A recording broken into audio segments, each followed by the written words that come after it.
Everyone was observing the situation. Master, according to the information relayed by the female robot earlier, we have locked down the entry point of the insect invasion, and the information about the quantity is being recalculated. Everyone said, the results are in, the number of the insects left is only 80%. Before losing the signal from the front line, the number of the insects still reached 350%. What on earth happened during this period? If there are only 80% left, we have a chance to survive. That's great, sir. Your deduction was indeed correct. That kid named Ye Hao actually did it. Li Jiaxi, the one referred to as Sir, pondered, the information just received was transmitted by Ye Hao's female robot, not directly from him. Now, the insects are approaching the base, but he still hasn't returned. This indicates. As he realized something, Li Jiaxi turned around and urgently ordered, "Attention everyone! Even though the insects remaining are only 80%, due to the fact that we had previously exhausted all our efforts to support the front outpost, the defense of the main base is still not strong enough. Do not let your guard down, do not waste the desperate efforts of Ye Hao." Everyone shouted in unison, "Yes." Immediately, the troops entered a state of readiness for battle. The announcement: "P Hardy, all combatants pay attention, the insects will reach the base in 1 minute." Currently, there are two important pieces of news. The good news is that the number of the insects has decreased to 80%, the bad news is that the defense of the base is still insufficient. He said, "We need the teams to do a good job preparing to welcome the enemy." Under the high concentration of everyone, Li Jiaxi announced, "The insect will arrive at the base in 30 seconds, 28 seconds. Over here, Wan Tian was full of worry, the insect is getting close, why haven't Ye Hao and Nana returned yet? Could they have run into trouble?" She calmly replied, "No. Ye Hao has reduced the number of the insect from 1,000 to 80%. They absolutely will not fall at this critical moment." Yi Yunfei, Ye Hao's younger sister, offered advice, "Don't think too much right now. We must focus on the task at hand. We must put all our strength into defending the main base. When my brother returns, we cannot let his efforts go to waste." Luo Feng agreed, saying, "Yunfei is right. Focus on what's in front of us. Later, follow my command. I will draw the monster. Yunfei and Shishi will support, and Wan Tian will be in charge of healing." Luo Feng reminded, "Our levels aren't high, so I will attract low-level monsters, so everyone must keep close to my pace." Everyone replied in unison, "Understood." The countdown moment has arrived.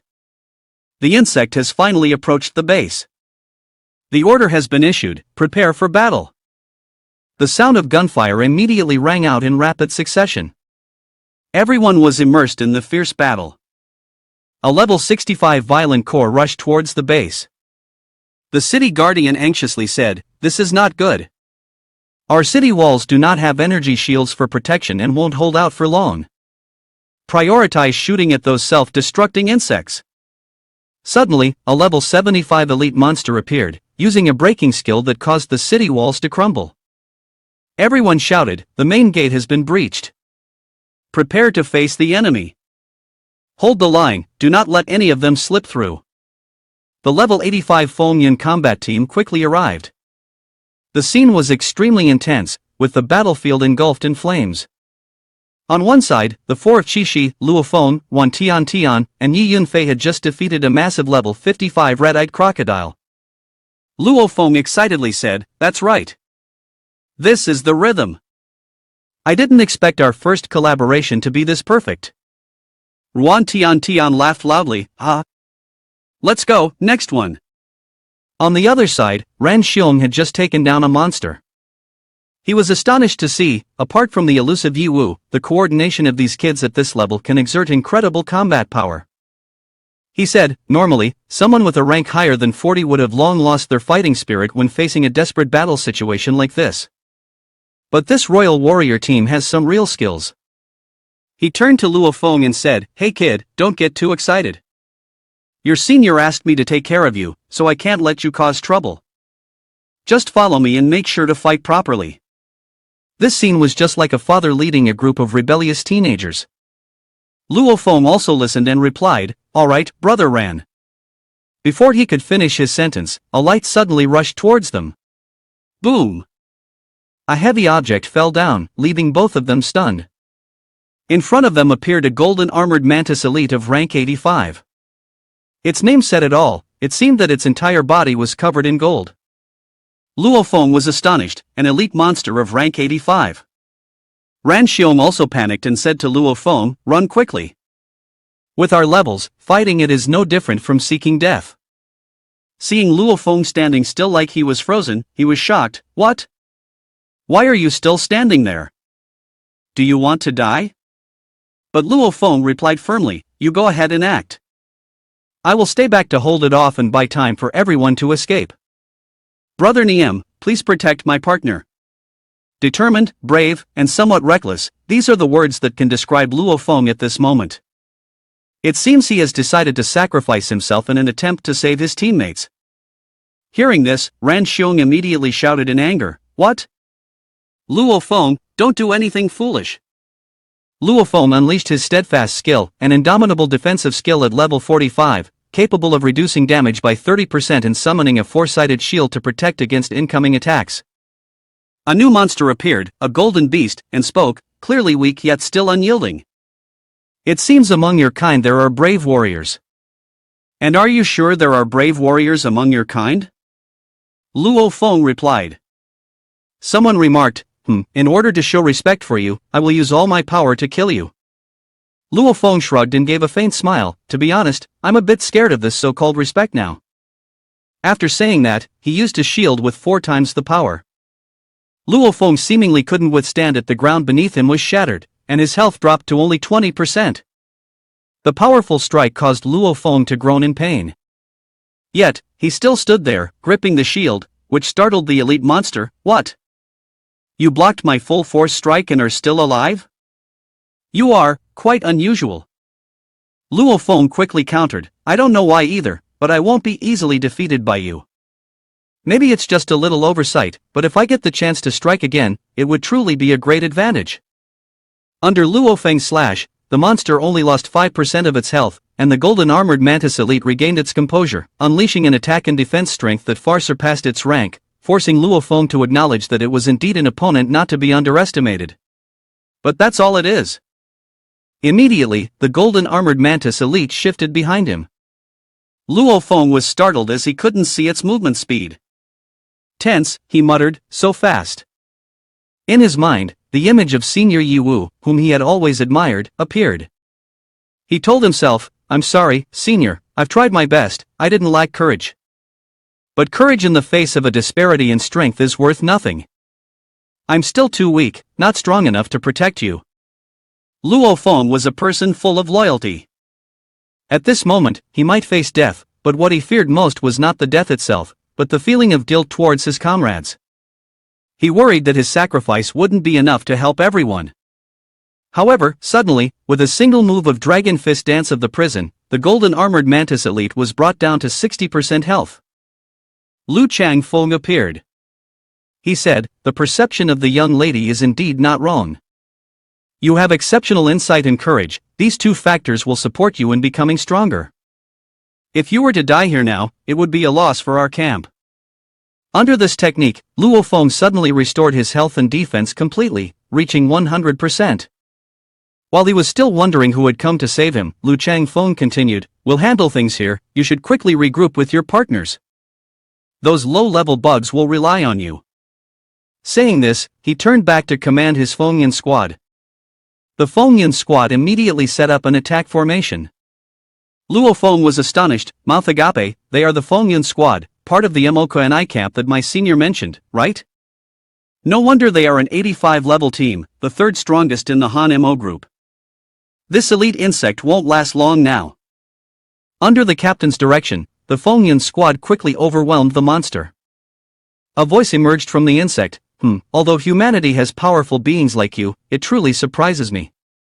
To be fair and enjoy this battle, shall we have a one-on-one duel?"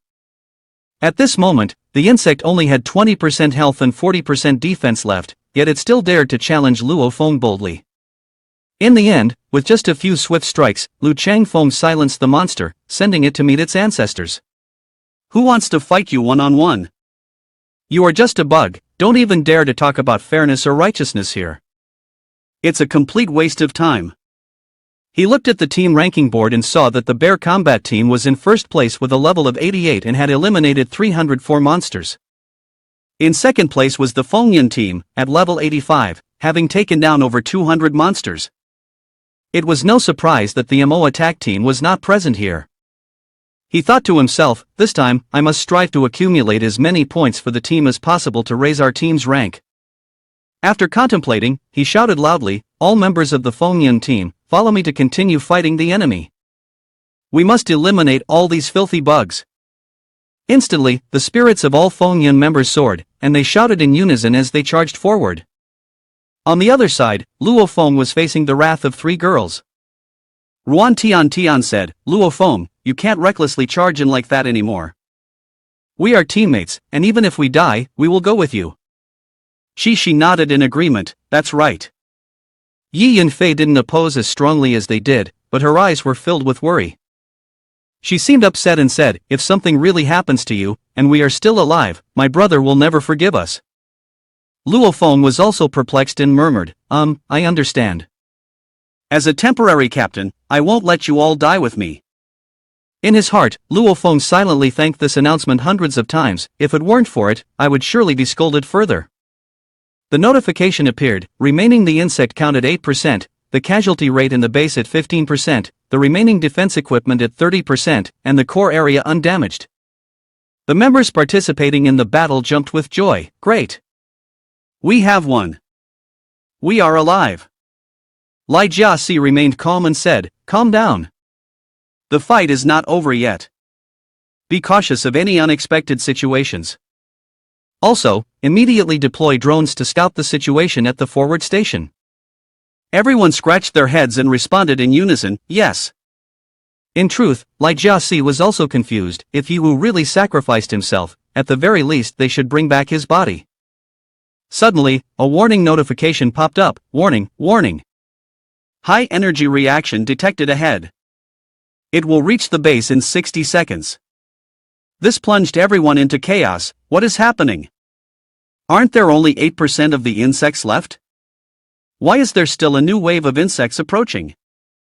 One person continued, who did you think it was? Turns out it's the chicken being chased by Ye Wu since the beginning of the match. At this moment, the abyssal mammoth weevil boss had only 20% health left, and its defense had dropped to 18%. Ye Wu appeared in front, carrying Nana who seemed to be unconscious. He quickly flew towards the base, causing Lai Jiasi to be so surprised that he swore, WTF. The boss is in a berserk state and has only 20% health left? Someone suddenly realized that the one flying in front of the boss was Ye Wu. Lai Jiasi's face now clearly showed pride, that's my son. Everyone around was very surprised, he's still alive and has managed to fight the boss to this point? Truly Ye Wu. The boss's hatred is always tied to Ye Wu. Although they were very grateful for what he had done, everyone shouted, Ye Wu, don't come here. You'll lead the boss to destroy the base. But it seemed Ye Wu didn't care at all. Seeing Nana's smile, he realized she had regained consciousness. Ye Wu immediately set Nana down and said, go, Nana. Join the meeting with the teammates. I still have unfinished business. Nana replied, okay, master, you must be careful. Ye Wu smiled confidently, don't worry, I'll go and come back soon. If anyone didn't know, they would probably think he was just going out for fun. Below, Wan Tian and Chi shouted loudly, Ye Wu. Luo Feng, holding Nana in his arms, looked at Ye Wu with joy and determination and said, don't worry, senior. In the group, perhaps only Yi Yunfei remained calm. She raised her hand slightly and said softly, brother, we'll wait for you to come back. Without hesitation, Ye Wu started to think about his plan. The defense lines of the base have been sealed off. To let the boss through, he must aim at a part of the wall and avoid the central area, which is the weakest point. He quickly accelerated, luring the boss close to the wall and slamming into it. Immediately, the wall shattered upon impact. Watching that scene, Ye Wu assessed, this base wall is like a piece of tofu against the boss, completely helpless. He breathed a sigh of relief, thinking to himself, luckily I attracted the boss's attention, otherwise, the consequences would be unimaginable. Seeing the defensive wall being destroyed, everyone shouted in unison, aha! The defense has been broken. Before he could finish his sentence, someone immediately realized, boss is completely ignoring us. What on earth does that kid Ye Wu want to do? At this moment, only Lai Jiaxi remained calm and thoughtful. He told himself, could it be that Ye Wu is leading boss towards the Huangzheng group's base? Indeed, it is like that. Ye Wu, with a face full of joy at the misfortune of others, laughed, having deliveries right at your door this early in the year is already rare. I genuinely can't wait to see the surprised look on Huangzheng Group's face when they receive this big gift. Everyone burst into laughter. Did you hear that? Over at Han Mo Group's base, the sounds of fighting and cries of despair are deafening. They must be under attack, causing chaos. Ha, that's right. Additionally, with Sister personally showing up alongside boss, this time Han Mo Group is completely done for. Just then, Ling Yuan appeared from nowhere and asked, where is Lulu? Why hasn't she returned yet? I told her to go to the front lines, it can't be that she doesn't want to go, right? This girl is truly too willful, making people worry too much. Everyone was surprised, Ling Yuan-sama. Ling Yuan appeared worried, thinking, if something unexpected happens now. But deep down, he thought, this is great, haha. She has always taken advantage of her high rank and has never listened to anyone before. Ling Yuan thought, if she really causes trouble, I will definitely make a scene in the board meeting of the corporation, revoke her high-level dungeon strategy freedom, and block her promotion path. Hardy stood behind, respectfully saying, from my understanding of Lady Xuelu, she must have gone to the Lost Holy Temple alone. Otherwise, she wouldn't have been held back by those pests for so long. Ling Yuan asked, Lulu went to the Lost Temple alone? How could that be? Why would she want to go against the battle plan and act on her own? Doesn't she know how dangerous that place is? Hardy replied, this is an unavoidable situation. Lady Xuelu has always been independent, unwilling to be bound. After all, she is too strong. Upon hearing this, Ling Yuan thought to herself, that's right, precisely because she is too strong, she can single-handedly suppress my Pluto combat team, preventing us from ever becoming the top fighting force of the Huangzheng group. Although it's very frustrating, there's nothing I can do. Therefore, I must utilize all my capabilities in this mission. Ling Yuan's face turned serious as she commanded, make them level up quickly. No matter how strong she is, she can't solo several powerful bosses, right? And dying would be good, our faction can take this opportunity to rise higher. Hardy seemed annoyed, she said, forget it, she doesn't follow the rules, I can't do anything about her. Then she asked Hardy, how long until we set off to ambush the Han Mo Group's base? Hardy replied immediately, in 5 minutes. Ling Yuan encouraged, everyone, get ready. We must take advantage of this battle to severely injure the Han Mo Group, bringing our Huangzheng Group back into the ranks of the 5 major powers. Everyone here will be rewarded accordingly, promoted, and given a raise. Hearing that, the group shouted in unison, take down the Han Mo Group. Take down the Han Mo Group. Suddenly, a tremor startled the entire group. Ling Yuan asked, what happened? An earthquake? Or? Before she could finish her sentence, a subordinate rushed in, panicked, reporting, not good, Lady Ling Yuan. There's a winged creature leading a bunch of bosses straight towards our base. Hardy grabbed the subordinate by the collar, shouting, what do you mean a winged creature? The bosses were supposed to attack the Han Mo Group's base, why are they charging towards us? Calm down and explain clearly. The trembling subordinate replied, I'm not sure, I just saw from a distance a kid with wings leading the bosses towards our base. Then suddenly that kid disappeared. Hardy threw him aside, angrily thinking, could it be that Han Mo's people deliberately brought the boss to our base? How could this happen? Just relying on one person isn't enough. He shouted loudly as the boss stormed in chaos, get out of here, brat. The Ling Yuan group gasped, it's over, the boss really has broken in. The boss sneered, don't think that just because you're shining, I can't do anything to you.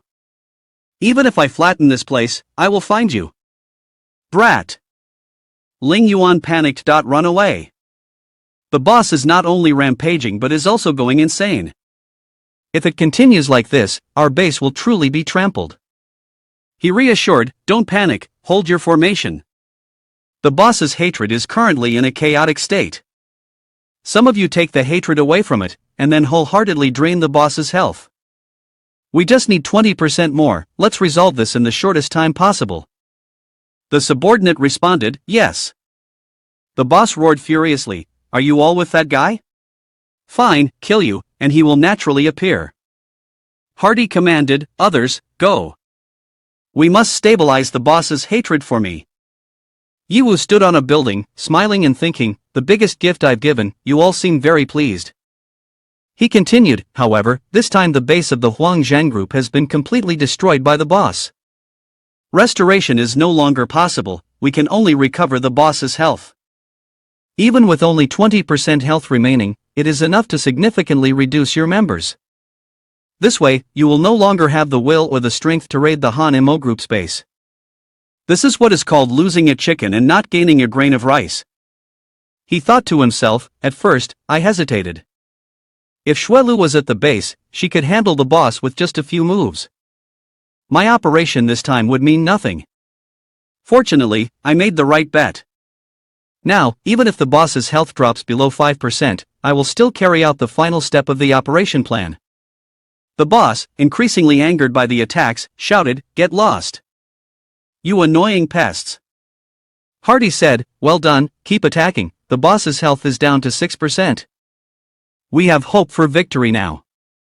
He laughed, thinking, the people from the Han Mo group want to use the boss's power to destroy us, but they made a fatal mistake by allowing the boss's health to drop this low. This is no different from giving us a huge gift. Although we have also lost quite a few people, compared to the loot from the boss, these losses are negligible. He thought, this big gift, we are happy to accept. Oof. Everyone was surprised, what the heck? What is happening outside the base? What is that red electric beam? They saw a pool of red liquid on the ground. What is that? Someone exclaimed, moreover, that stuff is quickly approaching. This bright red blood, could it be blood? It's not just ordinary blood. It seems like a kind of solid liquid that has its own consciousness. This thing is too bizarre. Get away quickly. Don't touch these strange things. One person warned. Even the boss was taken aback, exclaiming, what kind of trick is this? A little bit of water can disturb me? What is this? At this moment, the boss writhed in pain, shouting, despicable humans, daring to use such insidious tricks against me, the master here will kill you. Kill them all. The growling made everyone shudder. Hardy shouted loudly, not good. Someone is trying to steal the boss in the middle of the fight. Everyone focus your firearms, shoot accurately. Ling Yuan said, that's right. Use all our strength, the boss's health is only at 3% left. This is the result of our hard work, we absolutely cannot let others steal it away. The group responded in unison, but the more they attacked, the boss not only did not weaken but became even stronger. Ling Yuan and the others were panicked, how can this be possible? The boss said, our fire attack was absorbed completely, how strong is this eerie blood wall shield? After a fierce attack, everything sank into red, rumbling and gurgling. The group thought they were finished, it's over, but if they die, everything we've put in so far will be in vain. Damn it! Hardy cursed, damn it! One of the subordinates angrily exclaimed, who was it, who took our boss? Go, find it for me. Dig 3 feet into the ground to find that person for me. The subordinate replied, yes. Suddenly, the giant hand of the boss appeared, pointing at the group of subordinates. One of them wondered, isn't this the giant hand condensed from the blood wall? Is this a warning to us? Is it telling us not to act rashly, or we will die? After being attacked, the group quickly created shields. Ling Yuan said, try to endure. Everyone, stand still and don't act recklessly. The opponent's moves are too powerful and eerie, we can't risk our bodies. The boss has been taken, that's already done, but we have a more important mission to complete. Don't lose the big picture over something small. Ling Yuan angrily thought to himself, damn it, I originally intended to play Han Mo group, but they didn't expect to be bitten back. Xuelu was all because I left my position, this debt must be counted on me. The system voice sounded, 30 seconds countdown ends, the fusion of the account Shadow King is about to be dissolved. This battle has consumed 30 seconds, and 30 million has been deducted from the owner's account. The owner enters the state of shattered soul, maintaining for 60 seconds. Ye Hao smirked, thinking, indeed, the buff effect of shattered soul is still active, but 60 seconds is brief and manageable. It seems that upgrading my account to the Chien Emperor has helped increase the basic attributes, but the pain sensation remains unchanged. Luckily, in the end, I was able to pose enough of a threat that they didn't dare take the risk. Ye Hao continued his thoughts, now I must make use of this 60 seconds to see what good items the boss might drop. System announcement, congratulations to the owner for receiving a reward of 10 million and 1 million experience points for defeating the boss. The following items were obtained: Big Horn of the Abyssal Mammoth, Abyssal Shield, Thunder Tramples. Is this all that dropped? Then spending 30 million to use Shadow King was quite a loss, huh? I can only console myself that at least I disrupted Huang Zheng Group's scheme. The system continued to announce, congratulations to the owner for completing the special event of the epic level and achieving the performance of easy defense, hard offense. The system reported, solo or I solo an entire branch of your army, or one branch of your army solos me, and rewards after the special epic event are 80 million, 8 million experience points, and 5 level 100 treasure mirrors. Ye Hao unexpectedly exclaimed, damn it, turns out the real reward at the back is to kill the boss to be considered as completing this special epic event, right? He laughed, recalling his earlier comment. Killing so many of the insects but not dropping any equipment or experience points? Turns out it's all about the final accounting. After all, according to the rules, submitting half to the corporation, I can still make a decent amount. Now all he had to do was wait for the event to end and then return to the base to gather with Yun Fei and the others. Everyone was thrilled to see the boss defeated. It's over, one person said. But thinking back to just now, when I saw the boss charging at us, I nearly wet my pants. Someone else said, absolutely, absolutely, good thing I brought an extra pair of pants. Stop chatting and let's get to work. Understood, came the reply. Lai Jiaxi thought for a moment and then asked, has the number of the insects decreased now? This meant that the boss had been killed, but who was the one who killed it? Ye Hao must know about it, right? If not, it wouldn't have been so easy to hand the boss over to the Huang Zheng Group like that. Lai Jiaxi thought, Ye Hao is really not simple. In this life, I have met countless people, but I have never encountered anyone like him. Ye Hao landed on the ground and asked, is everyone okay? Yi Yunfei and the girls rushed over to hug him, joyfully saying, you're finally back. Shishi looked at him, worried, saying, you look tired, are you okay, Ye Hao? Ruan Tian smiled, don't worry, I will help you shake off your fatigue. Ye Hao replied, alright, can you let me go? With 3 people hugging me like this, I feel even more uncomfortable. Luo Feng stood nearby and called out, Senior, congratulations on your successful return. Ye Hao nodded and replied, yeah. Lai Jiaxi came over and said, Ye Hao, you saved the whole base. Everyone owes you a favor, and I owe you even more. Ye Hao, upon hearing this, gently replied, don't say that, Master Lai Jiaxi. Everyone fought for the same purpose, no one owes anyone anything. He continued, I previously killed the boss and received the reward for the special event, the insect attack. This time, according to the corporation's regulations, I have to submit half of the reward. So who should I give it to? Luo Feng, standing by, admired him and thought, as expected of the senior, he really knows how to seize the opportunity. First humility, then skillfully bringing up the issue of the reward. Suddenly, an old man appeared and said, there's no need to submit, everything belongs to you. No matter how many benefits you receive, it can never compare to your contributions. You saved my life. As a board member of the corporation, I have the full authority to make decisions on behalf of the corporation. Ye Hao was taken aback and asked, is this for real? The old man continued, are you interested in being my personal bodyguard, Ye Hao? The price is entirely up to you to decide. Ye Hao broke out in a sweat and replied, no, I'm quite busy, I don't have the time. The system reported, captained by Wang Ming of the MO attack team is calling via video from the front lines. Wang Chuan said, so the communication line has been restored? It seems you all successfully defended against the insect attack. Lai Jiaxi replied, that's right, although the losses were severe, we at least held our ground. And it was all thanks to Yi Wu's efforts. Yi Wu said, no, it was the hard work of everyone. Without the resource support from the rear, I wouldn't have been able to do it. Wan Hao appeared along with Wang Chuan, happily saying, great job Yi Wu, I knew you could do it. Wang Chuan interjected, it's still too early to celebrate. Although we've dealt with the problem of the insect attack, a new hassle has already emerged.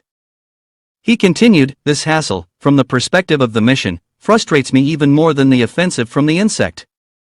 At this moment, outside the holy temple, Wang Chuan was observing the situation and reported, although we have thoroughly dealt with all the insects outside the holy temple, we have encountered a difficult problem. Our siege weapons cannot breach the large door of the holy temple. This is the last cannon among the siege artillery we have, but unsurprisingly, the result is the same as the previous 29 attacks. The large door remains blocked and automatically restores itself. The holy temple seems to possess a life of its own, with extremely powerful defensive and self-healing capabilities, completely beyond our comprehension. The reason is that this is the first time we have come into close contact with the holy temple, we do not understand its characteristics well, which leads to our underestimation of its defensive abilities.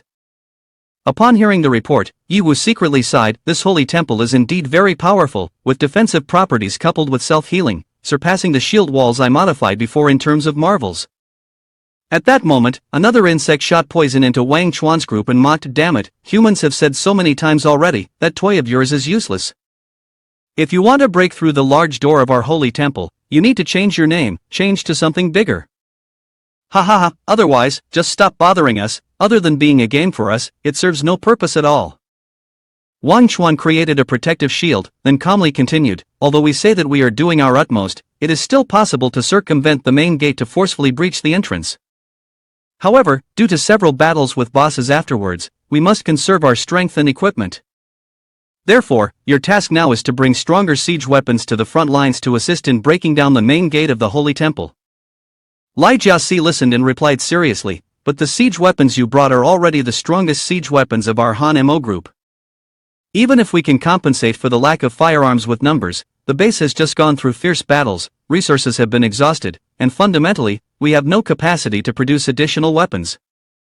Wang Chuan responded, I don't care about the process, only the results.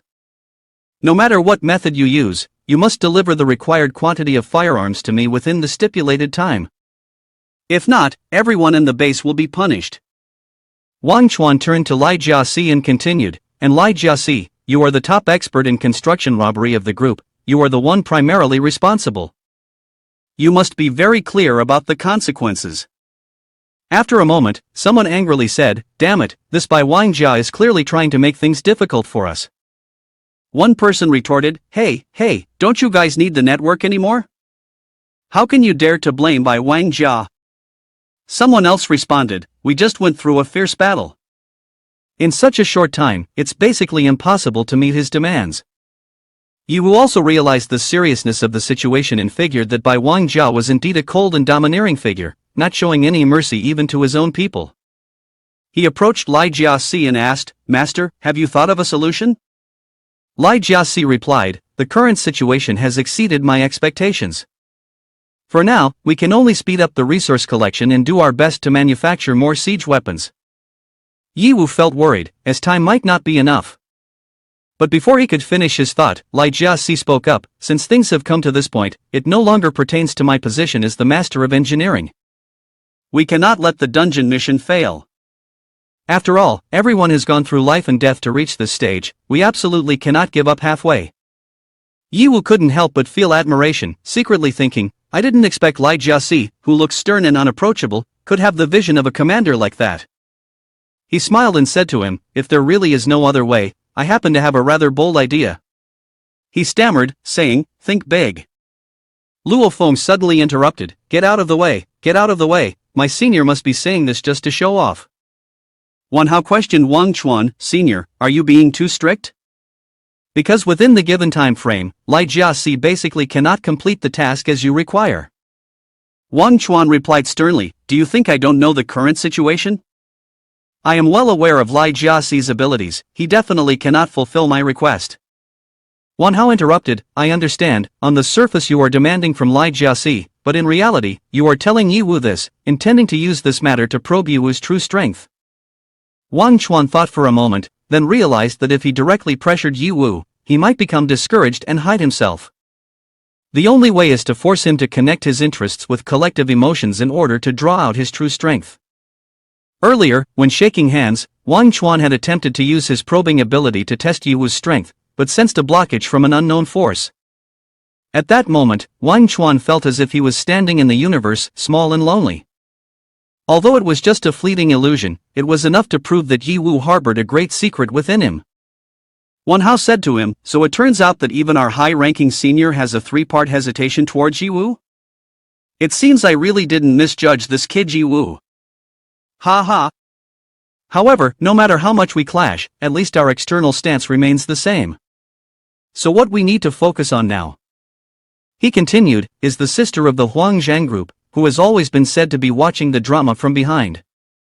He added, hey, that beautiful level 140 girl from the Huang Zhang group, don't just stand there watching the show. Why don't we join forces to break through this city gate? Shui Lu replied nonchalantly, aren't you guys known as the strongest MO attack team of the Han MO group? Is this really all you can do? She continued, this play is so boring that I feel like falling asleep. Wan Hao angrily yelled, hey, don't think you can act all high and mighty just because you're at a higher level. If you're so good, come over here, the six of us aren't afraid of you alone. Seeing that the situation was not good, Yun Xiao quickly intervened, brother Wan Hao, don't act rashly.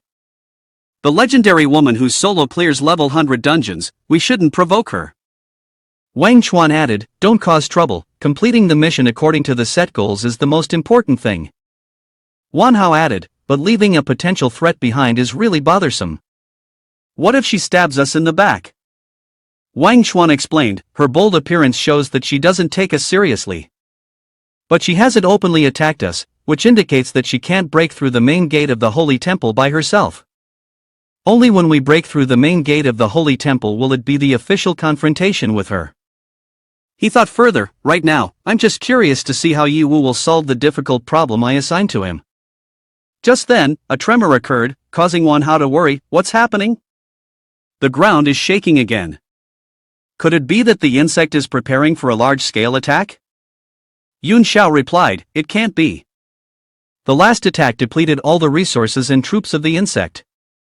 They can't recover that quickly. Suddenly, a soldier shouted, Captain. In the distance, the ground is being flattened, and a large number of unidentified objects are heading this way. They will reach the battlefield in about 60 seconds. Wan Hao quickly asked, a large number of unidentified objects? Could it be the insect? Wang Chuan speculated, it's not the insect. That direction is towards the base. Wan Hao, could it be Yi Wu? He appeared and spoke, everyone has been waiting for a long time, I'm bringing supplies for you all here. Wan Hao wondered, what is that you brought along? Oh, just kidding, there are so many improved mining machines.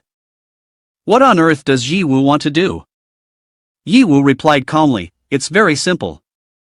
I want to move the entire main base and firearms right in front of the insect's nest to intimidate them. Everyone was astonished and began to discuss, that kid wants to bring the main base right to the insect's lair? This is completely unconventional. I've never seen such a reckless action. Is that even possible?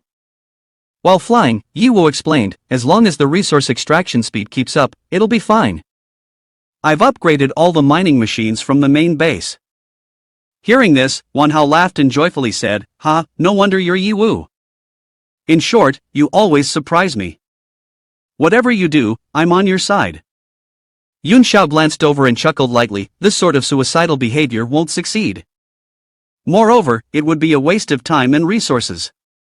But if you want to bring disaster upon yourself, then at least it saves me from having to take action. A member of the Special Forces spoke up, that kid actually brought so many mining machines. Seems like he has guts, daring to think and act. I think, who knows, maybe I can work with him. Another member chimed in, work with him, a guy like you? Your brain must be made of iron too. The whole group burst into laughter, their voices echoing throughout the base. Can this type of strategy succeed? Wang Chuan thought. He then said to himself, how dare they engage in such reckless behavior? Are they trying to cause more trouble or do they have a problem with their brains? He said, you arrived earlier than I expected, but where is the siege weapon I wanted? Li Jiaxi is the top construction master of the group, yet he dares to let a kid run amok at such a critical moment. Ye Wu confidently replied, everyone, rest assured, my plan will definitely not fail. Li Jiaxi also spoke with confidence, I trust my judgment and will take responsibility for that decision. Now you just need to let Ye Wu act freely. Wan Hao asked again, so Ye Wu, what is your specific plan? Ye Wu calmly explained, first, according to my judgment, instead of pushing for resource extraction at the poor mineral mine at the main base, we should relocate the base to the front line. That place has never been deeply explored, and it surely hides a large amount of magic crystal ore, likely of a high grade. Furthermore, based on previous observations, the MO attack team has almost cleared this area, so safety is guaranteed.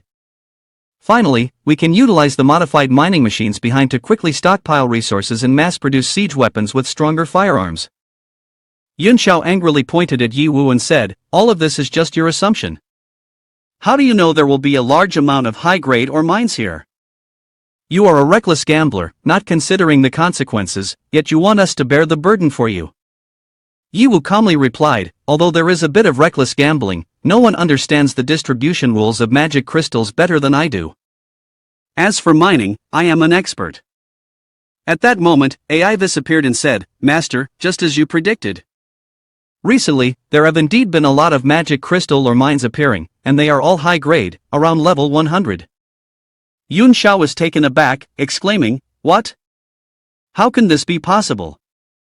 Luo Feng smugly said, why can't it be? This is the truth. Looks like you've been slapped in the face, huh? He said, with just you, do you dare to question our senior? Ye Wu spoke up, the situation cannot be delayed, everyone follow the orders, use maximum power to transport the minerals out, and within the shortest time, stockpile resources to the utmost for me. Li Jiaxi added, we will also immediately begin constructing the base and resource transmission station, abandoning defensive projects, with the main firepower shifted to the units. The guard brigade responded in unison, yes, master. Ye Wu turned to Wang Chuan, don't worry, we will definitely complete the mission within the deadline you set. Wang Chuan replied, yes, on the outside everyone looks fine, but I hope the final outcome won't disappoint me.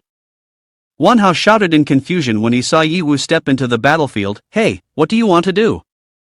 Hurry back here.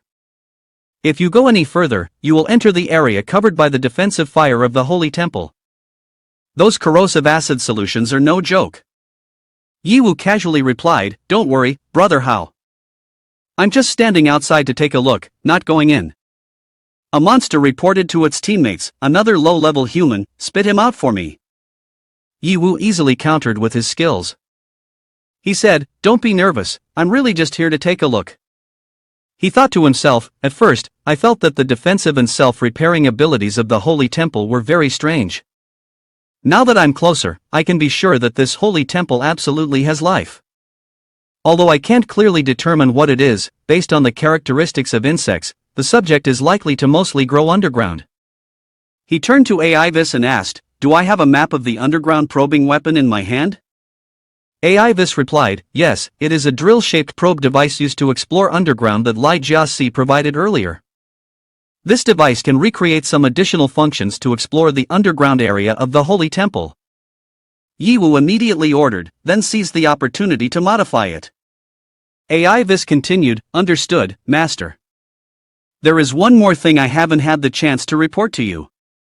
Since we started entering this dungeon, I have spent a lot of time scanning and conducting a preliminary assessment of the entire dungeon, and I found that it has reached a 5-star level of development. Ye Wu was surprised and said, 5 stars?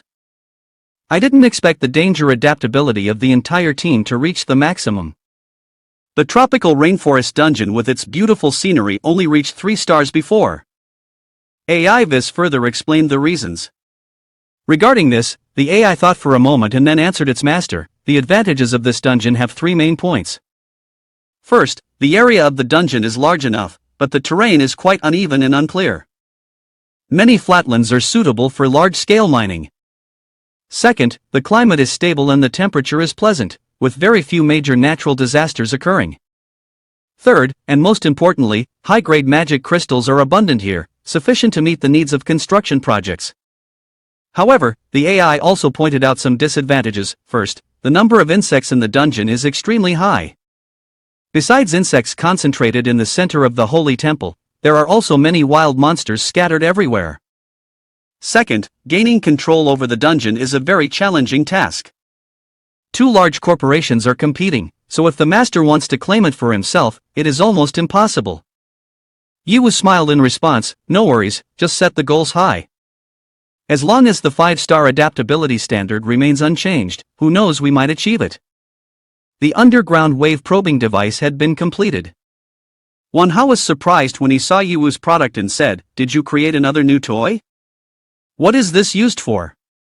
Li Jiaxi replied, "This is a probe to explore the ore mine that I mentioned to you earlier, right?" He said, "But you have already carried out the transformation. Could it be that you are preparing to use it to explore the underground of the Holy Temple?" He replied, "That's right. This holy temple is very eerie, although the specific situation inside cannot be clarified. At least we need to understand the entire area outside that can be explored." Manhwa cheerfully said to him, "I didn't expect you to look reckless, but in fact, you are quite cautious." "Not bad, not bad. Ha ha." He awkwardly responded, I am originally very cautious. Did I really leave such a poor impression on you?" At the same time, the underground exploration device began to transmit data, simulating it into a three-dimensional spatial image. The amplification progress reached 40%, 60%, 80%, and finally 100%. The exterior of the lost holy temple was fully simulated. Ye Hao was surprised when he received the simulated image. He said, "The shape of this lost holy temple is indeed a gigantic insect. This is too exaggerated, completely beyond comprehension. And what is that red substance in the center? It feels like it is supplying energy to this gigantic insect." Manhwa said, "So does that mean we have to enter its body to fight the boss? Just thinking about it makes me feel nauseous."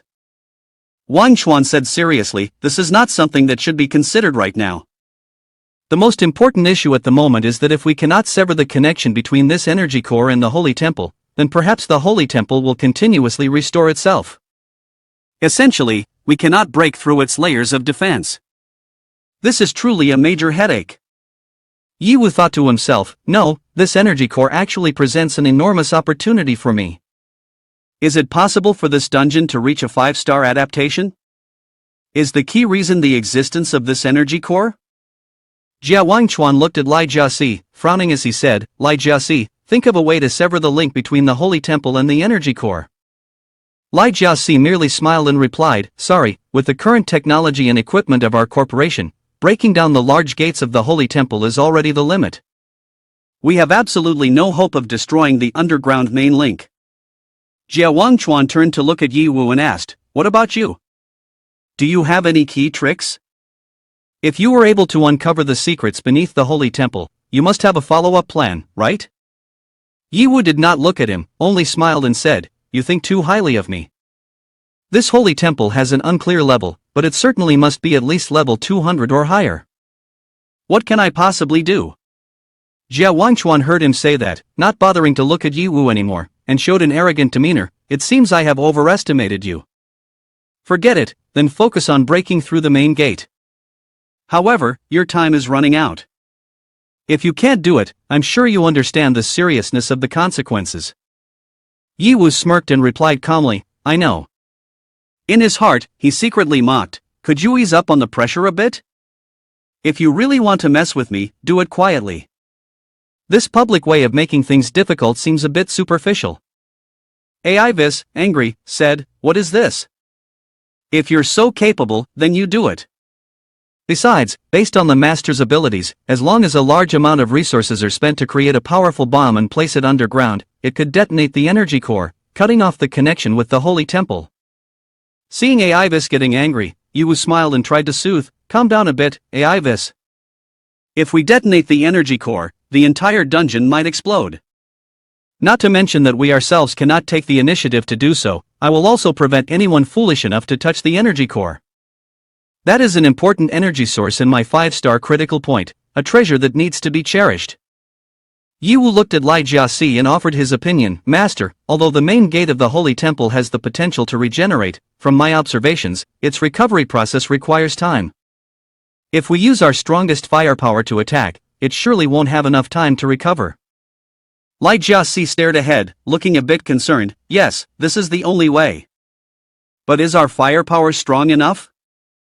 Ye Wu smiled confidently and replied, not enough, we must make it enough. The captain has ordered that, no matter what, I will not let our previous efforts go to waste, and I cannot let you lose your peak, master. Hearing that, he laughed heartily, narrowing his eyes. Thank you. Ye Wu continued, but speaking of your peak in the field of construction science, I think you are much more suited than I am. Lai Jiaxi put his arm around Ye Wu's shoulders, looked straight into his eyes, and said seriously, I'm not joking, Ye Wu. Since I started interacting with you, I've come to realize my shortcomings. In terms of capability, I am fundamentally unable to compare with you.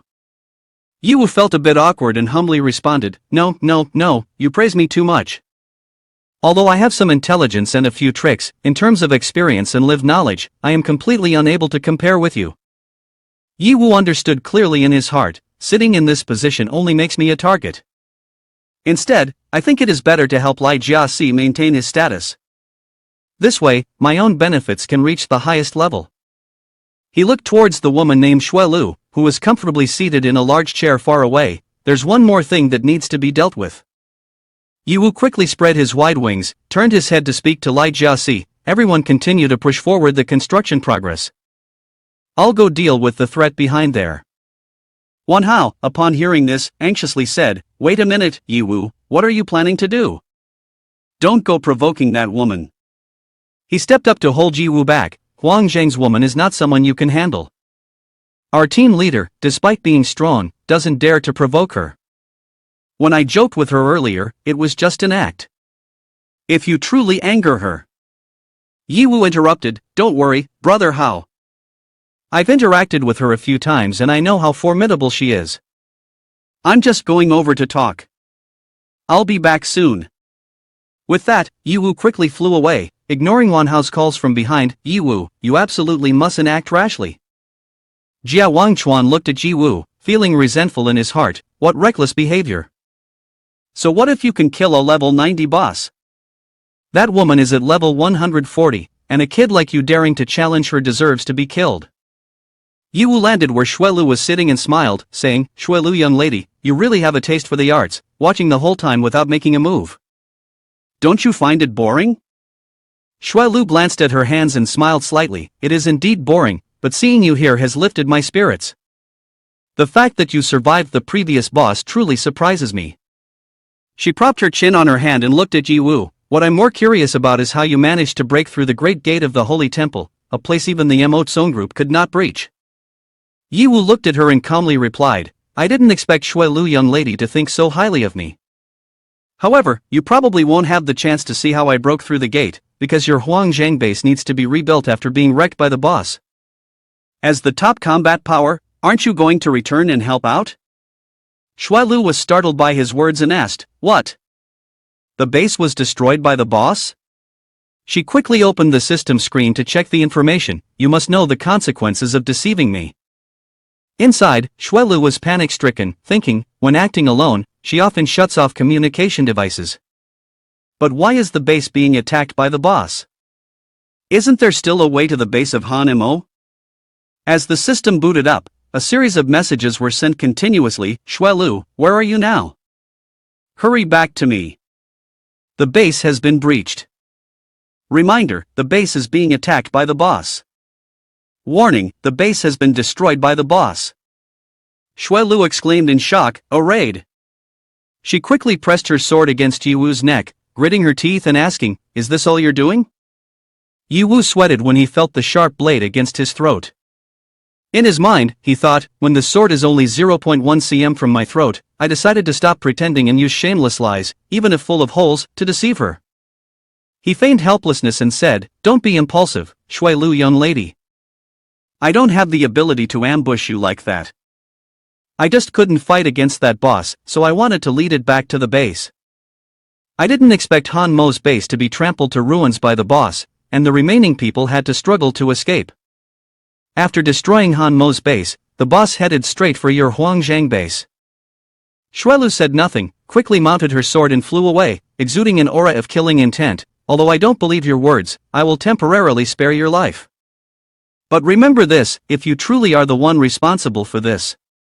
She glanced at Ye Wu with a gaze full of killing intent, curling her lips into a smile. No matter how far you try to hide, I will find you and make your death very ugly. Ye Wu was terrified, beads of sweat forming on his forehead, silently thinking, heavens, that expression doesn't look like she's joking. Is she really coming for me? Being targeted by a level 140 girl is definitely no joke. It's best to take it one step at a time. If it really comes down to it, I'll just burn everything I own and fight her with the Shadow King. Wanhao saw Ye Wu return and hurried over to ask, Ye Wu, you did well. What did you say to her that made her leave so quickly after just a few words? But when he looked closely, Wanhao noticed that something was off with Ye Wu's face and asked further, what's wrong with your complexion? You look terrible. Seeing his friend's concern, Ye Wu scratched his head and laughed awkwardly, I'm fine, the trouble has been dealt with. Now it's time to put all my effort into recreating the attacking weapons. Jia Wangchuan looked at Ye Wu's safely return and was so angry that he gritted his teeth. Oh my god, it's true, Xuelu really left. This kid, aside from having a slightly pale face, is completely fine. Why did he make the whole team worry like that? 2 hours later, everyone cheered excitedly, we finally did it. The heavy firepower equipment version has been upgraded, we have truly surpassed the insect faction in terms of attack power. This is just too exhilarating, isn't it? Looking at the large robot equipped with many heavy weapons, ready for battle, the whole team became even more excited. Those damn bugs. The last attack caused us a lot of suffering, this time we must make them taste the heavy firepower shooting back at them. Lai Jiaxi still felt worried and stared at it. Even though the weapon levels have been significantly upgraded, can we really destroy the large door that has the ability to regenerate of the Holy Temple? Ye Wu replied cheerfully, of course, it's not enough, that's why we need to add this weapon too. He presented another large weapon, Rampage Slayer. Everyone gasped, is this the new heavy siege weapon? It's just too powerful. Looking at it, everyone can feel the full beauty of violence. Aivis chimed in as a reminder, Master, although this siege weapon has been modified, it still requires time to charge. The longer the charging time, the greater the attack power. Ye Wu looked at it and replied, no, why let it recharge? Use other firepower to defend first. Ye Wu stood in front of the large robot and commanded, go, start attacking. A large beast appeared, with a long trunk extending out, its trunk resembling a machine gun that could fire bullets continuously. Below it, there were 3 other large heads. Everyone was astonished by the scene before them. The insect side also set up a line of fiery defense, the creature resembling artillery firing far away, looking truly eerie. However, our firepower deployment was out of their firing range. Ye Wu sneered, they are wasting their efforts.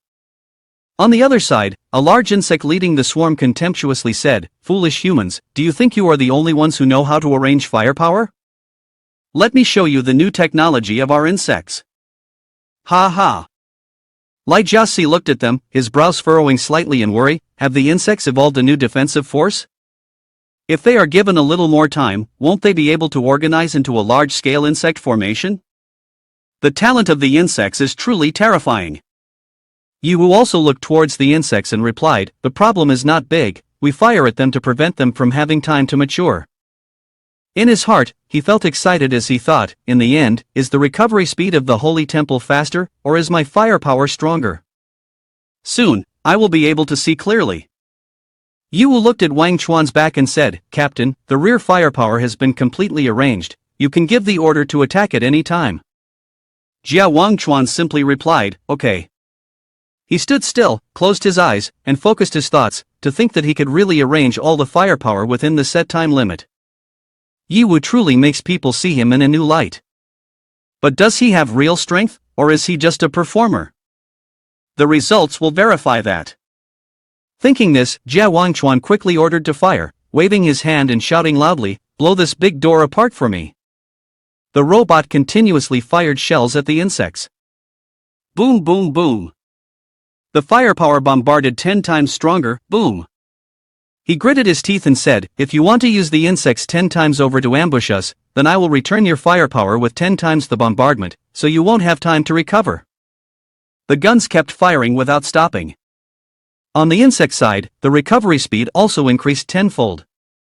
A person quickly reported the situation, "Master, the recovery speed of the walls and the big door of the holy temple has increased significantly, but our pill resources have already dropped to 85%. Li Jiasi calmly replied, "Don't worry about its recovery speed and the amount of pills. Keep shooting for me." Ye Wu saw the large bug trying to absorb all the energy from the red orb to quickly recover, feeling furious. The holy temple is accelerating the absorption of the energy core? Those damn bugs, don't suck all my energy core, leave a little for me. The insect counterattacked, continuously firing shots. One person in the group commented, "Your firepower is indeed stronger than before, but it still has no effect." Now it's our turn to counterattack. The bullets from the insect continued to fall, but the falling speed was slower than the firing speed from Ye Wu's side. Seeing this, everyone joyfully said, "Ha, the insect is still bombing. Our firing range is farther than yours, you basically can't hit us." Laughter echoed as the ground shook, with hundreds of thousands of bugs swirling into a large wheel charging forward. The self-explosive beetles had gathered in scale, creating an extremely fierce attack. Witnessing this scene, everyone was astonished. One person exclaimed, "This is basically not a bomb at all, but the self-explosive beetles are rushing in to attack. The number is too terrifying." Everyone anxiously asked, "Master, should we allocate some firepower for defense? If we let the self-explosive beetles get close, our losses will be devastating." Li Jiasi turned to Ye Wu and asked, "Ye Wu, what do you think?" Ye Wu looked at the swarm of insects in front of him and calmly replied, "There's no need to split up, continue firing with all your strength. I have my own way to deal with those self-exploding insects." At that moment, a series of spiky balls resembling small spiders broke through the ground. They were densely packed self-exploding spider mines. Ye Wu remained unperturbed as he said, "Because I have experience with self-exploding tactics. Those spiders are attacking the defense line of the self-exploding beetle swarm. Their strategy is to sacrifice individual attacks to create overwhelming pressure in numbers. It truly is a nightmare for anyone with a fear of clusters of holes." A loud explosion rang out. Everyone was both astonished and worried. The self-exploding beetles have been decimated. Ye Wu, you're really skilled. However, they still anxiously looked up at the sky as they saw a new wave of insect armor approaching, seemingly never-ending. "The self-exploding beetles are coming again, it really doesn't stop." Someone asked, "Ye Wu, do you have enough spider mines?" Ye Wu stuck his hands in his pockets and calmly answered, "Of course, it's not enough." Everyone was horrified and turned to look at him. "What?" Ye Wu asked Ivis, "How long until our attacking force is fully charged?" The robot quickly replied, "It has reached 98%, and it will take 5 more minutes to reach 100% energy." Ye Wu spoke up, "I can't wait any longer. I don't want to exhaust too much in this match." With that, he waved his hand to command his new robot to fire. Everyone looked in amazement at this robot. Its attacking weapon is too powerful. Not only does it have extremely high attack power, but it also is not afraid of the corrosion acid from self-explosive beetles. Its arms are like spiked chains, coiling tightly. Wherever they swing, they crush the insects underneath. Ye Wu watched the scene of his robot attacking the insects, filled with excitement. This is a modified product made from the horn of a previous boss, enabling the robot to be completely immune to the corrosive acid of the insects. "Go, kill everything in your path for me," Ye Wu shouted enthusiastically. The insects were being struck and cried out in despair, "Chit chit chit chit." Everyone noticed 2 deadly spikes from Ye Wu's new weapon, crawling up the city wall, making people gossip. These insects climbed the city wall very nimbly and even skillfully dodged the waves of firepower. Finally, they began to launch an attack towards the large door of the holy temple. The large door slowly appeared, with 2 large spikes swirling around the front. "The main gate of the lost holy temple, level unknown, defense index 30%, life index 100%. Everyone was astonished when they saw them and the station merged together. What are they trying to do here? As the two things combined into one, an infernal meat grinder instantly appeared. The extremely powerful attack made everyone exclaim in astonishment, "Is there such a fusion operation?" The information system displayed, the main gate of the Lost Holy Temple, unknown level, defense index 10%, health index 100%. Looking at their appearance and strength after fusion, everyone was dumbfounded, even a little terrified. One person said, "Damn it, this is too extravagant." Thankfully Ye Hao is not their enemy, otherwise, it's unimaginable. I can't believe I dared to provoke him before, now thinking back, it's frightening. Jia Wangchuan frowned slightly when he saw this scene. He thought, this kid's engineering skills are indeed impressive. No wonder Lai Jiasi has to bow down and call him a god. But I still need to verify what his actual strength is, it must be checked further. Ye Hao stared at them, telling himself, no, the attack power is still insufficient. In the end, it's still lacking a tiny bit. It seems that only charging 98% of the energy does not achieve perfect attack status. There is only one last way left. On the system screen, a notification appeared, the main gate of the Lost Holy Temple, level unknown. Shield index 8%, life index 100%. Ye Hao quickly reached out towards Lai Jiasi, saying, "Master, immediately use all firepower to shoot. Allocate all resources to the bright bombardment, then aim precisely at the Hellmeat Grinder to shoot." Lai Jiasi nodded, replying, "Understood. All firepower is being directed at the Hellmeat Grinder, the bright bombardment is firing at maximum capacity." The system emitted a warning sound, "Warning, warning. Resource consumption is too fast, only 15% remaining." The Hellmeat Grinder was swirling madly, remaining resources, 10%. 5%. Ye Hao stared at the screen, saying, "The thrust of the bright bombardment will increase the attack power of the Hellmeat Grinder. Before the resources run out, break through the main gate of the Holy Temple in one go." The system continued to announce, the main gate of the Lost Holy Temple, level unknown. Shield index 0%, life index 80%. A loud explosion rang out. The system announced, the main gate of the Lost Holy Temple, level unknown. Shield index 0%, life index 0%. Everyone joyfully cheered, "Finally, we have broken through the main gate of the Holy Temple." Amazing.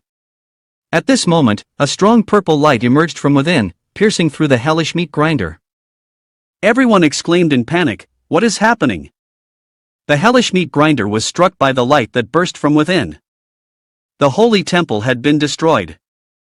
The system announced that the hellish meat grinder was at level 100, with only 2% health remaining, and the life index was at 0%. The light shot towards Ye Hao's group at an extremely fast speed. Jia Wangchuan quickly created a formation to shield them. Everyone was anxious and wondered, what is happening? Are we being attacked? Ye Hao stared at the large door, clearly seeing the light from within piercing through his hellish meat grinder. The distance from the moment the light burst forth to when it reached their group was only about 0.5 seconds. Ye Hao turned to look at the man standing in front of the large door, thinking, my strength is still far inferior to Jia Wangchuan's. Not confronting him directly is the correct choice. Jia Wangchuan sheathed his sword and calmly said, "This is trivial, no need to be afraid." He walked past Ye Hao, looked over, and said, "Ye Hao, you did very well, you did not disappoint me. Your task in this dungeon is now complete. Next, leave it to our Mo-Tsong group. You all just need to stay in place and wait for orders." Ye Hao nodded, okay. The people around buzzed with discussion. Was it finally time to carry out the final infiltration battle? Captain Jia Wangchuan, valiant and mighty, led the way, while the Mo-Tsong group prepared to advance. Manhwa was excited, starting to warm up his joints as he followed Jia Wangchuan's group. He looked at Ye Hao and shouted, "Wait for my good news, Ye Hao. Watch me crush this, the Lost Holy Temple." The man beside him scoffed, "Don't be so loud. I will record the entire battle, later, you will have to hold back your nausea, don't mess up the footage." Manhwa was furious and shouted, "Who's going to puke?" Ye Hao just smiled at them. He thought to himself, aren't they trying to clarify my intentions? Or are they just telling me to stay and wait for orders to prepare to give up, or to worry that I might snatch the boss? Although Jia Wangchuan was very powerful, it was clear he was also very cautious. Just then, from a distance, a swarm of insects rushed out, led by a beast, an Ant-Man, level 85, who shouted angrily, "Foolish humans! I have tolerated you for too long, and yet you dare to break the great door of my holy temple. I will tear you apart."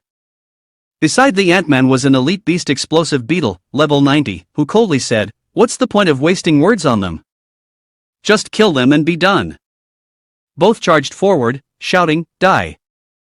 But before they could reach Jie Wangchuan, they were sent flying back by the shield in front of him. Jie Wangchuan's echo shield had blocked and repelled their attack, maintaining for 3 seconds. The shield dome began firing back at the beasts, catching them off guard. "What's happening? Our attacks are being fired back," manhwa exclaimed excitedly. "You foolish pests, don't underestimate the power of our sister Lulu." At this moment, Lulu was using formation books while the buff team was still in a state of preparation. The system announced, the furious roar of the Dragon Slayer added attack power, the soul of Lat-Eta added speed, the blessing of the angel added life force, courage added spell attack, and soul element added various attributes. The insects were quickly exterminated. Manhwa enthusiastically said, "Great job, Lulu. With this buff of yours, I feel stronger and can last longer." Lulu silently smiled, but beads of sweat were starting to form on her forehead as she watched her teammates fighting against the beasts. Dark Knight Thunder Step with ambush. Song Yanshao swiftly eliminated each beast. He added, "Lasting long isn't important, speed is key. With Lulu's strength supporting me, I can handle 2 level 80 elite monsters at the same time." As he spoke, he stabbed 2 large bugs to death, breaking through the enemy lines. The bald man standing behind clasped his hands and unleashed his ultimate move, six-armed deity Buddha. A powerful wave of energy burst forth, shaking the space, the ground cracked, and the swarm of insects was completely wiped out. Jie Wangchuan calmly said, but his words were filled with sarcasm, "Is this all you insects are capable of? No wonder you dare only hide in your nests, drawing your courage from your army when you march out, but don't dare to show yourselves. If not, then get lost and don't block my way." The large beast Shasta at level 115 raised a gigantic orb and quickly shot it towards him. "Damn it, stop being so smug. Don't think that just because you humans broke through the great door of the holy temple, you can pass through my door. I will not allow you to survive, you are not worthy of the king's trust." Jie Wangchuan gently deflected the light emitted from the orb with his sword. "The king, huh? This is new information." At that moment, a large beast unexpectedly appeared from behind, intending to ambush him. However, as soon as it got close, the beast was detected and immediately eliminated. Jie Wangchuan sheathed his sword and calmly asked, "Who is the king? Is he very powerful? Is he the brainworm that controls all you insects?" Shasta yelled in anger, "How dare you mention the brainworm? All you humans are lowly creatures. Get out of here. Our insect race is a higher lineage than humans, you are simply not comparable to us." As it spoke, it withdrew its tendrils, deeply embedded in the ground, to connect its power. Jie Wangchuan observed this and pondered, is it linking with the holy temple, directly absorbing energy from the energy core beneath the earth? Shasta aimed the muzzle of his gun at Jie Wangchuan and said cheerfully, "If you want to know, I can tell you, but only after you die." Jie Wangchuan looked at Shasta with disdain and replied, "You have quite a sharp tongue, huh?" On the other side, Lai Jiaxi quietly watched, then turned to Yi Wu, asking, "Do you really not want to enter the holy temple? If you're worried about Jie Wangchuan's order telling you to stay back and wait for instructions, I can help. After all, I am still the mission commander for this dungeon, and I have the authority to send you wherever you want." Yi Wu smirked and replied, "No need. We will stay outside the holy temple to provide defensive support. Anyway, our team's members are still of low rank, so it's a good opportunity to hunt beasts around here to level up." Luo Feng excitedly chimed in, "The senior is right." Lai Jiaxi nodded at this, closed his eyes, and commanded, "All right, I officially assign the King's Guard team to the areas surrounding the Holy Temple for defense and patrol, to prevent wild insects from supporting the Holy Temple and to guard against a sneak attack from Huang Zhang." In his heart, he thought, although he says that, I do not believe in Yi Wu's intentions. He is just like that, even boss does not pay attention to him. Could it be that he is aiming for a bigger target? Yi Wu nodded, "Thank you, master." In fact, what he was thinking was, How can I seize the final control of this dungeon? Boss or whatever, it's good if it comes by chance. Ran Xiong, hearing the intentions of Yi Wu's group, hurriedly ran over excitedly and said, "Boss, I also want to go with everyone, let me join." Suddenly, a massive earthquake occurred. Ran Xiong screamed in fear, "Why is there an earthquake? Could it be that the battle with boss inside the holy temple shook us here?" Yi Wu felt it was strange. No, this tremor is coming from underground, right beneath us. The system announced a warning, warning, warning. The underground probe has detected a massive unknown creature rapidly approaching. Please take care to stay away. Just as the system finished speaking, the ground immediately burst open, startling everyone. Everyone was horrified to see a tremendous force breaking through the ground. The time from the warning to its appearance was so short, how could they possibly avoid it? A large tentacle stretched out, within its mouth were hundreds of sharp teeth. The system reported information, giant beast. Sandstorm Incubus, level 120. Everyone gasped in surprise, what? What the hell is this? In front of them was a raging sandstorm incubus, a level 120 dungeon boss, stretching its massive tentacle head towards the crowd. Panic-stricken, people began to flee, fearfully exclaiming, "What is this? A level 120 hidden boss? It just appeared and is already rampaging like this. Run for your lives. I haven't even married yet, I don't want to die here." Lai Jiaxi saw the state of panic and shouted loudly, "Calm down. We still have fighting power, we haven't completely lost our ability to resist. Immediately direct the remaining defensive firepower to concentrate fire on this hidden boss." The artillery quickly positioned for attack, continuously bombarding the giant beast. The boss's health dropped to 95%. Upon seeing the boss get injured, people felt a mixture of relief and worry, sighing, "It really is effective." The defensive turrets had been enhanced and could withstand 2 attacks from the boss, forcing it to only defend. However, the boss's skin was too thick, the current firepower was not enough to deal substantial damage. Lai Jiaxi quickly ordered, "All teams from level 70 and above, take the front line. Once the defensive turrets run out of ammo, we must definitely draw the boss's aggro towards ourselves. Everyone, take your positions and prepare to fight again." Inside the holy temple, Wanhao spoke up, "Hello senior. Suddenly a level 120 boss has appeared outside. Do we need to allocate some combat power to support them? If not, I'm afraid they won't be able to hold out. The beast with the identity of Sasta has been eliminated." Wang Chuan replied, "No need to be distracted, focus on the enemy in front of us. This boss, through the connection with the holy temple, has increased both attack and defense, its true power reaching level 130. We must concentrate on attacking to avoid wasting our efforts." Hearing this, Wanhao quickly responded, "Yes." Jia Wangchuan charged forward while thinking, "This time, I didn't mean to make things difficult, but facing such a breakthrough situation, I'm very curious to see how you will respond." Outside, a tall man was rushing in, bumping into Yi Wu. "Kiddo, get out of my way, don't block the path," he roared. Yi Wu was startled looking at him, then said, "Hey, you're running in the wrong direction. The front line is over there, why are you running behind?" Behind him, an entire bear fighter combat team at level 90 was pursuing him. Miao Xiong, the captain of the level 90 bear fighter combat team, glared and shouted, "Who do you think you are to manage? Aren't you supposed to be very skilled? Why don't you go up and fight the boss?" His followers spoke up, "Senior, we are currently the highest ranked combat team. Escaping like this will surely lead to punishment from the corporation." Miao Xiong looked at him and replied, "I have never fought a battle without certainty. Punishment is punishment, but it is still better than losing my life.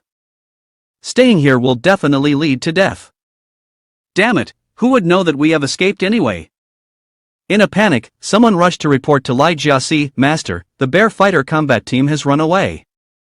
Our highest ranked combat team now only has the level 85 storm battle team left." Lai Jiaxi frowned as he looked ahead, thinking, a bunch of weaklings, could it be that their combat team ranks were all just upgraded? At that moment, Lu Changfeng, the captain of the level 85 storm battle team, approached Lai Jiaxi and said seriously, "Although the bear fighter combat team is quite strong, their actions are cunning, when they see the situation is unfavorable, they run. This does not surprise me. Rest assured, our storm battle team will fight until the last moment and will always stand by Ye Wu. He glanced at Ye Wu's group and thought, relying solely on their own combat team will not be enough to stop the enemy. But adding Ye Wu into the mix will be different. I am sure that Ye Wu is still hiding his true strength. It is fortunate that Ye Wu is allied with the young lady, otherwise, they would face an extremely formidable opponent. Ye Wu instructed each person, Luo Feng, you lead Yun Fei and the others to retreat. This boss's appearance is somewhat strange, and I must go clarify a few things. Luo Feng quickly nodded, understood, senior. Yun Fei looked worriedly at Ye Wu and said, You should be careful too. Ye Wu stood observing the artillery continuously firing at the large beast. The explosion sounds boom, boom, boom echoed, and he pondered, strange, the boss is hidden yet it appears in a frenzied state. Can't our side draw its aggro? Or is it because we attacked the holy temple earlier that we provoked it? Could it be sent by the holy temple? The sandstorm incubus was rampaging, its snout sucking everything into its belly. Everyone panicked and shouted, it's over, the boss is sucking the turret into its stomach. Our defenses have collapsed, but it still has 80% of its health left. How are we supposed to fight it? We're definitely going to die. After sucking everything in, it turned its snout in the opposite direction. Everyone was astonished to see, it's not attacking us but is heading towards the holy temple. What does it want to do? Suddenly, the ground shook violently. People gasped as they saw the sandstorm incubus using its large snout to strike the holy temple. This boss is attacking the holy temple. Aren't they on the same team? Why are they fighting each other? What is going on? Ye Wu excitedly said, I understand now. If I'm not mistaken, this boss is definitely a monster, and its target is the energy core beneath the ground. Everyone was equally astonished. What? Its large tentacle is continuing to strike the door of the holy temple? Bam! Ye Wu spoke up, everyone look at the old wounds on its body. Given its defensive power, a normal force definitely couldn't create such scars. This must have occurred during its struggle for the energy core with the holy temple. And our previous attacks caused the holy temple to absorb many energy cores, which is why it got angry. Lai Jiasi stared at the beast and said, the greatest hatred of this boss all along has been towards the holy temple, so it doesn't attack us. Such logic makes sense. Lu Changfeng beside him said, although this boss is level 120, the holy temple isn't a question mark level, it fundamentally doesn't stand a chance. The frenzied sandstorm incubus was shot through its tentacle, letting out a painful grunt, its health points only remaining at 50%. Everyone gasped. Good heavens, is the holy temple finally fighting back? This boss in front of the holy temple is like a piece of tofu, easily pierced through. Ye Wu was horrified as he thought, the holy temple still has this trick? Could it be that our artillery position is out of its attack range? Or does it not bother to attack us? If not, then when we unleash a bit of firepower against it, it only needs 1 or 2 attacks like this, and we will fail. Thinking back, it's really terrifying. The beast, in pain, approached Ye Wu's group. The growls echoed, causing everyone to panic as they looked at it. The boss is attacking us again. This time, has it completely lost its sanity? Lai Jiasi quickly ordered, everyone follow my command, run towards the holy temple. He gritted his teeth, thinking, this boss has completely fallen into a state of madness. We basically have no chance of winning. Although getting closer to the holy temple is also very dangerous, at least it is better than facing the boss in this frenzied state. A loud noise echoed, boom. Lai Jiasi was startled to see 2 gears that had been separated, blocking on both sides to protect everyone. Ye Wu warned, don't go towards the holy temple, it's very dangerous over there too. Everyone was startled and looked at Ye Wu, is this the rampaging beast that has been fixed? The 2 gears were spinning wildly, charging in and slicing through the tangle of tentacles.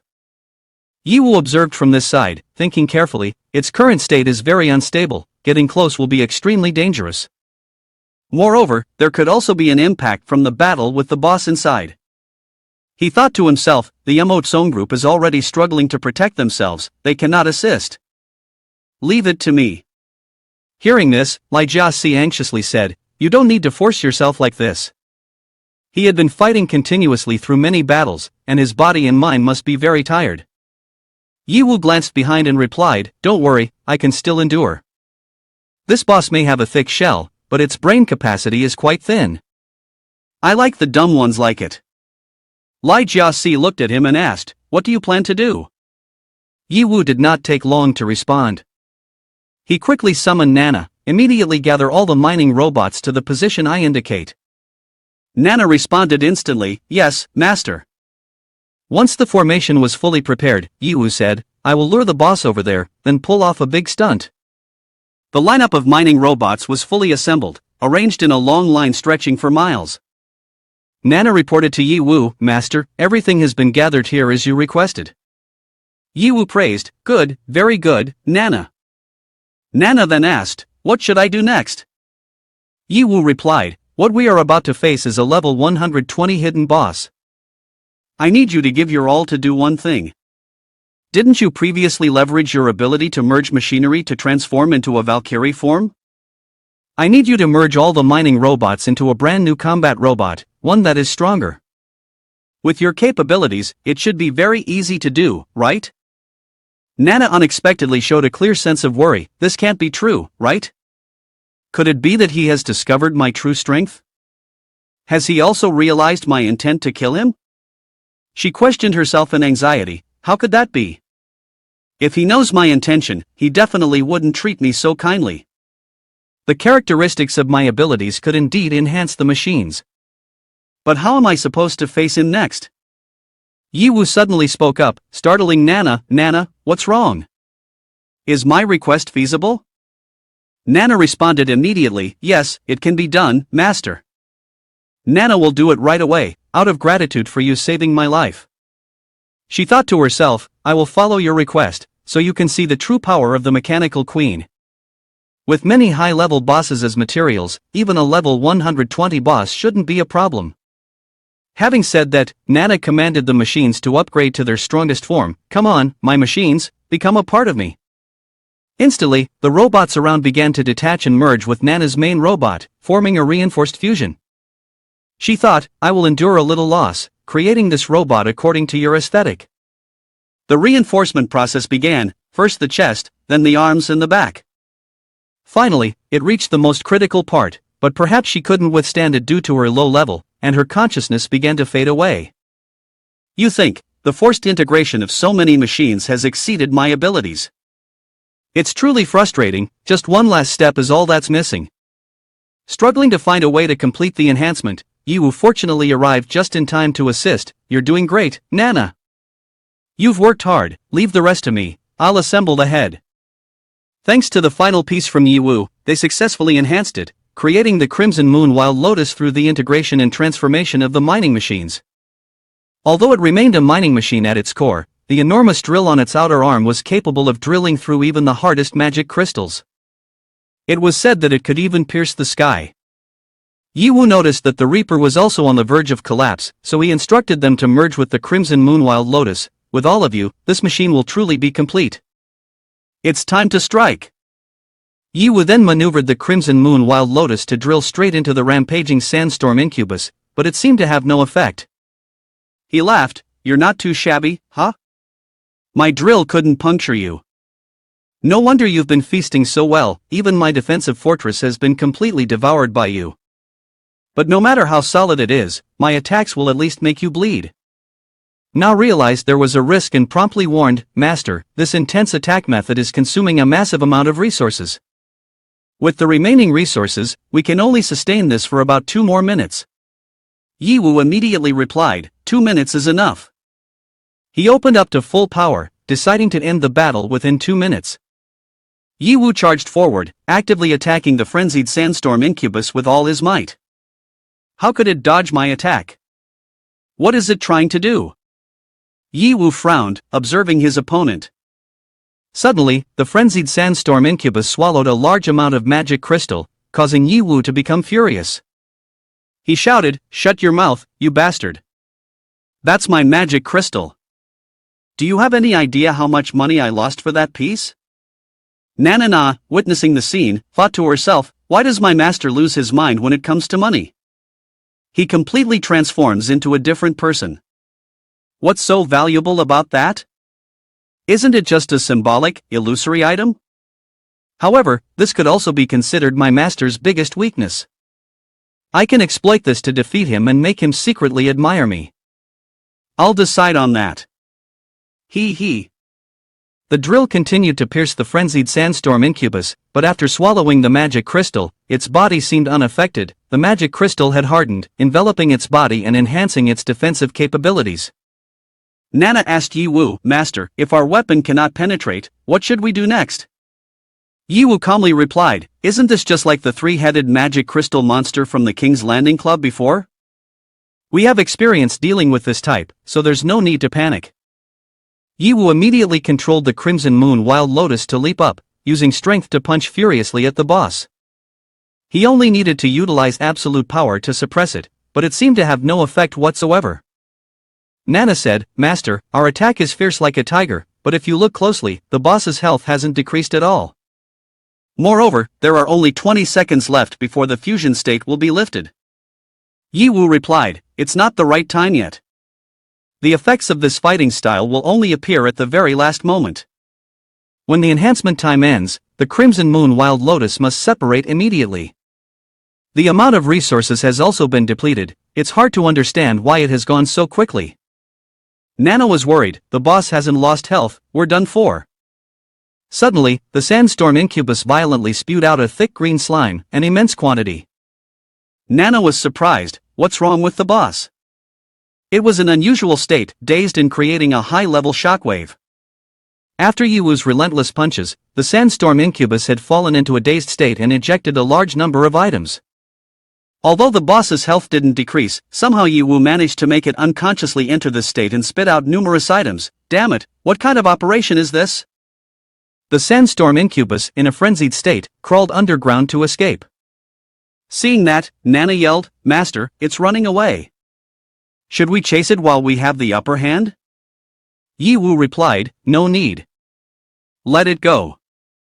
Our resources are exhausted, and we can't continue fighting it any longer. However, to be precise, we should consider it a stroke of good luck that we've been saved." Ye Wu looked at the vomit of the sandstorm incubus. The filthy mess splattered everywhere made him feel nauseous. The most important thing right now was to deal with the pile of mixed equipment in that disgusting substance, which emitted an unimaginable foul odor. Though he was very money-minded, Ye Wu did not have the courage to face this challenge, so he ordered Nana, "Nana, go help me retrieve that equipment." Nana, hearing the command, froze, her heart filled with grievance, but she dared not protest. She murmured, "Yes, master." How despicable, to not feel ashamed sending me to do such disgusting work. You love money so much, why don't you do it yourself, only knowing how to command me? Despite her dissatisfaction, Nana still followed the order. She shot a red beam from her eyes, vaporizing the filthy slimy substance. Although it was a very disgusting task, Nana simply closed her sense of smell, then used a high-energy beam to evaporate the corrosive substance, while conveniently sterilizing the equipment. Ye Wu saw Nana accomplish that and praised her, so that's how it can be done. Well done, Nana. The system immediately announced, "Congratulations, Master, you have received 800,000 experience points, 500,000 gold coins, 50 level 100 magic crystals, along with a rich array of equipment." The Abyssal Master's Spear is a melee weapon with the ability to enhance piercing damage and reduce armor points. Anything in its path has its weaknesses laid bare.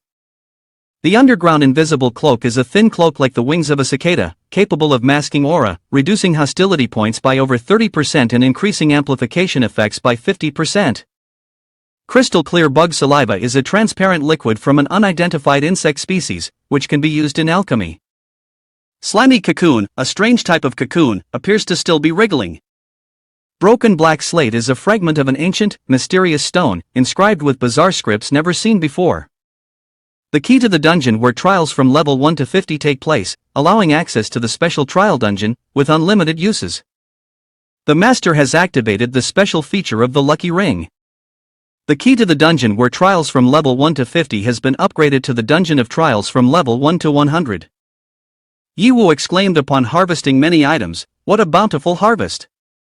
Although these items are not particularly useful to me, they offer significant support to the members of the combat team. For instance, the Abyssal Master's Spear and Underground Invisible Cloak will allow Chi-Chi to unleash her maximum potential with these items.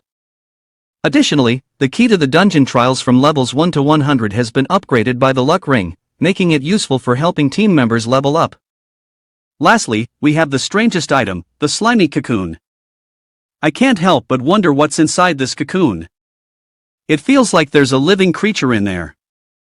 Nana, on the other hand, completely opposed Ye Wu's enthusiasm. Seeing the slimy cocoon made her frown. It's disgusting.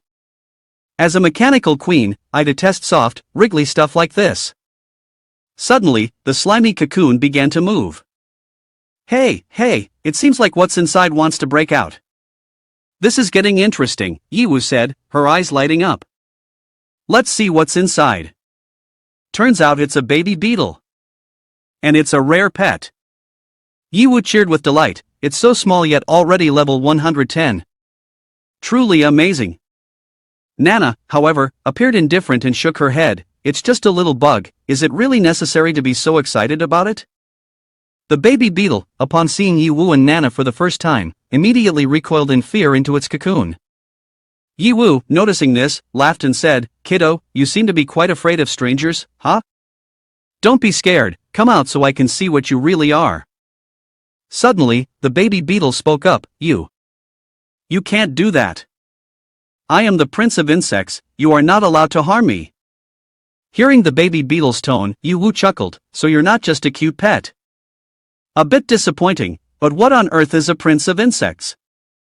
Ivis interjected, speaking seriously, "It may sound like boasting, but based on the system data, it is not lying." Nana cautiously warned, "Master, be careful. Don't be quick to believe its words. Who knows, it might be a disguise of some boss monster.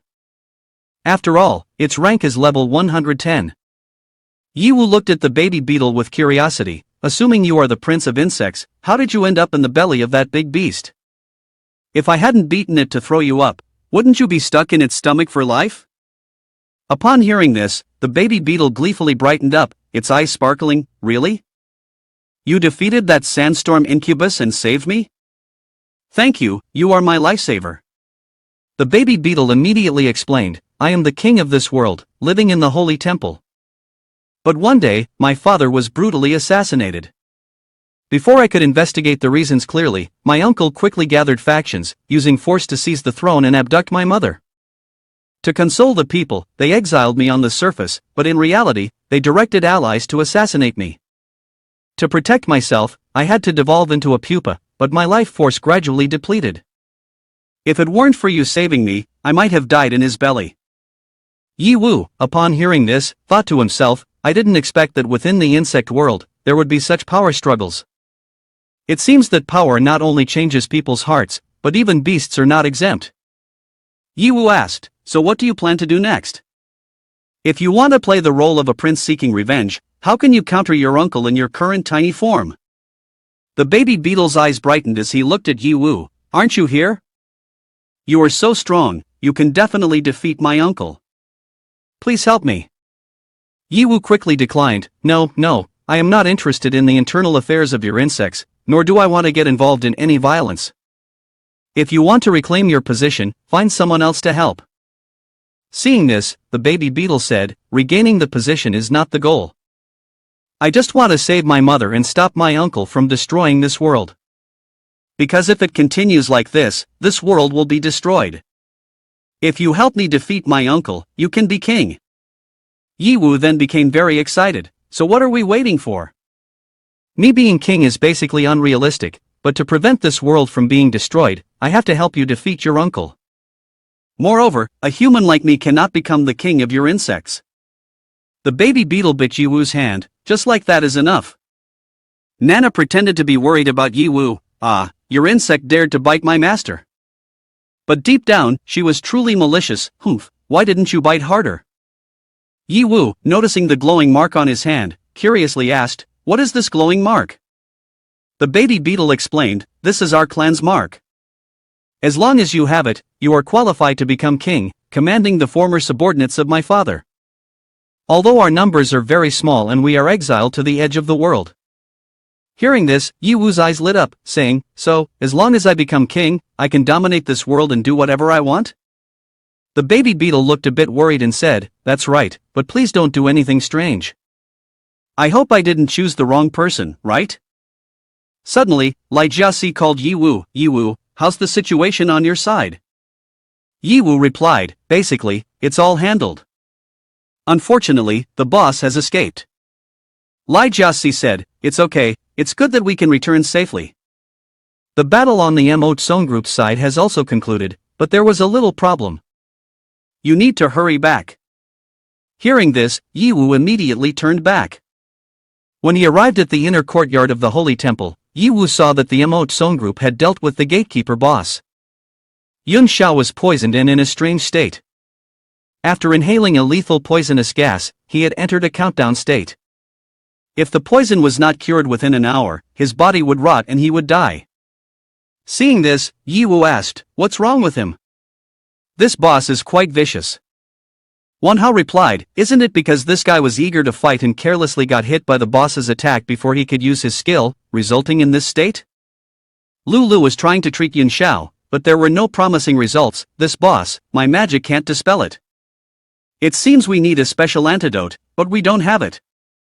Lai Jiasi standing beside also said, if we could take him back to the headquarters, the corporation's resources could help the alchemists research an antidote very quickly, but even then it wouldn't be within an hour. Everyone was waiting, hoping to be able to open the teleportation gate. Ye Wu cannot see death without intervening, isn't it true that you will be in danger as well? Even though this person keeps targeting me, his death would also be a loss for the organization.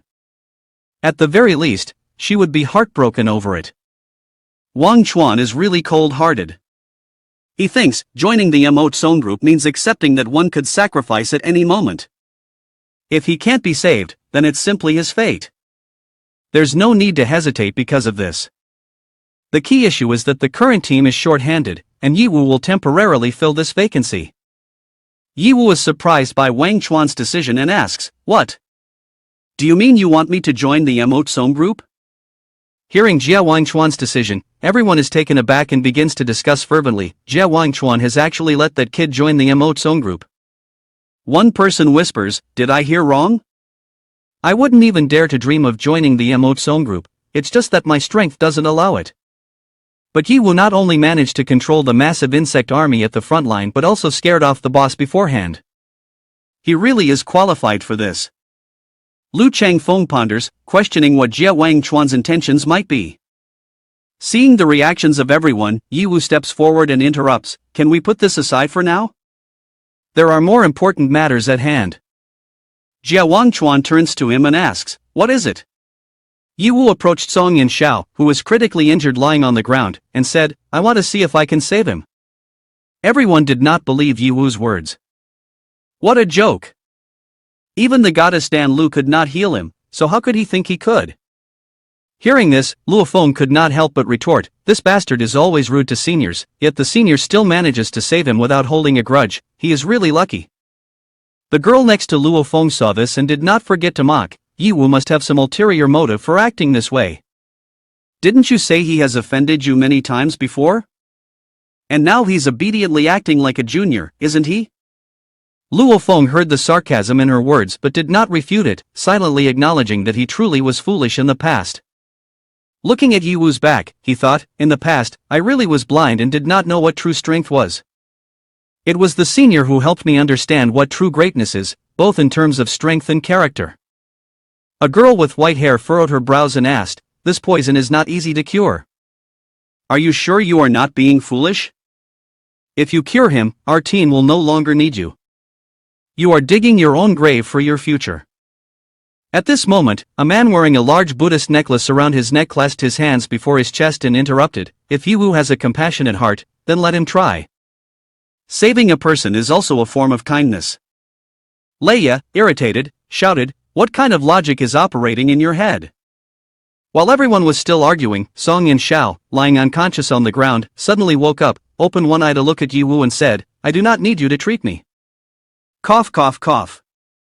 Seeing that Song Yanxiao, even on the brink of death, still refused to yield words, Ye Wu chuckled and advised, I suggest you conserve your energy to avoid dying too soon. Even in a near-death state, Song Yanxiao remained resolute in not allowing Ye Wu to treat him.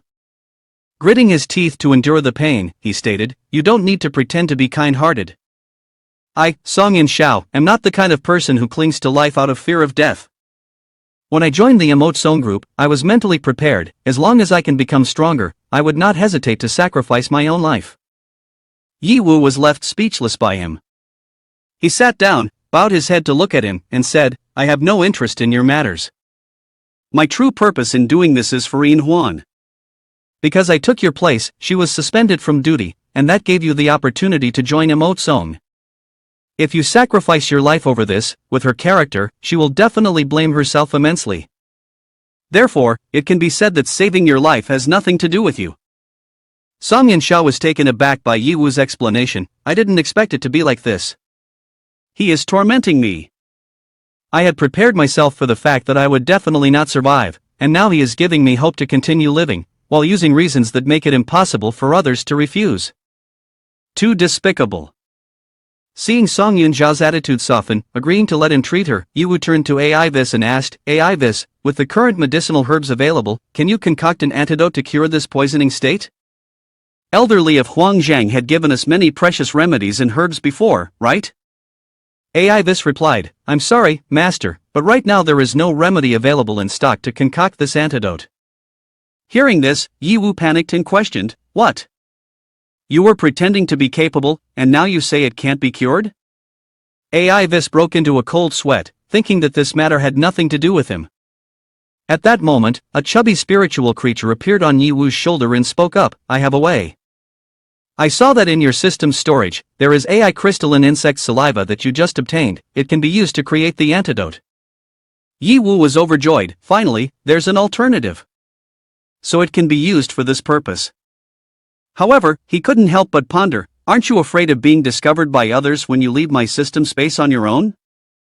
Crystalline insect saliva is the clear mucus of a certain type of snake. It is unclear which insect it belongs to, but it seems that it can be used to concoct medicine. Ye Wu squinted and said to her, it's okay, I have a hidden technique to keep me safe, they won't see me. Although crystalline insect saliva is effective as an antidote, using it solely for detoxification would be quite wasteful. If utilized properly, it could be concocted into something even better, such as by fusing and refining it. Ye Wu quickly decided, saving people is the most important thing right now. He said, let's fuse it with the most advanced antidote I currently have. The system's voice rang out announcing the completion of the concoction. Congratulations, Master, you have obtained a potion with 10 times the essence of insects. This is a brand new product, the result of fusing the essence of insects potion and a high-level antidote. The potion works gradually to detoxify insects, counteract lethal toxins, and maintains its effect for 10 continuous hours. The girl wearing glasses, named Lulu, took the vial of potion and exclaimed in surprise, you actually made an antidote. But it seems it can't completely eliminate the poison, it can only temporarily relieve it. Wan Hao beside her smiled broadly and said to her, don't be so strict, Lulu. Going from 1 hour to 10 hours is already impressive. Ye Wu stood up, put his hands in his pockets, and said to them, although I could concoct a complete antidote, I can only produce one portion. To prepare for any future encounters with insect poisoning during battles, I intentionally divided the effect of the potion into 10 parts. This way, at least we can buy ourselves some more time. Wan Hao had great trust in Ye Wu and praised him, as expected of Ye Wu, your thoughts are truly thorough. Master Lai Jiasi clasped his hands and approached to analyze the situation. In these 10 hours is the golden time for rescue. Now we have two options, one is to build the teleportation door within 10 hours. As long as we make good use of the mining robots you created, it should not be a big problem. The second option is to quickly clear the dungeon and complete the mission. As long as we can clear the dungeon, we will be able to obtain return scrolls, and can also return to the headquarters for professional treatment. Ye Wu raised the next issue. My mining machines have already been depleted in the battle against the sandworm boss, and now only 2 are left. However, if they are run at full power, perhaps. Wan Hao sighed, looked at Ye Wu, and said, you really love to pose challenging problems for others. Then we can only choose the second option. However, the teleportation door must also be improved and constructed at the same time. Ye Hao took the medicine bottle, approached Song Yanxiao who was sitting down, held the bottle out in front of him and said, "Although the medicine is ready, whether to drink it or not is up to you." Song Yanxiao endured the pain, took the bottle and drank it all in one go. "I trust in the strength of Mo Tsong Group and the captain. 10 hours is enough." Hearing that Song Yanxiao had finished drinking but only trusted the team without saying a word of thanks to Ye Hao, one person, feeling indignant, shouted, "Ungrateful! Our senior saved you, and yet you don't even have a word of thanks." Wang Xuan, seeing that the situation had progressed a bit, walked towards the two and said, "I won't make any promises to anyone. The mission comes first, we won't handle the task carelessly just to save time. Let's go." Ye Hao looked at Ji Wang Chuan as he walked by and suggested, "Before we depart, I have a small request. May I bring my team members along? After all, we are a whole." Before he could finish speaking, Wan Hao vehemently objected, "What? Are you crazy, Ye Hao? The place we are about to go is the nest of the insects, with an average level above 80. If you bring along those underlings around level 50, isn't that just leading them to their deaths?" Ye Hao turned to reassure him, "Don't worry, I have my plans." Even hearing this, Wan Hao still tried to find another reason. "First of all, no matter your plans, our senior will not agree to this kind of request from you." Not waiting for him to finish speaking, Wang Chuan made a decision, "It's fine. Have your people set off. Whether you go to seek your own death or for some other reason, as long as you don't hinder me from carrying out my mission, I won't stop you." Wan Hao questioned, if it were a normal situation, Senior would definitely not care about such requests. With Ye Hao, Senior has often been quite accommodating. "What exactly are your intentions?" "The lost holy temple, deep within, the monsters are howling everywhere." "Aha, how can there be such brutal humans? Run! Run! They are fighting fiercely to gain experience points." Luo Feng stood on the side, satisfied, joyfully speaking with Ye Hao and the others. Following the bosses to clear the high-level dungeon for experience points is truly amazing. The experience points are increasing rapidly. While this excited everyone, Luo Feng had some concerns. "Senior, is it really appropriate for us to blatantly watch such a spectacle?" Ye Hao did not care, shrugged, then stuffed his hands into his pockets, stepping on a fallen monster. "Who cares about them?" Wang Xuan said nothing more, not wanting to worry about such matters. The chubby little creature from before, named Baby Beetle, reappeared on Ye Hao's shoulder. He turned to it and asked, "How are you doing, Baby Beetle? Seems a bit off, huh?" It clung tightly to his shoulder, then expressed their feelings. He sensed a wave of ominous aura. "This is clearly the palace that I was once very familiar with, but now feels so alien. Moreover, I feel deep within the holy temple an emanation of very evil and desperate aura." Hearing this, Ye Hao also felt that the situation was not right. "Now that you mention it, I seem to sense it too." Strange auras began to emanate all around. He wondered, what secret is ultimately hidden deep within this lost holy temple? Ye Hao recognized this aura as very familiar. He turned to Baby Beetle and asked, "This aura is most likely emanated by your uncle. How did the holy temple look like before? Is it significantly different from now?" Baby Beetle nodded in agreement with Ye Hao's words and began to explain. "Of course, it was different. Before, under the reign of my father, the holy temple was filled with pure and divine energy. The citizens of the race all lived very happily. Those days were supposed to last, but since my uncle took power, everything has changed. The pure energy of the holy temple has turned into evil and polluted energy. Those who are infected by the evil energy lose their rationality, becoming aggressive and insane." Ye Hao asked in astonishment, "Is the energy of the holy temple that you speak of the energy core emanating from deep within the earth? What differences were there between before and now?" The Baby Beetle was also surprised by his knowledge. "What? You actually know about the existence of the energy core? It's truly hard to believe. It's not called the energy core, but rather the heart of the insect. This is not only the source of the power of the holy temple but also the energy source of the entire world. Uncle is using powerful evil energy to gradually corrupt it. However, if we can purify it in time, it can still be restored to its original state. But if it continues like this, once it's completely corrupted, the entire world will fall into chaos and collapse. After hearing the baby beetle explain, he held his head in despair, thinking, damn it, it's not easy to encounter a perfect dungeon like this. If it's completely corrupted, what will I have left? This is forcing me to speed up. If I don't hurry, this duck will fly away. At this moment, Leia from a distance was being pursued by a colorful dragonfly, an elite level 85. Seeing the group behind her with relatively low levels, she said, Haze, I'm sorry, I've attracted a beast. I'm also afraid there's nowhere to release my anger. Ye Hao shouted, I'm in a bad mood with nowhere to vent, don't block my way. Without any wasted motion, he jumped up and split the colorful dragonfly in half with a single strike, easily ensuring it died before it could even gasp, only managing to let out a grr sound before falling silent.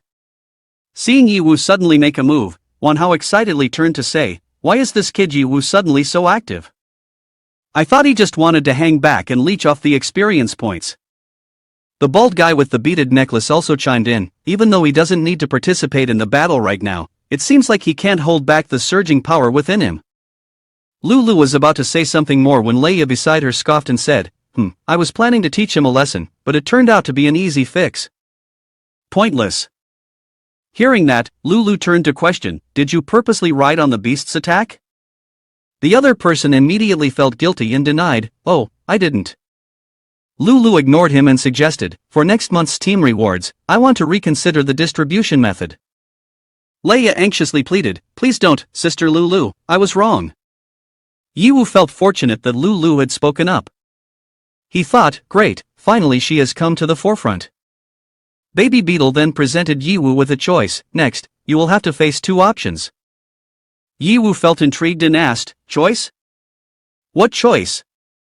I don't have time to choose right now, nor do I want to keep you waiting.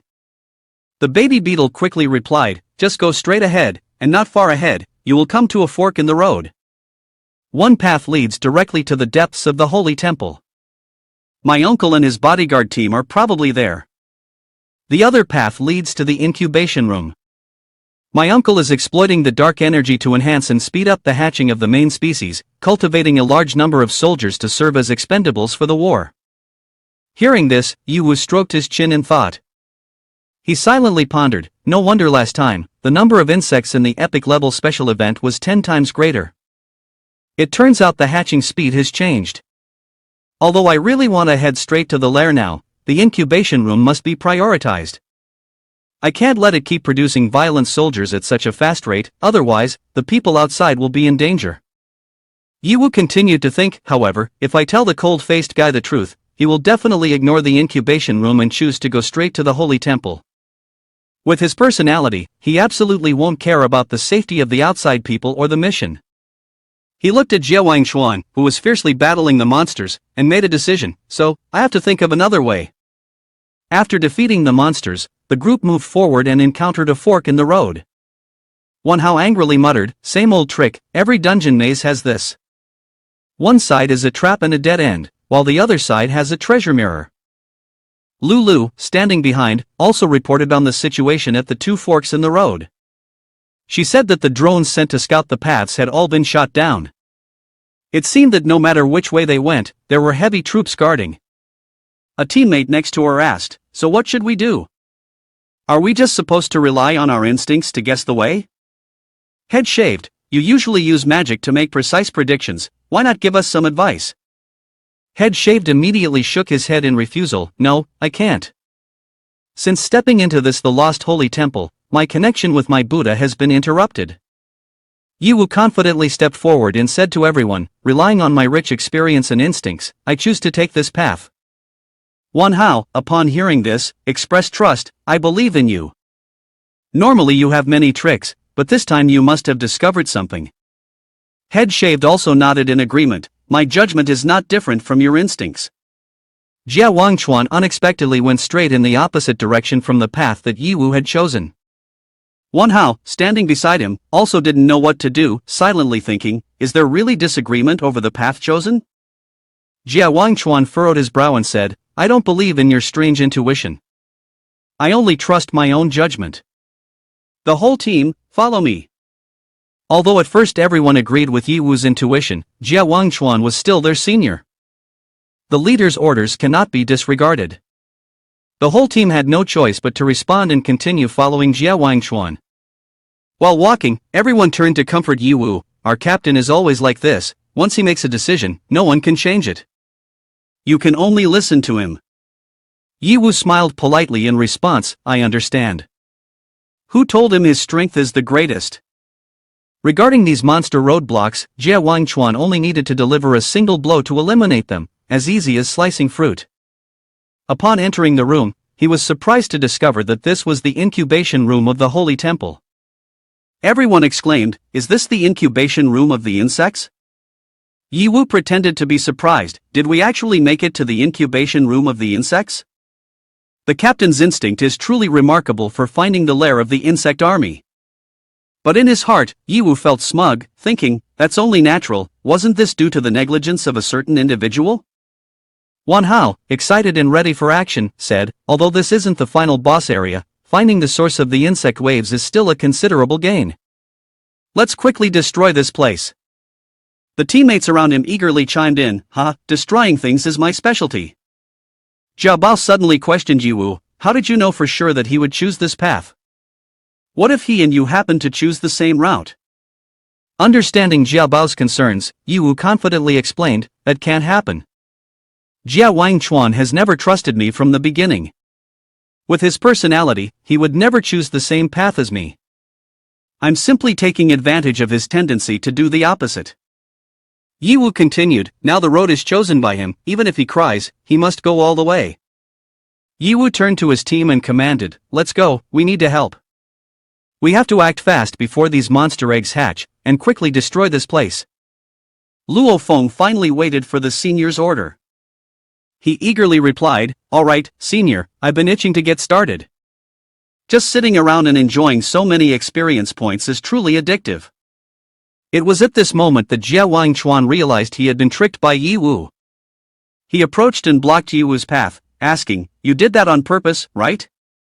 But Ye Wu just smiled mischievously, evading the arm that was holding him and running away, saying loudly, Captain Jia, what did you just say? What purpose? I was running so fast I didn't hear clearly.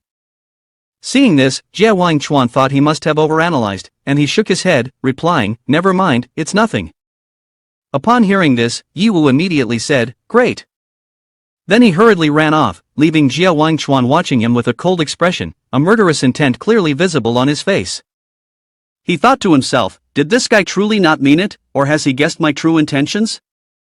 As he ran, Ye Wu suddenly felt a chill down his spine. He turned pale as he realized Jia Wangchuan's murderous intent. I get it now, I get it, the warning of your murderous intent, I've received it. He told himself, although I can't be sure about your true motives, you can still use invisible killing intent to warn me. Ye Wu continued, no wonder you are the top master of the MO attack team, not to be underestimated. Boom! Something just fell to the ground. They hurriedly ran over to check the situation. What happened? Something fell from the sky. The boss of the dungeon finally appeared. She was furious, looking at them and said, you dare to destroy my lair. Then you will have to use your own bodies to compensate. Diana smiled mockingly, glancing at them, you tiny humans could actually break the great door of the Holy Temple and invade my territory. How surprising. But this is where it ends. Because you will all die here, or if you are lucky, become nutrients. At this moment, Leia, full of excitement, said, as a spider, with a human upper body. I must say, quite beautiful. Wan Hao felt speechless, my brother, your taste is a bit special. You can even swallow a bug. Diana felt insulted but still maintained a smile on her face. She spoke sarcastically, what a rude bunch of humans. A scrawny person with not even a muscle on their chest dares to doubt this extremely perfect form of life of mine. You all have only one outcome, just go die. You don't even have the qualification to become nutrients. Diana continued, however. She moved closer to Jia Wangchuan, showing great interest. You look different from them, not only is your strength impressive, but your appearance is not bad either. Are you interested in being my male pet? That way, not only will you continue to live, but you will also live very happily. Jia Wangchuan coldly unleashed a move, severing Diana's leg. I have no interest in insects. Diana screamed in pain, becoming furious. The gem on her forehead also blazed with fire. You dare to ruin my perfect body. Unforgivable. They all must die. Ye quietly said to Wan Hao beside him, no wonder he is the top combatant, facing such temptation without wavering, truly worthy of being a role model for us. Wan Hao replied honestly, I don't mean anything by it, Ye, don't follow his example. I've never seen him react to women. In his eyes, there has only been the mission and the desire to become stronger. To say it bluntly, he is actually a. Immediately, a wave of killing intent accompanied by Jie Wangchuan's cold gaze swept over, forcing Wan Hao, who was speaking, to fall silent.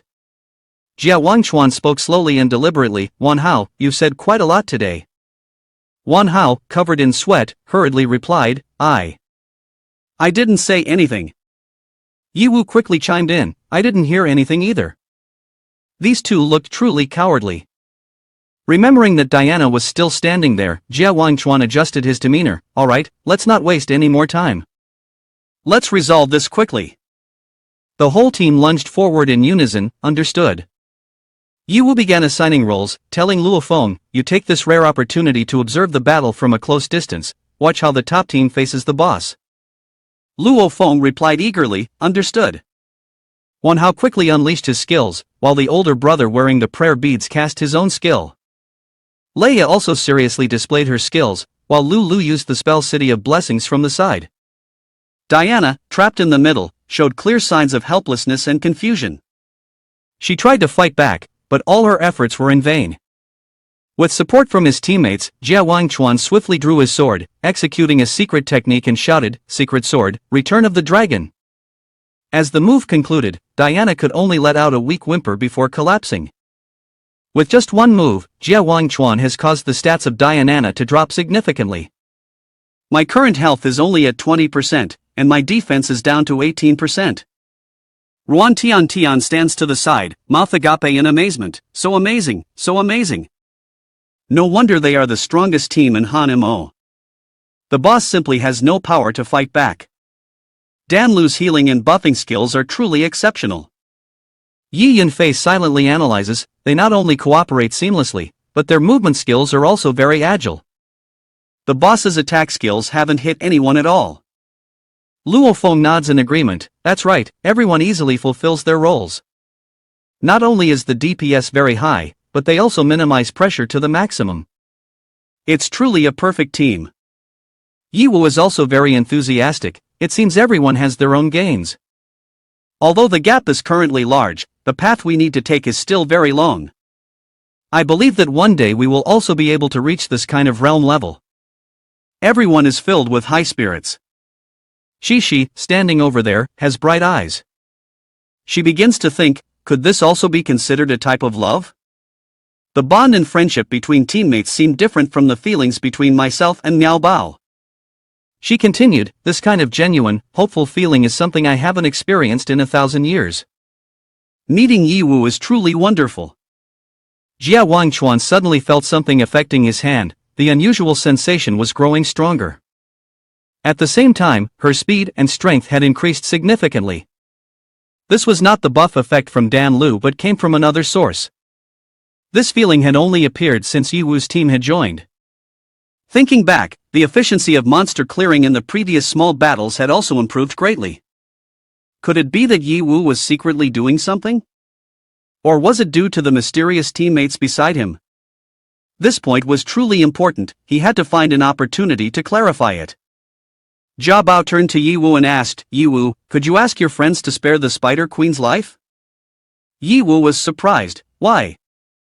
Jia Bao explained, because the Spider Queen was once the closest subordinate of my mother. She might know information related to my mother. Ye Wu hesitated a bit, this is very difficult. First of all, they are not my friends, we are only temporarily cooperating. If I want them to give up their benefits for me, basically, you are dreaming. If I just ask them outright, I'm afraid it will only raise Jie Wangchuan's suspicions. He continued, if he accidentally discovers the existence of people, it will be very troublesome. Hearing that, Jia Bao felt disheartened and replied, alright then. At that moment, the woman was truly furious, she growled, damn it.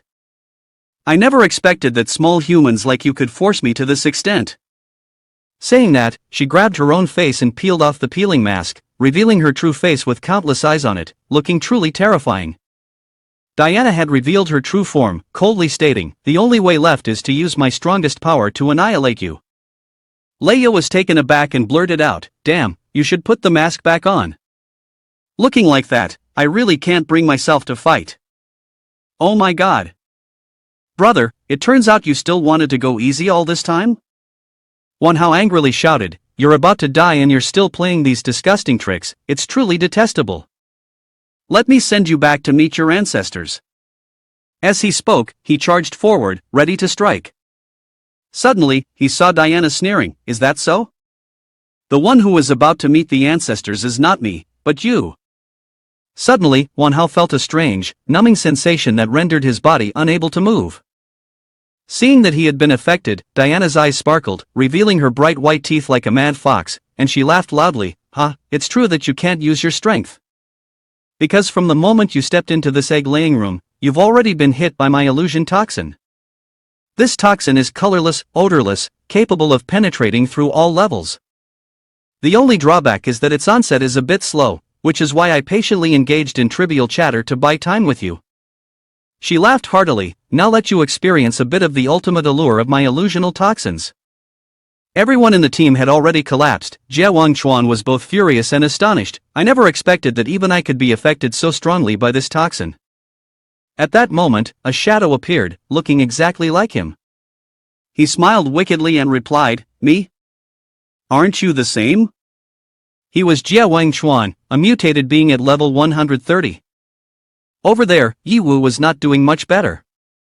He cautiously looked at his mutated self. The one opposite him, Ye Wu at level 12, wore a wicked smile, exuding a dangerous aura. "That's right, I am you, completely identical to you. And you will never escape this illusion for the rest of your life. You will fight with me for eternity until you meet your demise." Ye Wu remained silent, leading the other party to believe that he had been intimidated. The other person arrogantly continued, "What's wrong? Shocked by this truth? Or are you too afraid to make a move when you see your own face? Ha ha." But he was mistaken. Ye Wu suddenly charged forward, delivering a punch that sent the mutated one's face askew. He said, "Thank you for creating an opportunity for me to be alone with you."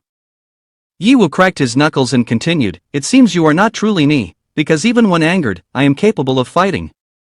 He was not afraid at all, his gaze unflinchingly fixed on the mutated one. Jia Bao on his shoulder also joined in, making a mocking face at the opponent.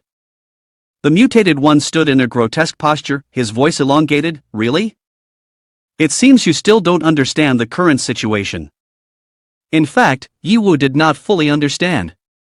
He stared intently at his mutated counterpart, thinking to himself, "I truly don't understand. If it is just an exterior level clone, perhaps he would only reach level 10. But looking at this guy's defensive capabilities, it seems he possesses even my abilities at level 20. Could it be he can even replicate the entire system?" Suddenly, the mutated figure vanished. Ye Wu felt a moment of confusion as he realized the other had appeared right behind him. "You are me, I am you." He clenched his teeth, his expression tense. "It's too fast, this must definitely be level 20. Ye Wu could only defend himself, shouting, "Ah! But I still lost 20% of my health." Ye Wu mutated quickly explained, "Our real strength is comparable." But he thought to himself, "Its speed and strength are indeed not inferior to mine. Could it be that it has replicated the entire system as well?" He manifested a long sword, its light radiating in all directions, then charged straight at the mutated entity. If that's really the case, then it's a hassle. I need to find a way to verify. On the other side, Ye Wu mutated mirrored him, also conjuring a heavy sword. He calmly said, "Nice sword, but I have one too." The clash of weapons echoed loudly, the sound piercing. Ye Wu was taken aback and shouted, "Have you really replicated the power of the Qian Emperor I possess?" The mutated entity responded while fighting, "Replicated is not entirely accurate. It's more correct to say it's a projection. Because when you entered this illusion, we are indeed one entity. Your powers are my powers." Ye Wu retorted, "If we are one entity, then neither of us can kill the other. So what do you intend to achieve? The mutated entity smiled dangerously, its eyes gleaming. This visionary toxin is originally a top-level control skill. The main goal is to trap you in this infinite mental illusion, so you will forever fight alongside me. As for your real body out there, I will handle it. Of course, depending on my mood. Seeing that the situation seemed bleak, Ye Hao suddenly came up with an idea and began to act deeply. He thought to himself, I need to change tactics immediately. Therefore, Ye Hao shifted to acting deeply, so annoying.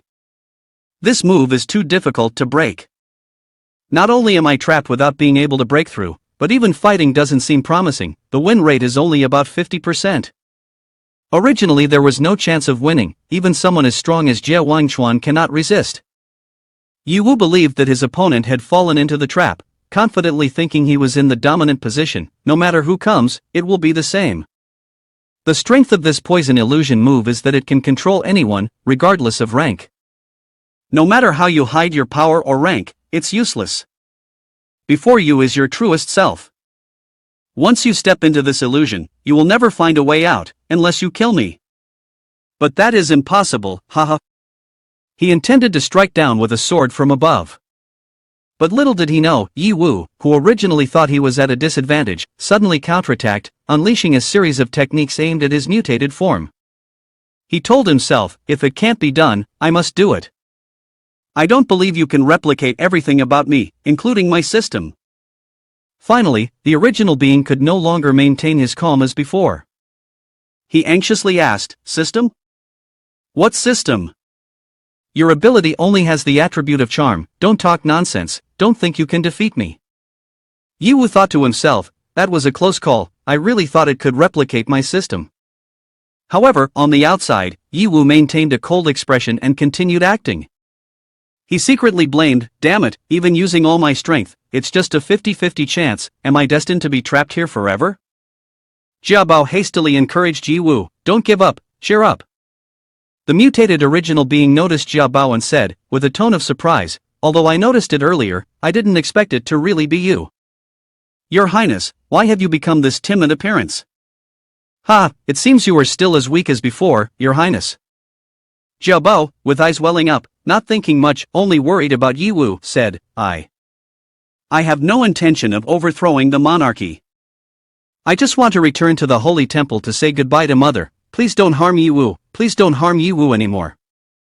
The mutated original being cruelly replied, with a tone full of contempt, your wish has been dashed. But I can compassionately tell you something. Right now, your mother is being imprisoned in the transformation room on the last floor of the holy temple, suffering pain and torment every day. Who told her not to reveal that secret? So how about it? After knowing this news, will you thank me more? Ha ha. Ye Hao realized his intention had been achieved, and immediately stopped the act. Indeed, thank you for only replicating my abilities, not my intellect. Alright, the questions that needed to be asked have been asked, no more acting, we should go outside. The whole world truly owes you and Jia Bao an award. You not acting is indeed a great loss to the world of cinema. The altered Ye Hao looked as if he'd just eaten done, bewildered, and asked, acting, going outside, what are you talking about? Are you mentally disordered? Ye Hao did not hurry to explain to that dull-witted altered being, you still dare to claim you are the same as me, and you can't even recognize my acting skills, which are against the norm. I was just pretending to be weak to help Jia Bao eavesdrop on news about its mother. Jia Bao also yelled, that's right. The altered Ye Hao began to get angry, do you dare to deceive me? He then threw a kick, even if I was tricked by you, what can be done? If we can't get out, it's just a waste anyway. Ye Hao remained unshaken, well, not necessarily, right? Didn't you just tell me yourself? Your illusional toxin only steals my true level and abilities, but it still hasn't managed to steal my actual killing blow. At this moment, the mutated entity exclaimed, a fatal blow? What fatal blow? We have merged, what do I still have that you don't know? Could it be the system you mentioned earlier? Ye Hao appeared mysterious and replied, yes. His attitude was truly impressive, making it impossible for me not to silently applaud. He quickly commanded the system, bet all accumulated experience points on the Qian Emperor. How many levels can the connection ranking be raised? The system responded, currently, the accumulated experience value can raise the connection to level 130. Additionally, the system exists from a higher dimension and is not affected by anything. The mutated entity stepped forward and said, I guess you. At that moment, Ye Wu also commanded, System, withdraw all experience value in the account of the Qian Emperor. I need to continue enhancing my survival capabilities. The system immediately announced, conversion complete. The connection ranking has reached level 130, unlocking the second attribute of the Qian Emperor's account, the shadow attribute. Ye Wu held the sword with one hand. Yes, he really did catch the sword with his bare hand. No one misheard that. He thought to himself, so finally, the shadow attribute, the second attribute, has finally been unlocked. The system explained, after the Qian Emperor fell into darkness, the power of the flaming meteor attribute was suppressed and thus transformed into the black flame, a stronger shadow attribute. The system continued, the black flame is not only more powerful but can also materialize, and its forms of attack are much more varied. It possesses an entirely new attack capability. Even when facing an enemy approximately 30 levels stronger, I can still cope normally.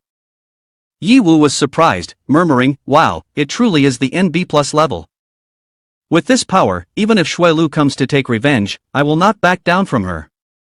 Could this be a doubling of the dark transformation? I like it, I like it. After saying that, he looked at the mutated entity, his eyes shining with a cold purple hue. He declared, did you not want to fight me until the end?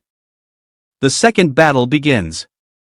At this moment, he donned a new armor, a dangerous purple aura emanating around Ye Wu's body, causing him to feel a sense of panic.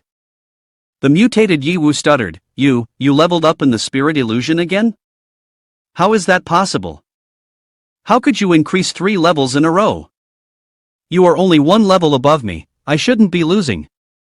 Immediately, he activated the demon controller skill. Ye Wu remained still, coldly saying, I must admit, this camp item has replicated my abilities quite well. Even the innate skill is being utilized. Ye Wu also executed a similar move in response to the smug mutated entity, of course. I just need to hold on a little longer, before you kill me, to destroy your true physical form. Ye Wu calmly replied, having your true body in your hands is truly a nuisance, but I won't give you the time you need. A massive sword lance penetrated the array, descending from above the mutated entity. He was taken aback, letting out a cry of pain. In an instant, the mutated entity was pinned firmly to the ground. Immediately after, Ye Wu opened his eyes, finally back. Ye Wu realized, I am being rolled into a cocoon, surrounded by a swarm of the newborn insects. They all turned towards him, chanting in unison, Die, human!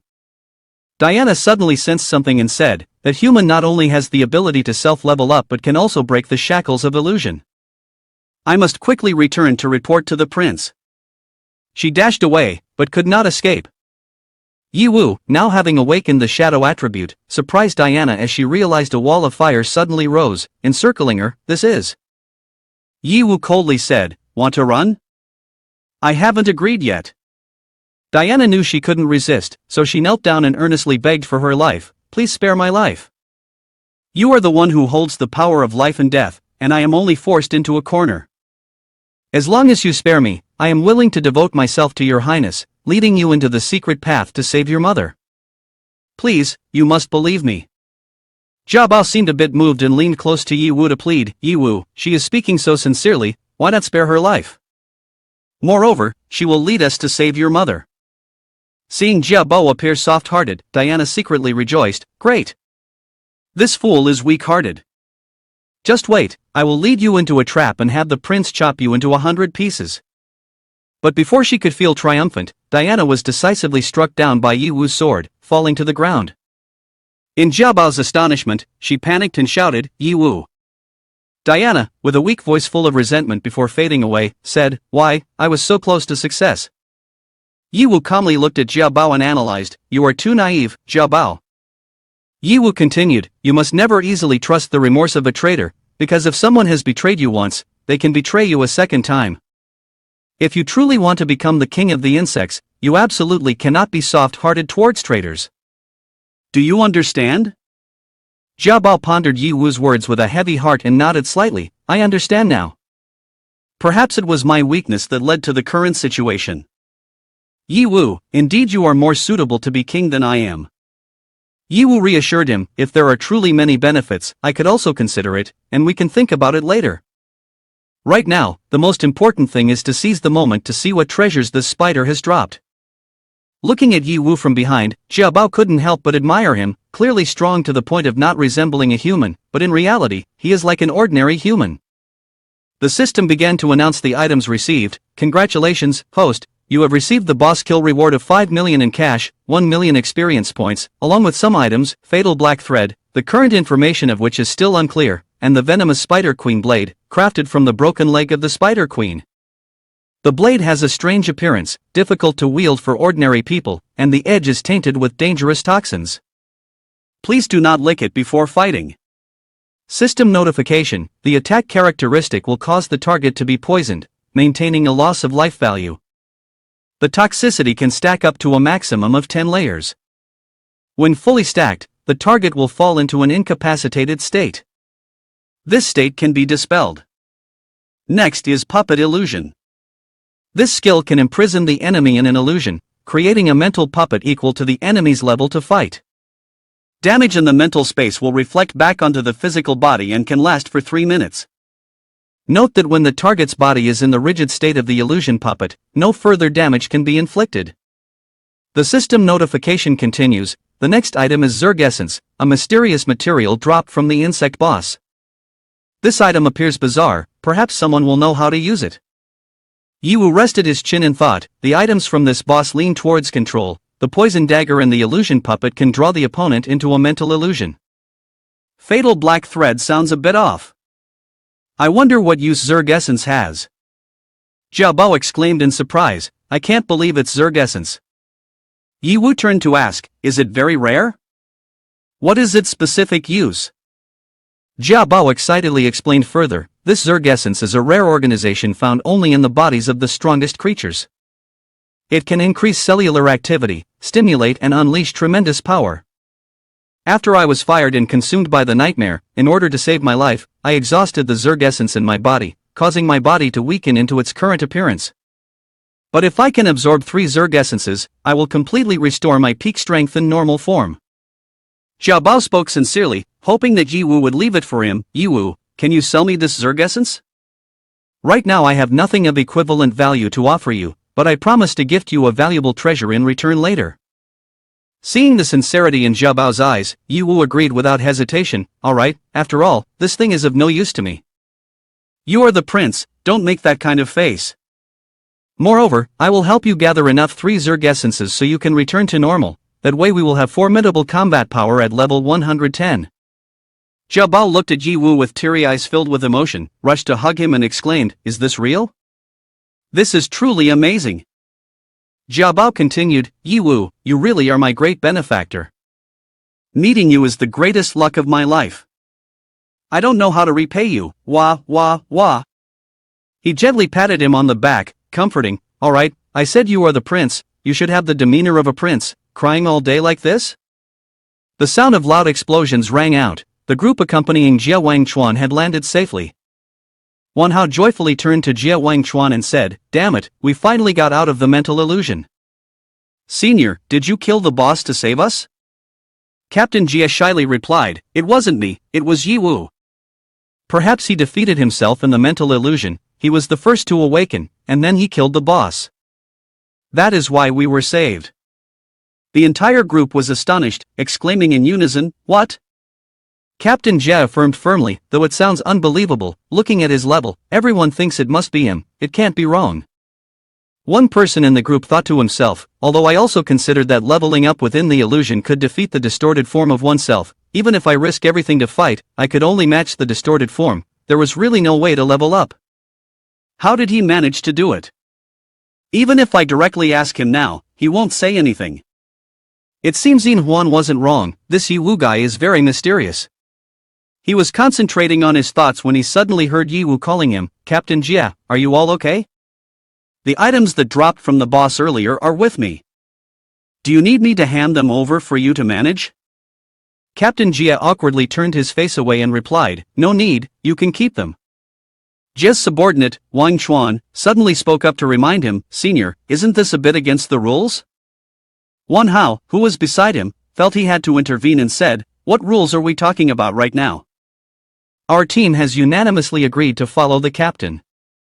Moreover, Ye Wu saved us earlier, without him, we would have died here today. In terms of both reason and sentiment, he deserves this reward." The subordinate replied, "All right, I was just asking casually." He also understood the right and wrong in this matter, thinking to himself, "Of course I know that escaping from the illusion is something even the captain can't do, so he is definitely not someone to be underestimated. But with my hot-headed personality, I don't like him. Clearly, he has exceptional strength but pretends to be humble. Sooner or later, I will have to exchange a few moves with you to see just what level your strength is at." Ye Wu raised his thumb, expressing his approval of Jia Wangchuan's decision, then smiled and said, "Boss, that's generous, I have to like that. I have one more thing to ask. Earlier when you defeated that boss goalkeeper, did you drop a material called Zerg Essence? If so, could you sell it to me?" Before he could finish his sentence, the system notification popped up, "Jia Wangchuan gifts the treasure Zerg Essence to the host. Do you accept it?" Ye Wu was truly surprised. "Captain Jia, what is this?" Jia Wangchuan replied, "It's nothing, this is something you deserve. I hope in the next battle you can continue to perform excellently." Ye Wu joyfully said, "Of course, thank you. I'm really surprised. I truly appreciate it, regardless of his character or temperament. Just from the level of generosity, Jia Wangchuan is really trustworthy." However, Ye Wu also felt a bit worried. It seems they are not very interested in the items dropped from the boss. Could it be that the MO attack team has other objectives? I hope they don't conflict with my goals. Ye Wu happily turned to Jia Bao and said, "What's up?" In the blink of an eye, I've already collected 2 Zerg Essences, next I just need to deal with one more boss, and you can recover. Jia Bao spoke with a tone full of appreciation. Ye Wu is amazing. The next boss is. Jia Bao was left speechless in horror, causing Ye Wu to be curious. "Why do you have an expression like you've seen a ghost? Who is the next boss after all?" Jia Bao's face shifted from panic to worry. It's my teacher." Ye Wu widened his eyes in surprise. "Teacher?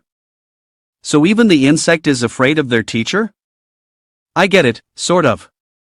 After all, I've been a relatively good student and have never been punished to copy homework." Jia Bao quickly interrupted, "That's not what I mean.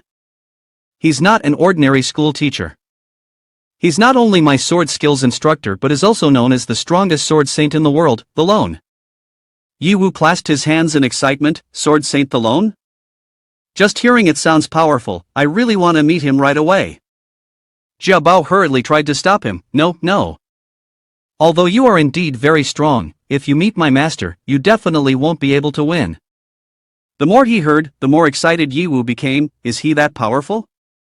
Could it be that his level is so high it's monstrous? Jia Bao replied, "No, the rank of my master is indeed a question mark, but the source of a person's strength does not come from rank, but from their supreme sword skills." Ye Wu said in surprise, "When I heard you mention the sword saint before, I found it quite strange. Isn't your tribe always proud of physical strength? I didn't expect there to be a master of sword skills." Upon hearing Ye Wu's question, Jia Bao had to explain further, "Our tribe indeed does not excel in swordsmanship, but my master is an exception, because he is, like you, also a human." Hearing this, Ye Wu was even more surprised. "What? And this dungeon still hides such a story?" Jia Wangchuan, who stood beside them, also felt confused. Ye Wu grabbed Jia Bao and asked further, "Quickly tell me the details, what exactly is this about, Jia Bao?" Jia Bao answered, "This is a story that my father told me. Before I was born, a humanoid from another race suddenly broke into our world. Although the entire world was searching for him, my master relied on his exceptional sword skills to break through encirclements multiple times. However, how long can a flesh and blood body contend against the whole world? After many years, my master gradually became exhausted, and just as he was about to be tortured to death." Jia Bao continued, "My father ultimately disregarded everyone's opinions and accepted the master, assigning him the role of a close protector. Since my birth, he has been both a bodyguard and a teacher of sword skills for me. At that time, the master had truly integrated into the world of our race, but after all, humans and our race are still two different species. The lifespan and aging of the two species are also not the same. To extend his lifespan, the master eventually took the risk of undergoing transformation to become the insect. The one who proposed this transformation plan was actually my uncle. Therefore, the master had no suspicions, but my uncle secretly implanted toxic cells into the master's body during the transformation process, using these cells to control his nerves, turning the master into a tool to kill my father. Ye Hao continued, currently, the master has completely lost his reason, becoming a loyal servant of my uncle and also the most dangerous assassin. If faced directly with him, it would definitely be very dangerous. Upon hearing Ye Hao recount the whole situation, Ye Hao also understood that this opponent is truly very difficult to defeat. Indeed, facing the insect alone for several decades, a race with unparalleled strength, and having undergone transformation to become even more powerful is a daunting challenge. Ye Hao thought, like Senior and Song, one cannot encounter an extremely powerful antagonist right from the beginning. Moreover, his identity is a big mystery. If he really is a human who suddenly intrudes, then he would be like the original inhabitants of the dungeon, just like Chi-Chi. So what exactly is his background? Although I am very curious, now is not the time to be troubled by this matter. Ye Hao turned to Ye Hao and asked seriously, if we kill your uncle, will it remove the control over your master? Ye Hao pondered for a moment and replied, it should work. My uncle implanted his modified cells into my master to form a toxin, which in turn controls my master. As long as we kill him, the toxin cells in my master's body will stop activating. Ye Hao continued, then we don't need to confront your master directly, we can choose to take a detour around your master to destroy the lair first, right? Seeing that Ye Hao's plan was not bad, Ye Hao nodded in agreement, okay, we just need to take that secret passage. At this moment, Captain Jia eagerly interjected, no need to change the route, that talking insect. We are heading straight to the location of your master sword saint right now. Ye Hao was frightened and hid behind him, sobbing, Hovu, how could he possibly see me? Ye Hao was now very startled, clearly he didn't see me before, so why can he suddenly see me now? Captain Jia looked at the two of them and laughed loudly, before that mental illusion appeared, I saw this little bug that can speak human language following you. The reason isn't important, but what's important is what this bug is saying, I can't pretend I didn't hear it. Ye Hao looked at Captain Jia in front of him, feeling a bit curious. Could it be that you were also in that mental space and gained some ability? If not, achieving that just with your own abilities would really be terrifying. Ye Hao turned to pat Captain Jia on the shoulder and explained, if you listen to what Ye Hao said, I fear that directly going to find the sword saint right now might not be a smart choice. Of course, I don't doubt your strength, but our ultimate goal is to defeat the boss. It really isn't necessary to waste time on him. Ye Hao continued, furthermore, as long as we defeat the final boss, this sword saint won't self-destruct, so it's really unnecessary. Captain Jia couldn't wait any longer for Ye Hao to analyze the situation, and he drew his sword, pointing it towards Ye Hao, who was hiding behind Ye Hao. Stop wasting words, tell it to lead the way, or I'll kill it right now. Wan Hao felt frustrated by Jia Wangchuan's attitude. Why suddenly like this? Jia, don't be so impulsive. Weren't things good just a moment ago? His subordinates were also surprised. Oh, could it be that the senior has finally been provoked by this brat? Looks like there's a good show to watch. Luo Feng, despite knowing he wasn't a match for Jia Wangchuan, still spoke up to defend Ye Hao. What the hell do you want to do? Don't hurt my senior. He silently told himself, even if he kills me, it's as easy as squashing an ant, but I absolutely will not be cowardly. Ye Hao remained unfazed, his expression calm as he responded to Captain Jia's anger. Why do you need to act this way? We just went through life and death trials together, and now we've turned this into such an awkward atmosphere. Is that really good? His gaze was filled with murderous intent as he looked at Ye Hao. What if I want the answer? Do you know that we can't get past this barrier and still have to fight? Ye Hao stammered in response, I know. I will lead you. Please don't harm Ye Hao, okay? Put down your sword. Jia Wangchuan immediately lowered his sword and ordered, lead the way. Got it, Ye Hao replied quickly. Then he shot up ahead. Ye Wu smiled, touched to see that Jia Bao, fearing for his safety, had to point out the location of the master. He told himself, compared to my safety, he should be more concerned about himself. He truly is a wonderful person. Luo Feng saw Ye Wu standing still, and hurriedly ran over to ask, "Senior, are you okay?" That Wan Hao is truly outrageous. How could he turn his back so quickly? Wan Hao, hearing this and not understanding the whole story, curiously asked, "What just happened? Why provoke him like that?" Another person also agreed, "That's right, we should keep our distance from him." Seeing that even his younger sister advised him to keep his distance from Jie Wangchuan, Ye Wu chuckled and explained to everyone, "It's fine. I just know ahead there is a sword saint of the insect level, extremely formidable. What I mean is, we should bypass him to avoid unnecessary casualties." But Captain Jie stubbornly wants to go, which is why there's a disagreement.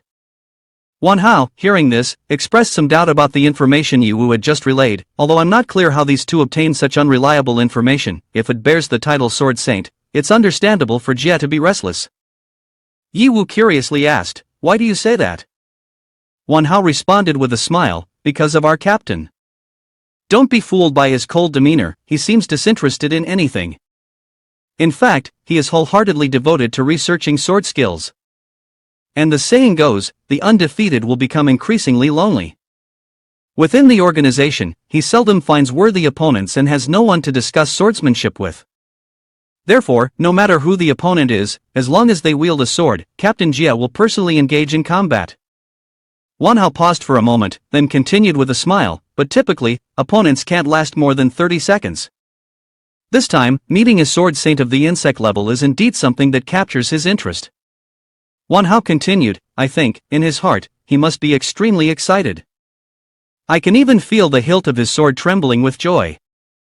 Ye Wu understood the reason and also felt a bit of sympathy for Jie Wangchuan's attitude just now. "I said he always prioritizes the mission, so why has he changed this time? Turns out, this is his true nature.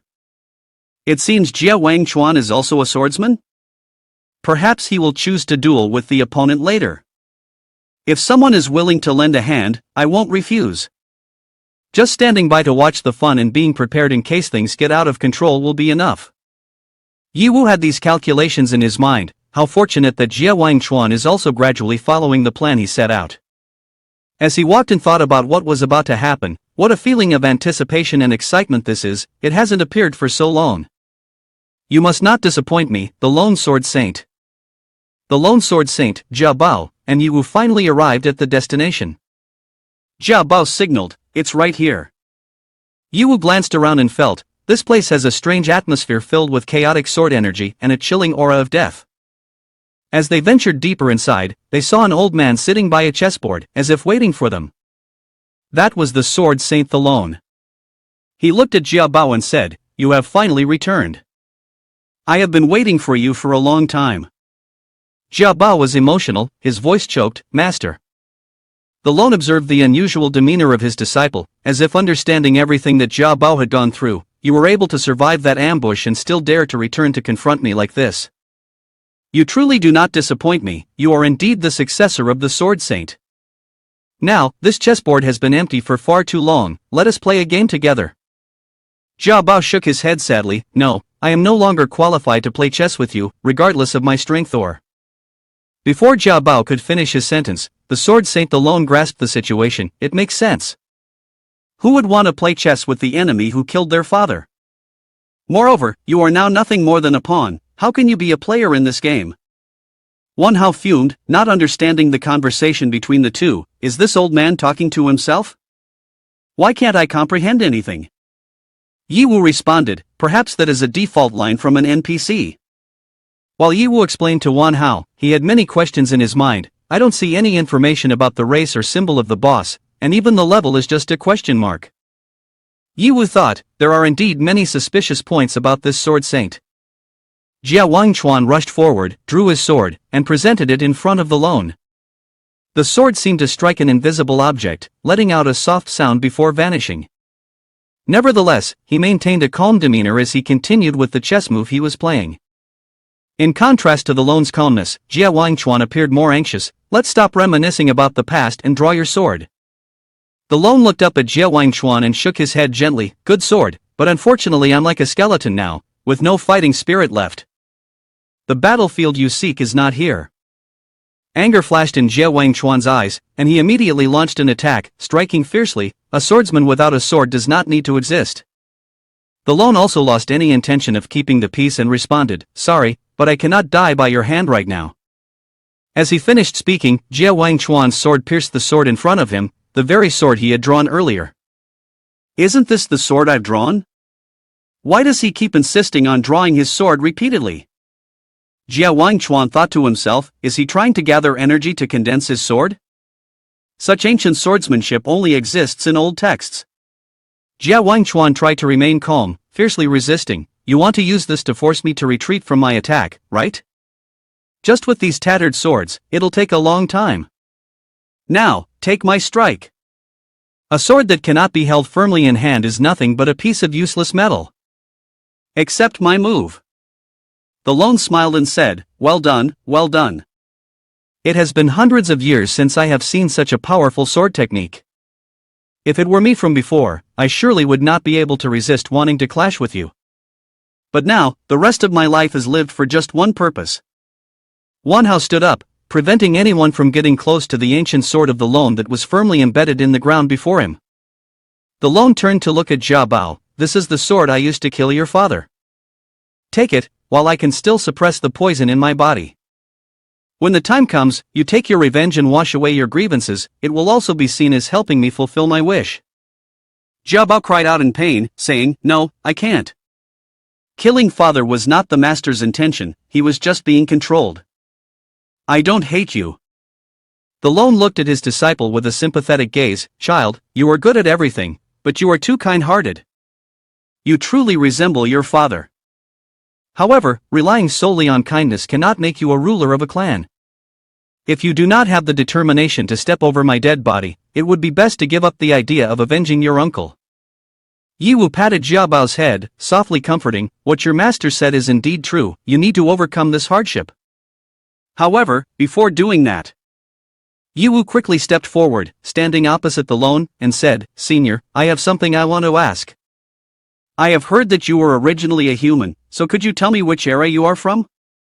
How did you come to this world? The lone looked Yi Wu up and down, then nodded and replied, Young man, you are truly peculiar.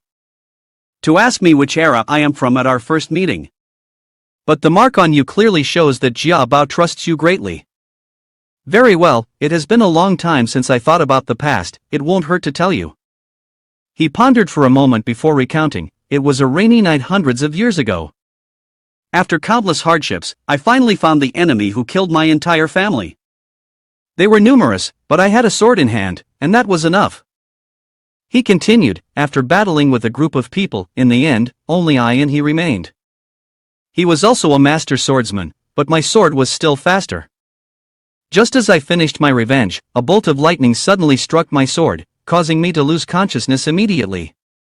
When I woke up, I found myself in this place. The entire world around me was filled with strange-looking monsters. Apart from myself, you are the only humans I have encountered. This is my story.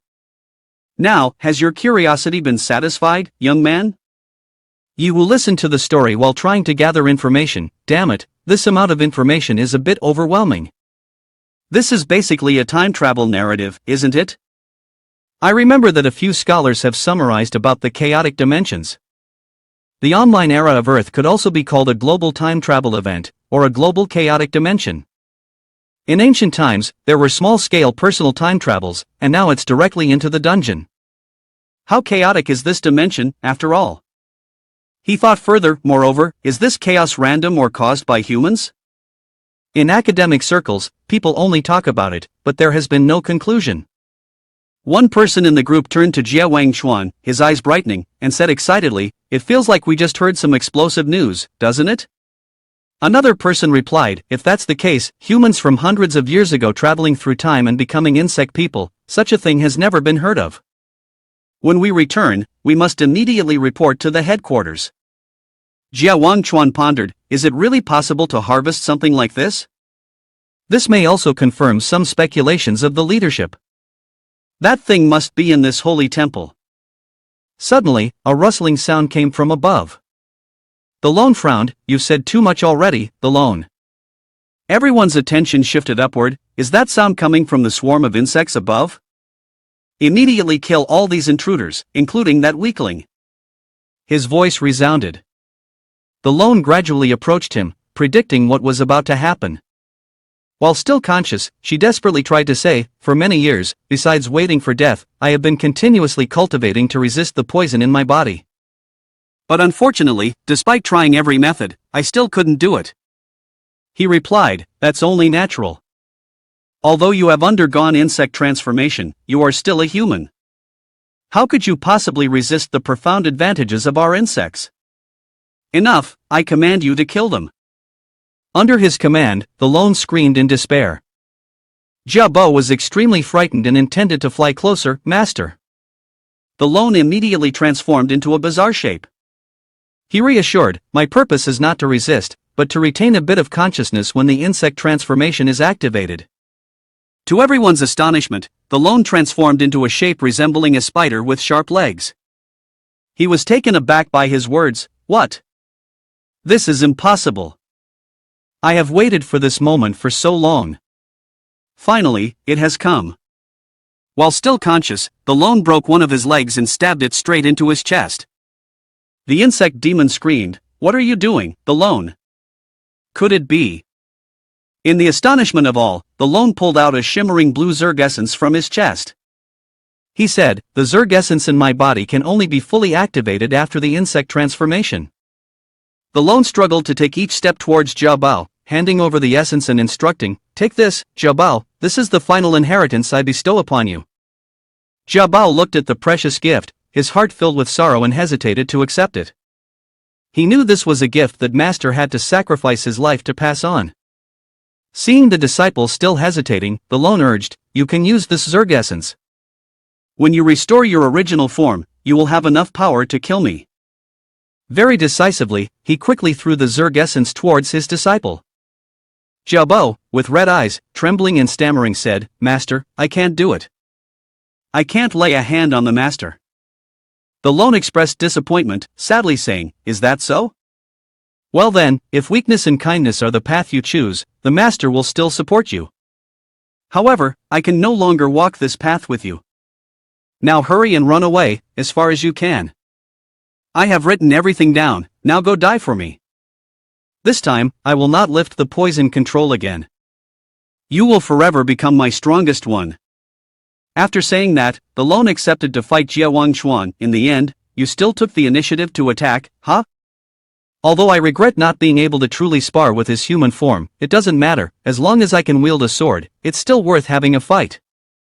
The lone replied, is that so? You must be the strongest among this bunch, right? But here, in my eyes, you are no different from trash. If you are so eager to die, then I will start with you. One of Jie Wangchuan's men angrily said, damn it, your arrogance is too much. Isn't it just a boss? We've faced countless bosses before, let's kill him together. Wanhao said, although I say this, I guess. Wanhao also intended to express his own guesses, but was interrupted by Jie Wangchuan. Everyone stepped back. Although there are rules giving priority to mission over personal matters, a master of sword skills like this is a rare occurrence, and I don't want to miss the opportunity for a one-on-one with him. You must not interfere. Wanhao saw the captain make such a decision and felt it was somewhat unlike him before, but he could only think to himself and did not dare to speak up. I still understand you, Jie. But this is the first time I see you ignore the rules and prioritize the mission. You're not being influenced by that brat Yi Wu, are you? Jie Wangchuan charged forward alone, executing his next move. He did not forget to remind everyone, step back a little, be careful not to get hurt accidentally. The lone looked at Jie Wangchuan, puzzled, what peculiar technique is this? Aren't you going to compare sword skills with me? Where is your sword? Jie Wangchuan laughed heartily, you are now just a bug holding a sword, unworthy of matching sword skills with me. It turned out the captain had been recognized by the lone as using the Essence Wind God Domain technique. Although the two sides did not directly duel with swords, there were sounds of clashing like swords striking against each other, this type of attack method. The lone was focused on commanding a certain technique. Jia Wangchuan stood in front of the gentle breeze, his gaze observing meticulously, use sword into qi, and shift the qi into the air, where the wind is everywhere. The lone was very interested in this battle. Interesting, this is really too interesting. I will join you in this fight. The subordinate of Captain Jia looked at his superior with pride, truly worthy of being the strongest technique of the senior, suppressing the one called the Sword Saint to the point of being unable to counterattack. Wan Hao had a different thought. The situation seems to be one-sided in suppression, but there is no real damage to the Sword Saint. Could it be that he can block most of the attacks? How is this possible? Ye Wu also silently pondered. This technique of Jia Wangchuan is indeed very powerful, but it must have time limitations. Judging from the current situation, the Sword Saint's transformation can hold out until the skill ends, and he must take advantage of this time to replenish his combat power. Ye Wu turned around and saw Jia Bao still clutching the Zerg essence and crying, which made him feel uncomfortable. Stop standing there crying, quickly absorb this Zerg essence for me, then restore your previous form. As he spoke, he tried to force it into Jia Bao, regardless of his struggles to avoid it. No. I can't do it. Ye Wu said sternly, can't do it? Then I will kill you right now. Because the person I hate the most is the weakling who drags others down. I have tolerated you for too long. Don't think I will always protect you. After all, if I kill you, I can become the king of this entire world. And your mother, I won't care about her, letting her continue to be tormented. Hearing Ye Wu's provocation and thinking of his mother, Jia Bao suddenly awakened and shouted, "What? You are not allowed to treat my mother like that." Jia Bao regained his composure, his expression emotional as he said, I know I am very weak, especially since I met you. I feel like I can rely on you without having to fight. But my strength has also been recognized by the master. I may not be as useless as this. Perhaps I just lack determination. As he spoke, Jia Bao grabbed the Zerg essence to absorb it, then looked at Ye Wu and quietly thanked him. Thank you for intentionally using this method to scare me. Jia Bao's body has begun to encase itself. Ye Wu deliberately turned away, sulking, but in her heart, it felt as though she had shed the burden of Jia Bao, who's performing. Don't think randomly. You say you're very strong, so hurry up and transform for me to see. Oof. Ye Wu felt a bit embarrassed when she saw that Jia Bao had completely understood her provocative intention. Is that with such poor acting skills? Jia Bao simply nodded, affirming, wait for me. Ye Wu felt very anxious while waiting for this weakling to return to his original form. Did you already encase yourself after just one disagreement? The problem is, I don't know how long it will take to break out. I don't have much time to wait for you, so you'd better come out soon. Ye Wu said, it's here. Jia Wangchuan was using the Wind Lord Sword formation strategy, confidently fighting, but unexpectedly, just one move from the lone shattered everything. The beasts seem to blend into one, I've adapted to your attack methods already. No wonder the body of the Sword Saint is so formidable. Even without Zerg essence, it can be this strong. Those witnessing were tense, holding their breath as they watched every move. So he actually shattered the Wind Lord Sword formation of the senior? Jia Wangchuan heard those words and became even more worried. The opponent is truly too strong. In the Wind Lord realm, I can only fight him on equal terms. If he doesn't weaken by himself, I would definitely lose. Given the current situation, I can't possibly defeat him in the allotted time. By the time the Wind Lord realm dissipates, I will have 5 seconds of weakness. If he seizes that opportunity, the entire team will be in danger. Should I use that move? The move I intended to hold back for the final boss. Seeing Jia Wangchuan distracted, the lone spoke up, in a battle of this caliber, are you still daring to lose focus? You are already dead. Saying that, he raised his sword, preparing to deliver an even stronger blow than before. It's over. Captain Jia turned to Ye Wu with a pleading look. Fortunately, Ye Wu managed to rush in to block that fatal strike just in time. He said, the attack power is indeed strong, but I can barely withstand it. Jia Wangchuan, upon seeing this, shouted loudly, Ye Wu, what are you doing? You are charging into my Wind Lord realm. Do you not want to live anymore? Ye Wu was trying to resist while saying to Jia Wangchuan, so please, Captain Jia, quickly withdraw the formation. I'm struggling to hold it back. Next, let me fight it. Seeing that there was no other choice, Captain Jie was still quite worried about Ji Woo. He wanted to confirm once more, "Are you sure you want to fight it?" Ye Woo replied firmly, "Absolutely, Captain Jie, you should conserve your energy. After all, there's still a final boss we haven't fought yet. Besides, don't you want to probe my true abilities? Now, I will show you my real strength." Of course, I was just fooling you on the outside. Ye Woo pretended to want to relieve the captain, but inside he truly didn't want him to know the full extent of his power. The lone suddenly saw another opponent appear and sneered, "What's this? Can't handle it alone, so you start calling for reinforcements? I don't mind, you all can come at me together. This level 13 little boy in front of me is not worthy of fighting me."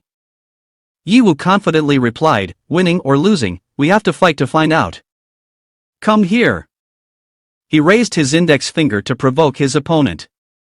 The lone shot 4 swords at Ye Woo, confidently and disdainfully saying, "This guy doesn't know his own limits, killing you will be a piece of cake. Die." Ye Woo, with just one sword strike, had cut down all 4 of those swords. He looked at the lone and said, "Is that all?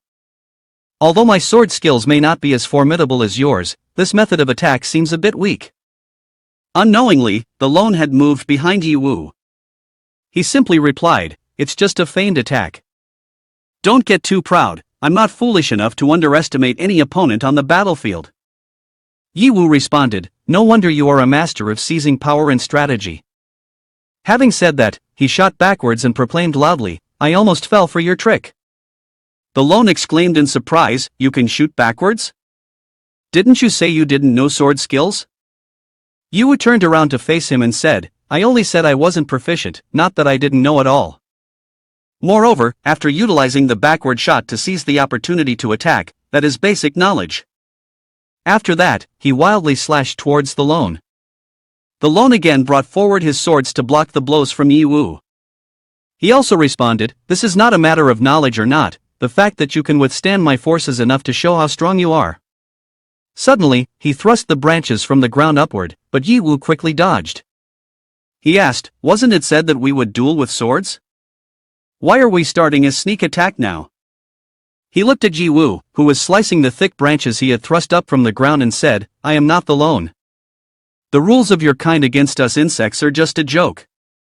As long as I can win, I will use any means necessary." Since he had broken the agreement, Ye Woo no longer needed to hold back. He replied, "To win without scruples? Sounds like my style. Then I won't hold back either, since I have already drawn my sword." He shouted, "I prefer violence even more than this." Ye Woo activated Flame Demon Control, and violet fists emerged from the magical circles, targeting the lone with attacks.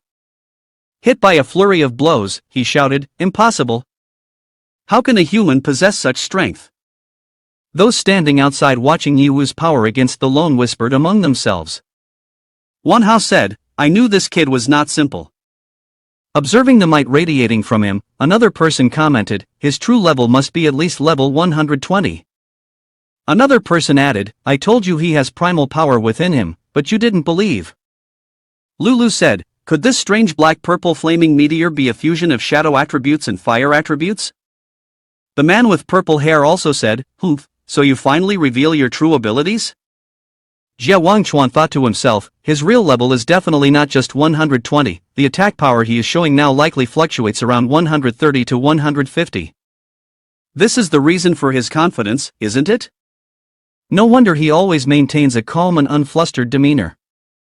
This person can only be recruited. If we want to kill him, it will be very difficult.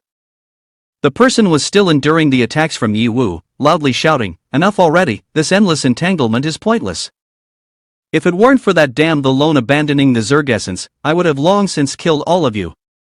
Even though I find it hard to determine a winner in a one-on-one, you are not without weaknesses, which is what you humans often refer to as burdens." As soon as he finished speaking, he split into multiple copies and continued, "Even if I cannot kill you, it is very easy to kill the others. Which option do you want to choose?" In the end, he burst into laughter. One person from Jie Wangchuan's team, who was blocking an attack from one of the copies, shouted a signal to everyone, "Be careful, even though the strength of this clone is not as strong as the main body, it should not be underestimated. Quickly deal with them." The person with purple hair also rushed over to assist the other and said, yes, Ye Wu is indeed an outer disciple. If he has such crushing power, then why does he still want to give the boss a chance to transfer? Lulu, standing behind to support the two, spoke up, because Ye Wu's strength is not strong enough to truly overwhelm. Shut up and focus on fighting. Hao, who was dealing with another avatar, chimed in, Ye Wu's subordinates should quickly hide behind me. If you run into this avatar, there's only one path to death. Luo Feng replied loudly, understood, Brother Wan. Yi Yunfei turned to the back and said, Shishi, you stay close to me. Then she saw Shishi facing an avatar alone and anxiously yelled, Shishi. Suddenly, Jia Wangchuan dashed in like the wind, counterattacking the avatar in front of Shishi, causing it to fall. He said, even if your strength is weak, you should at least know how to run away. Jia Wangchuan used swift slashes to dismember the avatar into many pieces, then turned around to say to Shishi, did Ji Wu not teach you how to face an enemy stronger than yourselves? Shishi stammered, I'm sorry.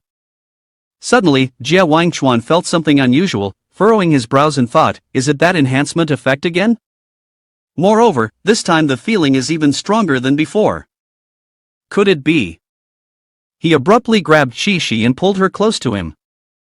Shishi was startled and exclaimed, what do you want to do? He paid no attention to her words and continued to ponder, indeed, this is because of this girl. Could this be some kind of passive skill of hers? I have never encountered a situation like this before. Shishi struggled to raise her hand, softly saying, please let me go. Suddenly, he released Shishi and ran towards another clone. Jia Wangchuan thought to himself, this is not the time to doubt this. I need to eliminate the clones first. Shishi watched him run away, silently thinking, this man is truly strange. On Ye Wu's side, he was still enthusiastically fighting the lone and said, just Jia Wangchuan alone can eliminate all your clones. It seems your clone strategy is useless. The lone replied, is that so? I don't rely solely on clones to fight. They are merely a diversion to attract your attention. As for my true objective. Suddenly, a large tree burst forth from the ground. The lone gleefully said, look up and see, this is the death you all must face. Ye Wu shouted to announce, not good, it's insect poison again, everyone hurry. The lone was very pleased to have distracted them, laughing as he said, too late now, you won't escape. Ha ha. Accompanying the lone's laughter were the explosive sounds of the green foliage, releasing a green gas. The toxic smoke spread around, causing Ye Wu to kneel down, covering his mouth and nose. He thought to himself, carelessness has led me to fall into 2 traps in a row. In an environment like the Holy Templar here, it's truly impossible to be on guard.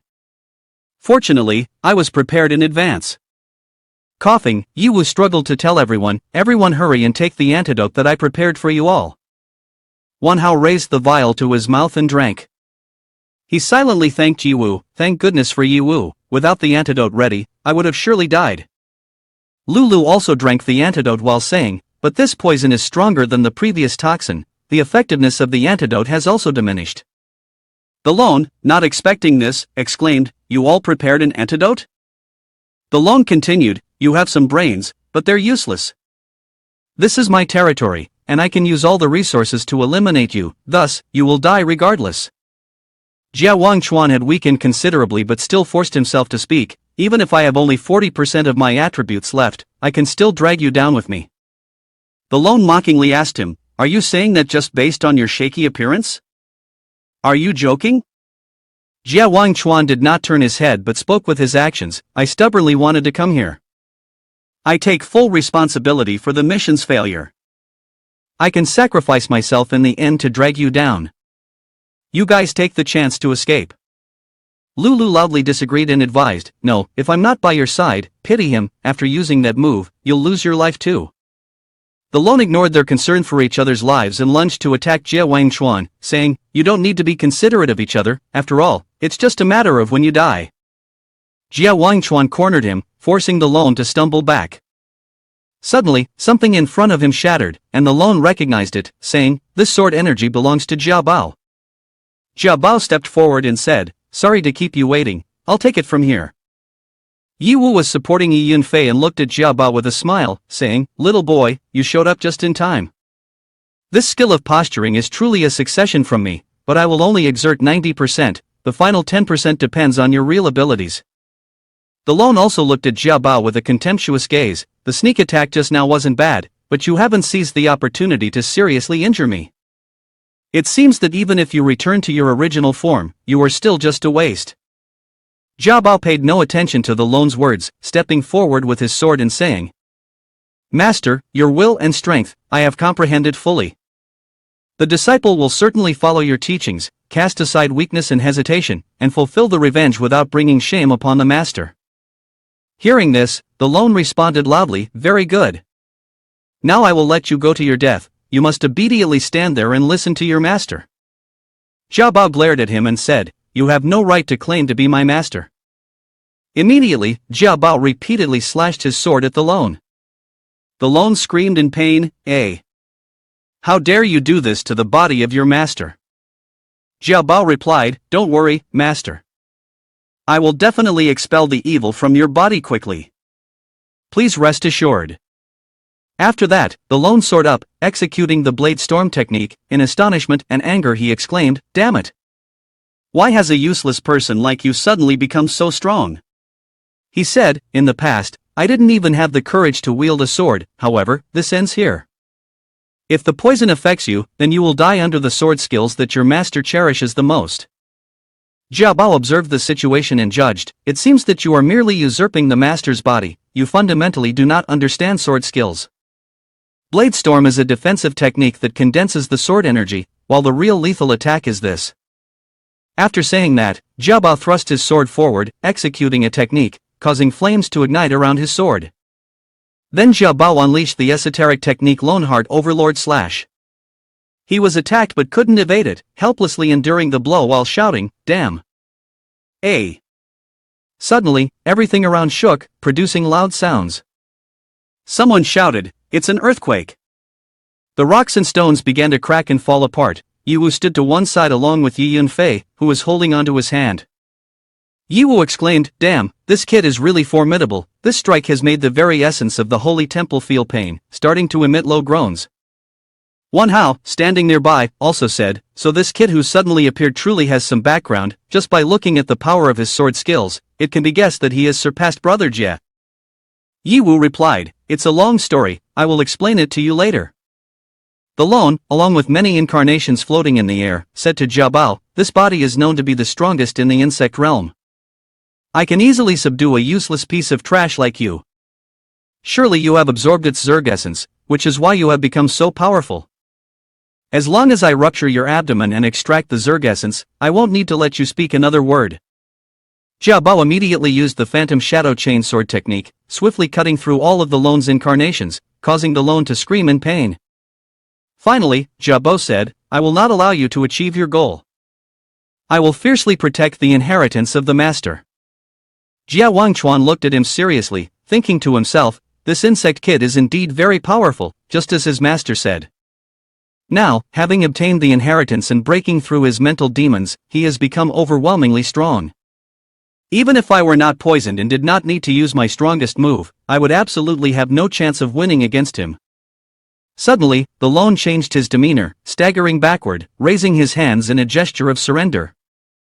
The lone said, "All right, I concede, you have won. I truly did not expect you to be this formidable. In consideration of our relationship as uncle and nephew, please come back and assist me." The lone continued, replying, "I will also release your mother so that the two of you can reunite. How about that?" Ye Hao rushed forward and said to him, "The me from before might have believed that, but the me now will not be swayed by sweet words anymore. My only goal is to kill you." Suddenly, several vines shot up from the ground, wrapping tightly around Ye Hao's legs, preventing him from moving. Ye Hao was taken aback, turned his head to look, and exclaimed. Immediately, the lone's expression changed like flipping a pancake, laughing and saying, Congratulations, you guessed right, but it's too late. I never intended to give up this body, after all, it is the culmination of my hard work, but now it seems that if I don't give it up, I won't be able to defeat you." In the situation where he was bound tightly by the vines, Ye Hao shouted, "What do you ultimately want to do?" The lone, merging with the holy temple, laughed loudly and said, feeling desperate now, Because you will all die here immediately. At that moment, a tree began to grow wildly at an astonishing speed. A person exclaimed in panic, "It's committing suicide." Ye Hao replied, "No. It is merging the body of the master and the ancient tree, then using the energy of the holy temple to biotransform the ancient tree. But by doing so, the ultimate goal is..." Ye Hao hadn't finished speaking when the branches as sharp as swords suddenly sprouted out. Someone exclaimed, "The branches are growing sharp like swords." Another person quickly spoke up, "You all hurry and run towards the exit, I will hold them here."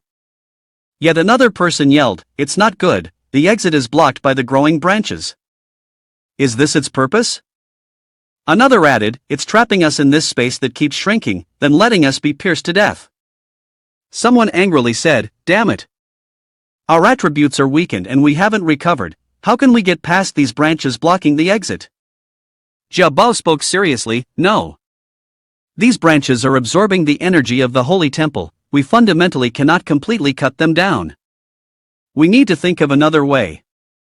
Jia Wangchuan said in a deep voice, "To stop its growth, we must cut off the connection between the main trunk of the ancient tree and the holy temple.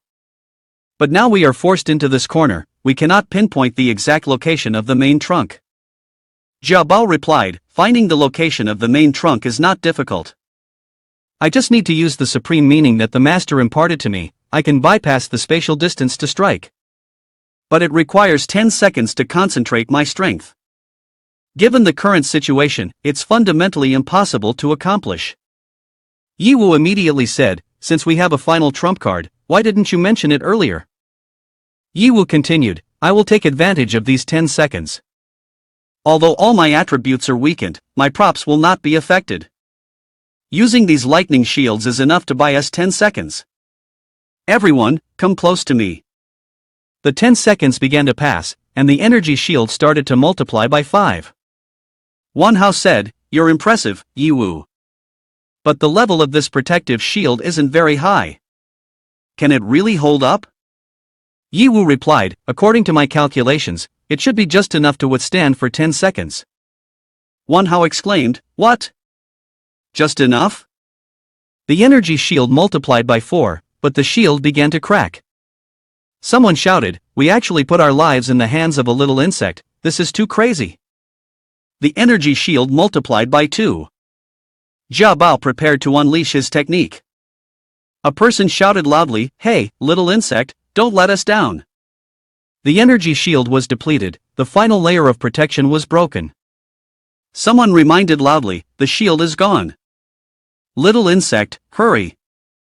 Ye Hao stood in a posture identical to his master and shouted, "The profound meaning of the lone swordsmanship is..." With just one move, ultimate profound meaning, eternal annihilation, everything was sliced into countless pieces. The sound of the sword echoed loudly, causing the entire space to seem like it was cracking. Someone exclaimed in surprise, "Damn it, this sword technique not only cuts through the ancient tree but also shatters space. It's incredible." Baby Beetle replied, "This is the ultimate killing move that my master has trained to perfection. It's the first time I've unleashed this technique, and fortunately, it manifested flawlessly, not bringing shame to the title of Sword Saint alone." Hearing that, Ye Wu became furious, smacked Baby Beetle on the head, and shouted, "Damn it, are you using all our lives to practice? If you fail, even as a ghost you won't be spared." Baby Beetle quickly soothed, "Wasn't there room for failure? Hoo-hoo, it hurts too much." Suddenly, someone yelled, "Hey, look over there." Everyone turned to look in the direction Manhwa pointed, seeing a figure radiating brilliance floating in the air. Baby Beetle looked up and recognized that familiar silhouette, saying, "The body of my master has returned."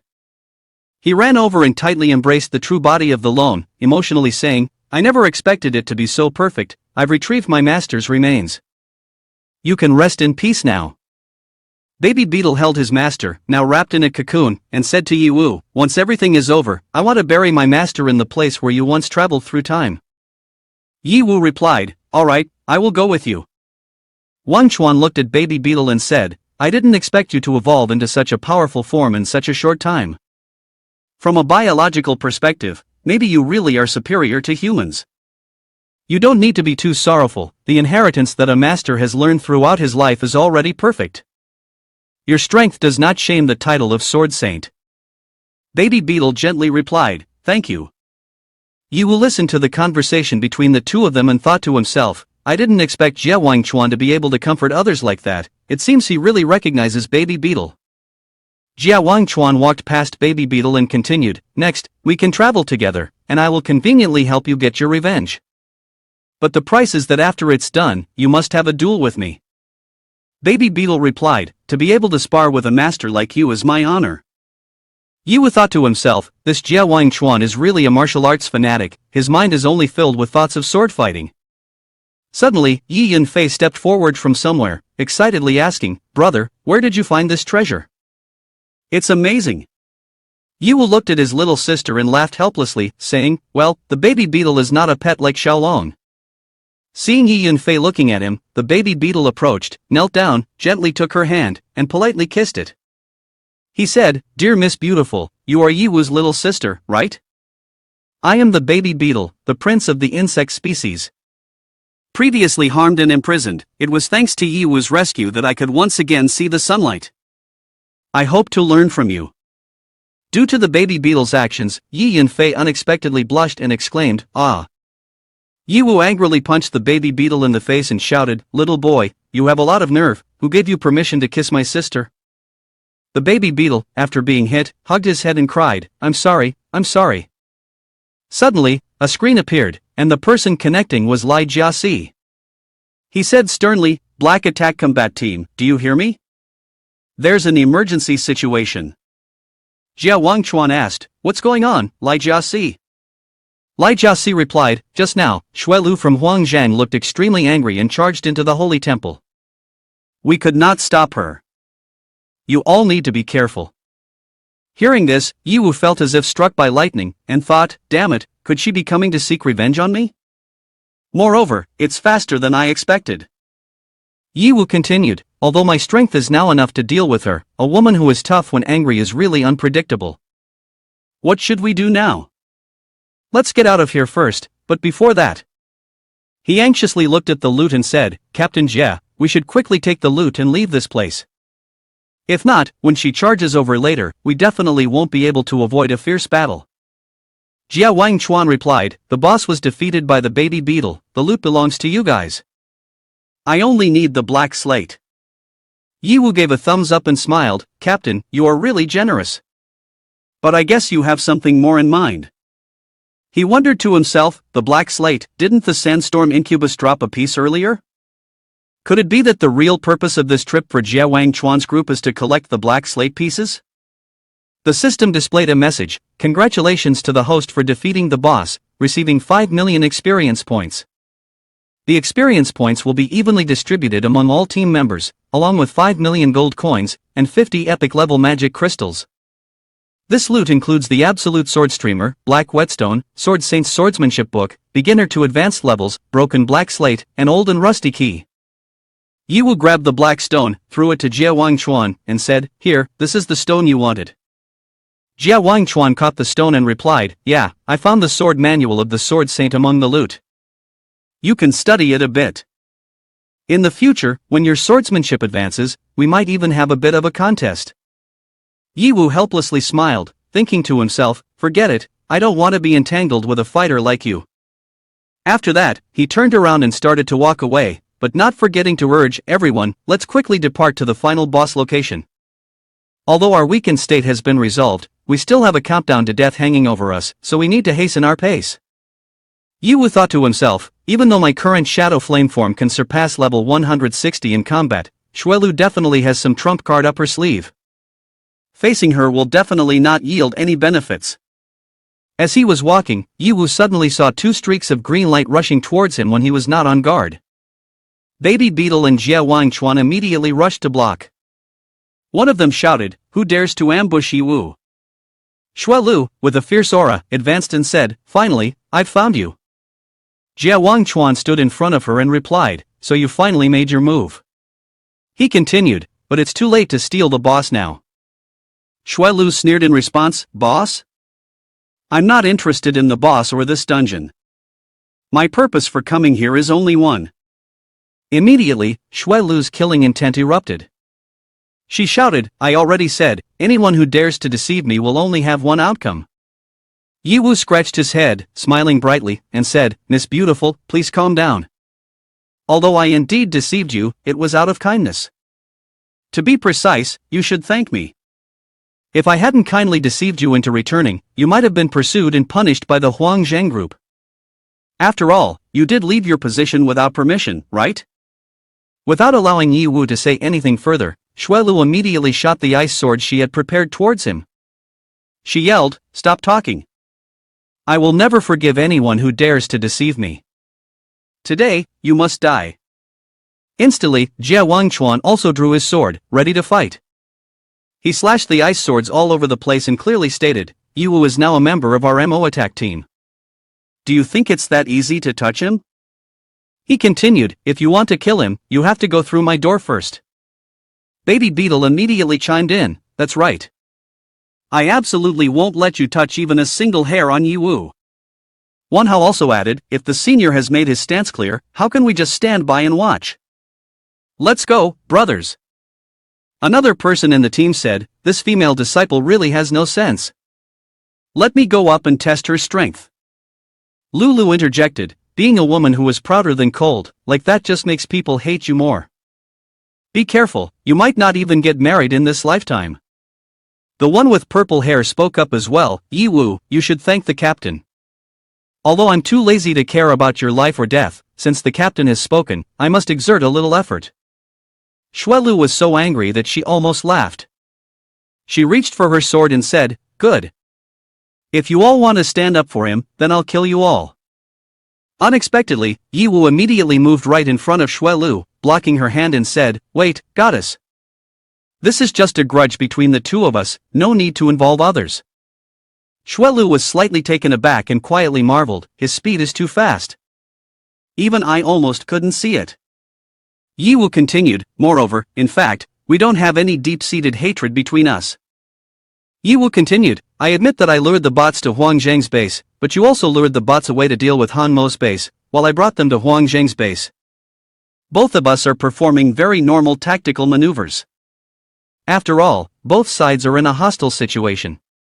Xuelu firmly replied, don't use that ridiculous logic to cover up. These are two completely different matters. Ye Wu placed one hand on his chest and the other on his forehead, pretending to be in anguish. No, this is indeed one matter, and moreover, I was forced into it. Initially, I didn't want to get involved in the struggle for interests between the two large corporations, but due to a small incident, I was listed as a secondary target on Huang Zhang Group's bounty list, and they sent people to hunt me down multiple times. Should I just let them kill me without doing anything? Therefore, retaliating a little is quite reasonable, right? Xuelu, upon hearing this, appeared surprised. I didn't expect there to be a conflict between you and Huang Zhang Group. But I suspect you are lying, as I have never heard about any bounty list within the corporation. Ye Wu chuckled inwardly, thinking to himself, oh, it seems this bounty list hasn't been made public for Xuelu to know about. Immediately, he seized upon this point to continue, what?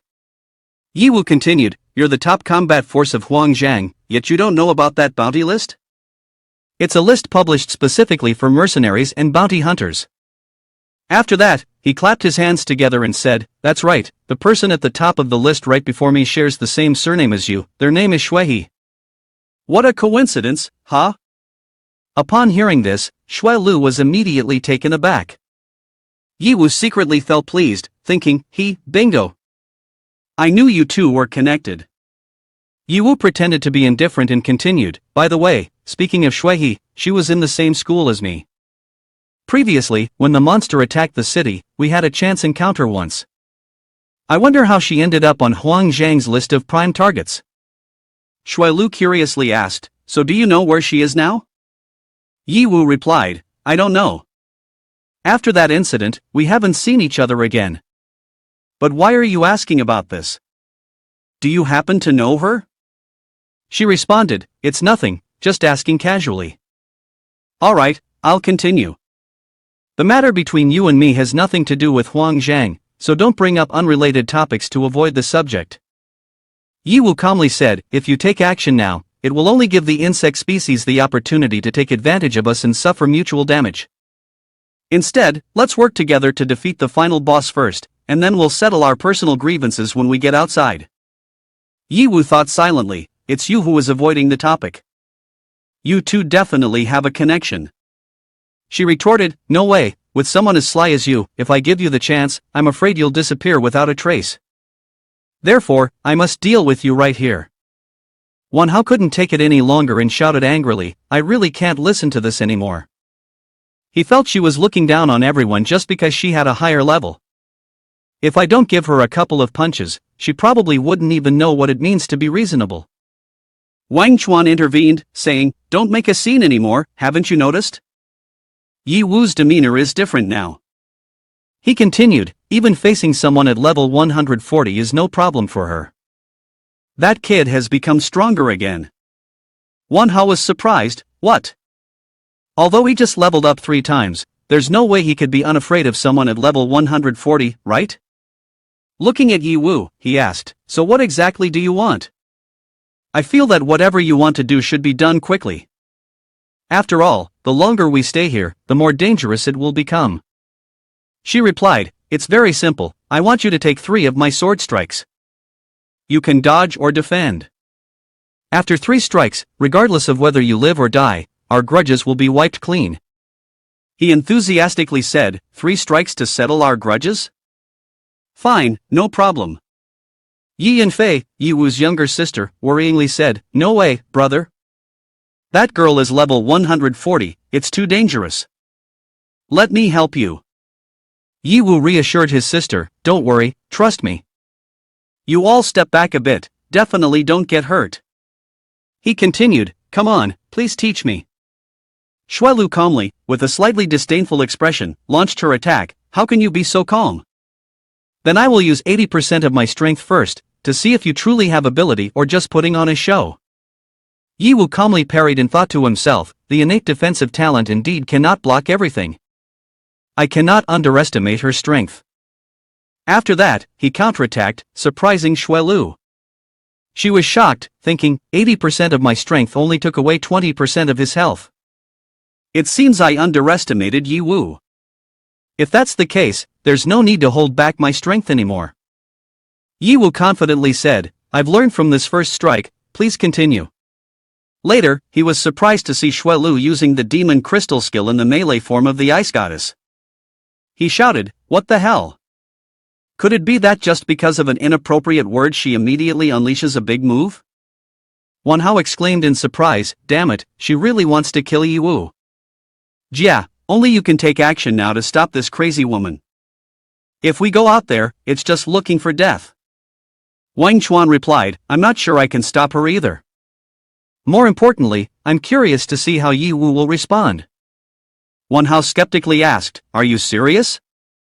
He continued, facing such a significant level gap and still being confident to engage, I think he definitely has his own way to deal with it.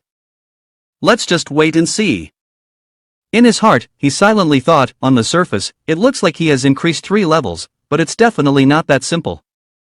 What other secrets does this kid have?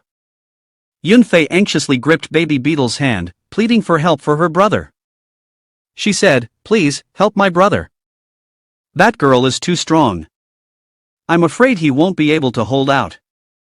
Baby Beetle replied, I'm sorry, I can't do that. This is Yi Wu's own choice. I can't undermine a man's courage and determination. Moreover, I believe Yi Wu definitely has a way to deal with it. Shuelu confidently unleashed her ultimate move, Eternal Ice Violence Slash, challenging, if you have the guts, then show me another strike. Yi Wu was not one to back down either, using his ultimate technique, Inflammation of the Demon Barrier Half-Body Statue. He replied, the Qian Emperor unlocks the dark attribute, and the power of Demon Barrier Inflammation is significantly enhanced. Now, let's see just how powerful the half-body demon has become. As you wish, I will take your strike. Wang Chuan immediately rushed in to shield his teammate, reassuring, calm down, Jia. This scale of fighting has exceeded our defensive capabilities. Wan Hao grumbled, damn it, if you two want to flirt, just go ahead, don't drag us into it. Yi Wu was surprised to take a massive amount of damage, he exclaimed in disbelief, one strike took away 60% of my health? It was already a struggle to withstand that blow. This woman truly is the strongest in Huangjiang. What's frightening is that she still seems to be holding back. The next blow will surely be her all-out effort. I must seize the right moment to activate Shadow King and save myself. Exhausted, Ye Hao continued, "Bring it on, I will make use of this time." "No more healing, I will use the remaining 20% of my health to take your final strike. If you want to vent your anger, feel free." Yunfei anxiously shouted, "Brother, what are you talking about? If you continue like this, you will be in danger." Luo Feng also added, "That's right, senior, while I believe you definitely have countermeasures, not restoring health is a bit excessive." Members of the Special Forces team took turns commenting, "Has Ye Hao gone mad?" Anyone with sharp eyes can tell that Xue Lu still has stronger lethal moves she hasn't used. With his current health, there's no way he can withstand it. In a life and death challenge like this, acting tough, this kid is either really foolish or hiding some trump card that can turn the tide. Regardless, it looks like there will be a good show to watch. Ha ha.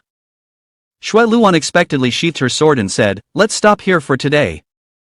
Ye Hao asked in surprise, "Why suddenly stop fighting?" "You don't need to hold back.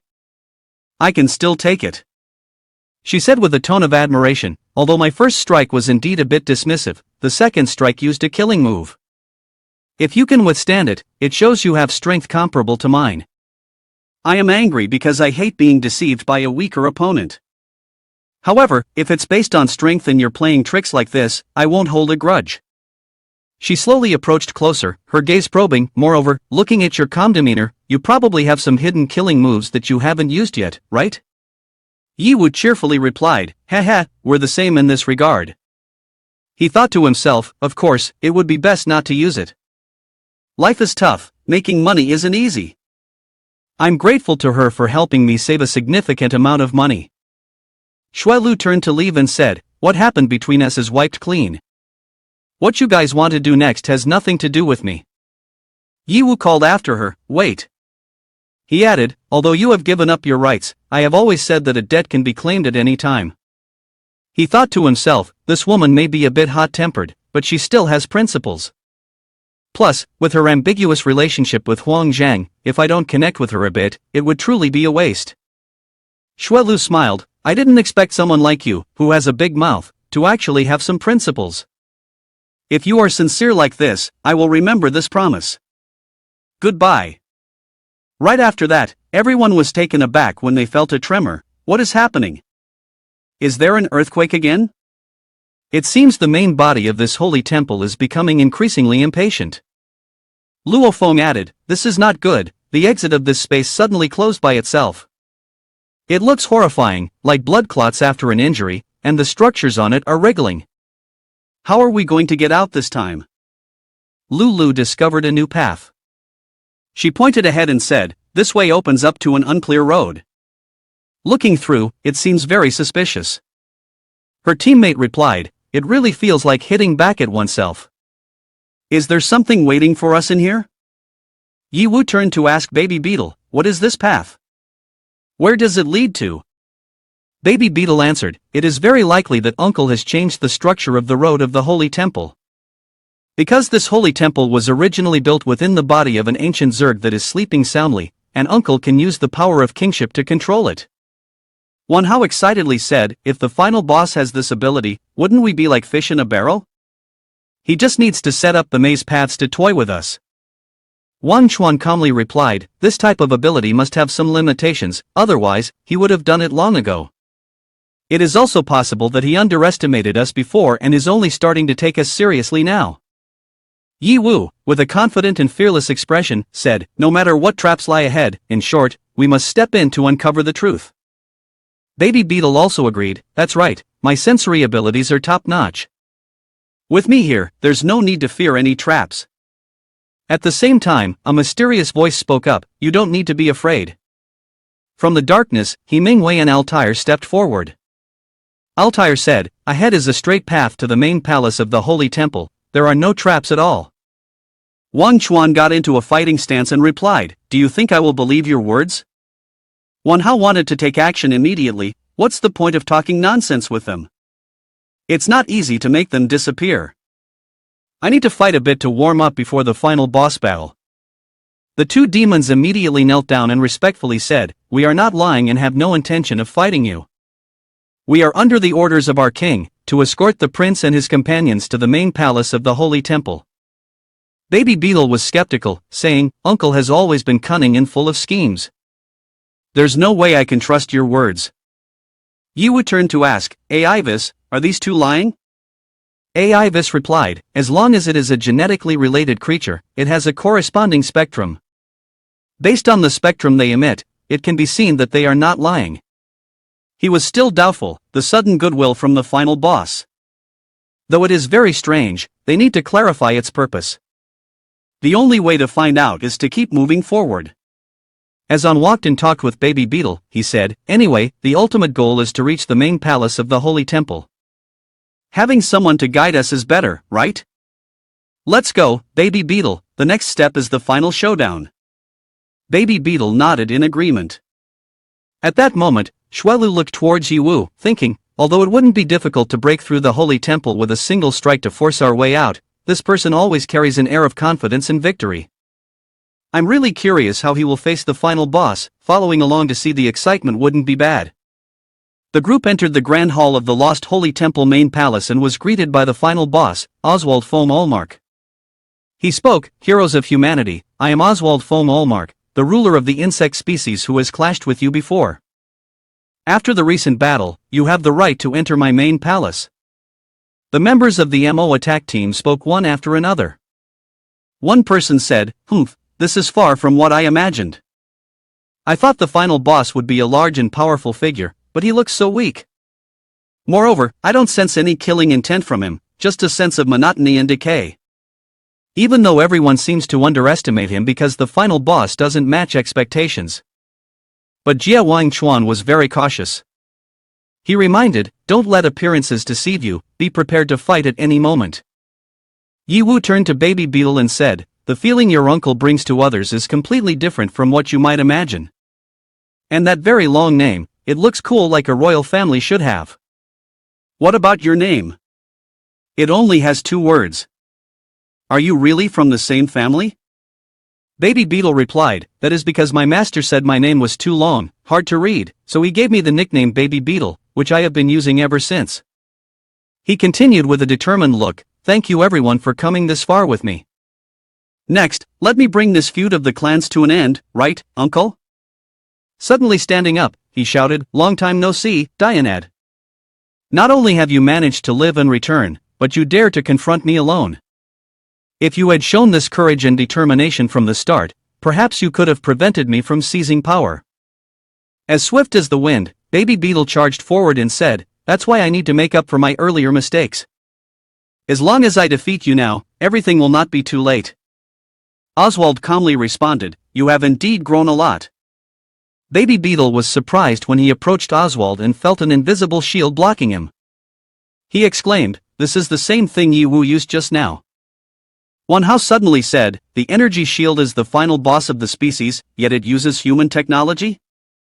Ye Hao replied, "Our source energy shield is the magic energy shield, but its energy comes from the heart of the insect species underground." Does Oswald really understand even the principles of engineering? This is too surreal. Oswald casually responded, "Your surprise is merely the result of your arrogance. Because scientific technology does not solely belong to humans. With dedicated time for research and accumulation, any species can master this advanced technology. Our species has a long lifespan, making it even more suitable for research and technological accumulation. However, my brother, who is also your father, clings to outdated and obsolete ideas." He continued, "By all possible means, he suppressed my progressive ideals, severely hindering the development of the insect species. Therefore, I was forced to kill him." The Baby Beetle, furious, charged forward and shouted, "You're talking nonsense. You only covet power and want to dominate the world. Can't you even reflect on what you've done after seizing the throne, stealing energy from the other races, using dark energy to create an army, waging war and slaughter everywhere?" Baby Beetle continued, "The whole world has been thrown into chaos by you, causing suffering to living beings, and yet you still dare to claim it's for the future of the insect species?" Oswald replied with a resounding voice, "Of course. He continued, my ideology is vastly different from the false peace ideals of your foolish, outdated father. In the future of the insect species that I envision, there is no place for the weak and useless. Therefore, they all must die. I have no interest in seizing the throne, taking the throne is merely a means to implement my plan. At that moment, he had sat down on the high chair and said, as for conquering the world, perhaps that's true, but what I wish to conquer is not just this narrow piece of the world.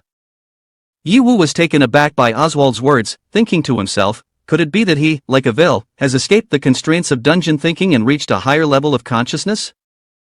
Baby Beetle, furious, attacked while shouting loudly, at this point, why do you still have to say deceitful words to trick me? I don't want to hear your nonsense. Come out, and we will have a life and death showdown. Oswald arrogantly responded, it seems you truly know nothing. No matter, we still have plenty of time. Let me tell you a story, a truth that even your father has never shared with you.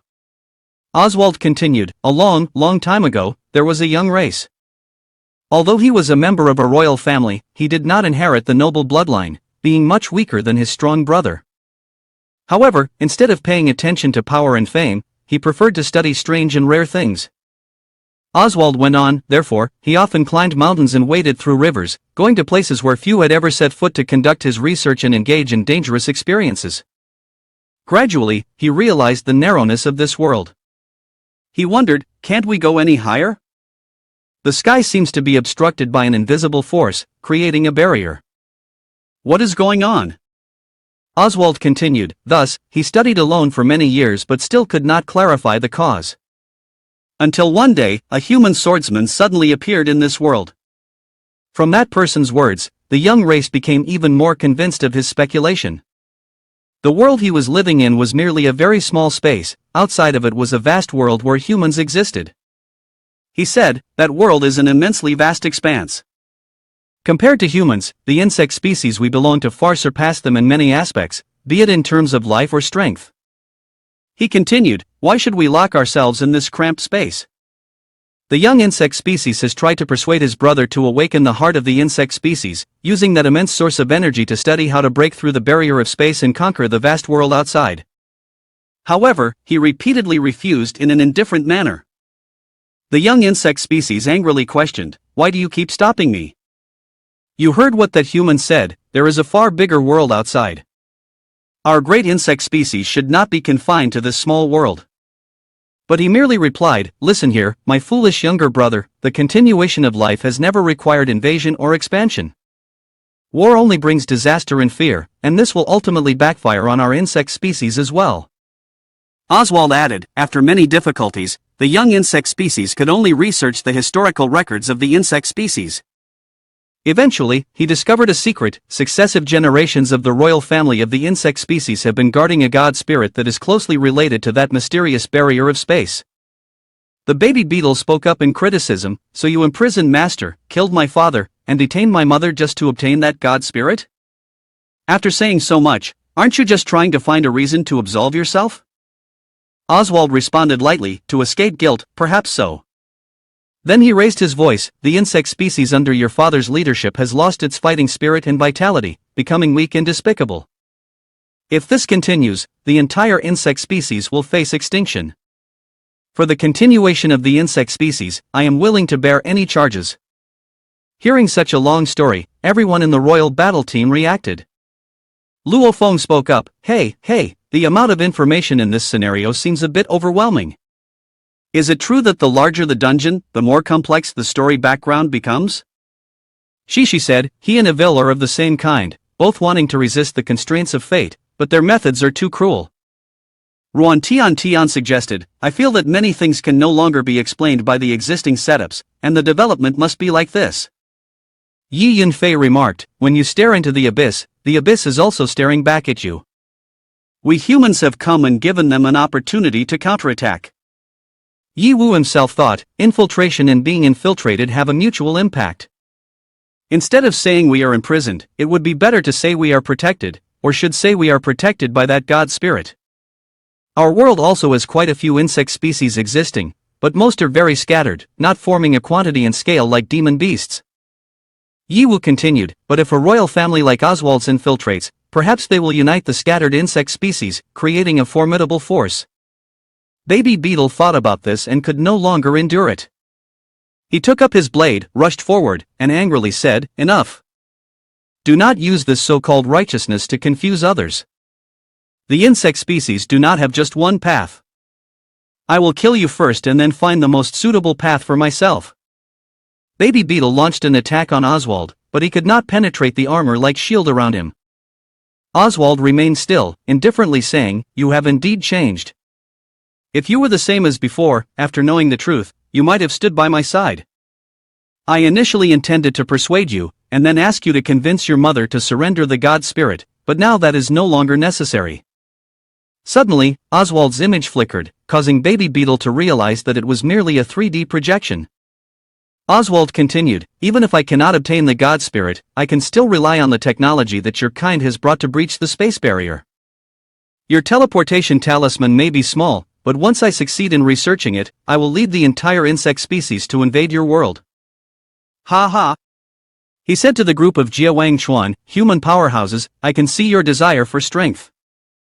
I believe that during the confrontation with the lone, you have also experienced a part of it.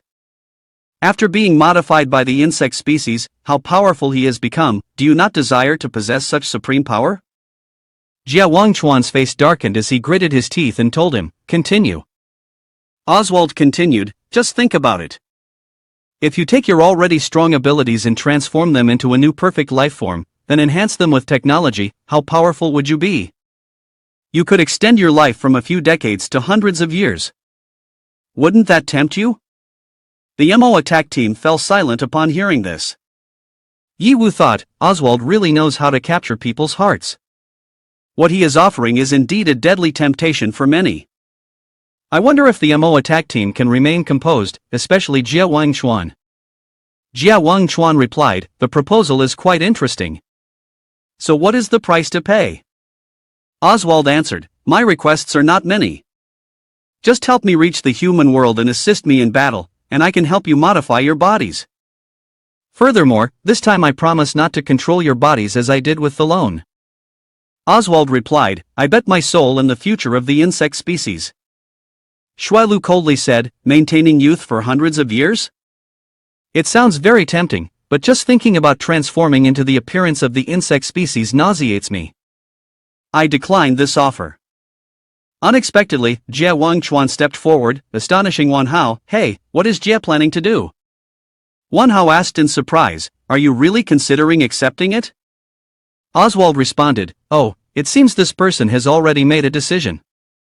Ye Wu observed the situation and immediately prepared for battle, thinking to himself, "Could it be that my worst fear is about to happen? A sword fanatic like Jia Wangchuan also wants to become like the lone, accepting transformation just to become stronger? I must stop him. I can't let him walk down an irreversible path like Senior and Chang did." However, Jia Wangchuan knocked down all of Oswald's subordinates, leaving him astonished. Jia Wangchuan scoffed, "You're just a coward, afraid to reveal your true self, only boasting with words. Do you think I would believe you? Moreover, if I can't rely on my own strength to become stronger, I have no interest." Seeing this, Ye Wu secretly admired him. Alright, I admit I was thinking too far ahead. But what you just said is really cool." Ye Wu continued, "I rely on my own strength to hack, surely there's nothing wrong with that, right?" Oswald replied, "I have given you all the best opportunities, and if you've chosen to reject them, then prepare to die." Jia Wangchuan stepped closer to Oswald and said, "Given the situation, do you still have any combat power left to use? Your subordinates have all been eliminated by us." Oswald only laughed loudly, "Being underestimated by humans is truly unpleasant, but of course, I still have power left to use." As soon as he finished speaking, a member of the insect species clad in armor descended from the sky, causing great surprise. The figure that appeared, that's Mother. Baby Beetle knelt down and said, "Great, I've finally met you, Mother." Mother looked at him and smiled, "Oh, my dear child, I never thought we would reunite like this, I am truly happy." However, her words contradicted her actions. She unexpectedly swung a venomous vine towards her beloved son, causing Baby Beetle to gasp and exclaim, "Mother, what's wrong? Why are you attacking me?" Allmark gasped, saying, "You all step back, my body is no longer under my control." Seeing her mother like this, Baby Beetle couldn't bear it, reaching out and saying, "Mother, I will come to save you." However, Jie Wangchuan stepped forward, cutting the vine that was rushing towards them and said, "Step aside. If you cannot bring yourself to act ruthlessly, then do not get in the way." Yi Wu also stepped up to block, staying calm, "Don't act rashly. Clearly, your mother has been controlled by your uncle. We should find a way to break the control first." Baby Beetle calmed down somewhat, but still panically asked, "You're right, but what should we do? Right now, the main body of Uncle doesn't even know where to hide." Yi Wu said, "The condition of your mother and the Sword Saint seems to be different. Her consciousness is still clear, only her body is being controlled." "Do you know the reason?" Baby Beetle replied, "It could be because of the remaining avatar of Mother. She is not only the queen of the insect species but also the high priestess of the holy temple of our insect species. Each high priestess holds ancient natural magic, so the ability to resist various types of spells and toxins is very high. Therefore, it is possible that Uncle has not completely controlled my mother yet." Yi Wu exclaimed, "It sounds like your mother is very impressive." Baby Beetle agreed, "That's right, my mother is very powerful. In terms of strength, she is even stronger than my father. If it weren't for the uncle's treachery, in a direct fight, Mother would not lose." Hearing that, Yi Wu said, "From your description, isn't Jie Wangchuan in trouble? We can't let him face it alone, you must also prepare for the worst." Upon hearing this, Baby Beetle fell silent. Up ahead, Jie Wangchuan was struggling to cut through the extremely poisonous vines summoned by Allmark, but no matter how much he struck, he couldn't eliminate them. He thought to himself, the summoned creatures just keep coming, both in quantity and quality. This medium girl is truly powerful and seems to hold some central secret. Therefore, I still can't unleash my full strength to kill her, but if this continues, wearing me down like this is not a solution. What should I do? Suddenly, another Allmark called out as a warning, "Get out of the way, warrior, you can't withstand this magic. Quickly take my child and run." Immediately, she unleashed a series of ultraviolet lightning storms, causing the ground to shake and shatter towards them. Jie Wangchuan also prepared his stance, saying, "Are you looking down on me? It seems I have to give it my all." However, Baby Beetle was a step faster, striking a blow through the swirling purple storms, saying, "Please stop." He leaned his weapon against the ground, in a kneeling position, continuing, "Thank you all for bringing me here. Next, please allow me to walk this final path by myself. No matter how terrible the outcome is, I am mentally prepared to accept it." Jie Wangchuan saw this and said, "I hope so, because now there is only this final path left." "Are you really mentally prepared?" Baby Beetle replied, "I am getting ready." At this moment, Allmark, who had summoned the stone giant, spoke up in warning, "Why haven't you run away yet? My foolish child, even if a royal family collapses and the world is destroyed, as long as you are alive, I would be satisfied. Please run away." However, Baby Beetle only responded, "I promised teacher and Yi Wu that it was because of my evasion and weakness that led to today's situation. Therefore, I will not run away anymore." He charged to confront the stone giant, shouting, "Even if only one of us survives today, I will do my utmost to thwart Uncle's plot." Oswald stood nearby watching the play, exclaiming, "What a touching reunion. On one side is the prince returning from a life and death struggle for revenge, on the other side is the queen who lost her lover and is imprisoned. And yet mother and son meet only to slaughter each other, truly fascinating." Continue. Luo Feng was extremely enraged, drawing his axe and shouting, "Damn it, I really want to chop it into pieces, just that I lack the capability to do so." Yi Wu thought, "I should suggest that Baby Beetle seriously fight with its mother to attract the boss's attention. At that moment, I will use the Eye of Positioning to find its true form." However, the Eye of Positioning can only probe humans, it is unclear whether it can differentiate this humanoid biological creature. No matter, I will use it first and figure things out later. Yi Wu activated the Eye of Positioning, while Baby Beetle tried to buy time, wishing inwardly, "Yi Wu, quickly find out the true form of Uncle. With the essence of the insect teacher, I feel stronger than before. Even the magic of Mother can't resist me. If I take it a bit more seriously, Mother will really be defeated." At that moment, Allmark spoke to his son, "My son, in your attacks, I sense no ambiguity at all. You have truly grown up.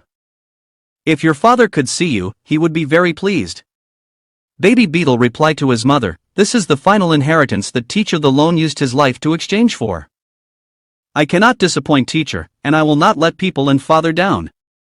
Allmark felt relieved and smiled. "If that's the case, then I can be at ease." She transmitted a pinkish-purple sound wave toward Baby Beetle, taking him into another space. When he opened his eyes, Baby Beetle was astonished and exclaimed, "Isn't this the secret realm of bloodline of mother?" Allmark spoke, "That's right, this is a secret realm that only a royal family with a bloodline connected to me can enter." "Do you remember this place?" Baby Beetle responded, "Of course I remember. When I was little, I often followed mother to play hide and seek here, but as I grew up, I no longer liked coming here." "But..." Then he suddenly recognized a familiar face. "Ye Wu, why are you here too?"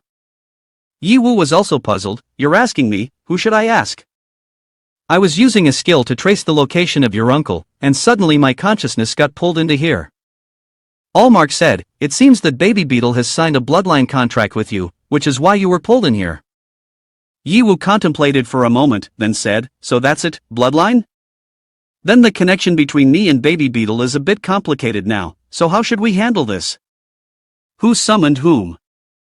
Baby Beetle said, "This is not important, mother. Because Ye Wu is a trustworthy person, it is thanks to his help that I escaped death and was able to meet you again." Allmark, hearing this, expressed his gratitude. "It is clear that you have done a lot for my child. On behalf of the entire clan, I would like to extend my sincere thanks to you." Ye Wu humbly replied, No, I just helped out casually, there is no need to be too formal." He then asked, "So what is the issue here? The Queen, what do you intend to do by pulling us into the secret realm of bloodline?" Semis gently reached out to touch her son's face, whispering, "Baby Beetle, since you were little, you have always been a child with a kind heart.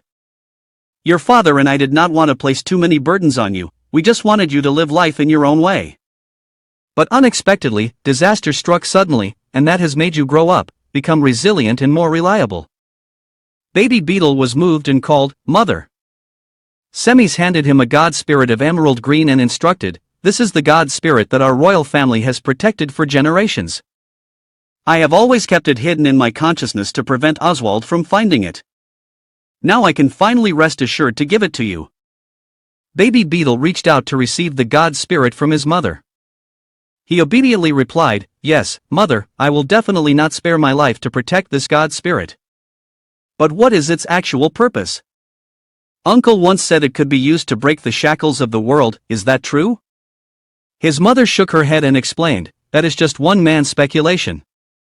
The inheritance of this god spirit is too ancient, and the way to use it has long been lost.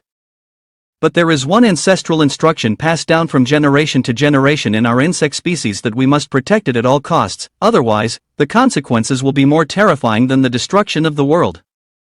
After that, she turned to prepare to leave and instructed, "My child, forgive me for only being able to accompany you this far. I can no longer suppress the toxins in my body. When we break the secret space, there will be a moment of vulnerability, you must seize that opportunity to kill me."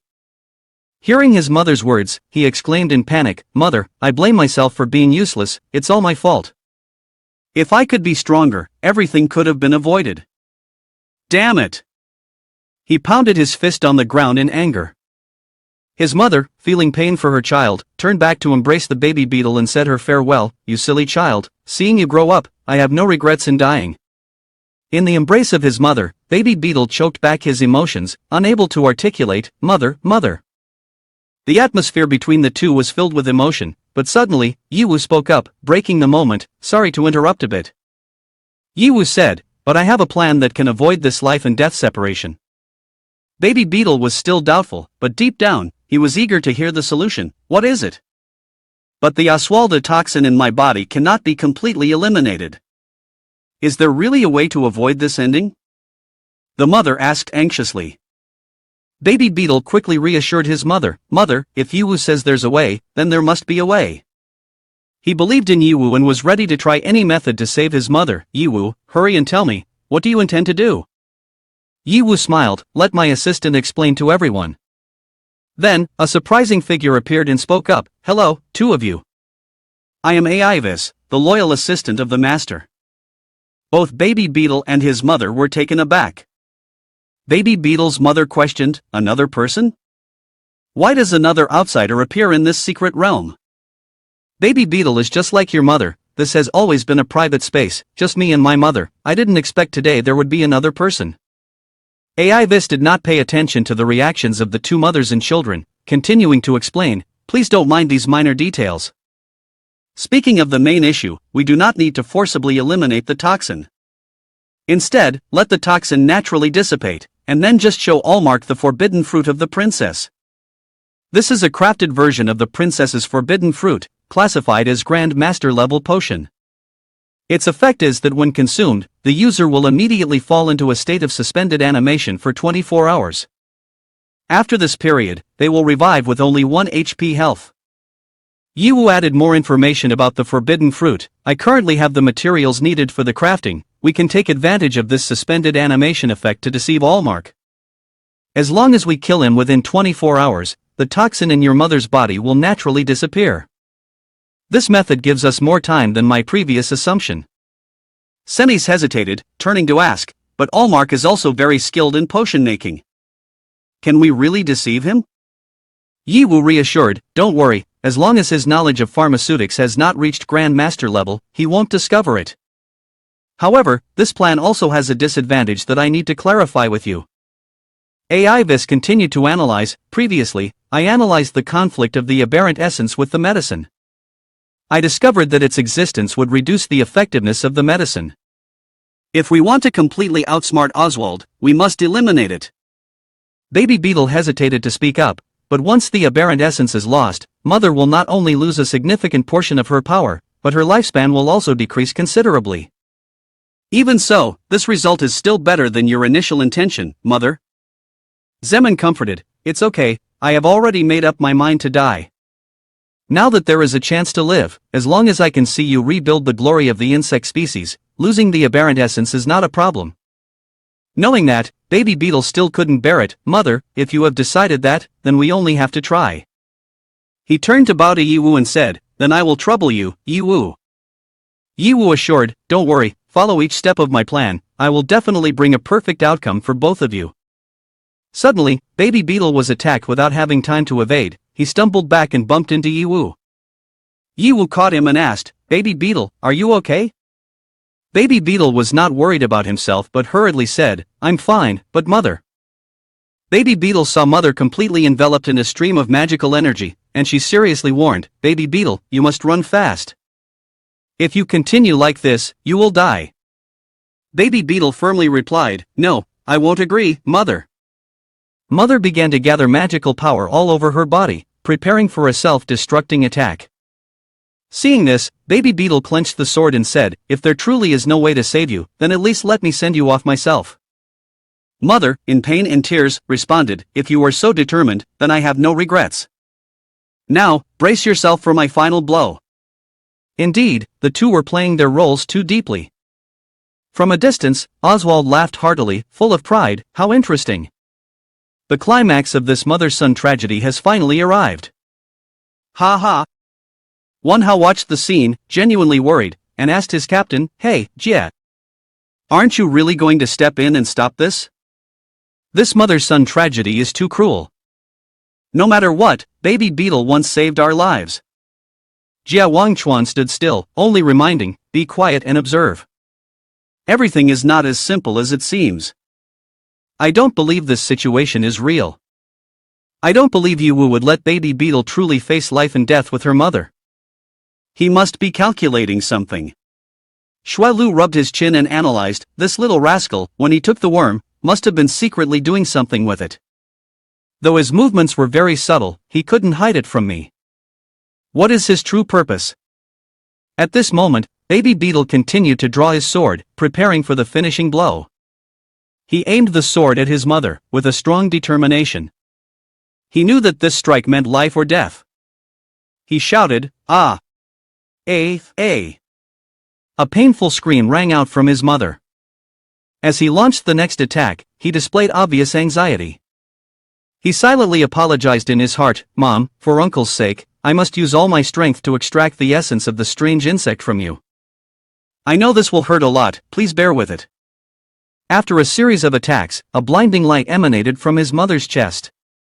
In his hands was the god spirit that she had concealed in her consciousness earlier. Oswald was astonished, seemingly unable to believe his eyes. This situation was completely beyond his expectations. You actually dare to do this? Even your own mother. Ye Hao observed the unfolding situation, quietly assessing the next move. He thought, very good, it seems he hasn't detected the effect of the drug. Next, let me handle this.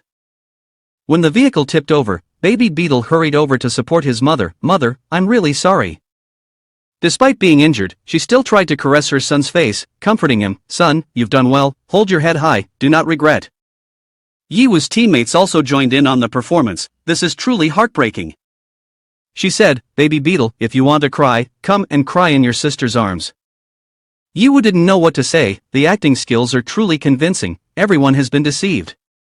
The bald man clasped his hands in front of his chest to console. "Keep your grief at bay. Although you and I are different beings, I can perform a ceremony to guide spirits for you." Baby Beetle replied coldly, "Thank you for your kindness, but there is still an important matter that needs to be completed." After saying this, he left his mother behind, turned around, his eyes unstable with emotion, and shouted, "Are you satisfied now?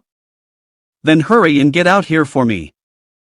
Oswald also cited Baby Beetle's act of sacrificing his mother.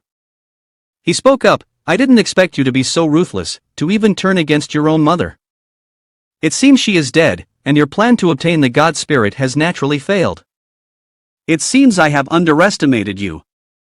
Now, if we want to break through the spatial boundary, we can only force our way through. The teleportation talismans are still not stable enough, but as long as one is willing to pay the price of loss, success is certain. However, one's plans cannot compare to the heavens' calculations." Jia Wangchuan confidently spoke, resolving each of his situations. "Your subordinates have been killed off by us nearly to the last, and the incubation chamber has also been destroyed.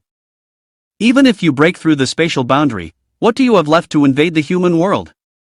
Despite this, he remained untroubled and responded, "You don't need to worry about that, because I am a swarm." After saying this, he gradually disappeared. The Baby Beetle shouted to stop him, "Don't run, Oswald." Once Oswald's figure vanished, the holy temple shook violently, and everyone was in a state of panic. "What's happening? The holy temple is about to collapse, stop being foolish." This holy temple was originally inside the belly of the ancient Zerg. It seems they intend to surround us and digest us all. What is this? What should we do to escape from here? At this moment, Shui Lu began to take action. She calmly and collectedly activated her combat power. She declared, "The show is over, I am going to reclaim this place now and head outside." Then, she thrust a vortex of divine power straight upwards. Wan Hao admired, "Wow, this escape method is so simple and crude." Jia Wangchuan next to called out, "Dan Lu." Lulu didn't need her team captain's command, she understood the intention and replied, "Understood." She opened the book and recited the incantation, "In the name of the gentle wind soaring." That was the wind and rain incantation that allowed their team to fly along the path of Shui Lu. Everyone was in awe of this experience. "We are flying. No doubt about it, this is my little sister Dan Lu's wind magic. This feeling of soaring is so refreshing, isn't it?" After boasting, Wan Hao turned to ask for the captain's opinion. "Brother, Jia, are we really leaving like this? So what about the last bundle?"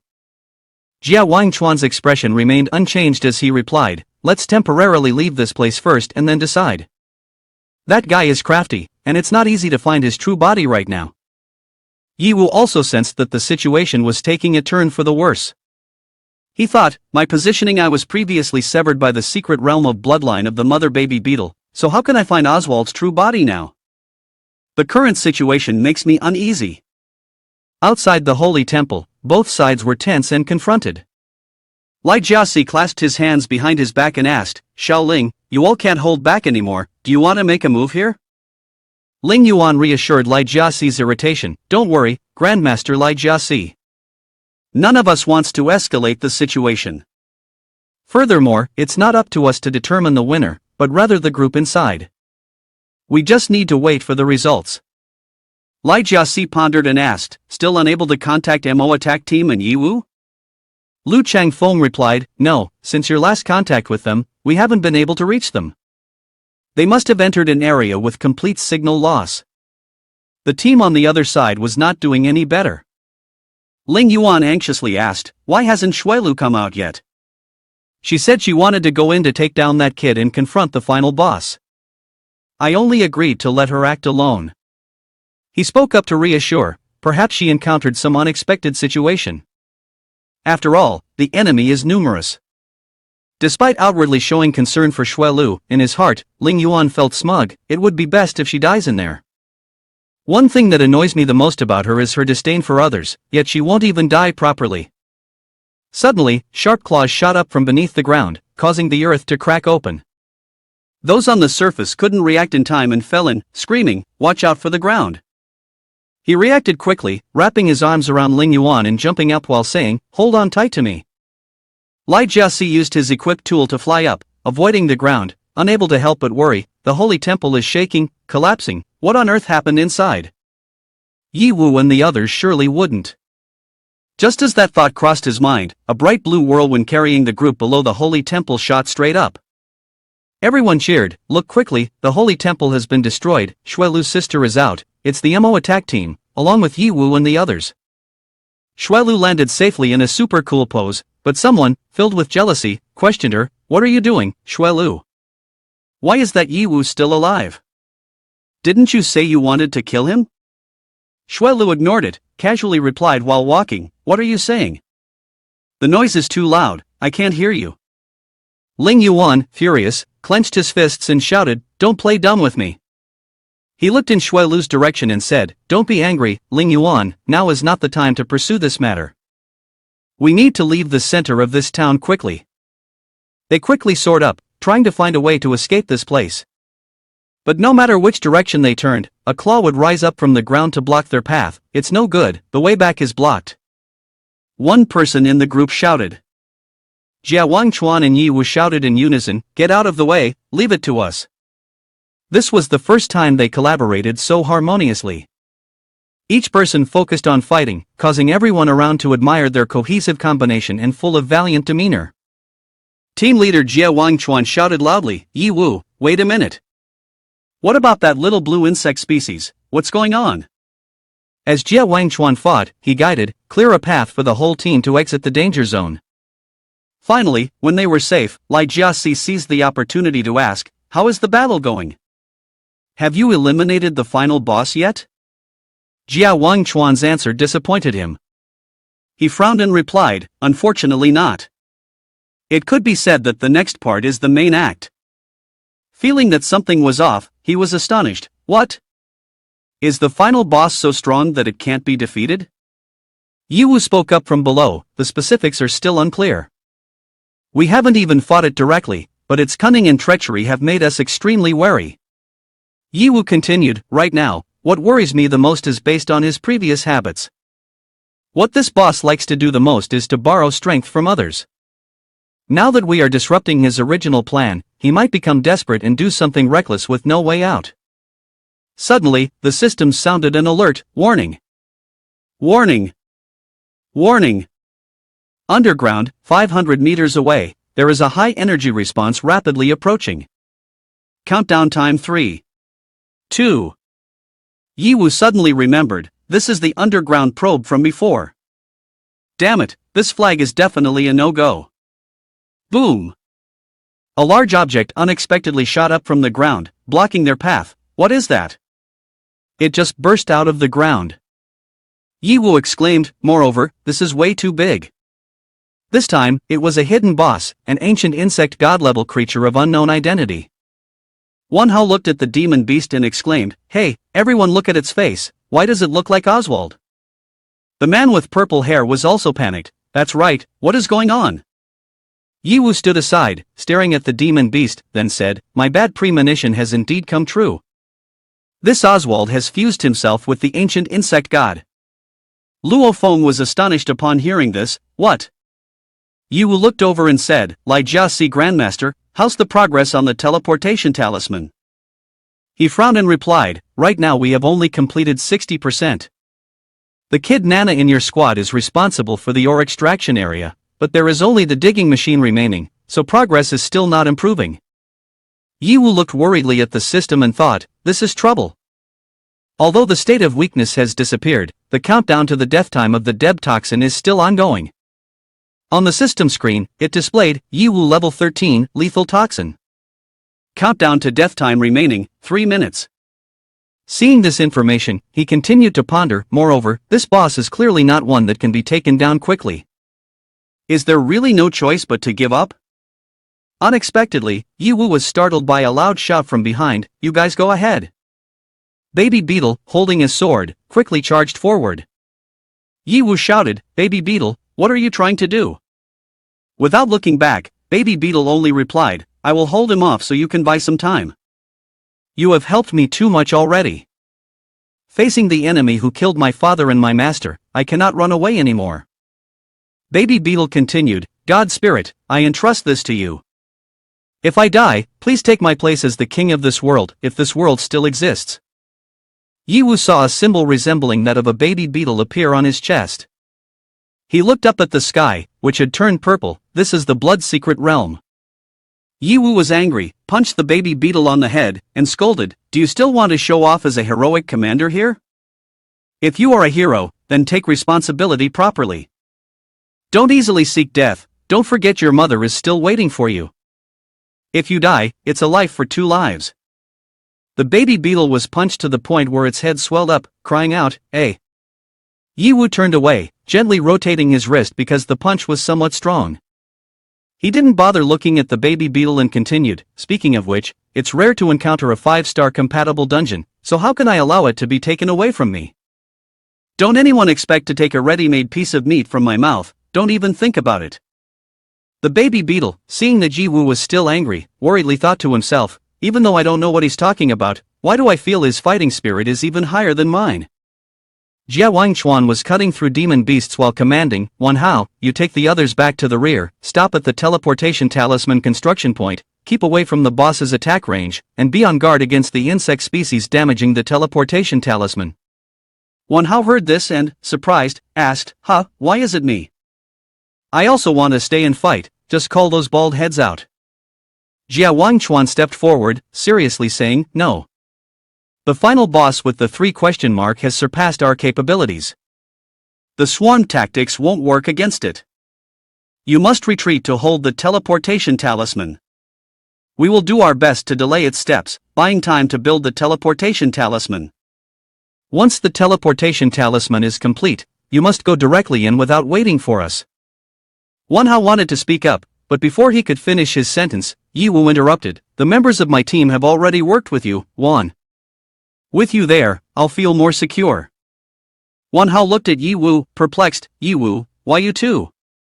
Alright then, who says the vice captain has to take care of this senior?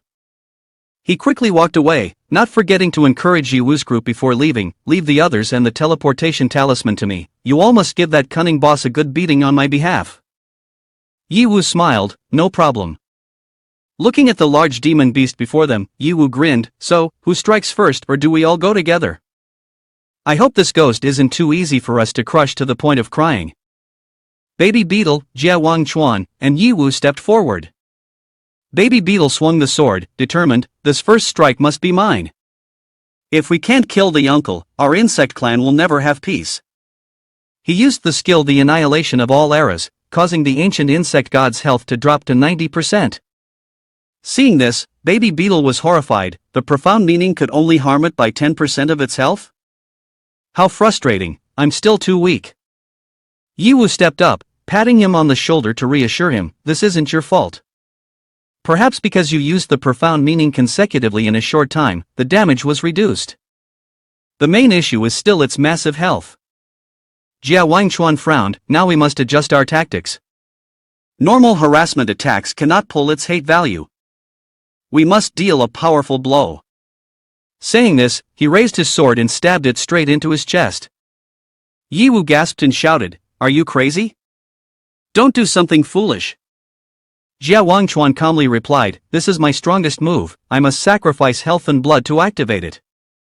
With this move, I will surely lock in the boss's hatred."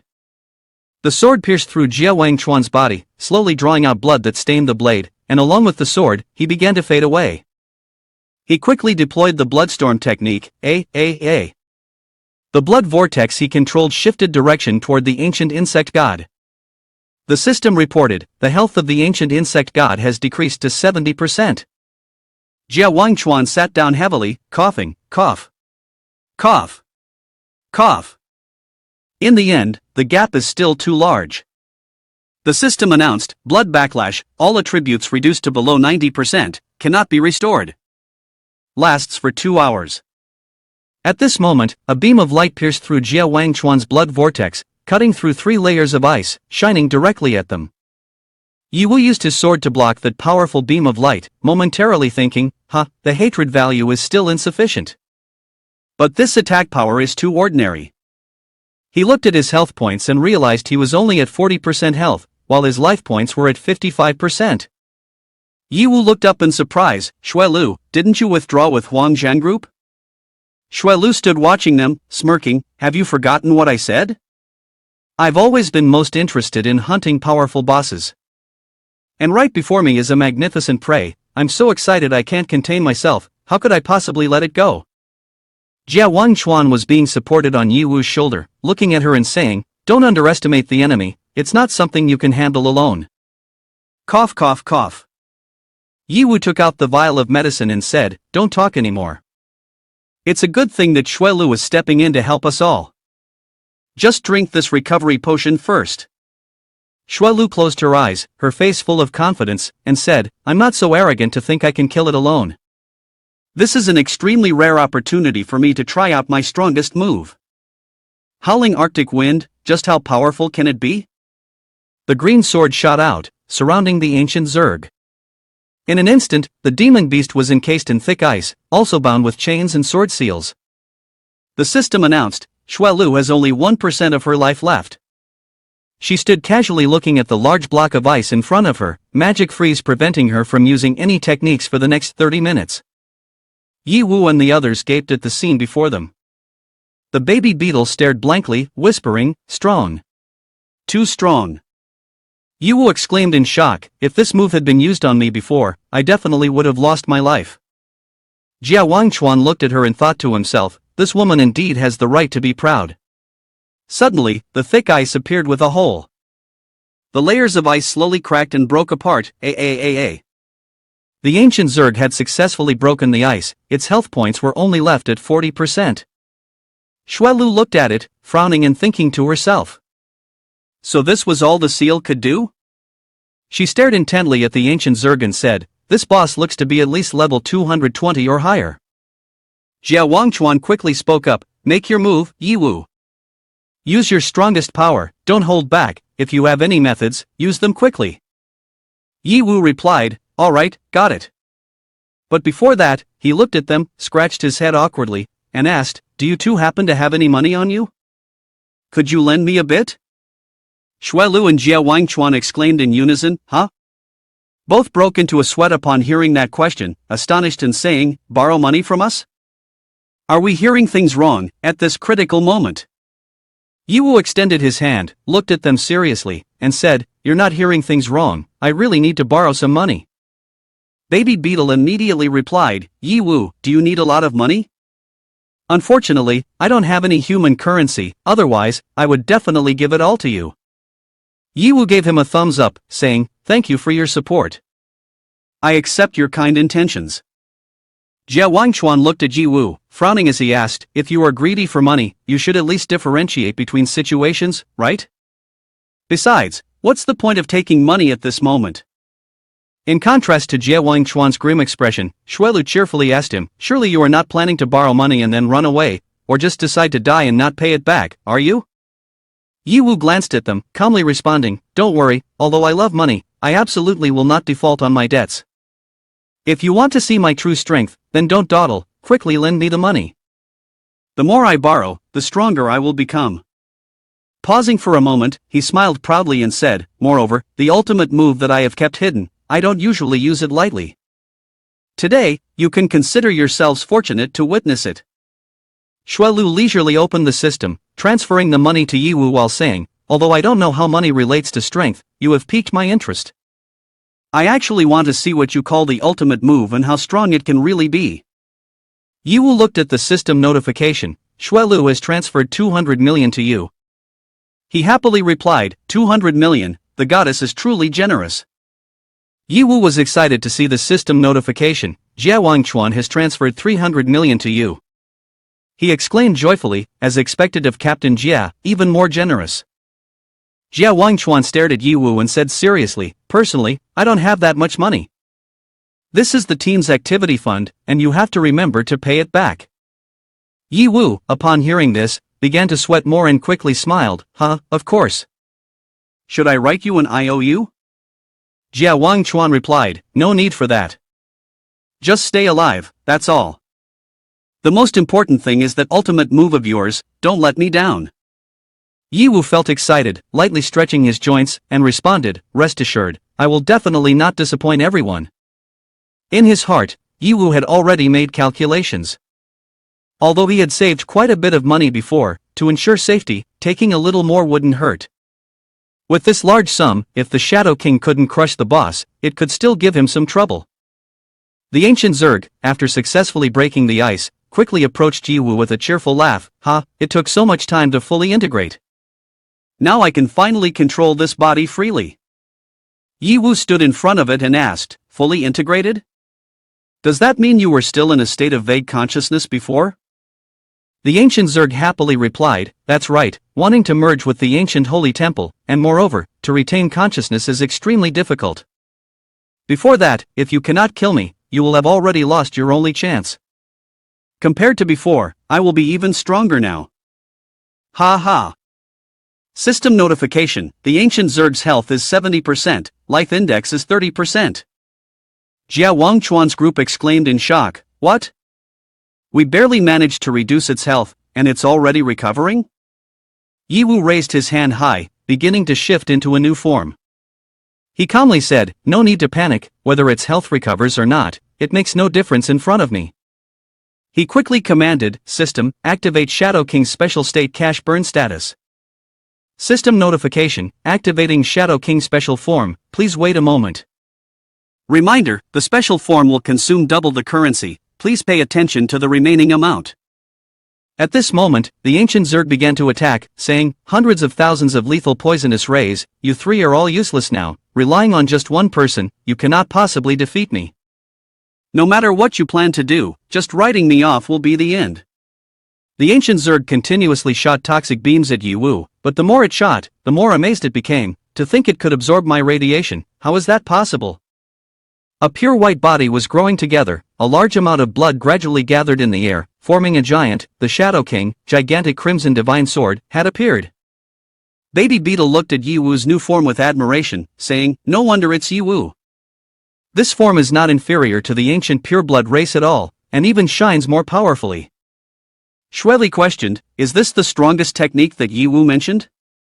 Jia Wangchuan silently frowned and thought, although In Huan's report mentioned that Yiwu transformed into a blood-colored giant dragon while fighting dominant exotic chain, I didn't believe it before.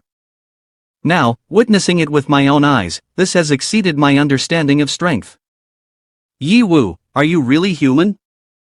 The image of the ancient Zerg and the Shadow King facing each other was majestic and powerful, causing everyone around to be astonished and discuss.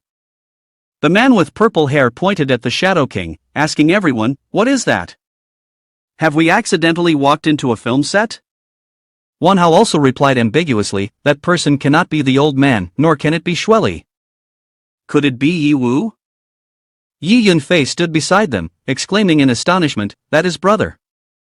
The ancient Zerg disdainfully said, isn't flaunting just about becoming a little bigger? That's fine, the bigger the target, the more I can unleash my firepower. Saying that, it quickly unleashed a move with billions of beams of deathlight. A surge of power emanated from it, all directed toward the Shadow King. He exclaimed in shock, how is this possible? My attack was completely absorbed. The Shadow King smiled, seeing that the flow of energy was completely absorbed into his body. Then, he quickly transformed, with 4 large swords appearing in his hands, along with 4 wings on his back. Everyone gasped, whispering, Ye Hao, after absorbing the boss's energy beams, has transformed into 2 long spears. Is he preparing to counterattack? Seeing the Shadow King rushing towards him, the ancient Zerg said, if the energy beams are ineffective, then try the final toxin that I have created. As the Shadow King got closer, the ancient Zerg immediately revealed its belly, shooting thousands of toxins at him. Seeing the toxins stick to his arms and legs and all over his body, the ancient Zerg joyfully said, "Ha, how does that taste?" The ancient Zerg continued, my ultimate toxin can defy any defense, corroding the host that comes into contact with it. No matter how strong you are, you cannot resist. The tearing toxins that were eating away inside were now gone. The Shadow King quickly recovered. The ancient Zerg, furious, raised its claws and shouted, damn it, do you really have no weaknesses at all? No, in my world, I cannot allow anyone to exist stronger than me. The Shadow King swiftly dodged the ancient Zerg's claws, using his sword to pierce through the ancient Zerg's body. The ancient Zerg, with its overwhelming power, forced the Shadow King to retreat. At this moment, it used its sharp claws to strike at him, frantically saying, if that's the case, then we shall die together, let's see who dies first. Ha ha. At this moment, the blood of the ancient Zerg was being absorbed by the Shadow King's blades, causing the ancient Zerg to scream in agony. It hurts so much, what do you want to do? My life is being absorbed by you. Damn it, let me go. The ancient Zerg thrashed violently. It wanted to quickly separate itself from the Shadow King, but it couldn't. Its entire body was currently being absorbed into him. The system reported, the ancient Zerg's health is at 10%, life force at 30%. Baby Beetle exclaimed in amazement, we won. Ye Hao defeated the ancient insect god without giving him a chance to fight back. He's really so powerful. Everyone was shielding themselves from the sprays of blood from the ancient insect god while focusing intently on the scene. Jia Wangchuan suddenly spoke up, no, Ye Hao's momentum has suddenly stagnated. Shui Lu anxiously said, that's right. What's wrong with him? The system continuously announced, warning. Warning. To ensure the safety of the owner's consciousness, it cannot maintain the special Shadow King form anymore. If forced to maintain it, the owner will fall into a state of excessive fusion and consciousness will be seized. Warning. The fusion degree between the owner and Shadow King has reached its limit. If fusion continues, irreparable consequences will occur. Please make a careful judgment, chaotic mental value currently at 10%. A member of the MCCing team worriedly asked, what's going on? Why did Ye Hao stop? What happened? The ancient insect god arrogantly spoke, at such a crucial moment, you choose to stand still. It laughed loudly, ha. Indeed, heaven does not wish to destroy me. It's time to use my ultimate move. Ye Hao stood facing the enemy, his gaze as icy as frost. The heart of the insect emitted a dim glow, its rhythm seeming to merge with the surrounding space. The baby beetle sighed and said, Ye Hao is moving. It seems he can hear the heart of the insect and is reacting. The enemy laughed loudly, ha. Do you think that relying on yourself alone can change anything? My ancient insect god has absorbed 10% of the blood and 30% of the learning. You have no chance at all. Ye Hao did not respond, only silently charged forward. A fierce battle erupted. The initial level of chaos was only 20%, but quickly escalated to 30, 40. And finally reached 90%. In that moment, Ye Hao suddenly stopped. The enemy was momentarily surprised and then burst into laughter, ha. You have stopped. You are nothing but a braggart at the end of your rope. In the end, the victor will still be me. Go die. As long as you die, no one will be able to stop me anymore. He swung his sword down. But at that moment, something strange occurred. All the tentacles surrounding him suddenly betrayed, cutting their connection to him to drain energy from the heart of the insect. He panicked and shouted, huh? Why did my tentacles betray me? They want to monopolize the energy? Impossible. I must kill all of you. The battle grew even more chaotic. Ye Hao seized the opportunity and unleashed a decisive blow. It turned out that the level 120 sandstorm incubus had betrayed the insect. However, he was not a match for the insect and was quickly defeated by his abilities. After eliminating the obstacle, he laughed uproariously, "I will spare your life for now. When I invade the human world, I will still need you. This time, no one will be able to stop me anymore." Saying that, he gathered all his strength and cried out, preparing to welcome the tune, "I can feel the abundant energy rushing towards me. Ah, this taste is so delicious. With this energy, I will break through this damn space barrier in one breath. Blast apart, time and space." The Emote combat team began to worry. Baby Beetle spoke up, "Oh no, it's about to break space powerfully." Jia Wangchuan responded, "Damn it, my body can't move at all." Shuelu anxiously sought a solution, "My magic value can't recover, can I only watch helplessly?" The captain frowned, secretly thinking, if this boss really manages to reach the human world, it will definitely cause a bloody storm. Although I don't want to admit defeat, in the end, we have lost to Ye Wu. Suddenly, Baby Beetle exclaimed, "Wait a minute. What do you see over there?" From the sky, a large red sphere appeared. Baby Beetle immediately recognized it and shouted, "Isn't that the red sphere on the chest of the giant before? Why is it appearing here?" The sphere unexpectedly emitted red lightning bolts, causing the enemy to scream, "Eh? How is this possible? Didn't I kill you? No. Why can't I move?" He struggled, screaming in pain, "No. I clearly won. No. We don't have to turn back anymore. Eh? The god of insects cannot fail. I cannot fail. The plan I have worked on for so many years cannot be destroyed in an instant. I cannot accept it. I cannot accept it." The insect was crushed by the power of the sphere, being directly submerged in pain. The Special Forces team rejoiced and praised, "You did it. So great, Ye Wu." But it seemed that Ye Wu had lost consciousness. Everyone anxiously called his name, "Are you okay? Ye Wu, Ye Wu." The system suddenly announced, "Warning.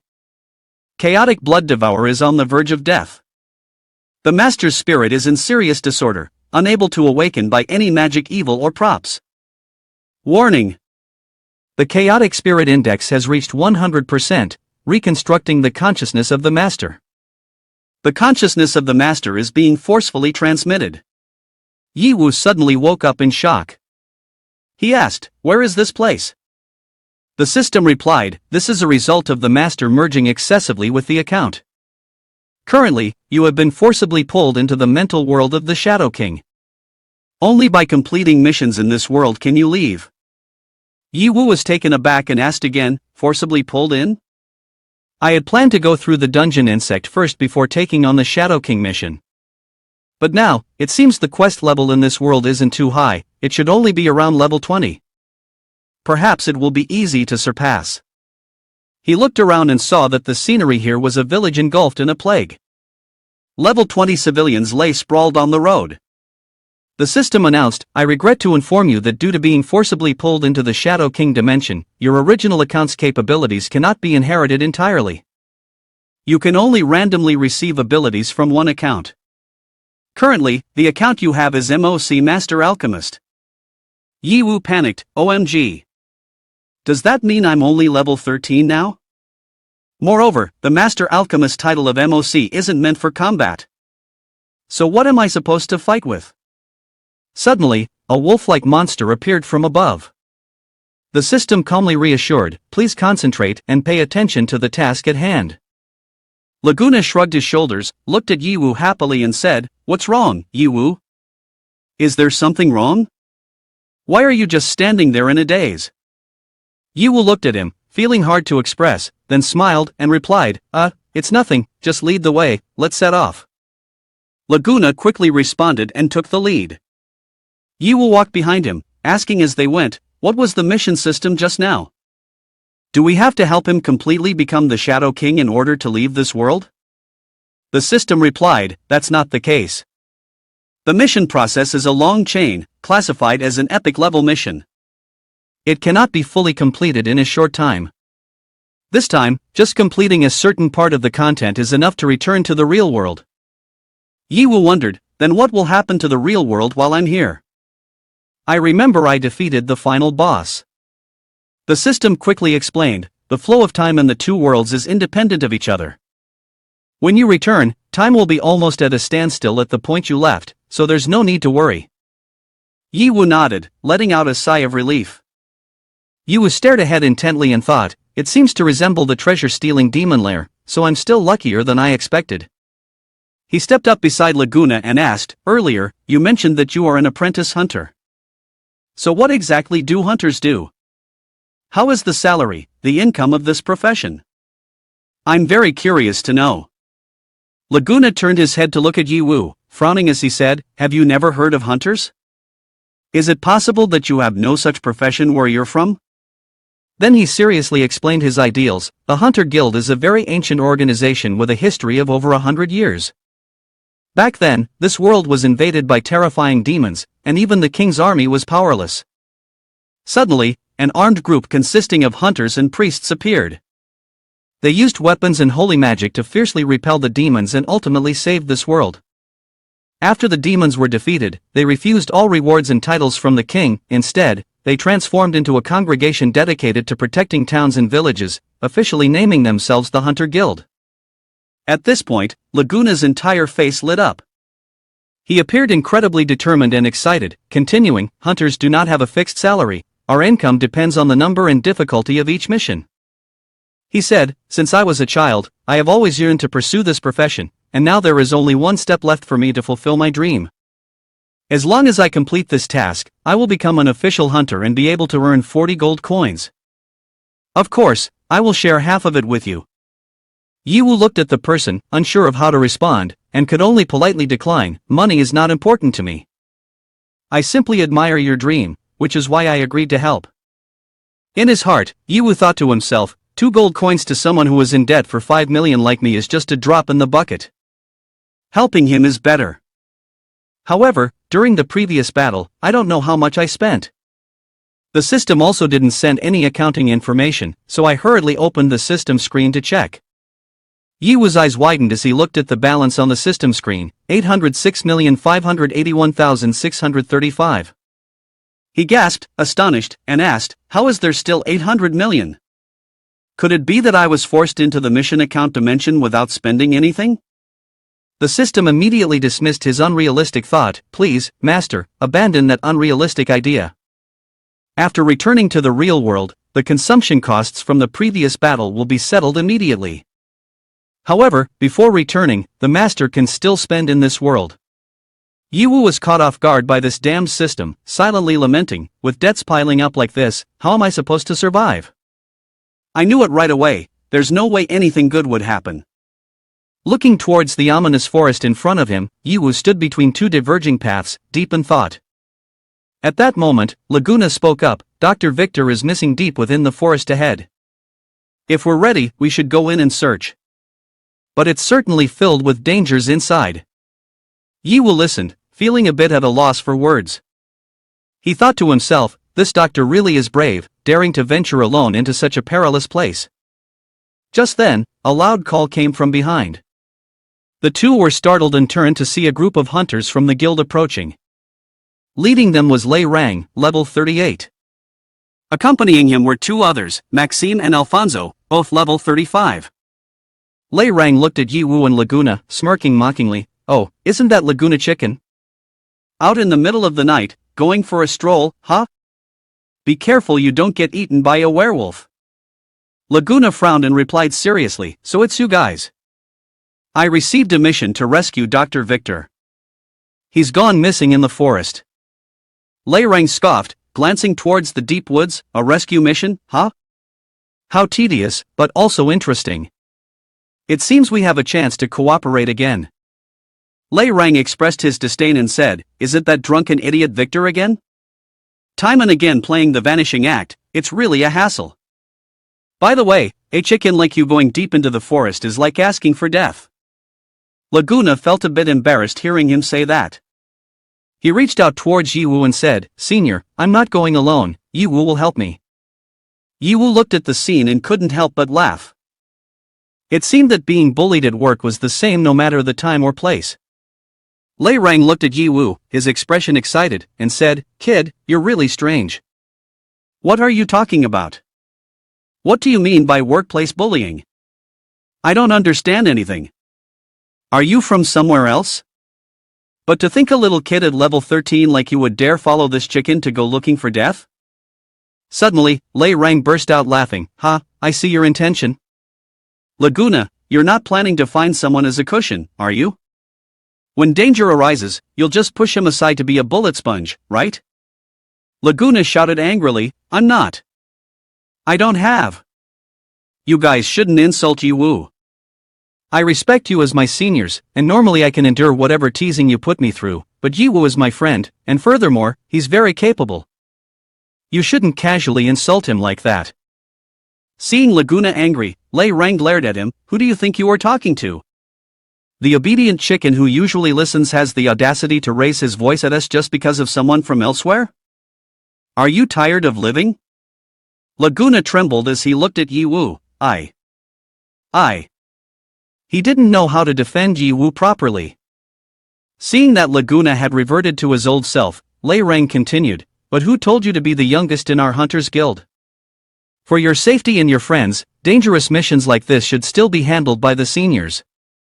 The two people standing next to Lei Rang chuckled happily. Alfonso chimed in, "Hee, no need to thank us." Laguna angrily protested, "What are you guys talking about? This isn't following the rules.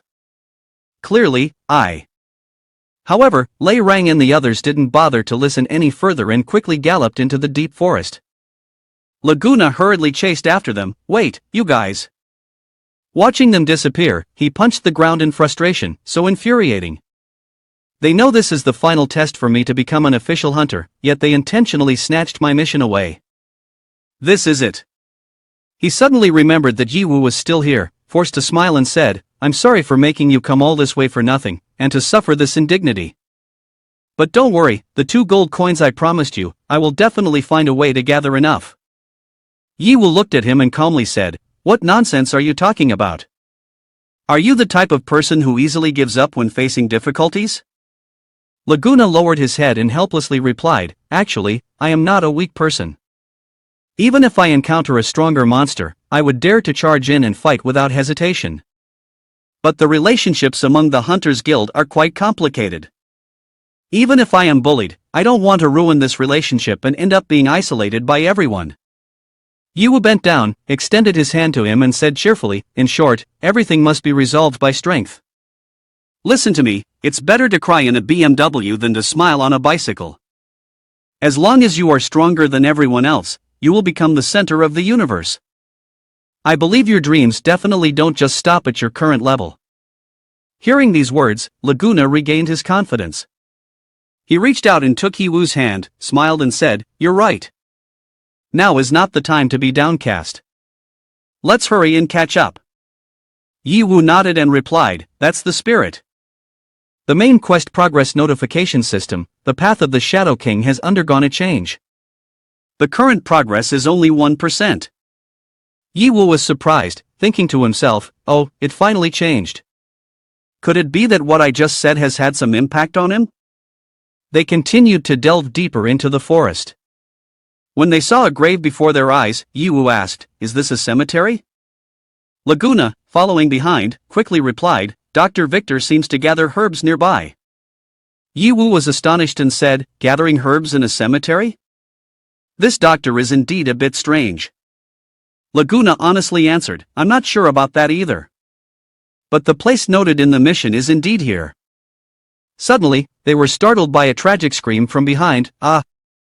Ye Wu looked towards the source of the sound in surprise, exclaiming, "What a dreadful scream!" Laguna quickly ran over.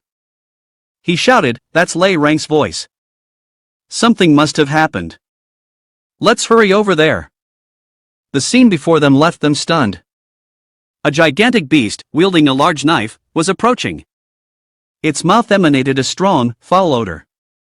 Laguna exclaimed, "That's the immortal gravekeeper. Its level is 45, with immortality attributes, belonging to the undead race." The monster was getting closer to the person kneeling on the ground. It looked at its victim with a greedy gaze, mumbling, "Meat. Blood." The man knelt before it, fearfully pleading, "No, don't kill me." Laguna ran over, urgently calling out, "Lei Rang." He turned to look, panic-stricken, raising his hands for help. "Is it you guys? Hurry and save me. I don't want to die yet." Laguna said, "I'm coming right now." Ye Wu saw that he was about to run over there, and quickly stopped him. "Wait. The opponent is a level 45 boss. You are only level 25, how can you fight?" Laguna prepared to draw his sword, turned his head to look at Ye Wu, and replied, "But if I don't go, Lei Rang will be killed." Ye Wu frowned, "You are level 25, so you should undertake missions suitable for level 25. This surely can't be an emergency, right? Or are you taking risks to quickly achieve your goal of becoming an official hunter by accepting a mission that isn't appropriate?" Hearing this, Laguna's expression changed slightly. He lowered his head and admitted, "The level of this mission is from 25 to 45. I admit I have gambled a bit, but I want to do my best to become an official hunter, so I took the risk to accept this mission." He continued with a sad tone, "But I didn't expect to actually encounter a level 45 beast." Ye Wu gaped at him in astonishment. After hearing Laguna finish speaking, Ye Wu could only hold his head and sigh, "You really are reckless. If you hadn't met me, wouldn't you be facing a level 45 beast all by yourself? The courage to fight in this level 20 abyss is indeed quite like mine." At this point, Ye Wu paused, looked at Laguna, and then asked, "But I want to ask honestly, if you die on the mission, how will the system handle it?" Laguna only scratched his head and smiled awkwardly, "Isn't it that I've met you now? Ha ha. If I really didn't meet anyone for help, I could only take one step at a time, plan one step at a time." Hearing this, Ye Wu didn't know what to say and could only shake his head helplessly. At that moment, the system answered his question, initiating the main mission line. If the mission target dies, the mission will be deemed a failure. The owner will be pulled back to the real space, and the current account will be forcibly deleted. Ye Wu's eyes widened in shock. "What? You mean, if the mission fails, my Shadow King account will be deleted? No way. This is my trump card. Although it's expensive, it has always solved every problem perfectly. Deleting the account? I absolutely will not let that happen." Lei Rang hurriedly shouted, "Hey, everyone, don't just talk anymore." The immortal beast quickly swung its knife towards Lei Rang. As the blade descended, he was instantly obliterated. Lei Rang cried out, "Help me!" It laughed gleefully, looking at them and said, "Die, your flesh and blood will belong to me." Laguna stepped forward, gritting his teeth, "Senior Lei Rang, I will face it head-on." He turned back to call Ye Wu, "Ye Wu, you support from a distance." Ye Wu panicked, raising his hand to stop. "Wait, don't act recklessly like that." But it was too late. Ye Wu secretly worried, "If you die, my account will also be gone." The immortal beast continued its assault, swinging its knife down. Laguna quickly dodged to the side, but didn't fully escape. He gritted his teeth, stood up straight, swung his sword and said, "Although my level is only 25, don't underestimate me." Ye Wu saw a halo around Laguna and became excited. Not bad at all. Facing a beast that's 20 levels higher without being at a disadvantage. Definitely not a chicken. No wonder you will become the Shadow King in the future, incredibly gifted. The immortal beast was struck by Laguna's sword, losing an arm. Two small skulls on its body immediately spewed out green liquid. It roared in fury, "Go die, chicken. You will soon follow them." Laguna stood below, staring up in panic. He thought to himself, "It's over, the range is too large, there's no time to dodge." In a hurry, Laguna used his cloak to shield himself from the splattering fluids. Damn it. Although the hunter's armor is effective against corrosion, this corrosiveness is way too strong. He looked at his health bar, which only showed 60% left. The immortal beast, holding a knife, pointed at Laguna and coldly said, "Die." Laguna was terrified, completely powerless. He could only watch as the sharp blade came down without having time to evade. Boom! A loud explosion resounded. Laguna was astonished to see an energy shield appear around him, blocking the beast's deadly blow. It's Ye Wu. Ye Wu stood beside him, activating a primary energy shield, level 35, with 40% energy left. He shouted, "If you don't want to get hit, quickly move away." Laguna didn't dare to hesitate. He immediately moved towards Ye Wu. As he reached the spot, Ye Wu set up a turret that fired continuously at the beast. Bang! Bang! The bullets hit the target, causing the beast to scream in agony, "Oh! Oh! Oh!" But Ye Wu was furious to see the monster using its powerful arms to shield itself, making the bullets unable to penetrate. "Damn it! My turret is clearly at the same level as it, how come it can't deal damage?" Ye Wu gritted his teeth, his gaze cold, preparing for another wave of attack. Laguna quickly said, "The beast is charging through here. Ye Wu, think of a solution fast." Ye Wu threw out a small device, looking dark and grim. He said, "I was planning to take it down with a magazine, but after a fierce operation, the damage seems negligible, like I was just scratching it." "Is this thing really immune to physical attacks?" The small device created a barrier, trapping the immortal beast inside. Taking this opportunity, Ye Wu pulled Laguna to run away. "Let's contain it first, then we'll strategize a retreat." While running, Laguna said, "The beast shouldn't be immune to physical attacks. My sword clearly caused it harm just now. What is going on?" Ye Wu replied.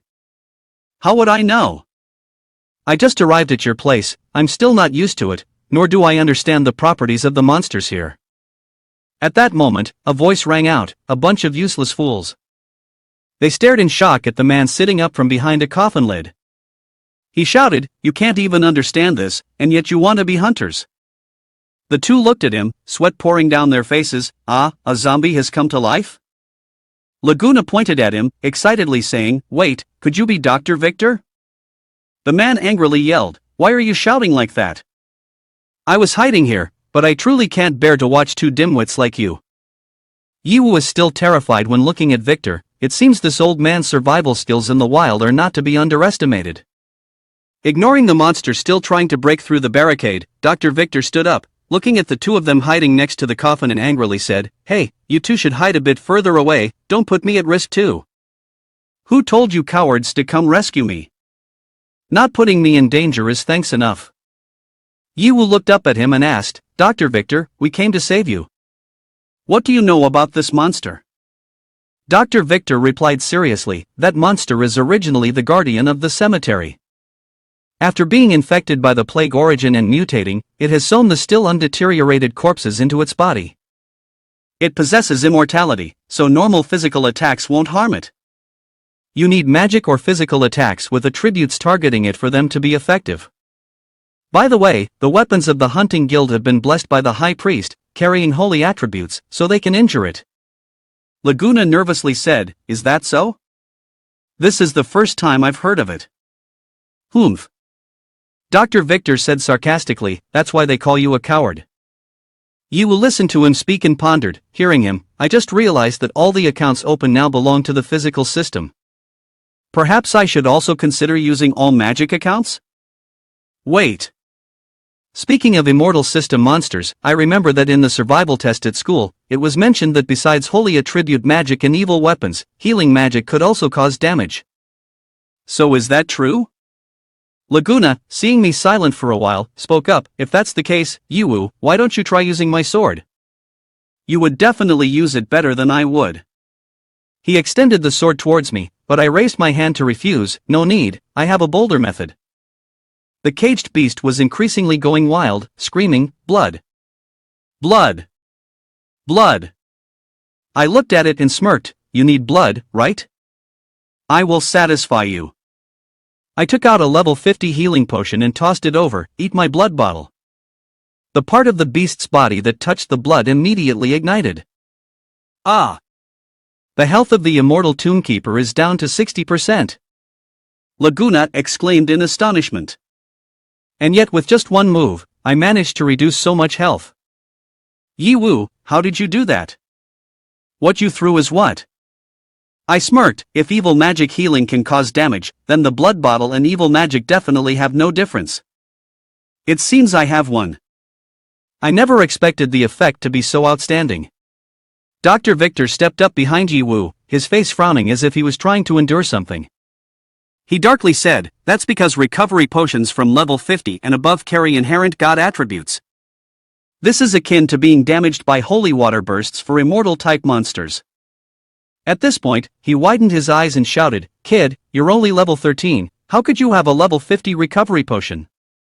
Do you have any idea how valuable that is? Who would throw it away like that?" Ye Wu looked at him, calmly replied, "No need to worry." He took out another vial, a level 100 recovery potion, and casually toyed with it in his hands. Ye Wu continued, "I have a lot of this toy. But if you want a finishing blow, I need to use something higher." Dr. Victor exclaimed in shock, "What?" The monster, seeing the potion in his hand, became terrified and hurriedly fled. Ye Wu quickly threw the potion towards it and said, "Go." A loud explosion rang out, and thousands of souls flew from the flames. The monster was obliterated. The system notification announced, "The immortal guardian's health is 0. Life index is 0. The freed soul smiled and said, "Oh, thank you." Dr. Victor looked at Ye Wu, who had just swiftly eliminated the monster, and asked in astonishment, "So? You really killed the beast? Who on earth are you?" Ye Wu looked at him and smiled happily, "I'm just an anonymous person, a drifter who has ended up here." As he spoke, he brushed off his hands and winked to signal, "Let's go, Laguna has completed the mission." Laguna cheered excitedly, his face full of enthusiasm. Ye Wu slipped his hands into his pockets and headed off, listening to the system announce his points. "You killed a monster and received 20,000 experience points and 50,000 currency." Ye Wu sighed softly, "This place truly is a land of blue skies and white clouds. But after all, these are just low-level monsters, nothing to look forward to. At least there's a consolation prize."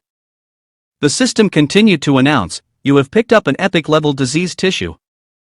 This is a body part that fell from a high-level mutated infected creature. Its true function is unknown, but it definitely cannot be eaten." Ye Wu looked at the red heart in his hand and pondered, "It's not easy to come across an epic item, yet it's something useless. Moreover, this texture is quite strange." Suddenly, Dr. Victor approached closely, his tone serious as he asked, "Kid, what kind of recovery potion did you just use?" "I have spent my life researching countless types of medicine, and while I can recognize their levels, I cannot determine the exact type.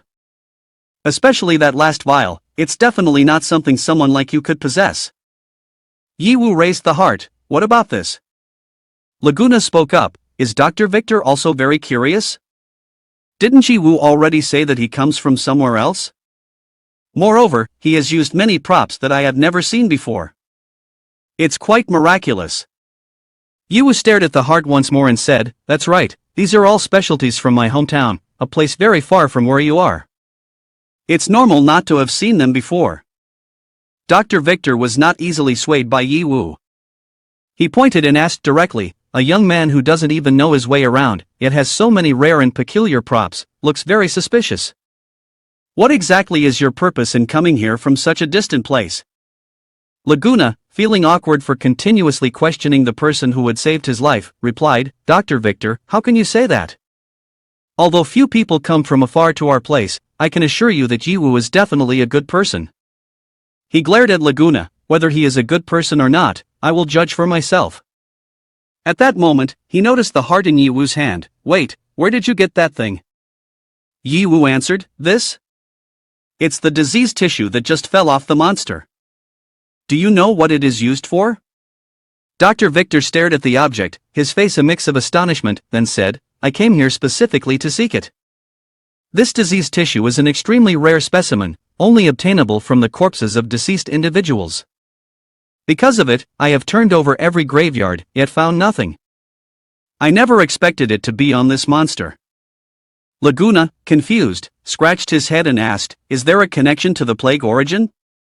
Dr. Victor looked at him and patiently explained, "To be honest, diseased tissue only has a very slim chance of appearing on the body of someone who died from the disease.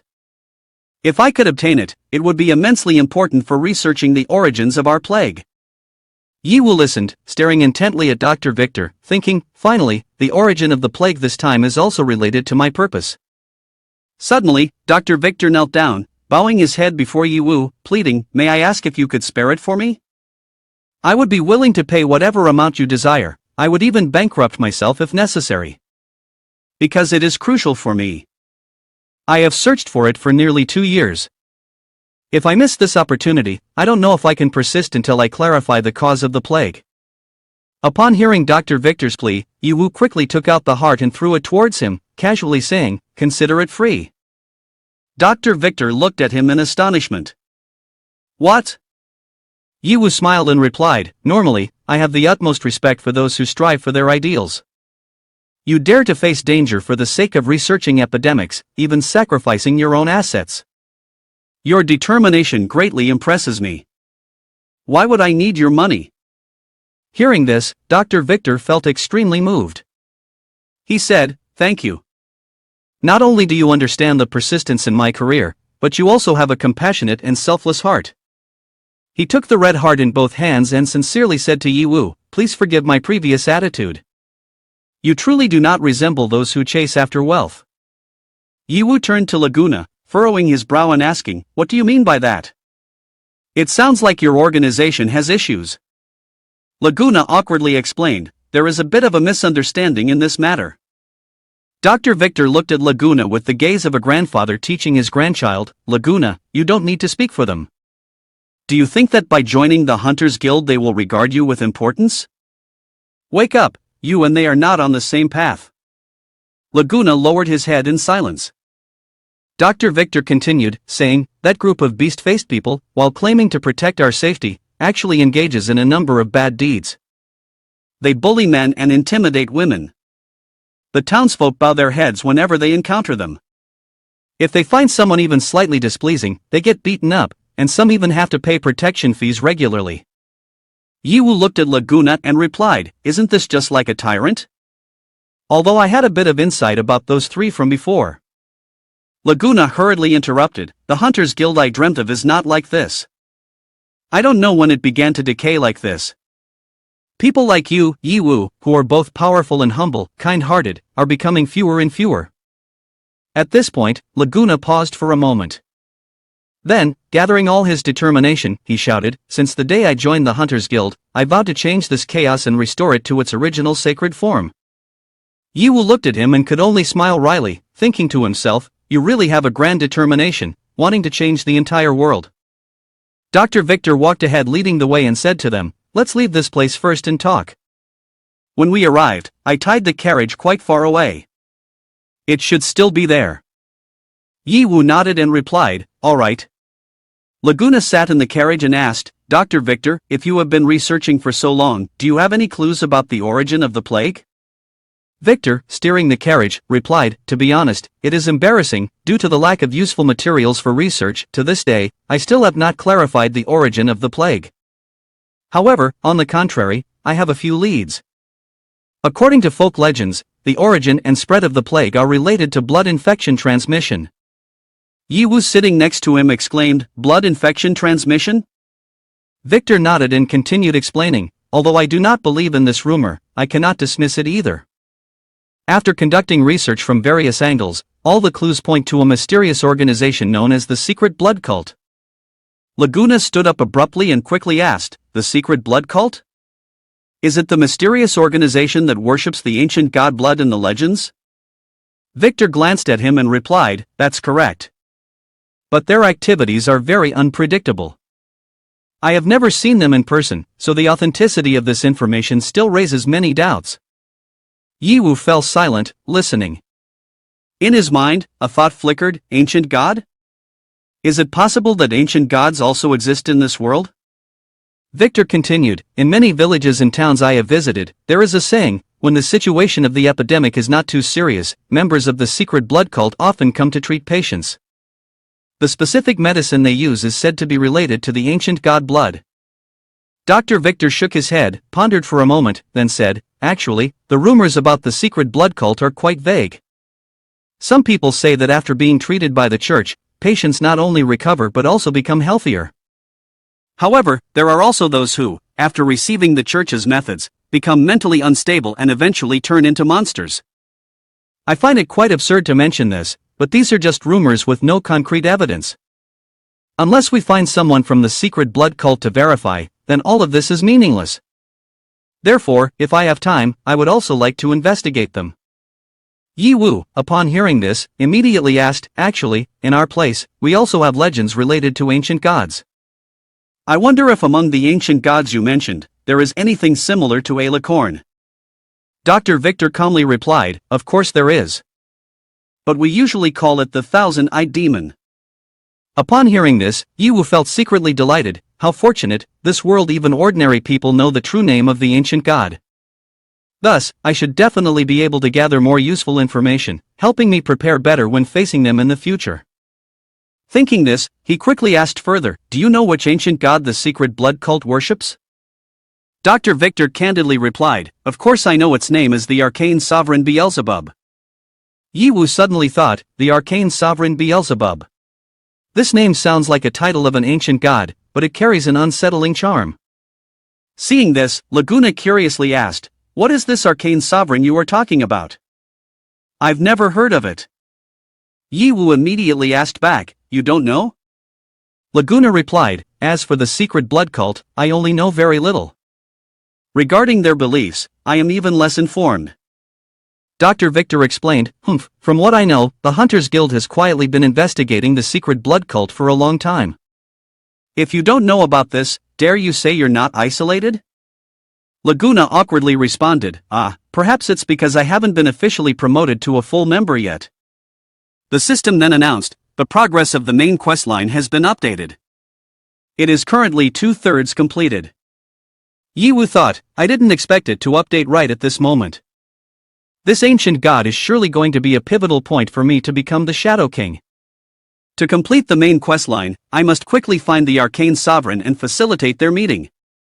While on the way, Yi Wu asked Dr. Victor about the ancient god and the rumors surrounding it. The doctor quietly replied, shoo. Let's stop this topic here. We've discussed enough already. If we keep going, we might end up cursed. Laguna heard this and curiously asked, Doctor, you have always supported science and opposed superstition, so why are you afraid of being cursed this time? Victor answered in a calm tone, what is called science is not only based on results. More importantly, it is about the process and the attitude. When faced with possibilities that are unclear, before witnessing it with our own eyes or experiencing it ourselves, we cannot easily dismiss it. After hearing this, Laguna still felt vague and didn't fully understand the meaning. However, he sensed that the doctor's words seemed very profound. Yi Wu thought to himself, in this complex world with feudal and theological contexts, having such an open-minded perspective is truly valuable. The red moon illuminated the road as the group continued back to town. At this moment, Dr. Victor gently reminded, I've talked too much and feel a bit tired. Laguna, you take the reins. I haven't slept for a few days and need to rest for a bit. Laguna quickly replied, all right. It's still a bit far to the town, and when we arrive, I'll wake you up. Everyone had arrived at the Hunter Guild branch in Avil. Laguna said, we have arrived. This is indeed the main hall for discussions of the guild branch. Yi Wu looked around and noticed it resembled a tavern, so he wondered. Laguna laughed and said, it does look a bit like that. Now, let's go inside. He turned around and called, Dr. Victor, wake up. As Yi Wu stepped in, he saw the tavern was quite crowded and asked, what are those 3 counters for? Laguna explained, those 3 windows are for providing and accepting missions, reporting missions, and buying or trading items. We will also need to report our mission this time. After hearing that, Yi Wu said, so it's not much different from a black market, just that it's much more primitive. Looking up at the 2nd floor, he curiously asked, what's up there? Laguna replied, that area is reserved for senior members of the guild. I have never been up there either. Suddenly, a girl ran out, calling, Father. She recognized that it was Dr. Marina's daughter and said, Father really has returned. I was so worried. The doctor smiled and responded, why are you crying? Is that all you can do, cry? Father is back safe and sound. Your father will never let anything happen. Maina rubbed her eyes and gently said, thank you, Laguna. Thanks to you, I finally get to reunite with my dad. Laguna felt a bit shy upon hearing this. He awkwardly smiled. Actually, I didn't do much. The biggest credit goes to Ye Wu. Hearing Ye Wu's name, Meina turned to look at him, her eyes full of curiosity. It seemed she and Ye Wu had never met before. Ye Wu replied in a calm voice, "It's just what I should do. Helping others is a joy, especially when it's for a dedicated doctor like Dr. Vic." Meina felt even more embarrassed upon hearing this. She lowered her head and softly said, "Well, I still have to thank you." "Thank you for saving my father." Meina glanced at Ye Wu once more. In her heart, she thought, he really is a quite charming guy. Thinking this, she couldn't help but compare. Though Laguna is a bit more handsome, the strong aura of Ye Wu truly captivates people. Suddenly, a flurry of imaginative thoughts flashed through her mind. What if both of these guys were pursuing me? What should I do? It would be so hard to choose. At that moment, Dr. Vic approached, pulling Meina out of her daydream. He reminded her, his voice stern, "Your crush on handsome guys has flared up again. If there's nothing going on, don't go out to the lobby. It's filled with a bunch of men who smell bad. Aren't you disgusted?" Meina blushed hearing this, quickly leaving without daring to say another word. Meina woke up right after being hit by her father. It hurts so much. Isn't someone supposed to take care of others? This father and son duo turned their faces as quickly as they flipped their hands. This time's harvest is not small. I need to grasp the time to return for research. Farewell for now. Ye Wu, if you're interested, you're welcome to come visit. My house is near the bell tower. Just go out of here and turn left for 200 meters to reach it. The father and son took their leave, and Meina waved her hand. "You must come to my house." Ye Wu saw this and could only express his resignation towards this father and son duo. I still need to think about whether to go or not." Laguna cheerfully said, Meina has always been this way. Let's go, it's time to take on the mission. As Laguna was standing in the mission assignment corridor, someone suddenly called from behind, "Oh, isn't this Laguna? You're still alive and back." Avil looked at Laguna with a sarcastic tone. "It truly surprises others. Previously, when you took on the higher level mission, we all thought you were sure to die. What bad luck you've had." Laguna replied, "You're not wrong, I was truly very lucky." The mission officer then called Laguna over, and Laguna handed her the report book. Yes, here is the report of this mission along with the designation of the 3 fallen teammates." The task assigner saw this and immediately panicked. "No way?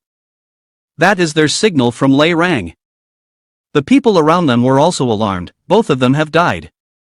I heard they only went to carry out an extremely simple task." Laguna explained, "I met them on the road, and they said they would help me handle this task. Unfortunately, they ran into a high-level variant and met with an accident." "I am very sorry." Fat Li then accused Laguna, "You are lying. You must have plotted to harm them. With your level, how could you possibly complete this mission?" Laguna retorted, "I did not harm them, they sought their own doom. Moreover, this time I had Ye Wu's assistance, and fortunately, Chatina came to the rescue. Sa Dian stepped in to resolve the situation. Alright, the mission has been completed. As for whether he lied or not, and the cause of Lei Rang's death, we will investigate thoroughly ourselves. There is no need for debate here." Sa Dian congratulated Laguna. "Congratulations, Laguna. From today onwards, you are officially a hunter." Laguna, upon hearing this, was delighted and said, "Yes, I am very honored." Sa Dian immediately raised his hand to cast the spell. This was the tool used to perform the blessing ritual, right? Chatina immediately praised Laguna, saying, "Well done, keep it up. I hope one day you will become the pride of the Hunters Guild." Receiving such praise, Laguna felt a bit flustered and replied, I will do my best." Captain Avil, seeing this, burst out laughing derisively. "The light surrounding you is a soft pink, huh? Master, this kid must be really excited right now." Ye Wu stood there, also feeling happy for Laguna. He muttered, "Oh, it seems this is an important turning point in his life." Out of the blue, Chatina turned to look at Ye Wu and said, Are you being eyed by someone at level 150? Saying that, she suddenly moved closer to Ye Wu, causing him to awkwardly freeze. Ye Wu thought to himself, what is she planning to do? My current state is basically unable to confront her.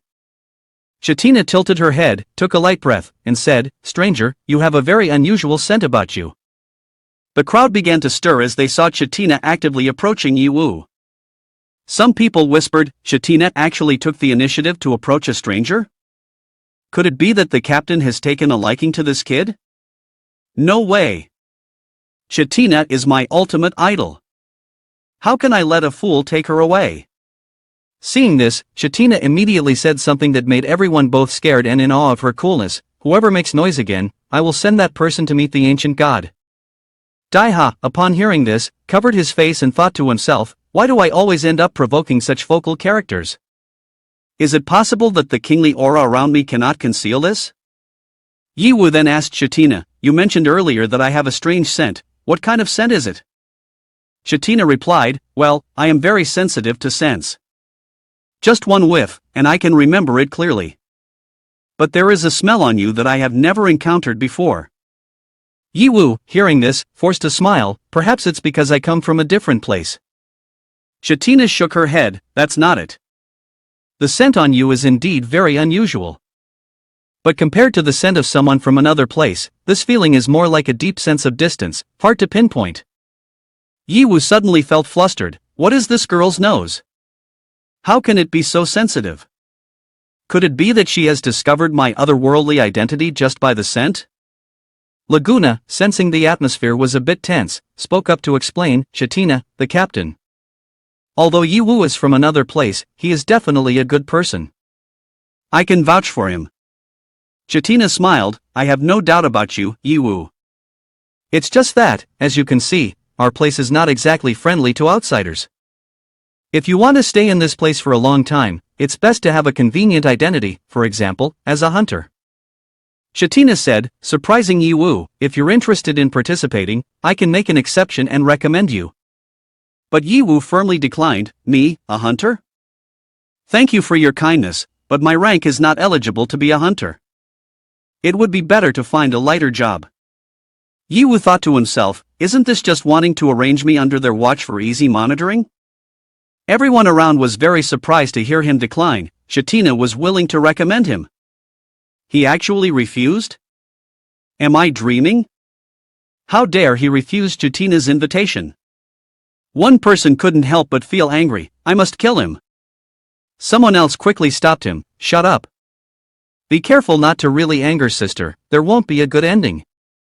Ye Wu stood there, knowing he could only remain silent. He observed the surroundings for a moment and remarked, "This place is much more peaceful than the town I previously visited. There are very few people infected with the plague origin." As for the special skill of the Shadow King, Ye Wu remembered something. That's right, that special skill seems to stem from this characteristic. Even blood can be easily consumed later. Laguna responded, "Perhaps it's because the previous town didn't have a hunter's guild. Wherever our guild is present, whether it's a powerful cult or a secret blood cult, it's not easy for them to infiltrate. Naturally, that place is much more stable." Upon hearing this, Ye Wu had some speculation in his heart. This situation further proves my guess about the origin of the plague according to the rumors. He felt curious about the secret blood cult and asked, "Do you really not know any more information about the secret blood cult?" Laguna replied, "I'm not sure, but within the guild, there must be more news. When I reach a higher rank and have broader authority, I will definitely help you investigate." Ye Wu continued to ask, "But why are you interested in such a cult?" Ye Wu seemed to be hiding something and replied ambiguously, "It's nothing, I was just asking casually." Suddenly, a group of people burst through the door, shouting loudly, "It's Laguna, the one we called for. We heard there's free alcohol here and a hunter who isn't afraid of getting drunk. So we came to drink with Laguna." Everyone in the group, full of fighting spirit, chanted in unison, "Who's afraid of whom? We won't leave until we're drunk today." The whole group responded, "All right, we won't leave until we're drunk." Ye Wu, seeing this, immediately became cautious. "You guys drink slowly, I don't even know how expensive things are in this world." Suddenly, the system announced sarcastically, "Ye Wu, it seems you are looking down on my poverty? The debts have increased again. Please regularly check your balance, master." Ye Wu was annoyed. "I know already, it's so annoying." After drinking to their heart's content, Laguna said a few words. Ye Wu, you are being too modest. With your abilities, after joining the Hunter Guild, you should be able to level up quickly. The basic rank shouldn't be a problem. Ye Wu replied, you think too highly of me. I really am not suited to be a hunter. Chatina, seeing this, did not press the matter further. If that's the case, I won't insist. If you change your mind, you can always come to see me. Goodbye. Serena also bid farewell to Ye Wu. Young man, if fate allows, we will meet again. Laguna, however, persisted in trying to persuade Ye Wu once more. Ye Wu, are you really not reconsidering? This is an extremely rare opportunity. Leader Chatina has never directly recommended anyone to join the Hunter Guild. Ye Wu bluntly replied, I've made up my mind. Don't persuade me anymore. Laguna had no choice but to give in to Ye Wu's determination. Alright, fine. Ye Wu said nothing more, only thinking to himself, right now, I don't have time to be a hunter. I must find a way to speed up the main storyline and leave this coercion as soon as possible.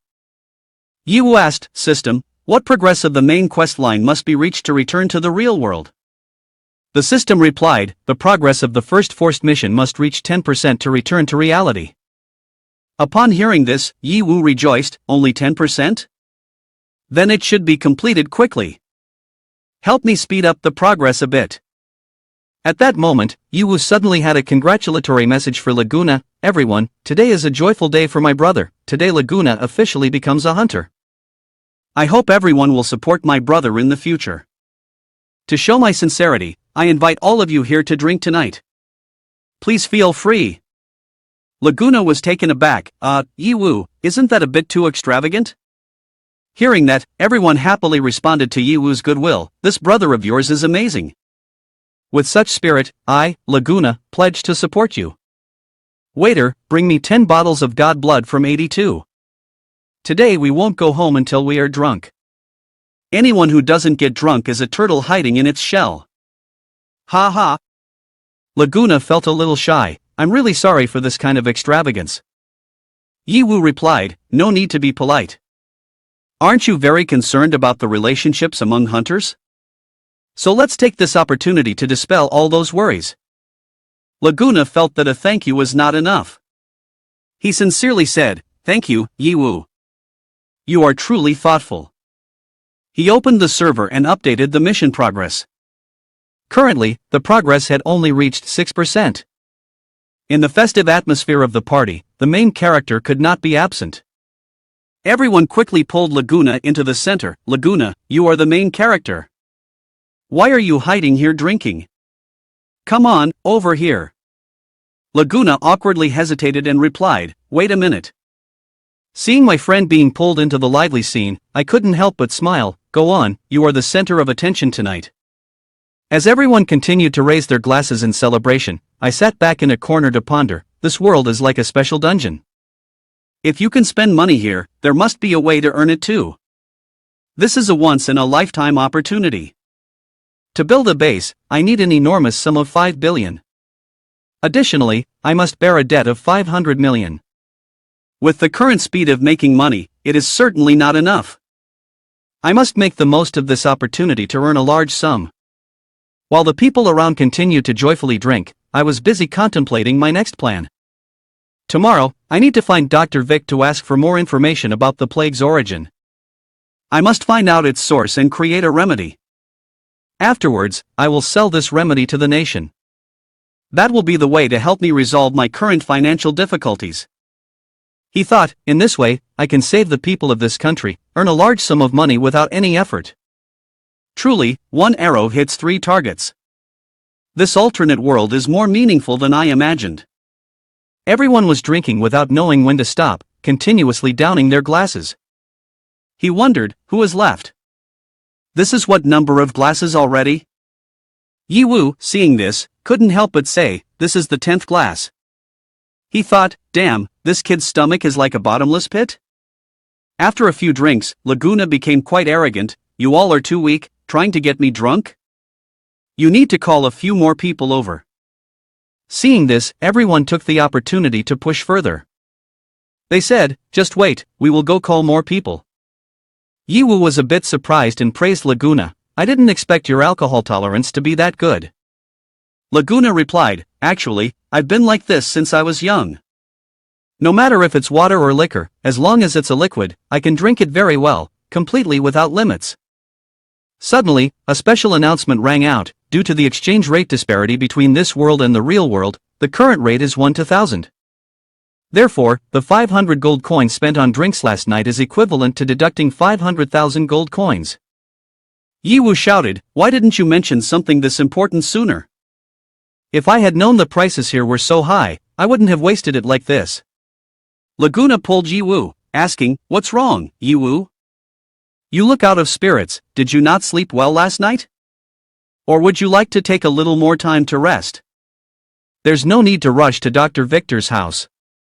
Ye Hao replied, it's nothing, just something else. Don't mind me, I'm fine. Laguna looked at him, showing concern. Is it something related to the Hunters Guild? Are you really not thinking at all about that? I just want to say that if you're by my side, I feel very reassured. Moreover, if we work together on the mission, it will surely go smoothly. Ye Hao answered, you don't need to worry about that. Although I haven't joined the Hunters Guild, as long as you need me, I will act alongside you. No matter what enemies we face, you can charge ahead without concern. I will support you with all my strength. Laguna, hearing this, was delighted. Really? Thank you so much, Ye Hao. We've only known each other for a short time, yet you are so willing to help me. I truly don't know how to express my gratitude enough. Ye Hao smiled and replied, it's nothing. I believe in fate. As soon as I arrived in this foreign land, I met you, which shows we have a special connection. But honestly, I also don't know if I'm helping you or inadvertently pushing you toward a dark path.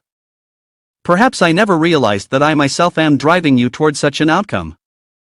The updated report system shows that the current progress of the main task line has reached 8%. Ye Hao said, no matter what, let me walk with you on the final path of destiny. Laguna replied, the bell tower is here, right? Ye Hao nodded, yes, it's here.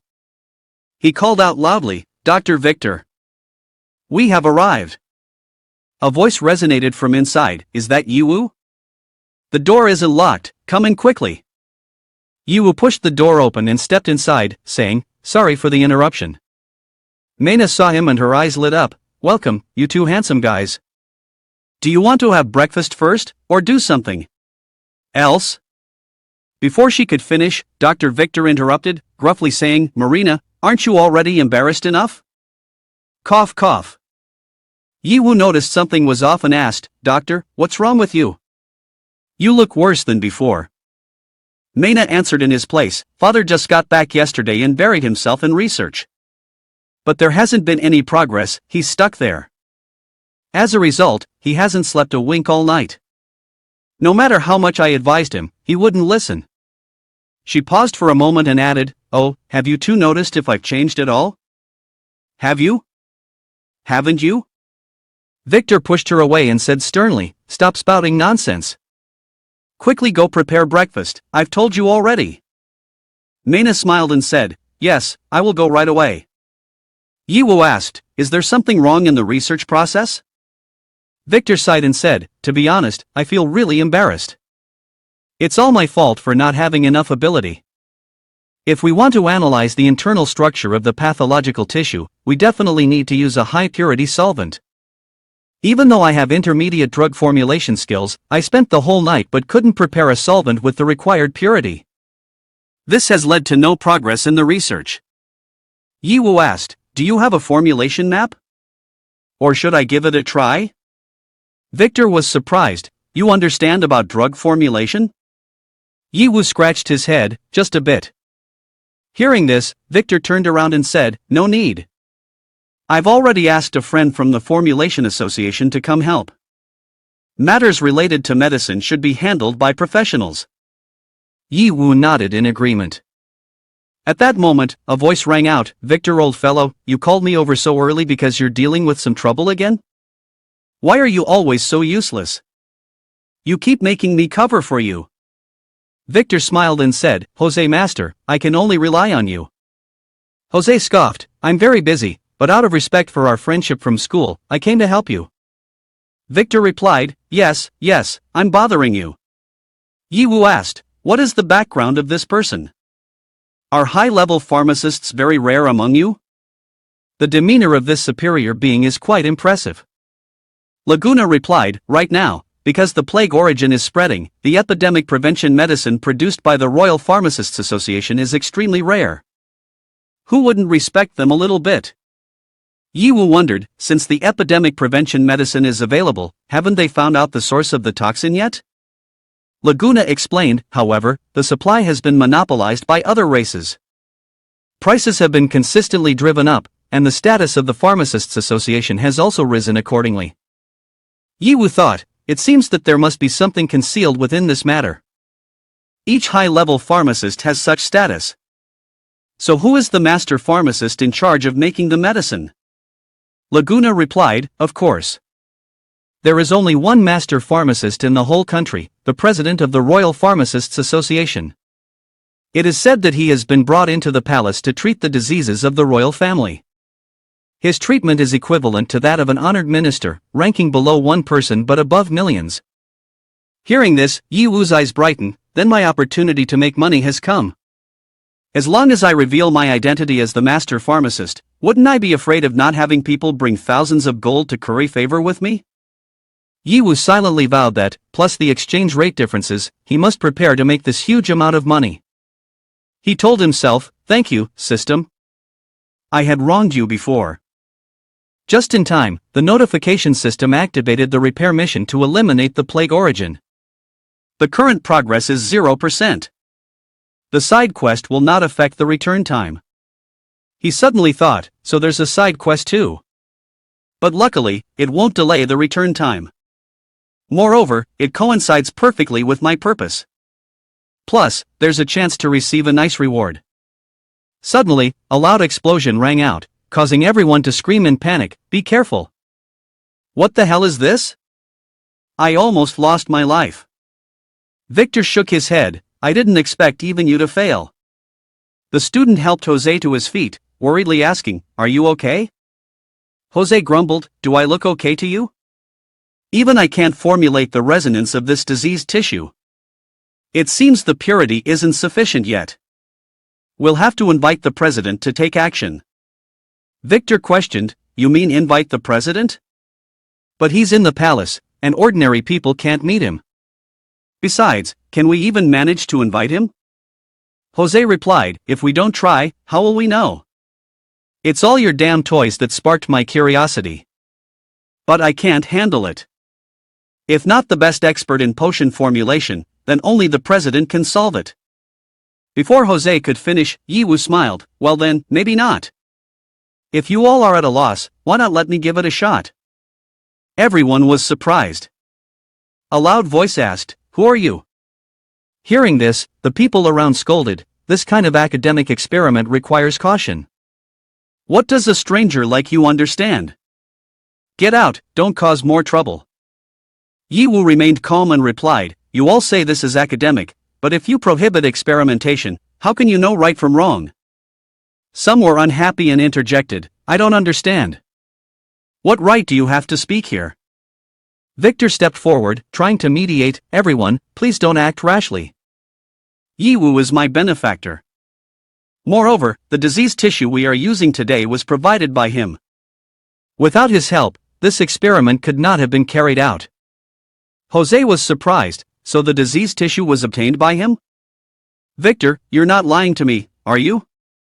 Victor nodded, answering firmly, of course it's true.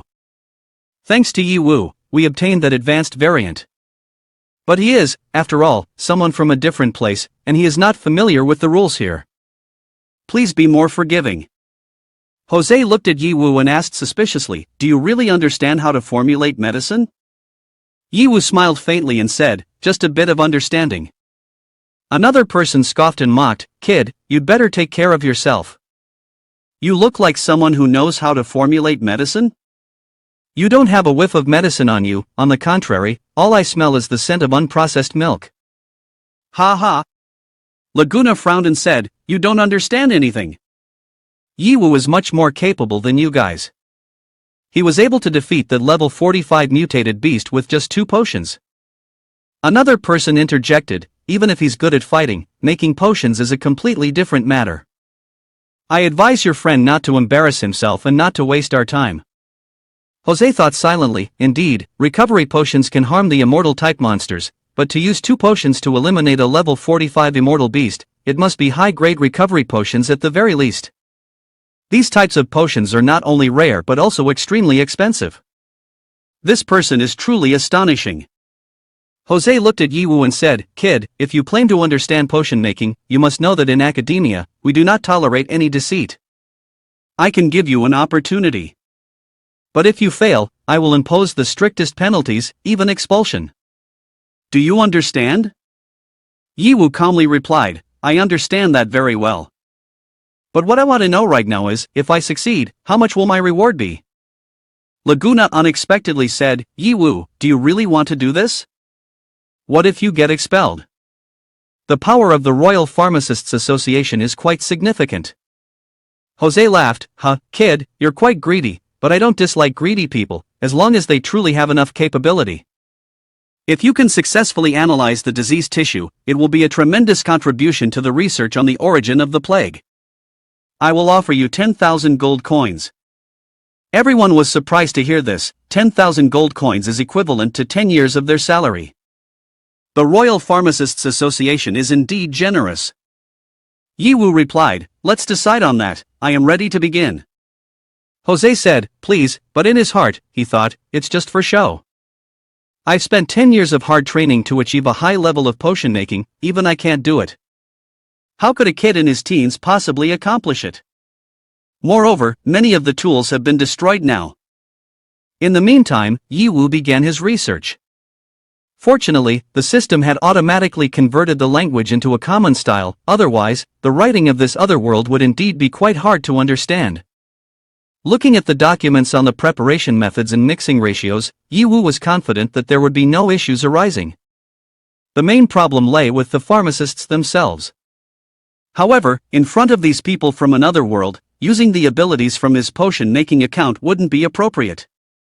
Ye Hao had no choice but to rely on manual work. Although Ye Hao had never used these tools before, thanks to his enhanced account abilities, the medicinal materials and tools became as familiar to him as old friends. Everyone was amazed. This kid is completely unlike someone from outside the industry and has no rank at all. He must be very skilled. Victor added, his broadcasting work has been quite strong lately. No wonder he is so confident.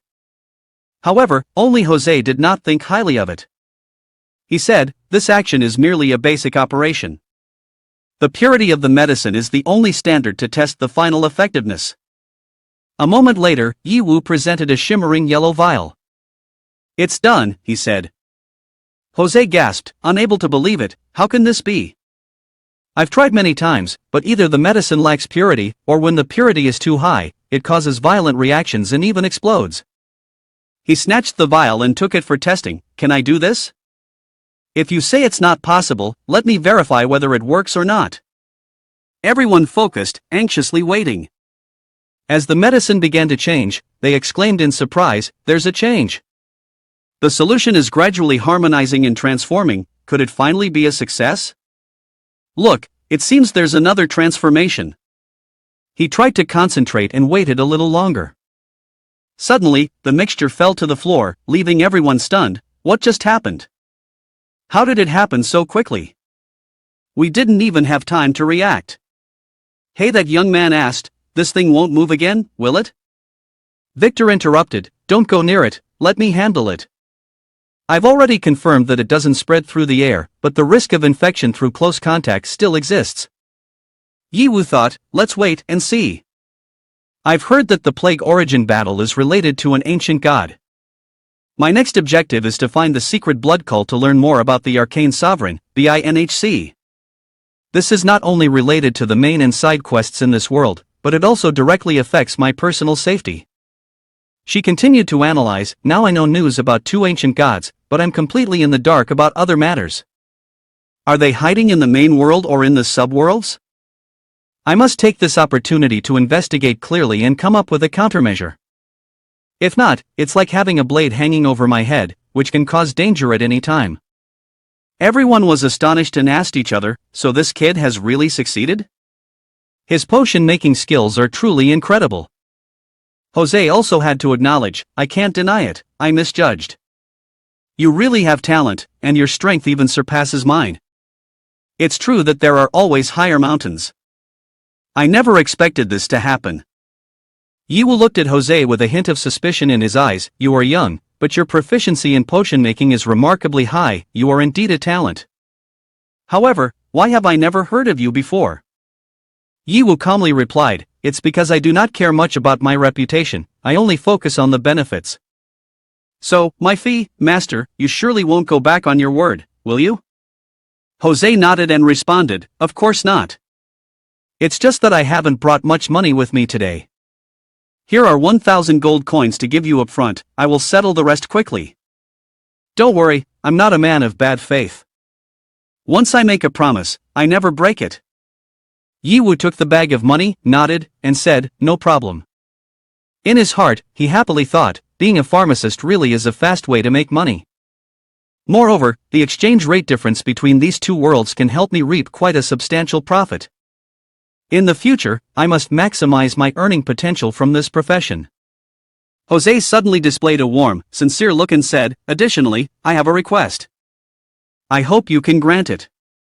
Ye Hao decisively replied, go ahead. As long as it can earn me money, everything is negotiable. Without hesitation, Jose immediately responded, I hope to invite you to join the Royal Pharmacists Association. Would you accept? The onlookers were stunned. A master like Jose is inviting a young man to join the Royal Pharmacists Association? Such treatment has never happened before. How many people have tried to get in and were turned away at the door? Yet Ye Hao was being invited directly. Even so, those witnessing it could not help but acknowledge, the strength Ye Hao displayed just now truly deserves this invitation. Ye Hao said, this is somewhat beyond my expectations. If you have invited me directly like this, you must have prepared the conditions and corresponding benefits, right, Mr. Jose? Jose replied, negotiating here is not appropriate, let's discuss in my office. Please. Ye Hao turned to ask Dr. Victor and Laguna, are you guys coming with me? Laguna nodded, yes, I will go with you. In contrast, Dr. Victor declined, I still have to catch up on my research time, I can't go with you. However, as Ye Hao and Laguna were about to enter the office, they were blocked. Not allowed. The association has regulations prohibiting hunters from entering the association, the staff said. Ye Hao questioned, why? Is the relationship between your church and the Pharmacists Association not good? Laguna explained, the internal reasons are somewhat complex, I don't quite know either. Ye Hao said to Jose, Laguna is my good brother, he must accompany me. The staff seemed hesitant, but Jose casually said, no problem. If we want to negotiate, I should show some sincerity. However, I hope this friend of yours can conceal the hunter's weapon to avoid unnecessary trouble. After that, he invited both to the carriage, the association's branch is a little ways away. You two follow me and ride in the carriage. Ye Hao responded, then I will obey.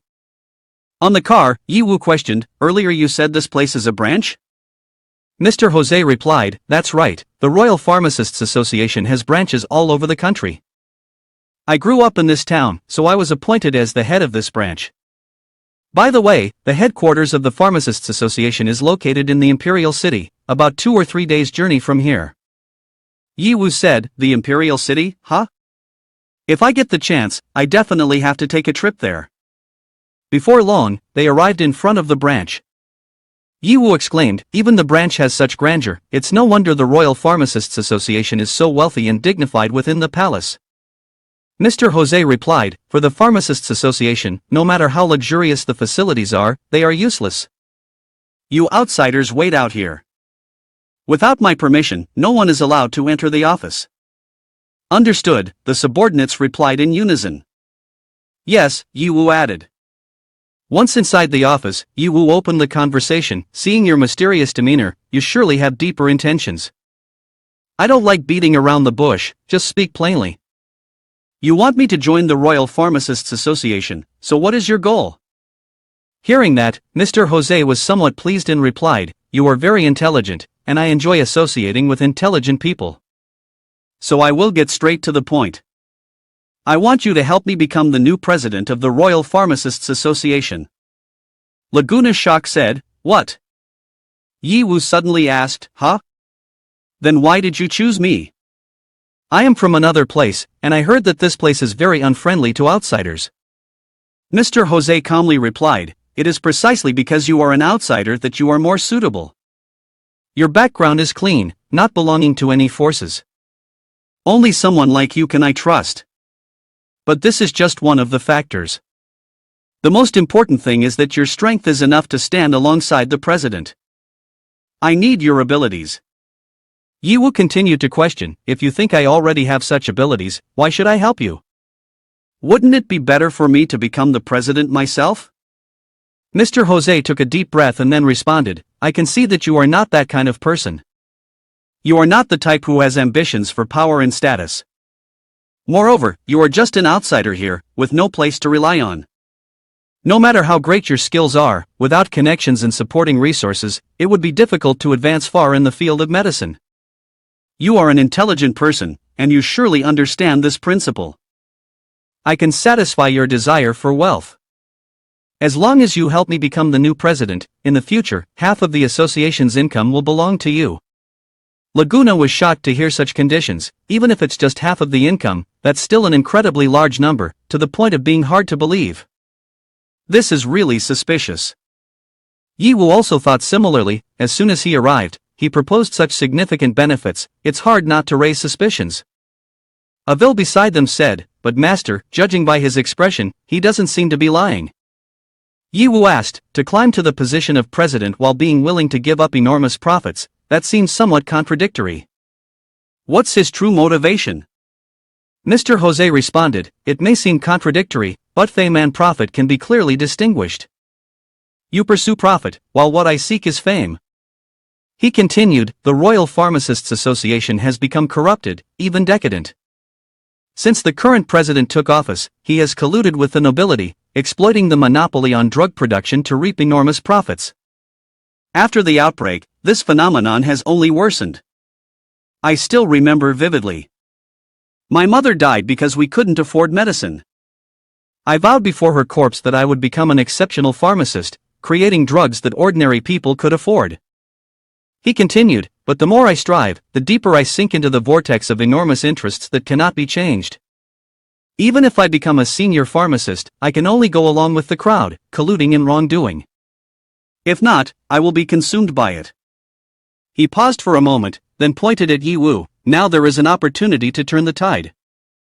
Mr. Ye Wu, with your master formulation skills, combined with my resources and networks, we can completely collaborate. As long as we research and develop a real cure for the plague origin, we can suppress the president's reputation. From there, we can overthrow him and gain the dominant rights of the Pharmacists Association. Do you agree to help me with this?" Avil, standing next to Ye Wu, spoke up, "This dialogue may sound very fake, but I have verified it 3 times. This old man is not lying, it is true." Ye Wu fell silent for a moment before speaking. "Although your purpose is filled with grand ideals and righteousness, I support your decision. After all, it is becoming increasingly rare for someone in a high position like you to still maintain a conscience.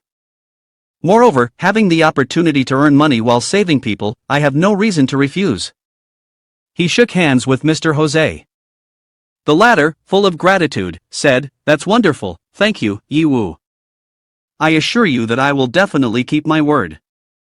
However, there is one thing I must apologize to you for. Previously, I promised to give you 10,000 gold coins, but I'm afraid it may not be possible to settle it immediately. I currently only have 4,000 gold coins available. This is all the money I can mobilize at the moment. Although my income is quite high, most of it goes towards providing free medicinal preparations for Victor to help treat the poor. As for the remaining 5,000 gold coins, I ask for a little time to make up for it." Ye Wu replied, "It's fine. You can cover the remaining amount with the potion formulation maps and necessary materials.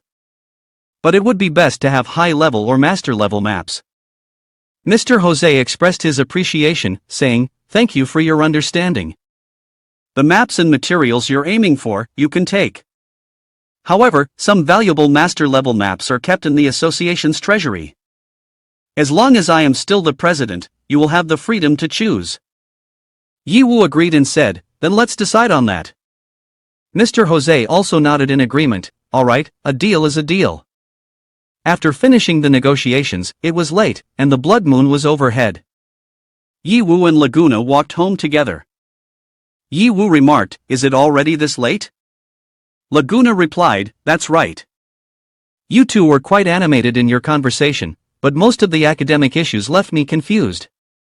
Ye Wu suddenly spoke up, are you hungry? How about we go to the best restaurant in town for a meal? I have money now. Laguna laughed heartily, if you have money, go ahead and enjoy it. However, on their way, the two were blocked by a group of strangers. Both were startled. Ye Wu asked loudly, who are you?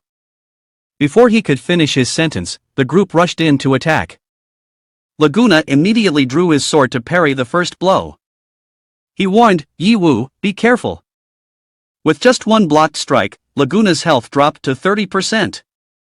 Ye Wu looked at the unexpected situation and quickly activated his electric shield and brandished a level 45 weapon. He was worried, could these be members of the secret blood cult? I never expected them to come after us so quickly. The group of strangers swung their arms, shattering the electric shield in just 1 second. Ye Wu exclaimed in astonishment, so fast. Their strength is too powerful, their level is much higher than ours. As Ye Wu was lost in thought, Laguna pushed him to the side. He shouted, Ye Wu, run quickly. I will hold them off. Ye Wu wanted to stop him and hurriedly said, Laguna, don't do anything foolish. We can't win against them. In the tense situation, the system notification rang out, quest progress updated to 10%. Criteria met for return. The host will immediately return to the real world. Ye Wu, hearing this, was at a loss for words and irritably exclaimed, what the hell is this? Why does it have to happen right now? He yelled back, Laguna, wait for me. But immediately, Ye Wu was pulled back into the real world. Baby Beetle saw him wake up and asked, Ye Wu, you're awake. But who is Laguna? Jia Wangchuan stood in front of him, serious, you suddenly fainted. I thought something unexpected had happened. But now it seems you are fine. Ye Wu was still dazed, his mind in turmoil. Finally, I've returned to the real world, but why at such a crucial moment? He asked, how long was I out? Baby Beetle replied, it must have been a while. After the red blood faded, we found you unconscious on the ground. As we rushed over, you woke up. Ye Wu pondered and realized that time in the other world seemed to have temporarily stopped. He silently asked the system, what is the situation in Laguna's world now? The system responded, after the host leaves, time in the Shadow King world will temporarily pause. However, since the quest line has not yet concluded, the host will be forcibly teleported back there again after 240 hours. Ye Wu thought, once I'm forced by the teleportation talisman, won't I return to the moment when the 3 black-clad assassins ambush me? Laguna's life is hanging by a thread, I must find a way to break this impasse. It seems the next 10 days will be crucial. During this time, I need to proactively maximize the offensive capabilities of the account the Alchemy Master. Otherwise, I'll be dead as soon as I come back. Jia Wangchuan, seeing Ye Wu's dazed expression, curiously asked, what are you thinking so intently about? Facing a pile of equipment and acting so nonchalant is unlike you at all. Ye Wu was taken aback by the question, then laughed, perhaps it's a side effect from using that ultimate move earlier. I'm still feeling a bit dazed. But this time, we all experienced life and death together. Especially since I've used up all my reserved ultimate moves, there are no more secrets between us. How about we form an alliance? Ye Wu suggested, on the surface, I still maintain a nonchalant attitude, but I am silently proposing to share intelligence and resources so we can become stronger together. What do you think? Jia Wangchuan calmly replied, if you still have the mindset to utter these deceptive words, it seems your mind has come back to its senses. Upon hearing this, Ye Wu merely chuckled, Shui Lu also said, you should try less to befriend me. Although I helped you during the last battle, that doesn't mean I will continue to do so in the future. Friends today can become enemies tomorrow, so I hope you remember my words. Hearing these outright rejections, Ye Wu thought to himself, TSK, these people are really not easy to deceive. Xuelu interjected, her tone filled with implication, however, your ultimate move truly opened my eyes. 200 million is indeed worth it. She approached Ye Wu, gently kissing his hand as a mark. Then she leaned closer, touching his forehead and leaving a snowflake-shaped mark. This debt is not settled yet. 200 million and that strike I have noted down. Don't hope to escape easily. Xuelu smiled and continued, this magic will follow you to the ends of the earth. Even if you hide underground, I am willing to dig 3 meters of land to find you. Hearing this, Ye Wu reacted, oh. Xuelu transformed into snow and gradually melted into the air. She said to Ye Wu, let me give you a sincere piece of advice, after this battle, you will definitely attract the attention of the high-ranking figures of Huangjiang. Be careful not to let them scheme against you. Otherwise, if you die, I won't know who to ask for my debt. Upon hearing Xuelu's words, Ye Wu thought to himself, do I need to be this cautious? I'm not the kind of person who doesn't repay my debts. Even though she didn't specify the time frame for repayment, it seems quite chivalrous. Considering the worsening relationship between Han Mo and Huangjiang, perhaps I will meet her again soon. Who knows, they might even send her to assassinate me. After that, Ye Wu spoke, well, I'm going to go pick up the equipment now. Jia Wangchuan agreed, go ahead. Thanks to you, we were able to defeat the boss, so that reward belongs to you. At that moment, the system's voice sounded, congratulations to the host for defeating the final boss of the dungeon, receiving a reward of 50 million, a bonus of 100 million, particularly unlocking the Shadow King with a consumption of 700 million. However, because the completion speed of the main mission line of the Shadow King reached 10%, the consumption has been correspondingly exempted. The actual amount now only remains at 630 million. Upon hearing about the discount, Ye Wu couldn't help but feel delighted. He thought, completing the main task line and still getting a discount. So if I achieve 100%, can I get back the money I've spent? However, the system's response quickly extinguished the budding dream, the consumed portion will definitely not be refunded. Please don't dream. Ye Wu pouted, humph. The equipment he received included, Insect God's Limb, a crafting material that is extremely sharp, can be used to craft weapons and enhance attack power. Insect God's Giant Wings, a crafting material of soft, transparent insect wings that can be used to craft weapons, enhancing the agility and defense attributes of the equipment. Epic Poison Magic Crystals 800. Additionally, there is Black Slakes 3, an old mysterious broken stone slab that seems to have some strange symbols drawn on it.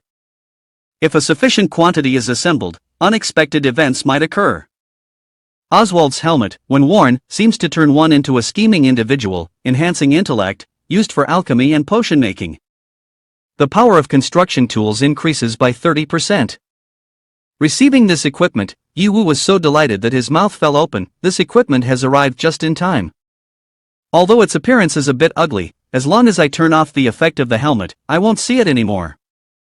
System notification for the next equipment, Magic Sword Cartier. This magic sword is covered by cursed energy, and using it requires a strong mental preparation. Attributes: when attacking, there is a high chance of inflicting additional curse effects on the enemy.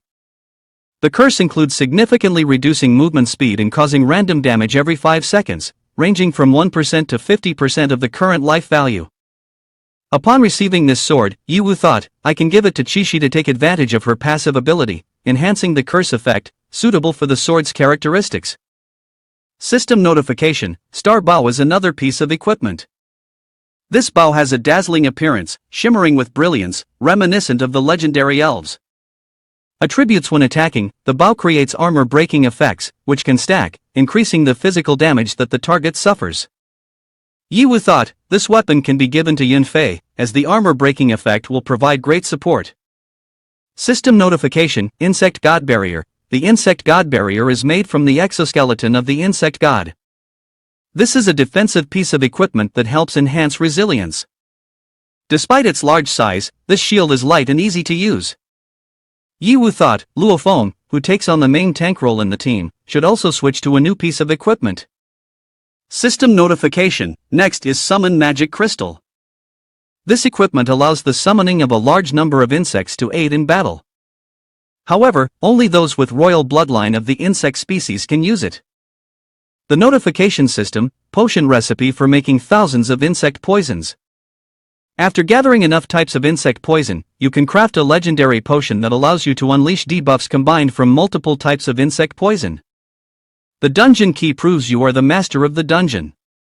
By using this key, you can teleport to the dungeon at any time. After reviewing all the equipment, Ye Hao exclaimed, "Nice." This time the loot has all practical uses, nothing is superfluous.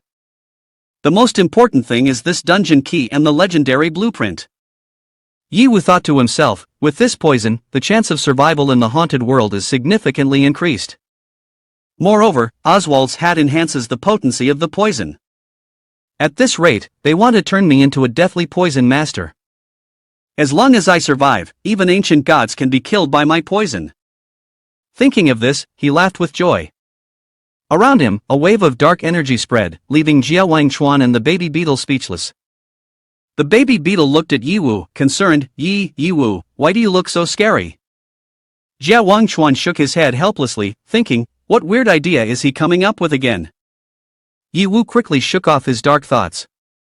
He turned to Jia Wangchuan and asked, Captain Jia, how do you think we should divide this loot? In his heart, he thought, I almost got too pleased with myself. I need to ask him first before I can divide things. Jia Wangchuan replied, as I said before, you can take any equipment and items you want. I just need the black slate and the dungeon key. Ye Hao responded, but what I need most is actually the dungeon key. Jia Wangchuan asked, what do you want the dungeon key for? Ye Hao answered, it's for some personal matter. Seeing this, Jia Wangchuan said, that's not possible. The dungeon key is designated by young Master Mo, I don't have the authority to share it with you. But if you really want it, there's a way to join the Mo attack team and become one of Mo Chi's people. If he's happy, he might just give you the dungeon key. Hearing this proposal, Ye Hao felt a sense of confusion, half of this sounds like a lure, and half seems like a threat. If I refuse now, it'll be like openly confronting Mo Chi. But if I agree, wouldn't that be betraying Imoku and I? I absolutely will not do something that goes against trust and morality. He asked the system, can I still use the Shadow King account now? Jia Wangchuan said, no. Because we are currently carrying out the trial mission, during this period we cannot use the Shadow King. Only after the main mission line reaches 50% can it be used again. Seeing Ye Hao's lack of response, Jia Wangchuan continued, what do you think? There's no need to rush your answer. We can discuss it more thoroughly, okay? Ye Hao responded, okay, give me some more time to think. He thought to himself, in the current situation, I cannot turn against Jia Wangchuan and Mo Chi yet. I will definitely not take any risks. To snatch the dungeon key and put everyone in danger is not worth it, the only measure right now is to maintain stability. After that, I will find a way to approach Imoku and I to go deeper. Baby Beetle looked at everyone and said seriously, I roughly understand the significance of the dungeon key you are talking about. But the world of the insect species does not belong to anyone. If it has to belong to someone. He paused for a moment, then pointed at Ye Hao, then it can only belong to Ye Hao. Only he deserves to be the king of our world. Ye Hao was stunned, his mouth agape when his name was called. Jia Wangchuan looked at him and calmly said, from your perspective, that is indeed the case. Especially now, you are still the nominal heir to the throne of the insect species. But unfortunately, this world, or rather, the entire operating rules of it, have undergone fundamental changes. Jia Wangchuan paused for a moment, took out a small key with a strange pattern, and said seriously, a tiny key can determine the fate of the world owned by its possessor. Quite amusing, isn't it? But this joke actually exists. Faced with this unchangeable reality, we humans can only go with the flow. The insect species can do the same. Ye Hao quickly continued, the world of yours is merely a dungeon in our eyes. Yet, the world of ours may just be a dungeon in the eyes of more advanced beings. Baby Beetle clasped his hands and bowed his head, speaking helplessly, what you are saying is really profound. I can't understand it. Ye Wu approached Baby Beetle, patted him on the shoulder, and chuckled lightly, "You don't need to force yourself to think too much. Awakening independent consciousness is extremely difficult. Even among us humans, there are not many who can achieve it. In some respects, Oswald is indeed a genius. Based solely on his own research, he discovered the secrets of the world, and he almost broke the barrier of space." Baby Beetle nodded in agreement. Uncle is indeed a rare genius. It's just a pity that he chose the wrong path. Otherwise, he truly could have led our insect species to glory. While the two were chatting, Jia Wangchuan finished activating the system and looked at them, saying, "There's no point in discussing this now. Let's go, Ye Wu." The teleportation talisman has been completed on Lai Jiaxi's side. Ye Wu looked at him and replied, "Captain Jia, you go ahead. I promised Baby Beetle that I would help it bury its teacher. Moreover, the final boss has been defeated, and all the debuffs on us have disappeared. I don't think it would be a problem if I come back a bit late, right?" Hearing this, Jia Wangchuan quickly turned around but didn't forget to say, "The company isn't that stingy. I will report the entire process of this dungeon mission honestly, and I won't take credit for your work." Ye Wu waved his hand to say goodbye, "Thank you so much, and by the way." He suddenly stepped forward and hurriedly added, "In Huan, about her." Jia Wangchuan understood the implication without needing to hear the whole sentence. He smiled lightly and replied, "I will make sure she returns to the team. I won't let your good intentions go to waste." In Wang Chuan's heart, he thought, "I wonder whether meeting Ye Wu was a blessing or a misfortune for Yin Huan." Ye Wu followed the back of Jia Wangchuan and thought, after some time together, "I feel that Jia Wangchuan's thoughts are not as bad as I initially thought. Except for his somewhat unique personality, in other aspects, he is even quite simple-minded. It can be seen that he is a person worth befriending, and I hope that I won't have to confront him directly in the future."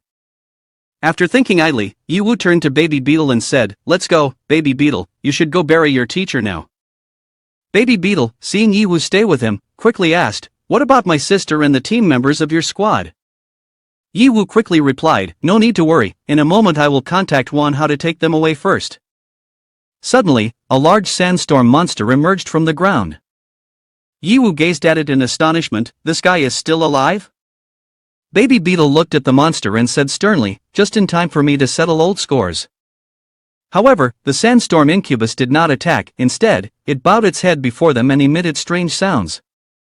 Ye Wu was puzzled and spoke, What is it doing?" Then, the sandstorm incubus spoke a series of strange words. Ye Wu didn't understand and turned to Baby Beetle saying, "Translate for me, what is it saying?" Baby Beetle honestly replied, "It says it is willing to serve you as a subordinate, hoping you can spare its life." Ye Wu pointed at the Baby Beetle and said to it, "The one you should serve is not me, but it. It is the king of your insect species. Before, you devoured it, and in the future, you must repay it double." After Ye Wu finished speaking, the frenzied sandstorm incubus nodded wildly, indicating that it understood. The Baby Beetle looked at this large beast, unsure of what to say. Ye Wu noticed that from the snout of the frenzied sandstorm incubus, a heap of substances was spewing out. He exclaimed in astonishment, "Wait." Its appearance made Ye Wu wonder, could it be that it has devoured so many things already? The Baby Beetle looked seriously at the frenzied sandstorm incubus and replied, "Considering its long existence, the quantity is probably difficult to estimate." Ye Wu commanded, "Baby Beetle, go check what it is regurgitating, and help me sort through it." The Baby Beetle stared at him in surprise and asked, "Why does it have to be me?" The system continuously announced the treasures obtained. "Congratulations, host has received epic grade magic crystals level 100x500, reward 50 million. The scepter of the Mother Priestess Goddess. Magic wand of the sectarian priest who reveres the goddess of the earth, containing powerful life energy. It has the ability to significantly shorten the time to reduce magic, consume mana, and increase damage when using nature system spells." The notification system, the witch's robe, is a magical cloak that a famous witch once wore. However, men can also use it. It has the property of enhancing magical power and maximizing mana regeneration, while also reducing magical damage and mental harm suffered. Skill book nature-based magic intermediate. Upon use, players can acquire intermediate-level magical skills such as intermediate-level storm, poisonous fungus, vine entanglement, summon tree man, and so on. Ye Wu looked at these artifacts, pondering while murmuring, are these all mage equipment? Is this heaven's way of hinting that I should open a mage account? The two rode the raging sandstorm incubus and began to move. Ye Wu stood with arms crossed, smiling, and said, then let's set off. Baby Beetle, you lead the way. Baby Beetle quickly pointed ahead, responding, yes, we are going to Shabao. The raging sandstorm incubus replied to the command and rushed forward. Upon hearing the new name of the beast, Ye Wu was momentarily speechless. Shabao? It seems this naming art has been inherited quite well. The moon had risen high. The house beneath the waterfall was lit up. Baby Beetle looked towards it and said, this is where the teacher crossed over. He considers this place his second homeland. Ye Wu looked around and nodded in agreement. This place is lush and picturesque, truly makes one feel at peace. It is indeed a fitting place for seclusion.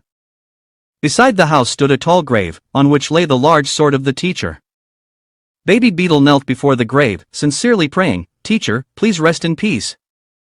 Ye Wu stood beside him, smiled and said, the body can return to its second homeland. Teacher, you have not taught your student in vain. He gazed at the surrounding scenery and continued, being buried in such a lush and picturesque place, the teacher must surely be very happy. Unlike our world, where one cannot choose where to die or be buried. Upon hearing this, Baby Beetle asked, in your world, are there really no such beautiful sights as this?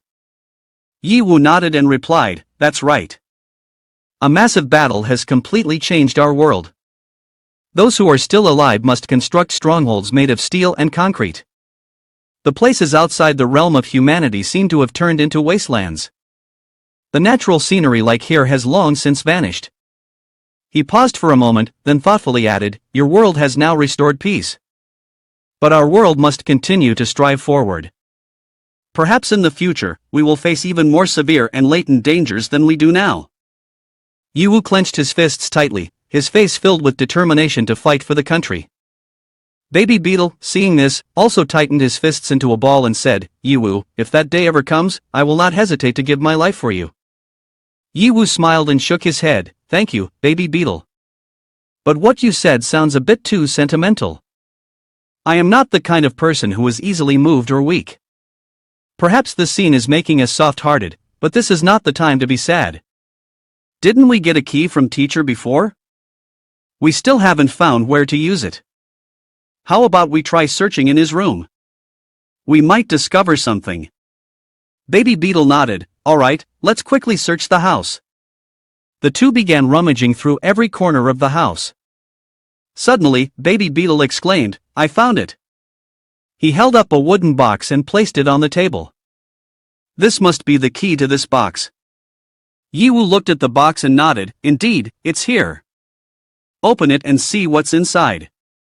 Baby Beetle opened the box and took out a scroll. He looked at it and said, there is only a scroll in the box, but the writing on it is in your human language. Teacher taught me, but I couldn't learn it. Ye Wu cheerfully said, let me see it, so I can read what it says. In the painting, there is only one line of text, the god spirit of the insect species is the stable foundation of this world, but it is not the only existence. Because I once saw a stone like that in the original world. Ye Wu exclaimed in astonishment, does the sword saint also study the god spirit? Does a similar object exist in the human world? What on earth is happening? The ancient story of teacher Baby Beetle, which he wrote down, tells, I once served as the commander of the palace guard of the capital palace. Thanks to being close to the emperor, I had the opportunity to come into contact with some national secrets. One day, the famous flying bandit of the martial world sneaked into the capital palace to steal a treasure box. I fought fiercely with him and had to go through great difficulty to retrieve that treasure box. When I returned the treasure box to His Majesty, it was at that moment that I saw it. Although I only caught a fleeting glimpse, the image remains etched in my mind. Looking back now, despite some slight differences, there is no doubt that it was the god spirit king of the insect species that you once showed me. He paused, his expression thoughtful, two worlds, two pieces of mysterious crystals that are alike. What hidden meaning and connection lie within this? If we could understand the secret within, perhaps I would create the opportunity to return to the original world. The teacher of the baby beetle, for this reason, sat down and wrote down everything he knew on a scroll. Carrying both doubt and hope, I began a series of secret investigations. I asked the insect king for assistance in examining the ancient books of the insect species, while also observing Oswald's experiments in the dark. Eventually, I reached a conclusion. The crystal that the insect species calls God Spirit is actually the foundation of the dimension. It possesses enough power to stabilize space and sustain the existence of the entire world. Once the crystal is damaged, the entire dimension could collapse. I believe that if each world has such a foundation, perhaps we can find a way to return to the original world. But the lifespan of humans is truly too short. One can imagine the image of the old teacher looking out the window, longing for his homeland. In the end, I accepted the renovation proposal, transforming into the insect species of Oswald. I truly hope that in the remaining years of my life, I can see the willow tree in my homeland once more. The baby beetle saw Ye Hao finish reading his teacher's story and asked, "Ye Hao, what is written in the teacher's book?" Although the teacher has taught me the characters of your people before, I am a completely foolish student who understands nothing at all. Ye Hao held the scroll in his hand, thought for a moment, and said, "It turns out there is a second God Spirit crystal. This is definitely not a coincidence. The world truly before the loan came to the Earth Network era, if that world also possessed God Spirit crystals just like in the dungeon, can we assert that every time an independent space has this as well?" Ye Hao stared at the green stone in his hand. If this is true, then does it have any connection to the hypothesis about the reboot of the Mu-Wei world? He handed the green gem back to Baby Beetle while advising, "On this stone is the key research of my teacher about God Spirit. In short, this God Spirit is related to the foundation and stability of your insect species world. You must keep it safe." Baby Beetle received the stone and nodded, "Yes, I will definitely keep it safe." Ye Hao looked inside the house for a moment, then continued, "While your mother is still not awake, let's take a walk by the lake. It's been a long time since I've relaxed." Baby Beetle looked at him and then spoke, "Okay, but Ye Hao, will you leave later?" The two of them reached the riverbank, and Baby Beetle, feeling downcast, said, "So if in the end you can't get the key to this world, you won't come back anymore? We might never meet again?" Ye Hao looked ahead and calmly said, "Theoretically, that's true. Although it's quite cruel, possessing your world is determined by the dungeon key. If the person using the key is not me, I will not be able to return to this place anymore. But you can rest assured." Ye Hao glanced at Baby Beetle and said seriously, "I absolutely will not let this happen. The most important purpose of my arrival here is to obtain the dungeon key." Baby Beetle joyfully asked, "Really? Will you bring everyone here? Will Miss Yunfei come too?" Ye Hao replied happily, "After all, this place is the best shelter. I have chosen it for everyone and will definitely not let anyone else interfere. Furthermore, now I have a trustworthy good brother like you." He recalled the scenes of war in the outside world and added, "Of course, my world is also filled with enormous and unpredictable dangers. I must find a safe place for everyone to reside, and at that time, I will have to trouble you, Baby Beetle." Hearing Ye Hao say this, Baby Beetle joyfully replied, "You can count on me, Ye Hao. It seems we must quickly rebuild the palace now. We absolutely cannot let Miss Yunfei arrive without a capital palace to stay in. That would be too disrespectful." Ye Hao had realized the key point. He looked at Baby Beetle, who was so excited that he was about to jump up and said, "Huh, kid, you must be thrilled to hear this, right?" At that moment, a voice called out from behind, "Ahem, Baby Beetle." Baby Beetle and Ye Hao were startled and turned around. Baby Beetle exclaimed, "Mother, you're awake." Ye Hao smiled and said, "Just in time, not much different from the time I expected." Baby Beetle hurriedly ran to help his mother up, saying, "But your level has dropped down to 100 now." Allmark, Baby Beetle's mother, at that moment had only 1% health and life statistics left. She reassured her son, "It's okay, that's a side effect of losing the Zerg essence. You don't need to worry. Finally, we can be reunited in peace.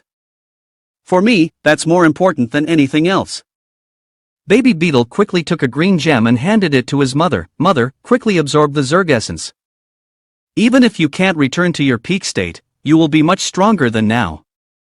Allmark looked at her son and smiled, "No need, this Zerg essence doesn't mean much to me." She continued to look at Baby Beetle and said, "Our world has restored peace, and you have grown enough to lead the insect species toward a hopeful future. I no longer need to fight anymore. Perhaps I should transfer some of this strength to." She turned to Ye Wu, holding his hand to show intimacy, and said, "A hero needs and deserves to be blessed." Ye Wu's face was stunned. He looked at her in amazement and asked, "Huh? Are you also giving me your Zerg essence? This is not quite appropriate, is it?" Allmark smiled and replied, "My choice is not wrong. Even the wind and moon agree with my actions."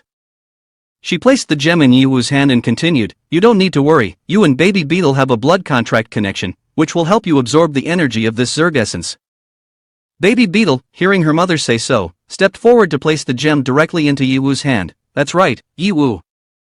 This Zerg essence is the crystallization of my mother's magic accumulated over thousands of years. Absorbing it, you will gain my mother's millennia of magical power, which will definitely help you cope with future battlefields." Ye Wu accepted the green gem and said, "If both of you say so, then I will not refuse any longer." "Thank you." Allmark happily said, "We should be the ones to thank you. Without you, our world would still be a dark place, and Mother and I would never be able to reunite." Baby Beetle stood beside her mother and added, "That's right. But this great favor cannot be repaid. You should quickly absorb this Zerg essence." Ye Wu tightly gripped the stone in his hand, sensing its flow of power. Is this the power of magic? Until now, I have always been a physical attacker. I wonder what it feels like to use this ancient magical energy. Ye Wu leaned forward, absorbing the strength, experiencing a sensation he had never felt before, as the power naturally resonated within his body.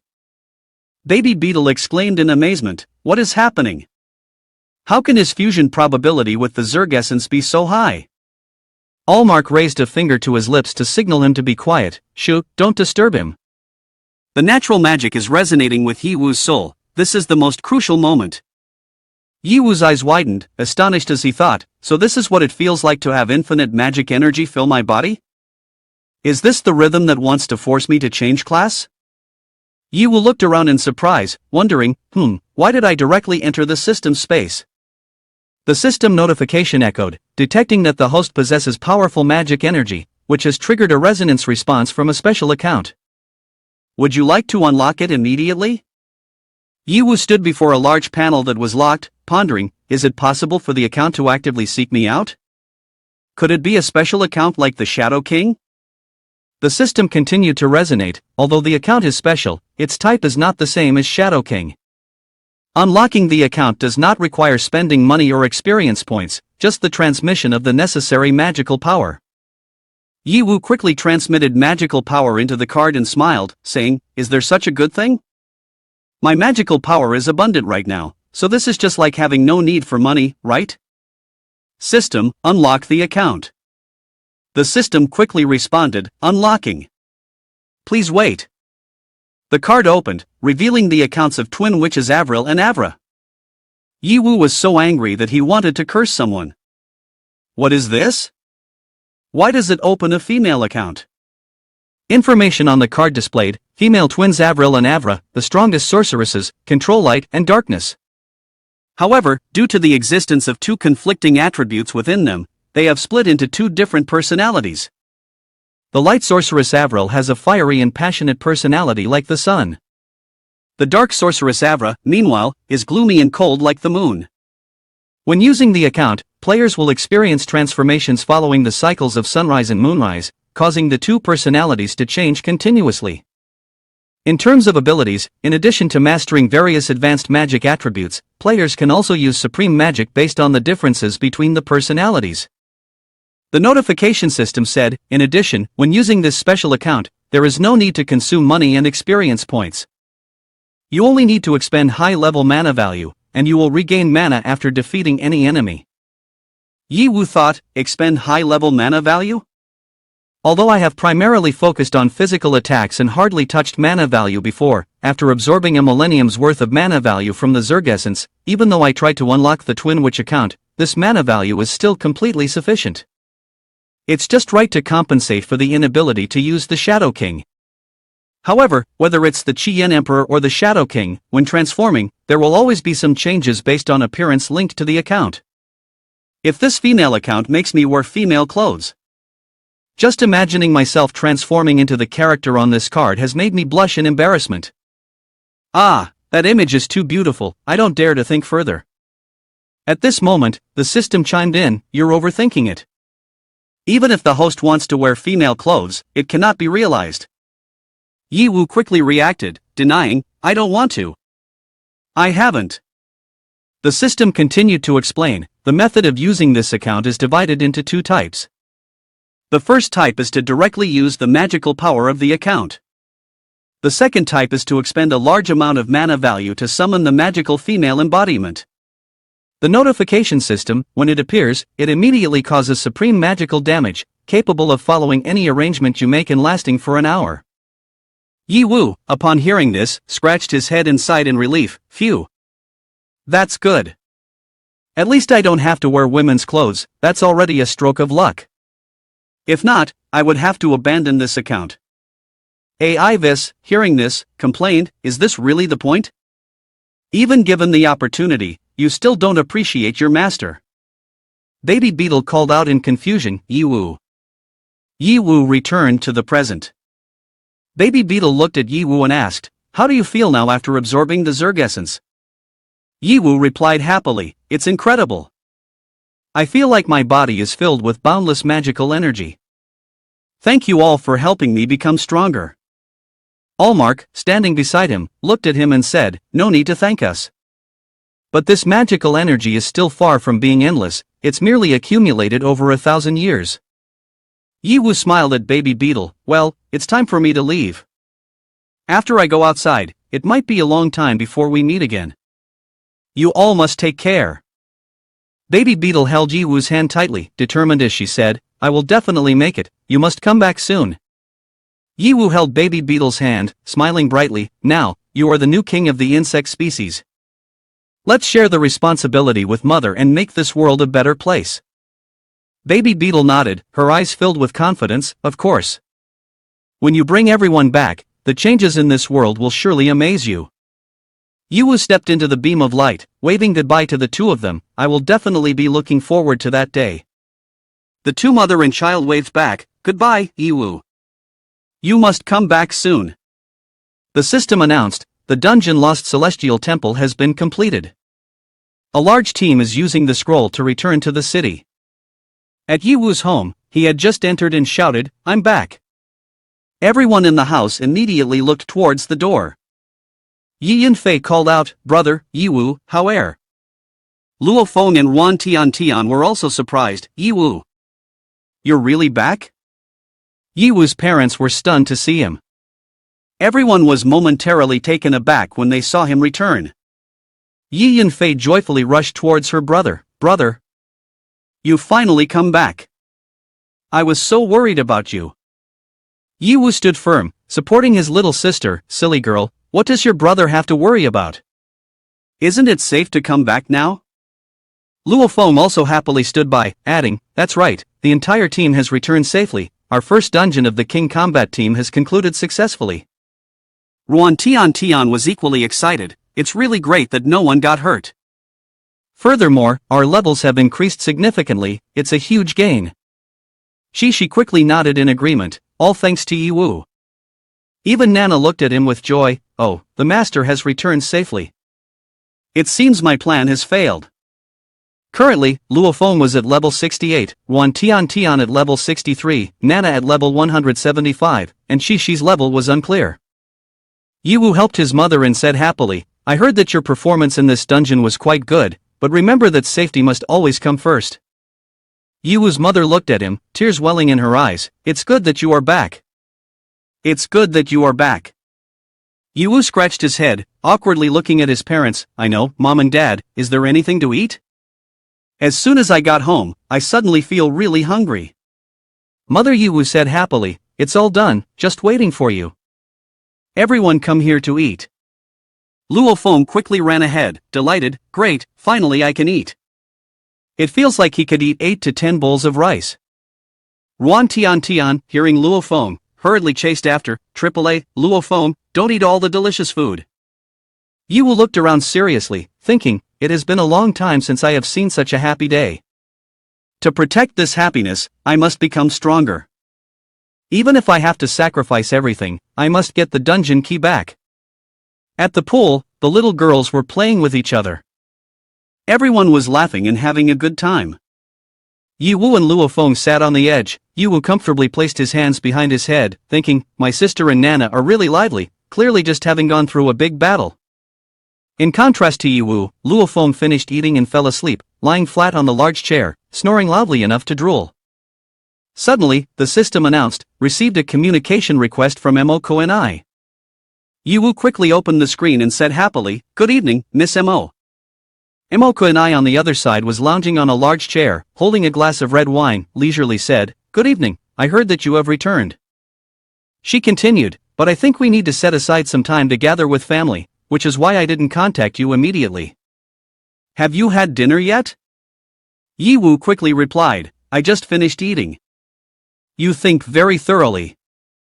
Regarding the project blueprints before, thanks to you using them in the dungeon, they have proved to be very effective. Emoko and I smiled happily, no need to be polite. Helping you is also helping myself. If you need anything in the future, just let me know. Ye Wu, not being polite, looked at her and said, indeed, I have a request now. You must already know that the dungeon key was finally taken by Jia Wangchuan. So, does that key ultimately belong to Emochi or the group? Do you have the ability to retrieve it? Emoko and I took a sip of wine and calmly replied, this key ultimately belongs to the group. So what? Is it very important to you? It's because of money, but based on what I know, the most valuable resources in this dungeon were destroyed in the battle. It probably doesn't hold much economic value anymore. Ye Wu continued, I need the key for other reasons. Therefore, I would like to ask you to help with this matter. Emoko and I, seeing Ye Wu so serious, decisively said, understood, the last opportunity to get the dungeon key is tomorrow. Because tomorrow, the headquarters of the group will hold a shareholder meeting. At that time, all associates and senior leaders, including myself and Emochi, will attend, and you are also required to participate. If you can persuade my father and the associates at the meeting, then there will be a chance to retrieve the dungeon key. Tomorrow morning, I will send a private jet to pick you up. Tonight, you must think of a way to cope.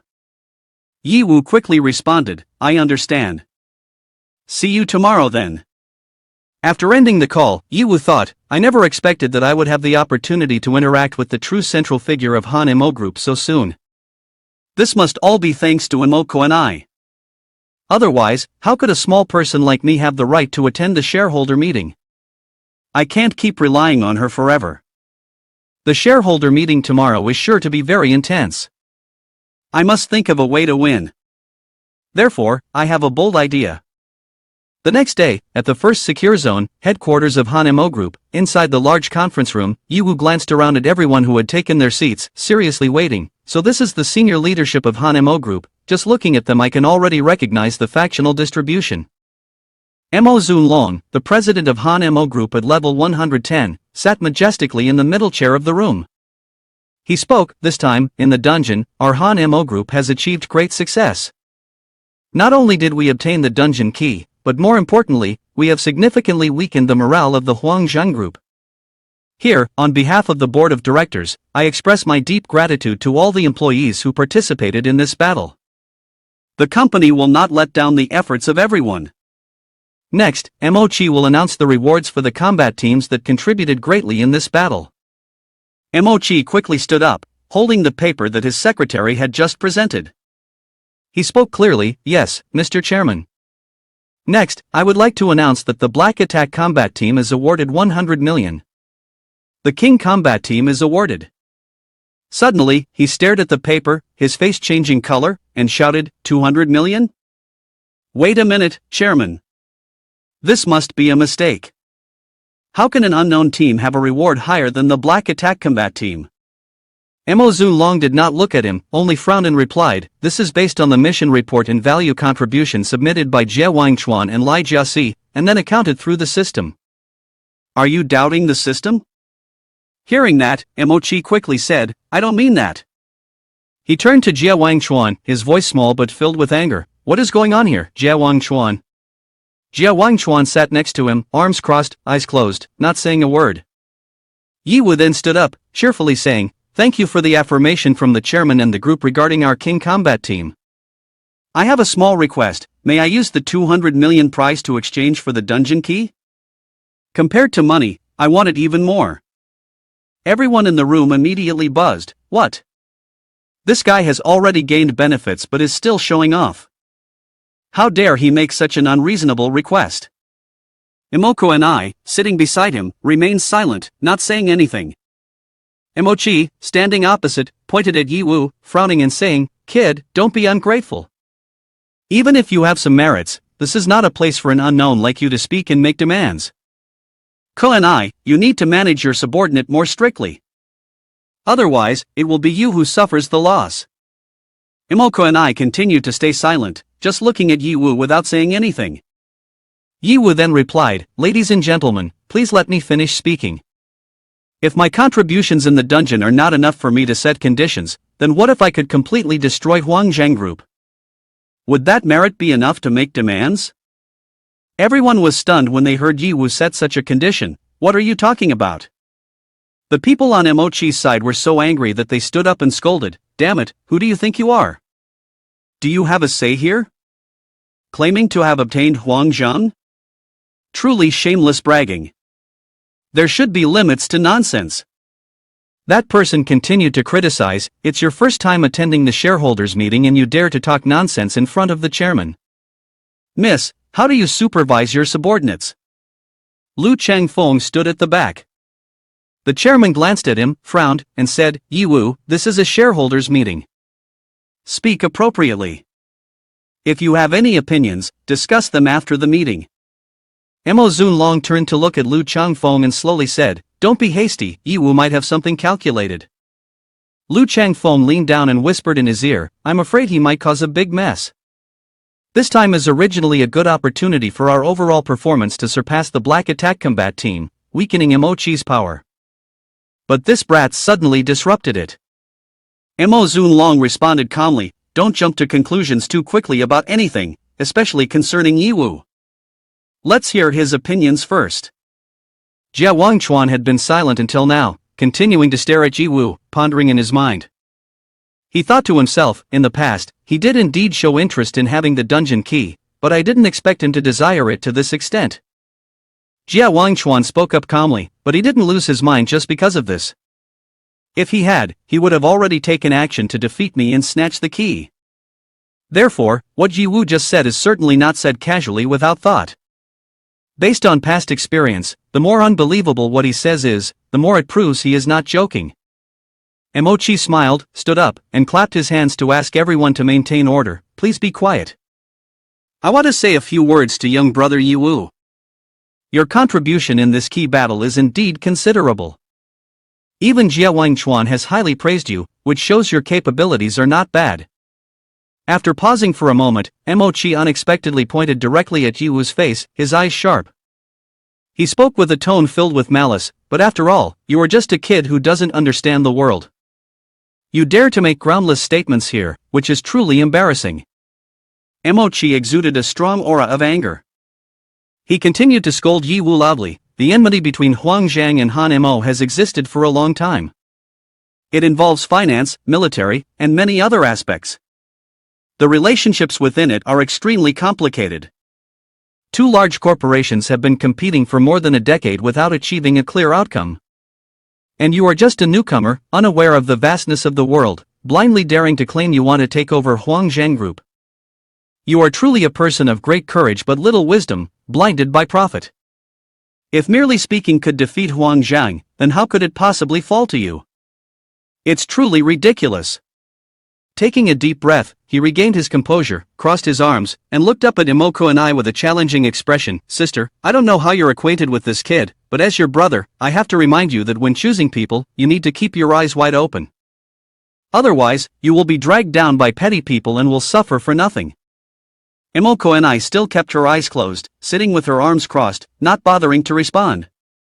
Everyone who stood by Emochi at that moment joined in, criticizing Ye Wu. Young Master Mo is right. Though it's hard to accept, what he said is the truth. A person who doesn't know the heights of heaven and the depths of the earth like this kid deserves to be taught a lesson. Ye Wu is truly too thick-skinned. The room was buzzing with discussion, and Ye Wu glanced at Mo Kuni's darkening expression, silently thinking, no wonder he is the young master of Han Mo Group. His eloquence is evident, every word hits the mark and stirs the spirit of the opposing faction. Next, the key factor determining the situation no longer lies with me, but with Mo Kuni. Sure enough, Mo Kuni stood up and replied loudly, I'm sorry, brother. But I cannot entirely agree with your statement just now. Ye Wu was startled, it's Mo Kuni's attitude. Emochi frowned as he looked at his younger sister, his voice tense, what do you mean? Mo Kuni stood up and calmly said, indeed, as you said, the conflict between us and Huang Zhang has existed for a long time. Normally, it's true that it cannot be resolved in a day. But Ye Wu is not someone who can be judged by common reasoning. Since I met him, every time I think something is impossible, he always surprises and delights me. She continued, in Zone 9, he rescued an entire school and thwarted the Ancient Lords Advent Society's scheme to kill the different world boss Akeo. During the peace meeting in Zone 8, he once again prevented a terrifying attack from the Ancient Lords Advent Society, saving tens of thousands of lives. And in this major team operation, he played the most crucial role. Without him, the outcome could still be an unknown. Mo Kuni concluded, if this is the fool that you speak of, then I believe his bravery will create a miracle for us. Each illustrative word that Mo Kuni recounted, in just a few concise sentences, made everyone reconsider their views. Ye Wu listened to her recount her achievements, scratching his head and blushing, awkwardly saying, although it's all true, but you are praising me in front of so many people, is that really appropriate? Ha ha. The people in the room continued to chatter. Some nodded in agreement, Miss has a point, but isn't this a bit exaggerated? Another person interjected, what? Are you scared? I'm not even afraid of the boss, why should I be afraid of being defeated? It's just. Emochi saw that people were starting to have their thoughts swayed by Mo Kuni's words. He glared at her with anger, his tone sarcastic, you really know how to talk, don't you? Mo Kuni did not bother to look at him and simply smirked in reply, it's the same anyway. Mo Zunlong, who had been silent until now, suddenly spoke up. He looked at both of them, his voice deep but firm, Emochi and Kuni both have their own reasoning. However, regarding the grudge between Hang Mat and Huang Zhang, we must be careful and consult him. He turned his head, looking straight at Ye Wu, his gaze serious and dominating, Ye Wu, it is still not too late for you to retract your previous statement. Out of respect for your past contributions, I will not hold it against you. But if you remain resolute, all the consequences that follow will be borne by you. Success and rewards will not come simply, and it will not just stop at a dungeon key. He continued, but if you fail, not only will you be treated like a discarded person, but you will also endanger the lives of your family and Kuni. If that happens, won't you change your mind? Ye Wu and Mo Kuni replied in unison, we won't change. Mo Zunlong stood up and turned to leave. Before stepping out of the conference room, he said, I hope you can do what you say. Meeting dismissed. Ye Wu loudly declared, 10 days. Within 10 days, I will definitely win Huang Zhang. Just wait for my good news on that day. Mo Zunlong shot a sharp glance at Ye Wu and coldly responded, I will wait. The meeting concluded. Emochi walked over to Ye Wu, smiling as he said, you extended the time for yourself like this, locking your path back. If you're not a madman, then you must surely be an incredibly willful person with a deep-seated heart. I'm even more interested in you now. After 10 days, will you become the cannon fodder that disappears from this world, or the hero who returns here? Ye Wu shoved his hands into his pockets and smiled slightly, thanks for your concern. Emochi left, and the people from Mo Kuni rushed over, all surrounding Ye Wu with worried expressions. Lu Changfo anxiously said, Ye Wu, you've caused a big trouble. Why is Miss also following you madly like this? The chubby man said worriedly, did you not hear what the chairman said? I appreciate Ye Wu's bravery, it wasn't easy for him to join Mo Kuni's faction. And yet, you just arrived and want to kill me. The man standing behind also spoke up, if you have decided that, you must have a countermeasure in mind, right? Ye Wu winked at everyone and happily replied, actually, I haven't thought of any countermeasures yet. But in my heart, there's a voice telling me that I must kill Huang Zhang. The bodyguard of Miss Mo was the first to shout, huh? He struggled to hold himself up, groaning, I'm definitely going to die. The chubby man was so angry that he wanted to jump up and hit him. You fool. You are ruining my glory and wealth. I will fight you to the death. Lu Changfeng quickly stopped him, saying, stop. Even though I want to kill him too, but he dares to confront even Shui Lu directly. Nobody here is a match for him. The chubby man shouted angrily, then who am I supposed to reason with? Better to die than live like this. At this moment, Mo Kurenai stood with her hands on her hips, frowning at Yi Wu, saying, alright, don't tease them anymore. I know your temperament all too well. Quickly tell me, what bad intentions do you have this time? Yi Wu looked at her and quickly smiled ingratiatingly, Hana, you really understand me. Not joking anymore, Yi Wu seriously looked at everyone and said, although I truly do not have a specific plan, my purpose and goals are quite clear. Firstly, I have a personal grudge against Huang Zhang. This time, through the dungeon, this grievance has only deepened. From my perspective, I must destroy him, uproot him completely. The spring breeze blows, and life begins anew. Secondly, the strongest combat power of Huang Zhang is Shui Lu. I have fought against her before, if I strike quickly, I absolutely am not weaker than her. Furthermore, through this battle, Huang Zhang's combat strength has been severely harmed. This is a good opportunity to act. Yi Wu continued, thirdly, even though I do not care about your internal power struggles, Moko and I, you have helped me a lot. This is a favorable moment to repay your kindness. With this great achievement, your status will surpass Emochi and become the true voice of Han Mo. Upon hearing this, Lai Jiasi looked at him and asked in a deep voice, although the situation is forced, is it also reasonable? The most important thing is, are you confident in your ability to do this? Lu Changfeng also replied, indeed, with your strength, you might really be able to achieve it. The chubby man looked at him with a different expression, this decisiveness and bravery are truly astonishing. Emoko and I spoke up, this is indeed a bold and difficult choice. I will not force any of you to follow me. If you wish to withdraw, you can leave now. I guarantee there will be no repercussions. As soon as Emoko and I finished speaking, almost everyone quickly ran away. One person mumbled, I won't accompany this madman, I haven't lived enough yet. Another person agreed, that's right, at most, we'll choose the other side and start over, better than dying. Only two people remained, the chubby man, sweating profusely from fear, but still decided, I will risk everything, putting this armor on this freakish brat. If I win, I'll become even richer, if I lose, then it's my life. Lu Changfeng didn't speak, but in his heart, he had decided, Miss, rest assured, no matter what, I will not betray you, even if there are mountains of blades and seas of fire ahead.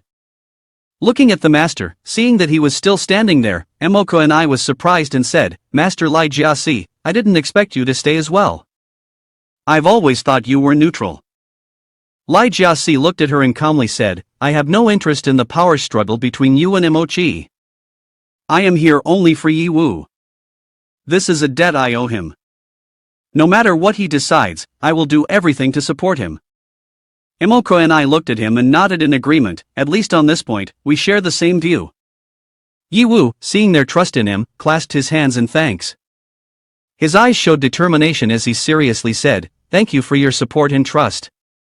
I will absolutely not let you down. Now, please leave everything to me.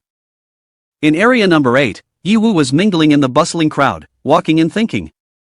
He told himself, I have always been passively subject to Huang Zhang's pursuit. But if I want to take proactive action, my understanding of him is still too little. Fortunately, I have made prior arrangements. If I want to understand his internal situation, I need to start with Mr. Li, the one who always wants to become a master-level pharmacist. Suddenly, Yi Wu's eyes brightened. He looked across and smiled slightly. Ah, it really is a case of seeing and encountering. Yi Wu turned into an alley. The group of followers behind began to panic, the target is about to run away. Quick, chase after him. However, as soon as they entered the path he took, they immediately stopped, astonished and exclaiming, a dead end?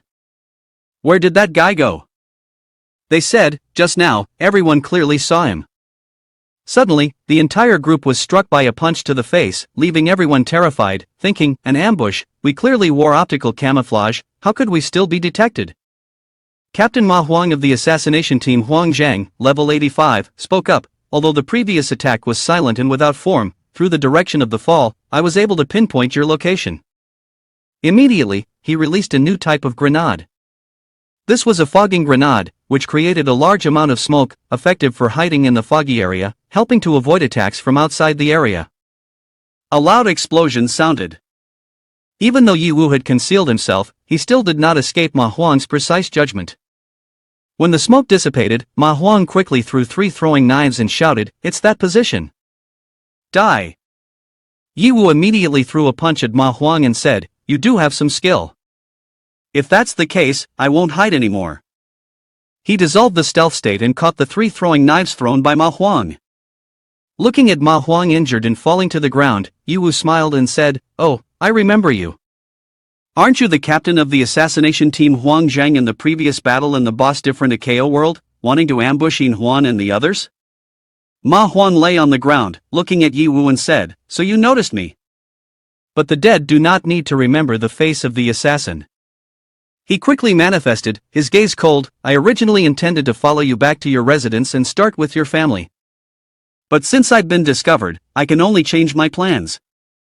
As soon as he finished, he drew a sword and charged straight at Yi Wu with the intent to kill. "I am no longer the same as before. Even Yin Huan is no match for me, you can only die." Yi Wu did not turn his back and simply replied, "Is that so?" Immediately, a dragon arm appeared, tightly gripping Ma Huang's neck. He was astonished, struggling desperately. "Ugh, I can't believe you can keep up with the speed I've always prided myself on." The dragon hand tightened further, causing Ma Huang's whole body to tremble, growing weaker. He could only produce fragmented sounds, "Oh, oh, ugh, ugh, ugh." Yi Wu looked down coldly, his voice laced with killing intent. "Anyone who dares to touch my family usually dies a terrible death. But today, I can make an exception. Just tell me who is behind your command, and I will help you die comfortably." Ma Huan laughed wickedly, his eyes full of provocation. He suddenly bit down on a hidden pill in his mouth to conceal the truth. "I never thought that despite my frenzied cultivation, I can't even scratch a hair of yours. But don't dream of getting any secrets from me." Ha ha! Yi Wu shouted loudly, "If you want to bite the poison and commit suicide, how can it be that easy?" He quickly used his mental control skill, intracranial resonance. This skill lasts for 60 seconds. A note fell out from the boss of the insect species, avoiding you under the ground of the academy. Yi Wu angrily asked, "Tell me, who is the one behind this?" Ma Huang was horrified and widened his eyes, barely able to utter the. Immediately, his entire consciousness was controlled. Ma Huang bowed his head and spoke in a mechanical voice, "Master, it is Lord Ling Yuan, a colleague of the Huangzheng group." Yi Wu's body surged with killing intent, muttering, "Ling Yuan, isn't she the female commander of Huangzheng in the dungeon last time?" "I didn't expect this woman to be so malicious, daring to target my family." "Well, I have already prepared to act. Then let's kill her first." Ma Huang knelt down and continued, "May I ask, Master, what else can I do to assist you?" Yi Wu turned his head and walked away, not bothering to look at him, saying, "Not only did you follow me, but you also wanted to assassinate my family. What do you think you should do?" Ma Huang trembled and replied, "I understand now." "Then I will take my own life to atone for my sins." With that, he drew a gun and shot himself in the head. Yi Wu watched this scene, feeling cold all over. He thought to himself, "I will never easily forgive anyone who dares to harm my family." The system announced, the player receives a reward including 100,000 experience points and 500,000 bonus coins. The optical camouflage cloak, when equipped, will conceal the user's body and energy, increase movement speed by 50%, and its effectiveness will double when used at night. In Elder Li's laboratory, Elder Li stood before Yi Wu and respectfully said, "Yi Master, you have arrived. Previously, your outstanding performance in the Lost Celestial Temple dungeon has spread throughout the Huangzheng group. The entire group can now be said to hate you to the bone, especially those in Ling Yuan. After being severely punished by the group, they even spread rumors that a high reward is offered to anyone who can bring you down. Ye Wu calmly looked at him and replied, "This is precisely why I want to destroy Huang Zhang and Ling Yuan." Elderly looked at Ye Wu with concern and said, "But the higher-ups of Huang Zhang are not easy to topple. However, if you have made that decision, then you must have a comprehensive plan. This is not something I can intervene in. I only hope that after you destroy Huang Zhang, Ye Wu interrupted him and sat down in a chair. "You can rest assured, I will not leave you with nowhere to go. After the complete overthrow, I will let you join the Han Mo group. After all, research is the same no matter where you do it, it only differs in whom you work for." Ye Wu continued, "Moreover, I believe that the Han Mo group will not give up on a senior alchemist who is about to become a master-level pharmacist." Elderly, hearing this, widened his eyes and said joyfully, "Thank you, master. In fact, as long as you don't discard a pawn like me, I would be very grateful. Because my goal is simply to follow you and become a master-level pharmacist." Ye Wu looked at him and continued, "Alright, let's get to the main issue. What is the current situation within the Huang Zhang group?" Elderly honestly replied, "I won't hide it from you, although it's not visible from the outside, the Huang Zhang group is actually facing a risk of internal division. Therefore, choosing this time to act can be considered the best opportunity. The Huang Zhang group is divided into three major factions. The first is the Ling Yuan faction, which mainly employs assassination, cunning schemes, and sabotage. This faction is the weakest and specializes in carrying out disgraceful tactics on behalf of the group. The second is the Huang Fu Sheng faction, which is responsible for managing the financial network and the economic lifeline. He is currently the president of Huang Zhang. He continued speaking, all the legitimate business operations are managed by him, with top-notch capabilities. Thirdly, Huang Fu's faction mainly deals in arms trading and mercenaries. Although their strength is not on par with Huang Fu Sheng, they have managed to attract many external forces, so they cannot be underestimated. By the way, although Huang Fude and Huang Fu Sheng are brothers, they do not like each other. In the past, they have long severed ties. These three forces are always in fierce conflict, each side wanting to take over the other to monopolize power. Ling Yuan's faction is trying to survive in the gaps between these two major forces. This time, when they obtained the command of the dungeon, they wanted to take the opportunity to turn the tables. However, due to the involvement of the master, they ended up suffering a complete defeat, which is why they wanted to take action to kill him. Ye Wu felt increasingly intrigued, so that's how it is, truly a stroke of luck for me. Such a large rift, if it isn't exploited, that would be a pity. As long as I can manipulate the relations between the three families to sow discord within Huang Fu's faction, I will easily gain substantial benefits." Finishing his words, he stood up and said, "This matter cannot be delayed. Send me the address of Ling Yuan, I will go meet this woman." Elderly was startled and said in amazement, "Master, are you really planning to go find her yourself to settle the score? But her place is protected by a large number of elite assassins, you are on your own, and you might be in danger." Ye Wu enthusiastically replied, "The more dangerous a woman is, the more interesting she becomes. If I could approach her at will, it would be unbearably dull." Elderly laughed and exclaimed, "You truly live up to your reputation." In the upper-level private villa, Ling Yuan was relaxing in a large bathtub, holding a glass of wine, her gaze directed out towards the city. She curled her lips, thinking about the directors she looked down upon, those foolish men. Just because of one failure, they blamed me for 2 hours straight. It's all that Ye Wu's fault. If it weren't for him constantly meddling, I would have already wiped out Han Mo and obtained the dungeon. Mentioning Ye Wu, she tightened her grip, her anger flaring up. "Ye Wu, I will definitely find you. Furthermore, I won't kill you easily. I want you to watch your family die one by one in front of you. I will torment you to the point where you wish you were dead, and in the end, I will make you kneel, lick my feet, and beg me to kill you." Ha! Ling Yuan was startled when she heard the sound echoing. "Is that so?" Ye Wu stood in front of her, a faint smile on his face. "I don't have a foot-licking hobby." Ling Yuan was frightened and exclaimed, "You're Ye Wu." Ling Yuan quickly stood up, trying to maintain her composure. She asked, her voice tinged with worry, "Ye Wu, why are you here?" Ye Wu looked at her, a smirk on his lips. "If I want to come, I come." The look in Ling Yuan's eyes briefly showed surprise, but she quickly composed herself. She forced a smile and said, "It is indeed a bit surprising, but still within the range I can control. It seems the people I sent to watch you have been discovered. On the contrary, you even followed them here. Otherwise, you wouldn't know my secret address. Ye Wu curled his lips in a cold smile, turning his face away as if to distance himself. He replied, his tone filled with disdain, follow them? It's not that complicated. To be straightforward, I'm too lazy to chat with a corpse. Wanting to find someone is very simple for me. Hearing those words, Ling Yuan couldn't help but feel a surge of panic. She thought to herself, the people I sent to tail him are all dead. A useless bunch. I specifically instructed them to take action from his family. This person is more dangerous than I imagined, and I can only use cunning to deal with him. Thinking that, Ling Yuan stepped out of the bathtub, exuding seduction.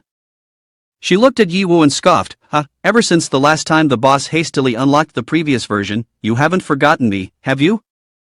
And yet, you've come looking for me here? She made a gesture of flipping her hair, eyes shy, and continued, following you was all in order from the leader. I was just following orders, I hope you don't take it to heart. After finishing her words, Ling Yuan gently hugged Ye Wu, her voice shy, I'm really interested in you. Young, handsome, powerful, and mysterious. With your abilities, how about we cooperate secretly? Let's put Huang Zhang and Han Mo in our pocket together. As she spoke, she suddenly pulled out a knife, gently putting it behind Ye Wu's neck. Nevertheless, her face still retained a shy expression as she asked, what do you think? In her mind, Ling Yuan thought, the fragrance of my body has a mesmerizing and controlling effect. No man can withstand being this close, go to hell. But when she intended to stab Ye Wu, she unexpectedly discovered, what's going on? Why can't my body move? Ye Wu placed his hand on her waist, smiling, it seems that although your heart isn't sincere, your body is quite honest. Because they would never dare to act against their master. Ling Yuan was terrified, hurriedly pulling Ye Wu away, her lips trembling, stop talking nonsense, what are you doing to me? Her heart was filled with anxiety, my mind is still very clear, my limbs are fine, but for some reason, I can't take action. My body seems to be automatically resisting any attempt to attack him. Ye Wu cheerfully picked up a vial of drops, saying gently, while you were soaking in the tub, I added a specially crafted desperate poison into your bathwater. It seems the effects have already begun to take hold. The system notification, spider heart poison, this toxin is crafted using ancient methods, colorless, odorless, with the ability to slowly diffuse, extending its duration of action. The poisoned individual can maintain their clarity, but cannot resist any commands from the one who poisoned them. Ling Yuan held a knife, frowning as she looked at Ye Wu, saying, a control toxin? Impossible, you're lying to me. I have never heard of such a poison. Ye Wu snapped his fingers, not even bothering to look at her, only calmly replying, is it true or false?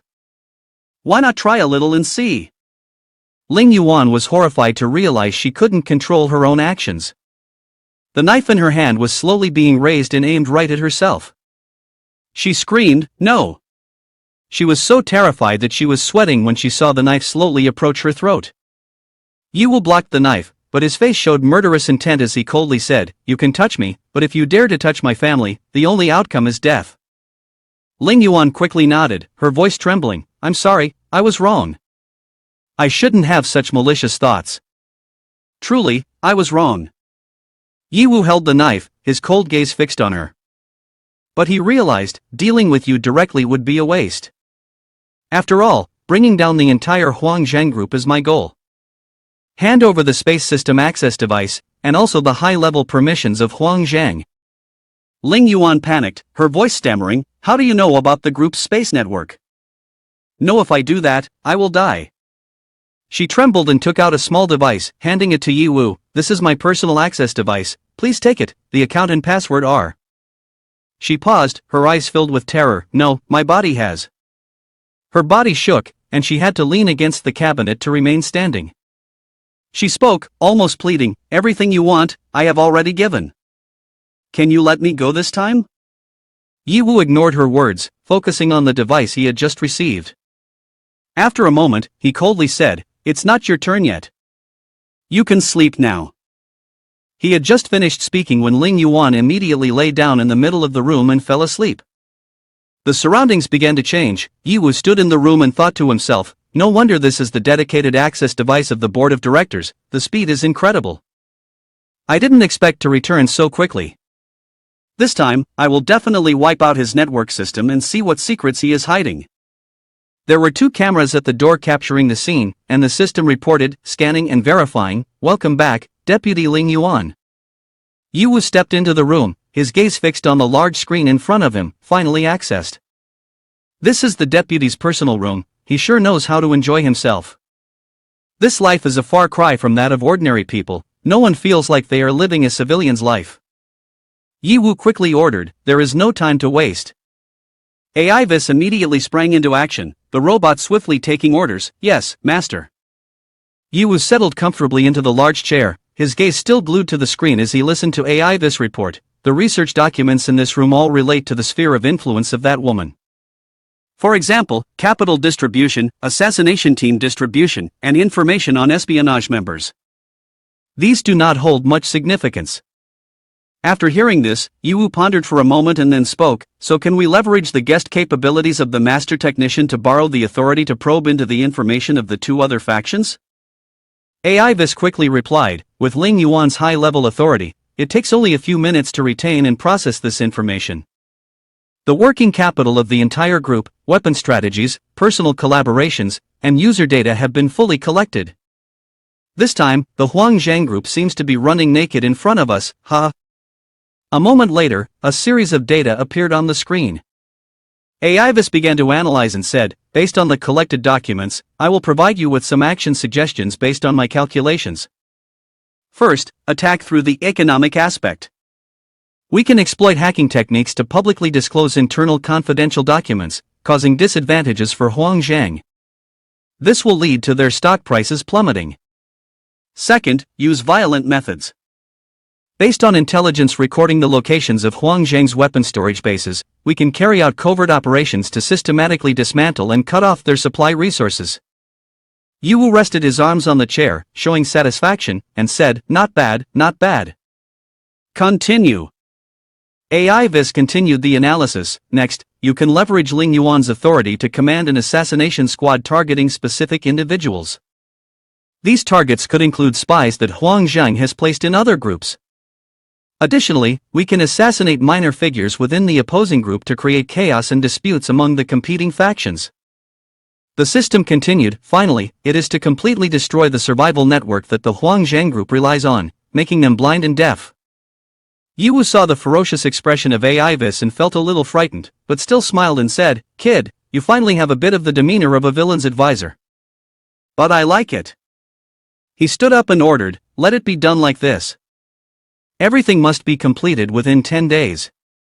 Not only for the bet with Mochi to obtain the dungeon key but also because I don't want to be teleported away at a critical moment and have no time to react. Let's go." Suddenly, Aivis exclaimed in panic, "Wait a moment, master. I just intercepted a highly confidential news." "I will send it to you right away." Ye Wu looked at the information on the screen and exclaimed in astonishment, "Huang Zhang is secretly contacting various major and minor forces inside and outside the safe zone, preparing to gather to attack Han Mo. Is he trying to annihilate each other?" He pondered, "I didn't expect Huang Zhang to take action first to gain an advantage. Fortunately, I discovered this. Otherwise, I would definitely be caught off guard." He plans to launch a full-scale attack in 5 days. With only 5 days left, it seems I have to use this time to create a major surprise for him." In the night at the center, a voice sounded, "Is it Ye Wu? Why are you calling me so late?" Ye Wu on the other end teased, "Guess where I am right now?" Emoko and I was sitting on the bed in her bedroom. While checking the system screen, she replied, "Based on your style, you must be out causing trouble for Huang Zhang." On Ye Wu's side, after taking down a guard on the rooftop, he casually stood and talked to her. He reported, "I am currently at the house of Ling Yuan, Huang Zhang's deputy, to settle a personal score. By the way, I just got some important news." Upon hearing that, Emoko and I immediately asked, "Ling Yuan? If I remember correctly, she is one of the 3 powers of Huang Zhang, right? You really should call it reckless or overly decisive. So what is this important news?" Ye Wu replied, "Don't be too shocked when I tell you this. It is exactly as I expected. Emoko and I, astonished, exclaimed loudly, "What are you saying? Huang Zhang is amassing forces and is preparing to launch a full-scale attack on us in 5 days? Is this news for real?" Ye Wu calmly responded, "This is top-secret information that I intercepted by directly hacking into Huang Zhang's system. It can't be fake." Hearing his firm assertion, Emoko and I fell silent. She raised her hand to her chin, analyzing. "Huang Zhang seems to be indifferent, right?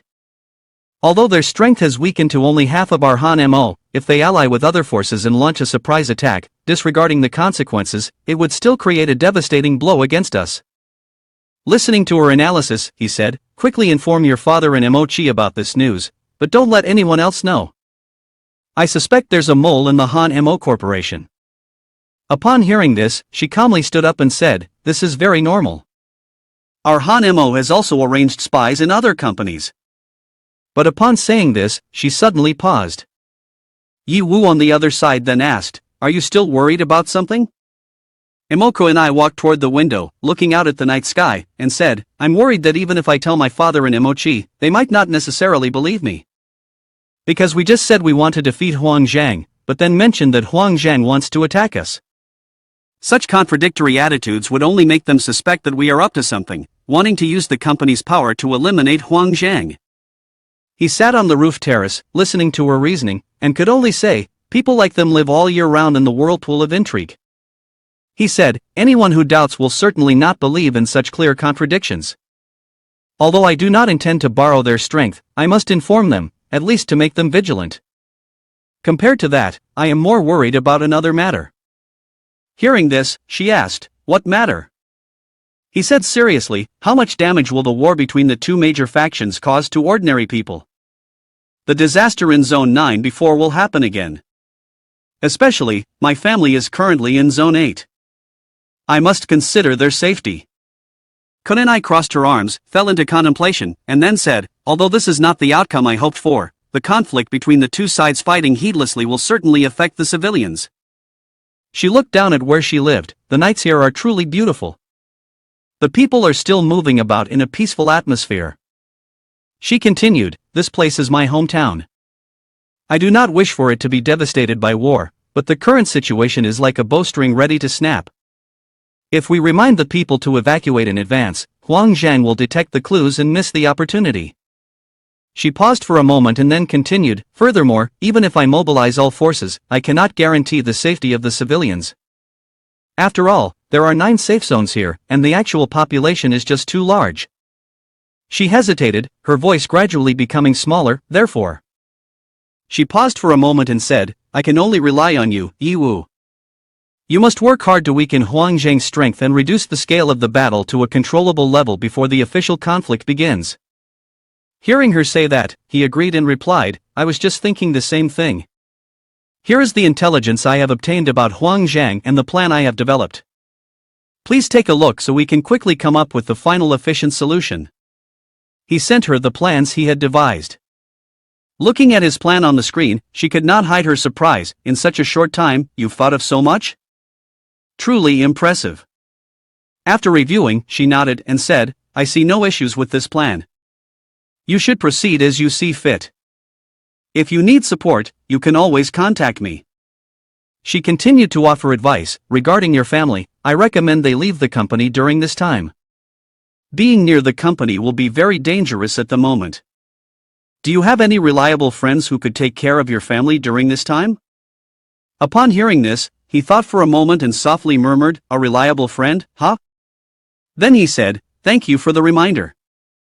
I've come up with a solution. Let's proceed like this for now." "Good night," she replied. "Okay, sleep well." Somewhere, a car was rolling down a gravelly path. Outside the safe zone, on a cold day, the vehicle sped along, kicking up a thick layer of dust. Inside the car, Ye Wu spoke up, "Everyone get out of the car. They are about to arrive. These are your family members. I brought them out of the safe zone to avoid being affected by the upcoming battle." His mother anxiously asked, "Little Yi, are you really not going with us?" His father intended to intervene but quickly advised, "Once the two major factions go to war, there will be almost no safe place in the city. Why don't you come with us? At this point, he suddenly stopped. Ye Wu understood that his father and mother were worried about him, so he turned back and put on his brightest smile to reassure them. I'm sorry, father, mother. This time I can't listen to you. After all, in a sense, I am the main character of this battle. The show hasn't even started yet, how can the main character leave the stage early? Don't worry, I will be fine. Seeing their son assertively confirm, his father and mother knew they couldn't force him, so they could only helplessly say, all right. Seeing you so calm, we can also feel at ease. After all, you have grown up far beyond our understanding. But remember, no matter how strong you are, caution is always the priority. Don't let your guard down. Ye Wu nodded, I understand. After comforting father and mother, Ye Wu turned back to the others and said, Yunfei, Shishi, Nana, I'm sorry for troubling you all. Shishi stepped forward, her gaze resolute. Ye Wu, I want to stay and help you. Yunfei couldn't hold back either, hesitating for a moment before saying, brother, I'm very conflicted. Although I know the right thing to do now is to be with father and mother, I can't control the desire to stay and help you.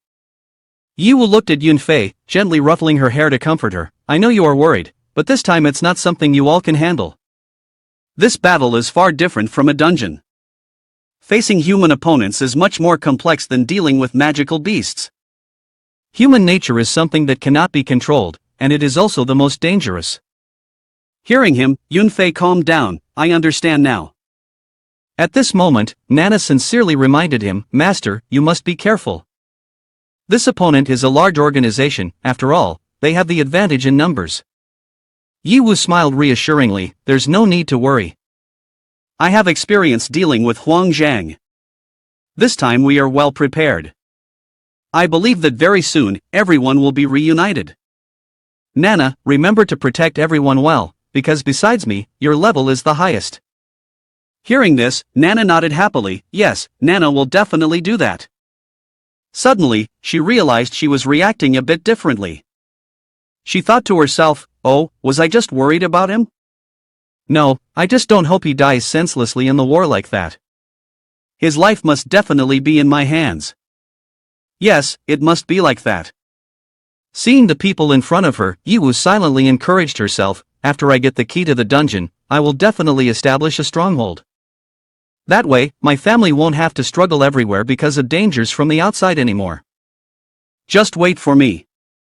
The sound of vehicles was getting closer, and a voice called out from afar, Ye Wu, we have arrived. Have you been waiting long?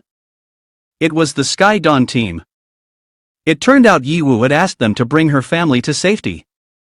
Lan Qingyan led a new group of people, waved at him, and said, guys, this is the person I told you about. Quickly, say hello. Upon hearing that, they all bowed and said in unison, hello, Ye Wu. Seeing them surround him, Ye Wu spoke up, hey, I'm just an investor, right?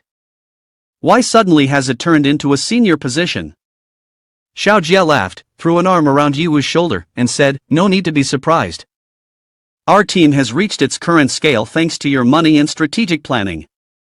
In terms of feelings and reasons, you deserve to be a senior. Hao Shui chimed in, that's right. What's up? You don't agree? Zheng Cheng stood behind and added, don't worry, there won't be any trivial matters to trouble you. You just need to be a spiritual totem. Lan Qingyan then asked, do you really not need our help? Now our Horizon combat team is different from before. We have enough manpower to deal with various issues. Hearing this, he replied, this time it's not necessary.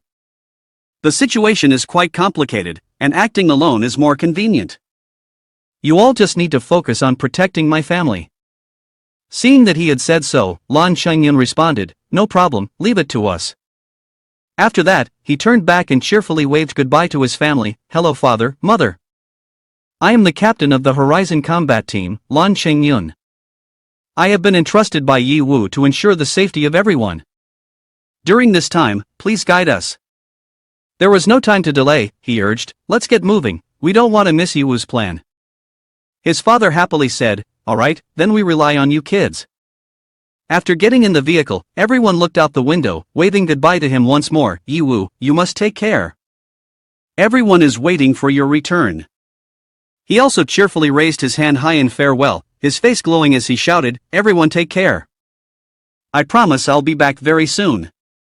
After saying that, he turned and headed towards the safe zone, calling out, "Let's go. AI Vis, enter Huang Zhang's network and begin the first phase of combat operations." Understood. AI Vis responded.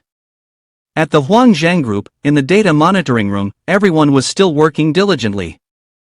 Huang Fusheng, the chairman of the group, spoke up and asked, "What is the current situation?"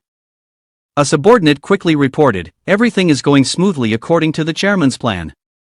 As long as we continue to push the stock prices up today and complete a round of harvesting, the capital to launch the raid can be secured on time. This time, we will definitely capture the Han Mo group." Hearing this, Huang Fusheng smiled with satisfaction and said, "Very good." Suddenly, the screen displayed a red alert. A subordinate turned pale and shouted, "Report. The system has just detected a large amount of negative news about the group spreading online. This is causing everything to deviate from the trajectory we had mapped out." Huang Fusheng angrily shouted, "What? At such a critical moment? What is the content?"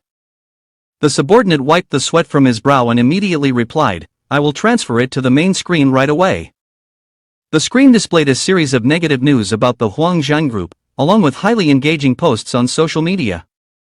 Some prominent headlines included, "Huang Zhang suffered a disastrous defeat against Han Mo in the dungeon battle," or "The culprit who destroyed the base turned out to be it." Not stopping there, information about Huang Zhang's main battle team being severely injured spread rapidly. A member of the Emperor team expressed surprise and stated that he did not understand what had happened. Additionally, the beautiful CEO of Huang Zhang, who was responsible for overseeing the operations, was heavily criticized for the failure. The board of directors demanded that she take action to redeem herself. The atmosphere in the monitoring room became extremely tense. After reading a series of unfavorable news, a man angrily shouted, "What the hell is this? Damn it, what is all this nonsense?" He then turned around and pointed at several subordinates, yelling, "Damn it! How are you doing business? Didn't we spend $18,000 to bribe all the companies and media? Why is there negative news related to us?"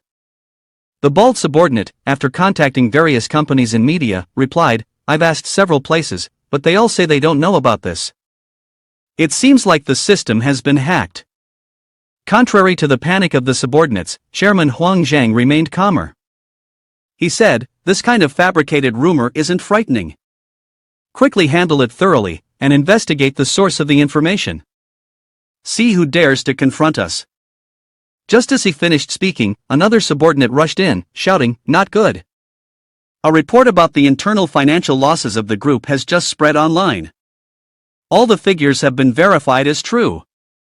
Huang Zhang could no longer maintain his composure. He shouted, "What did you say?"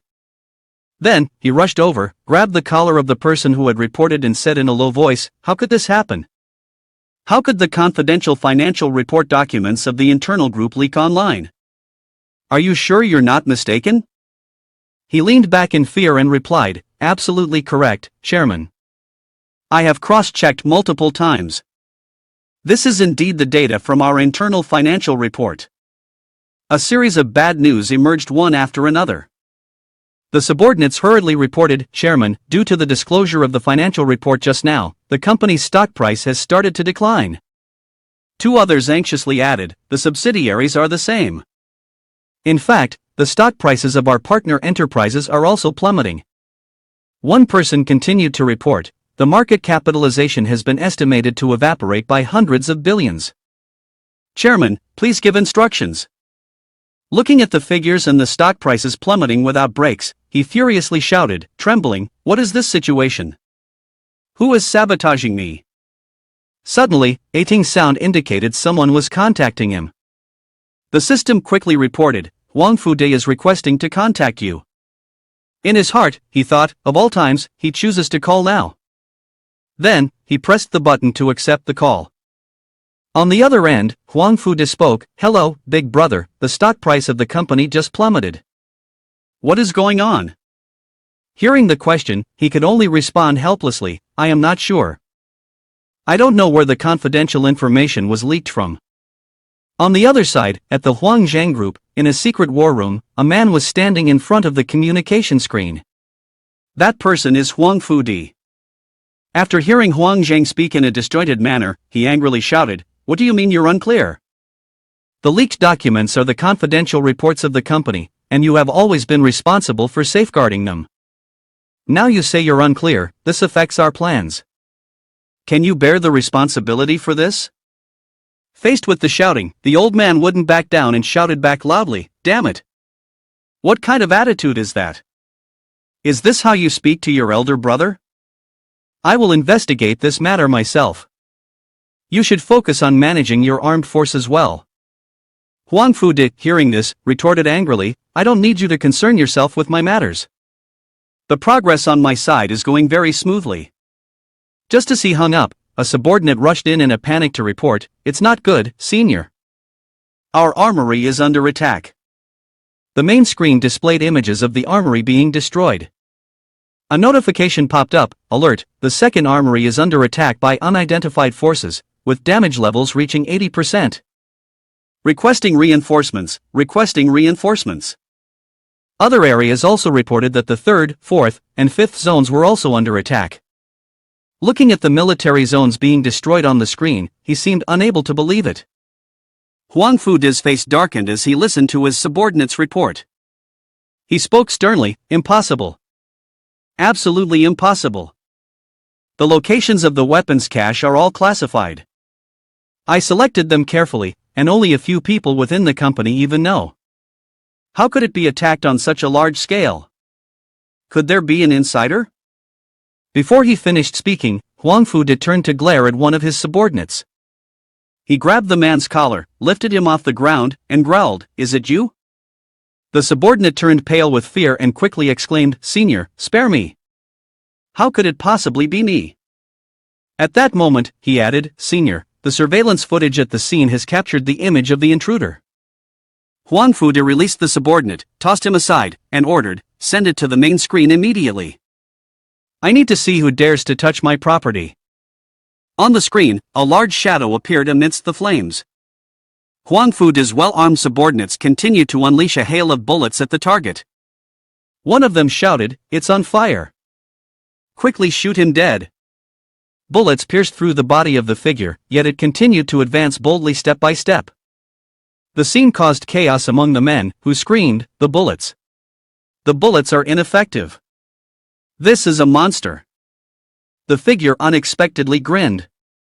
He raised his hand, and a surge of energy emitted along with a loud explosion, creating a shockwave that affected the entire electrical signal system in the area. Huang Fudi looked at the screen in front of him, the signal suddenly interrupted, causing the screen to go black. One of his subordinates reported, "The screen only shows this, the assailant is completely surrounded by fire. We cannot identify their identity, sir." Huang Fudi was furious, slamming his hand down on the table, "Playing dirty with me, huh? Who exactly is behind this?" He frowned, muttering, "Damn, ruining my plans at such a critical moment. Who could it be? Could it be the Huang Zhang group? No. If it were them, they would have acted long ago, there would be no need to wait until now." After a moment of thought, Huang Fudi decided, "Looks like the solo plan needs to be carried out sooner." In safe zone number 5, a figure gradually appeared, Ye Hao. After finishing the destruction of the Huang Zhang group, he smiled slightly and said to himself, "This account twin which is truly too useful. Especially the advanced space transfer magic, which helps me move easily between safe zones." Ye Hao opened the map, looking at the remaining areas. He smirked, "Huang Zhang surely didn't expect that I would destroy all of their weapon caches, large and small, in just one morning. Not only did I deal a severe economic blow, but I also wiped out nearly half of their weapon stockpiles. If I maintain this efficiency, I can accomplish most of the plan in just one day. Everything is going even more smoothly than expected." Looking up towards Safe Zone 1, Ye Hao said, "Quickly handle the remaining areas, then it's time to warm up at Huang Zhang's headquarters." In the tall tower across, a dazzling light shone directly into the sky. Ye Hao saw that scene and murmured, "Isn't that the first district? This beam of light. It seems to be a barrier spreading out. But this is not an ordinary barrier. He was startled and said, "A barrier? What is going on here? Who activated it?" "I should use magic to teleport over there and investigate what it really is." At that moment, the system reminded him, warning. Detecting the presence of a legendary level barrier ahead. High-level magic cannot penetrate. Forcing the use of magic will lead to backlash. Please consider carefully, host. Hearing the system's warning, Ye Wu frowned. A legendary level barrier. What is this? After a moment of thought, he said, now there are only two possibilities. First, Han Mo actively deployed the barrier to avoid being attacked. But if that's the case, why hasn't Han Mo informed me? Moreover, the headquarters of Huangjiang is also located in the first district. Using this type of defense doesn't make sense. If so, there's only one other possibility left. Before he could finish his reasoning, the system chimed in with a new notification. CU is requesting to connect with you. Seeing the name displayed on the screen, Ye Wu was a bit surprised. CU? As soon as he answered, he heard her voice rushing. Ye Wu, there's an emergency. I'm currently in the black market of the 5th district. Suddenly, the mercenaries and the people from Huangjiang here are surrounding us. Bang! Bang! The sound of gunfire rang out, leaving Ye Wu in shock. The sounds of explosions echoed continuously, indicating that the battle was raging fiercely. She spoke in a hurried tone. It's not just Sector 5. I just received news that the company's assets from Sector 2 to Sector 9 are all besieged. Moreover, the young lady and the company leader are unreachable. You need to go for reinforcement immediately. The deafening explosion bang rang out again. Hearing that, he replied, understood, I'll go right away. After hanging up, he pondered, Huangjiang acted so quickly. This is a last resort, he can no longer sit idly by. Well, it's time to put an end to this feud. At the black market in Sector 5, two people lay slumped at the door, with laughter ringing out from the group of mercenaries. Their captain, a man named Hao Meng, smugly shouted, Han Mo's kiddo, come out here. If you come out now, I'll still leave you a way out. Otherwise, just wait until I break the door down and kill each and every one of you. He laughed heartily, ha. Inside, some people huddled together in fear. One person trembled and said, I'm scared. CU yelled out, aren't you afraid of the Han Mo group counterattacking? Don't think that just because you have Huangjiang backing you, you can do whatever you want. Nyaya added firmly, even if I die, I will never surrender to scum like you. A person standing nearby, terrified, turned around and said, Sister CU, it would be better if we don't provoke those beasts. Called a beast, he scowled and replied defiantly, CU, what threat are you posing, you stinky whore?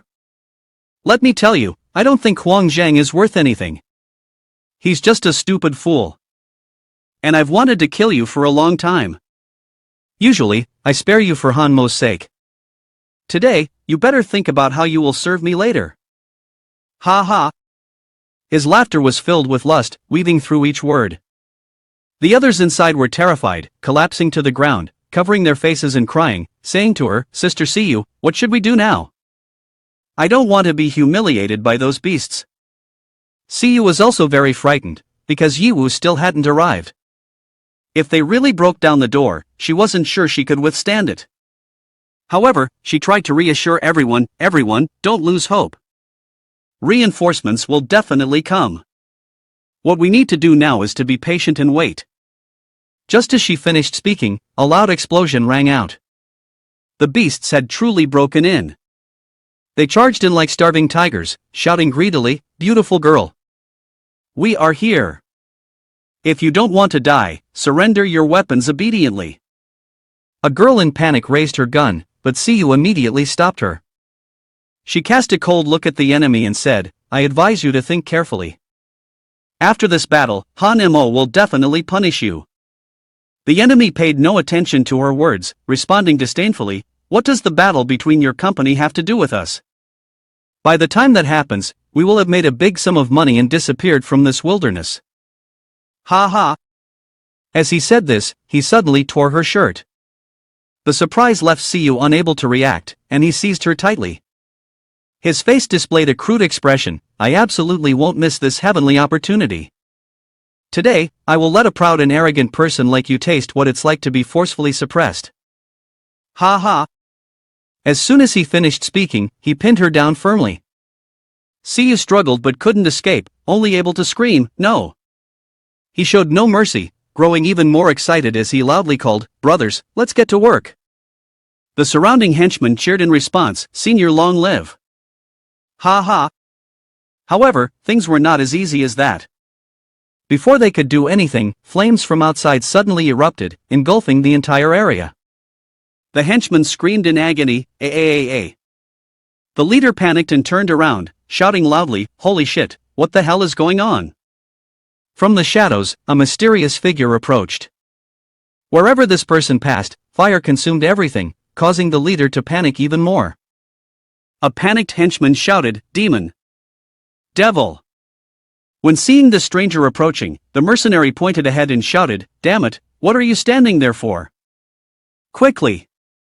Shoot the high-grade water attribute enchanted bullets, kill that thing that's neither human nor devil for me. Hearing the command, the henchman quickly opened fire towards the front, replying in unison, yes. However, the bullets fired had no effect. An invisible shield surrounded the stranger, leaving him completely unharmed. The leader of the mercenaries angrily roared, damn it! I used enchanted bullets and they didn't do anything. What's going on? The stranger calmly said, knowing how to use opposing attributes to attack weaknesses isn't too bad. But before absolute power, weak point attributes essentially do not exist. At that moment, the mysterious figure stepped out, revealing his face. It was Ye Wu. Siyu and Nyaya, seeing Ye Wu, joyfully exclaimed in unison, Ye Wu. The leader of the mercenaries, upon seeing this, sneered, not only has my plan been ruined, but he is also alone. There's a lot of us, killing him is as easy as flipping a hand. He shouted loudly, everyone, charge. Cut him down. The henchmen replied in unison, yes, senior. Just as they charged, Ye Wu merely raised his hand and snapped his fingers. Instantly, flames erupted beneath the pants of the henchmen. They jumped up, screaming, damn it! My pants! Why are they on fire? It's hot! Too hot! Seeing the situation, the other guys also looked down. They discovered that their pants were completely burned, and they were in pain as they tried to extinguish the flames while shouting loudly, hey! My pants are on fire! At that moment, Hao Meng screamed, quick, come help me put out the fire. Hearing their senior call for help, the subordinates seemed to forget that they were also on fire. They took turns stomping to extinguish the flames, but it was still futile. Some began to question, why is this fire so strange? Why can't we put it out?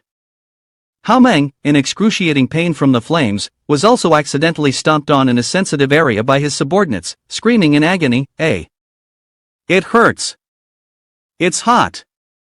I'm going to die!" Who? Unable to extinguish the fire by himself, Hao Meng knelt down, clasped his hands in prayer, and pleaded, please spare my life. I beg you, let us go. We surrender, please forgive us. It was all due to the coercive orders, we had no choice. Please have mercy on my family for 10 generations. Hearing this, the man coldly replied, surrendering is not enough. It's time for reincarnation. Immediately, the flames blazed stronger, incinerating all of them. Hao Meng and his subordinates could not resist, only able to scream in pain before collapsing. At that moment, Siyu and Nyaya ran quickly towards him. Both of them hugged him tightly, choking back tears, Ye Wu. Finally, you have come to save us. We're so glad you arrived in time. Otherwise. Nyaya choked on her words, unable to continue due to overwhelming fear. Ye Wu gently replied, I'm sorry, I arrived too late. He turned back and said to everyone, we can't stay here for long, everyone quickly follow me. Hearing him say that, a few people behind hesitated, but the fire surrounds us on all sides, how can we get out? He didn't answer, just silently parted the flames and led the way, go this way. When they saw the exit gradually becoming clear, everyone exclaimed in amazement, oh! The fire is parting on its own. The girls watched him with admiration in their eyes. One of them softly exclaimed, he's so strong. And he's also very handsome. It turns out he is the legendary person who broke the contribution record in the dungeon battle. Another girl approached, half-jokingly asking Siyu, "Sister Siyu, is he your boyfriend? Or is he Niao Ya's?" Upon hearing this, Siyu felt a little shy but affirmed, "Unfortunately, no. But I think now all of you want to be his girlfriend. He is just that kind of person." Nyaya also avoided everyone's gaze, shyly replying, "Don't say that. Ye Wu is also my benefactor." After that, everyone followed him out to an empty square. After walking for a while, he suddenly stopped, pointed toward the safe zone number 1, and asked Siyu, "Siyu young lady, you've been up there for a long time. Have you ever seen this kind of barrier before?" Siyu looked in the direction he pointed and replied, "I've never seen a barrier of this scale before. So it turns out that it has prevented me from contacting the young lady. I've encountered barriers covering small areas, like a street, but a barrier covering an entire safe zone like this can only be achieved with a legendary level barrier device." Hearing her say that, he nodded slightly. It seems that Huang Zhang is determined to fight to the end. Furthermore, they have changed their plan, launching an attack ahead of schedule. This is beyond my expectations. Siyu continued, the battlefield situation is changing rapidly. If Huang Zhang has made a move, we must also respond immediately. I will contact the person in charge in other safe zones. Everyone needs to coordinate to prevent an attack from Huang Zhang. After hearing her assigned tasks, he spread his wings without hesitation. He was preparing to leave, flying while saying, "All right. You take care of this aspect. I will find a way to break through the barrier and directly attack Huang Zhang's headquarters." Siyu reminded him, to maintain such a large barrier, the resource consumption must be enormous. Zone 1 cannot handle it alone. More than half of the energy must be transferred from other safe zones. You can exploit this weakness. After being prompted by her, Yiwu said, "Okay, I understand." After saying that, he immediately flew away. The other girls waved goodbye, simultaneously saying, "Oh, are you leaving already so soon?" Siyu shouted loudly, "You must pay attention to safety too." Yiwu turned his head and replied, "I will be careful. Take care, everyone." As he flew away, he contemplated the situation in Area 1. He was unsure how many forces Huang Zhang had gathered there, but with the Mo Tsong team present, the situation would likely not be easy to control. However, Huang Zhang's sudden attack made him feel uneasy. He thought, Ling Yuan's access device hasn't received any news or attack orders. This means that one of Huang Zhang's 3 major forces has acted independently. If Ling Yuan has been controlled by me, then the one behind this can only be Huang Fu Shang or Huang Fu Di. I must quickly clarify this. Meanwhile, Yiwu kept in contact with everyone through the communication device. Ling Yuan stood by the window, looking down at the barrier of Area 1, clearly stating the information she knew to him, "Yes, master." The space was silent, except for the echo of the connection. Ling Yuan slowly moved toward the window, her eyes focused on the enormous barrier covering Area 1. She said, "If Area 1 is isolated, then there's a 50% chance it's due to that old second Huang Fu Di. I speculate his main base is in Area 2. This indicates that he wants to cage boss Huang Fu Shang and Huang Zhang to fight each other. Meanwhile, he will stand by and reap the benefits. As for how to break the barrier, I must admit, I really don't know." Before disconnecting, Master Yiwu only instructed Ling Yuan, "Huang Fu Di?" "Understood. You continue to await orders." He supported Ling Yuan while angrily scolding his subordinates, "A bunch of useless trash. How much money does the company spend to support you, and yet you can't even solve this little poison?" The subordinates could only lower their heads in apology, flustered as they replied, "We truly apologize, Hadi Lord. The poison in Ling Yuan's body is indeed one we have never encountered before. To completely detoxify, we will need much more time." Hadi glared, his voice cold, "Then why aren't you getting to work?" Yes. Elderly, an experienced pharmacist, shook his head in confusion. But in his heart, he was secretly pleased. "I didn't expect there to be such a terrifyingly advanced toxin. It seems I haven't followed the wrong person." He chuckled softly, "Yiwu, go ahead and completely destroy Huang Zhang. I can't wait to follow you and struggle in the world of pharmacology." Ha ha. Ye Wu used her true eye to scan the surrounding area. Has the second district started fighting already?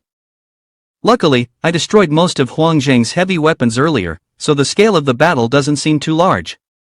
The system reported that there were no life forms matching Huang Fudi's characteristics in the inner city area. This left Ye Wu feeling very confused. Impossible, is there really no one? Since Huang Fude is not at the second district base, he is likely at his secret base.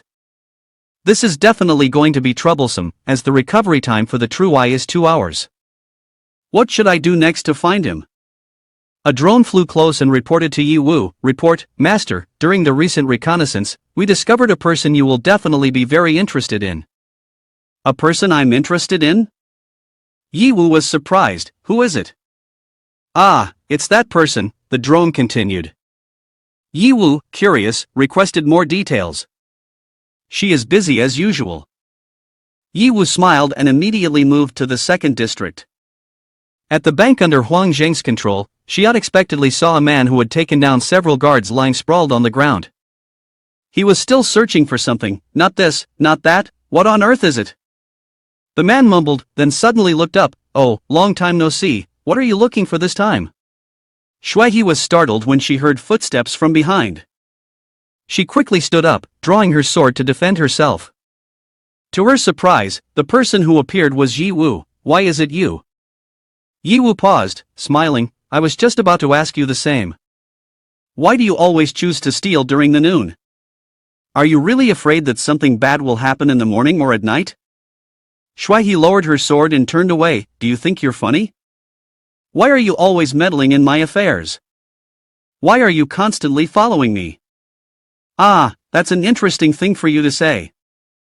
I just happened to see and wanted to remind you a bit. The situation is tense right now, and you are the top target on Huang Zhang's bounty list. To brazenly appear in their territory like this is extremely dangerous. Hearing Ye Wu's words, Shuai only thought of him as a busybody. She didn't want to entangle herself further, quickly saying, I appreciate your reminder, but you can leave now. Ye Wu saw that she was completely unfazed by her safety and continued to rummage through things. He thought to himself, indeed, she is the ice goddess of the academy, always exhibiting a strong demeanor. She's no different from Shuai Lu. He waved goodbye. Alright then, I must hurry to deal with Huang Fudi. You take care of yourself. Wait a minute. Hearing the name Ye Wu just mentioned, Shuai couldn't help but feel eager to join. You said you want to go kill Huang Fudi, so count me in, she spoke up. What? Do you have a grudge against him too? Ye Wu asked, a bit surprised. Ignoring his question, Shuai quickly walked ahead. We just need to share the same goal. As for the reason, you don't need to ask too much. Alright, Ye Wu replied, then suddenly stopped. But now there's a tricky problem. Previously, I received intel saying he was at the main base in Zone 2. But in reality, he's not here. Do you have any leads? Shuai pondered for a moment, then made a guess. Huang Fudi is cunning and suspicious by nature. Typically, he won't stay at any base for more than 3 days. But I know a few places he often frequents. Then please lead the way, Ye Wu nodded, giving her the go-ahead to walk in front. He watched her go, thinking to himself, she seems very familiar with the enemy's habits. There must be some hidden story between them. But that's not my concern. I just need to find Huang Fudi. Seeing Ye Wu lost in thought, Shuai urged, let's go. Don't just stand there. Wait a moment, Ye Wu spoke, glancing at the money in her hand. Don't you care about this money? My goal has never been about money, Shuai replied decisively, I only take what I want. Hearing Shuai say that, Ye Wu happily replied, that's really a waste. If you don't need it, then I won't be polite anymore. Wait for me a minute. Immediately, the system quickly notified that Ye Wu's account had received 2,500,000 in funds. Soon, the two of them arrived at the safe zone number 4, in the secret command room of Huang Zhang. A loud explosion rang out. Ye Wu stepped on one of his subordinates, coldly asking, where is Huang Fudi? The subordinate stuttered, I don't know. I really don't know. Ye Wu looked around, then turned to Shuai with a disappointed expression, we are empty-handed again. So now there's only one place left. Seeing Ye Wu acting so decisively and forcefully, Shuai couldn't help but be surprised. He is much stronger than before. Previously, I could sense something, but witnessing this overwhelming power with my own eyes has left me profoundly shocked. It seems that choosing to accompany him is not a wrong decision, she thought. But right after that, Ye Wu prompted her to lead the way. Let's go. There's only one more significant stronghold left. I hope our luck is good enough to find it. Noticing Shuai bowing her head in silence, seemingly ignoring what he said, Ye Wu gently shook her shoulder. What's wrong? Shuai, why do I feel your body is shaking? Shuai trembled, her voice hesitant and filled with fear. If possible, I hope I don't have to go back to that place. Ye Wu stepped forward, patting her shoulder in comfort. It's okay, no matter what personal grievances you have with Huang Fudi, you can stay here. I'll take care of the rest. Ye Wu. You. Shuai looked up at him, touched. Thank you for your warmth. Even though my body is resisting, I must face it. Otherwise, I will never be able to move forward. Ye Wu nodded in agreement. Shuai is strong, but does she also have a past that cannot be mentioned? If you have chosen to face it, I will do my best to help you. The two of them walked towards safe zone number 8, the underground secret base of Huangzhang. As they walked, Ye Wu glanced around. Zone 8 actually has this place. I've been here for so long and never discovered it. Moreover, the defensive forces inside, regardless of their numbers or firepower, are much stronger than elsewhere. It seems we've found the right place. Shuai agreed with Ye Wu, because this place has the assets that he values the most. Assets? What assets? As soon as he finished speaking, he realized that a wave of elemental magic attacks was coming at them. Shuai suddenly shouted, "Ambush!" Immediately, Ye Wu opened the protective cage for both of them and stood safely inside. He remarked, moreover, this wave of attacks is interspersed with much stronger magic effects than before. It seems we are getting closer to our target. The mist from the attack dissipated. Right in front of them, the two saw 5 girls who looked exactly alike blocking their path. Ye Wu curiously turned to ask Shuai, what is going on here? Aside from the color of their eyes and hair, they not only resemble Shuai Lu but can be said to look identical. Shuai lowered her head, trembling as she saw the image of a man standing in front of her. He spoke, you have finally returned, haven't you? Shuai, or should I call you the experiment subject Azure 13? Ye Wu angrily retorted, experiment subject? What do you mean by that? The man, Huang Fude, laughed loudly and replied, you got so close to her and still didn't realize her true identity? How foolish. Shuai clutched her head and screamed, trying not to confront him. Stop talking. Seeing Shuai panic, Huang Fude became even more excited. He said, it seems that after fleeing for so long, the slave nature in your bones hasn't changed. Confronting your master, your instincts will make you feel fear, right? Experiment subject Azure 13. Ha ha. Ye Wu said with a fierce tone, shut up. I am not someone who randomly probes into people's private lives, nor am I interested in knowing what grudges you have among yourselves. But the way you casually make things difficult for my friend is an unforgivable offense. Today, I will settle both your old grudges and new ones with you and Huangzhang. Huang Fude looked Ye Wu up and down, angrily saying, you're quite arrogant. I remember now, you are the kid with a bounty on your head, named Ye Wu. Ling Yuan is really useless, how could he let a kid like you play him around? Today is just perfect, you've not only come to me but have also brought a big present. I must thank you properly. The 5 girls from earlier approached, surrounding the two of them. Shuai felt a bit scared. Ye Wu quickly reassured her, don't worry. This little trouble isn't enough to pose a threat to me. Thank you for your warmth, but I'm not someone who needs protection. Scared? Perhaps, but it wasn't ordinary fear. It was an uncontrollable anxiety about his own murderous nature, a fear of losing his qualification to be human. Shuai quickly transformed into the Azure 13 experimental form, reaching level 110. In no time, she released her skills, using the 5-dimensional ice crystal to freeze the 5 girls surrounding them. She thought, is this truly the model of my succession? Excited by her own capabilities, she continued to launch her attacks. She dodged the blows and swiftly shattered the encircling force. Unbearable even in one strike, she contemptuously remarked as her 5 counterparts were repelled. Seeing Shui's abilities, Ye Hao was incredibly astonished. That white liquid is artificial plasma. He had once seen records related to it in the school library, an ancient secret technique, a legendary process of biological simulation that has existed for a long time. Who would have thought Huang Zhang would conceal such a technique? Ye Hao pondered. Most importantly, I never expected Shui to be so powerful. Previously, when she fought against me, she always restrained her own strength. Huang Fu declapped and exclaimed, "Not bad, not bad.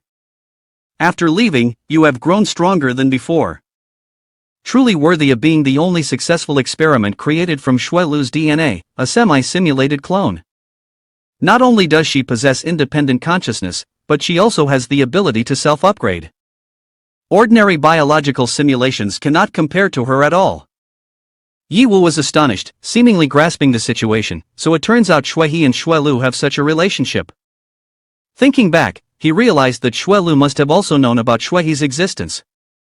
Could it be that Shui Lu proactively suggested using her DNA in exchange for the privilege of freedom of action, or did Huang Zheng conceal it from her and proceed with the experiment in the shadows? Huang Fude was furious, hurriedly removing his gloves, revealing a mechanical arm with advanced components. He shouted, truly being in fortune but not knowing how to enjoy it. What is there for a weak creature like a human that you should desire? Isn't an undying body, one that can be replaced and improved upon like a simulation, far better? He continued, his voice full of disdain, I have spent a great deal of effort and money to enhance myself, to escape the frail body of a human. Yet here you are, wishing to become human? How ridiculous! Initially, I had planned to allow you to grow freely, to reach a higher rank before reclaiming you. But since you have come here of your own accord, today I will reclaim you directly. Upon finishing, he snapped his fingers, ordering activation. Instantly, 5 embodiments fused into one, forming the evil experiment body. A cold voice resonated from the system, fusion complete. Level 130. Activating magic module. Commence execution of the destruction order. Shui stood opposite him, her eyes devoid of fear. She spoke with determination, Huang Fude, you are wrong. I do not crave an undying body or false power. I want to be human, a real human. Only by removing the controlling components within this body can I be truly free. She paused momentarily before continuing, but luckily, I have gathered enough enhancement components.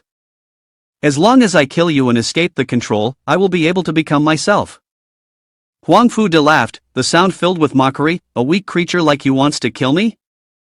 Absurd! Very well, let me see what you can do. The battle began, both charging at each other with fierce strength and will.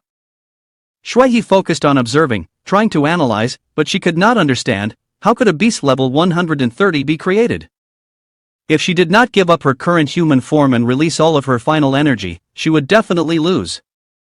However, if she did so, the years of hard work she had put in would go to waste. But now, she had no other choice.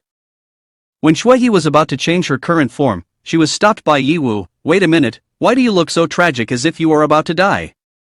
Although this information is a bit overwhelming, I haven't even had time to fully understand it, but please don't give up so easily.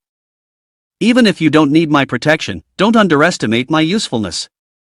After all, we have been through this together, are we not comrades? Ye Wu's words left Shui astonished.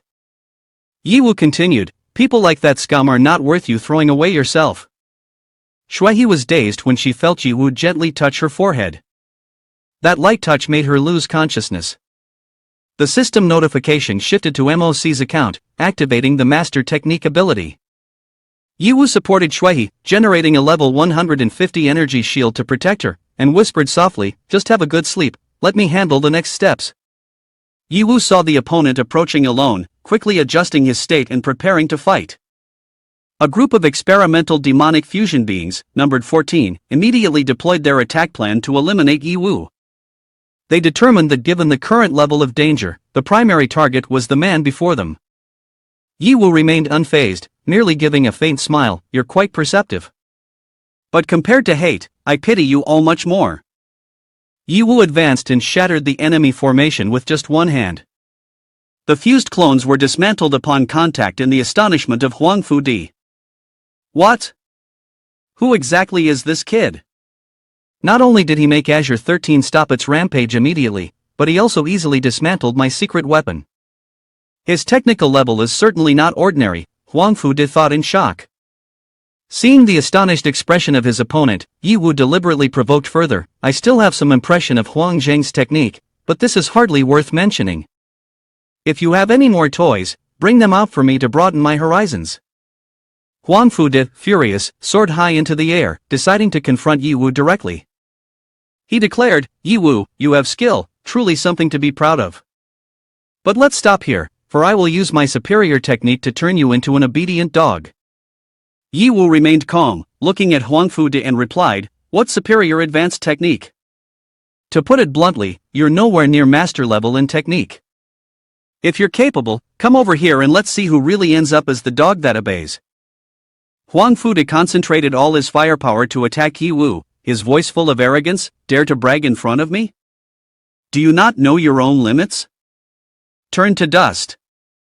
Ye Wu chuckled lightly, a bit regretful. A battle mech, huh? Unfortunately, I don't have a mech to use right now. If I did, I would love to control it to fight against you for fun. But for now, I can only take this opportunity to practice my combat skills a little with my technical account. Having said that, Ye Wu quickly created a barrier, preventing the missiles from intruding. Huang Fudi burst into loud laughter. Huh? Do you think that just because you can block this round of fire, you can dissolve my attack? So naive. My missiles, once they lock onto a target, will chase you down to the death. The firepower seemed to have been evaded but suddenly changed direction and chased after Ye Wu.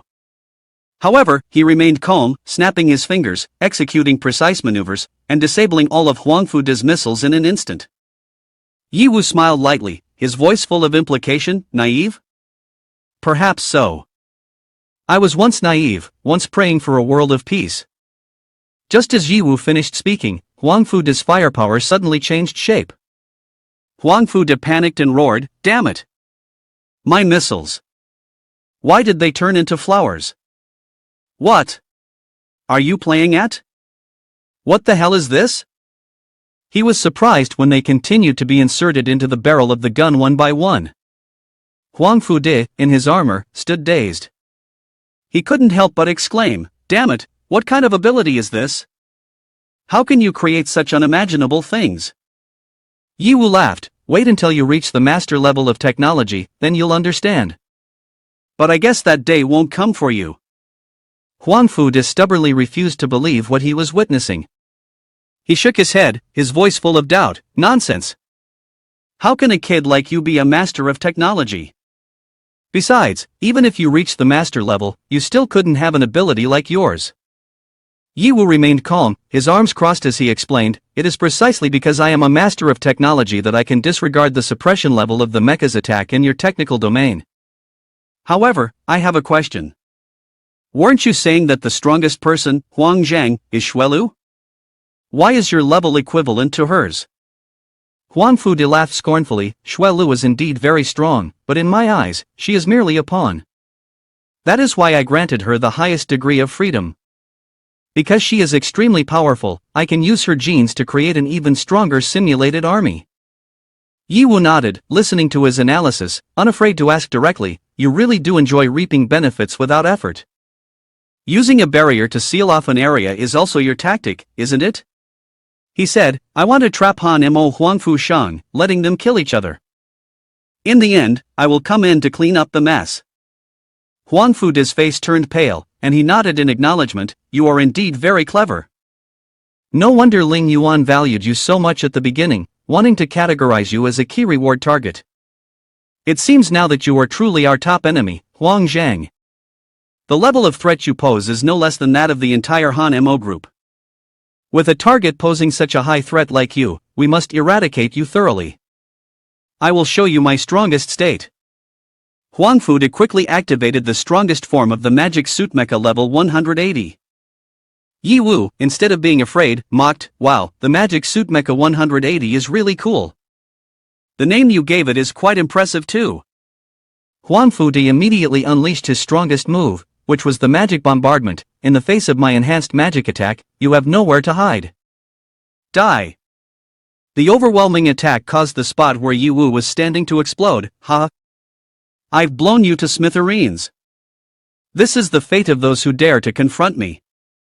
However, amidst the raging flames, Ye Wu appeared, completely unharmed, without a single wound. You really are good at naming things. In the field of naming, I concede defeat.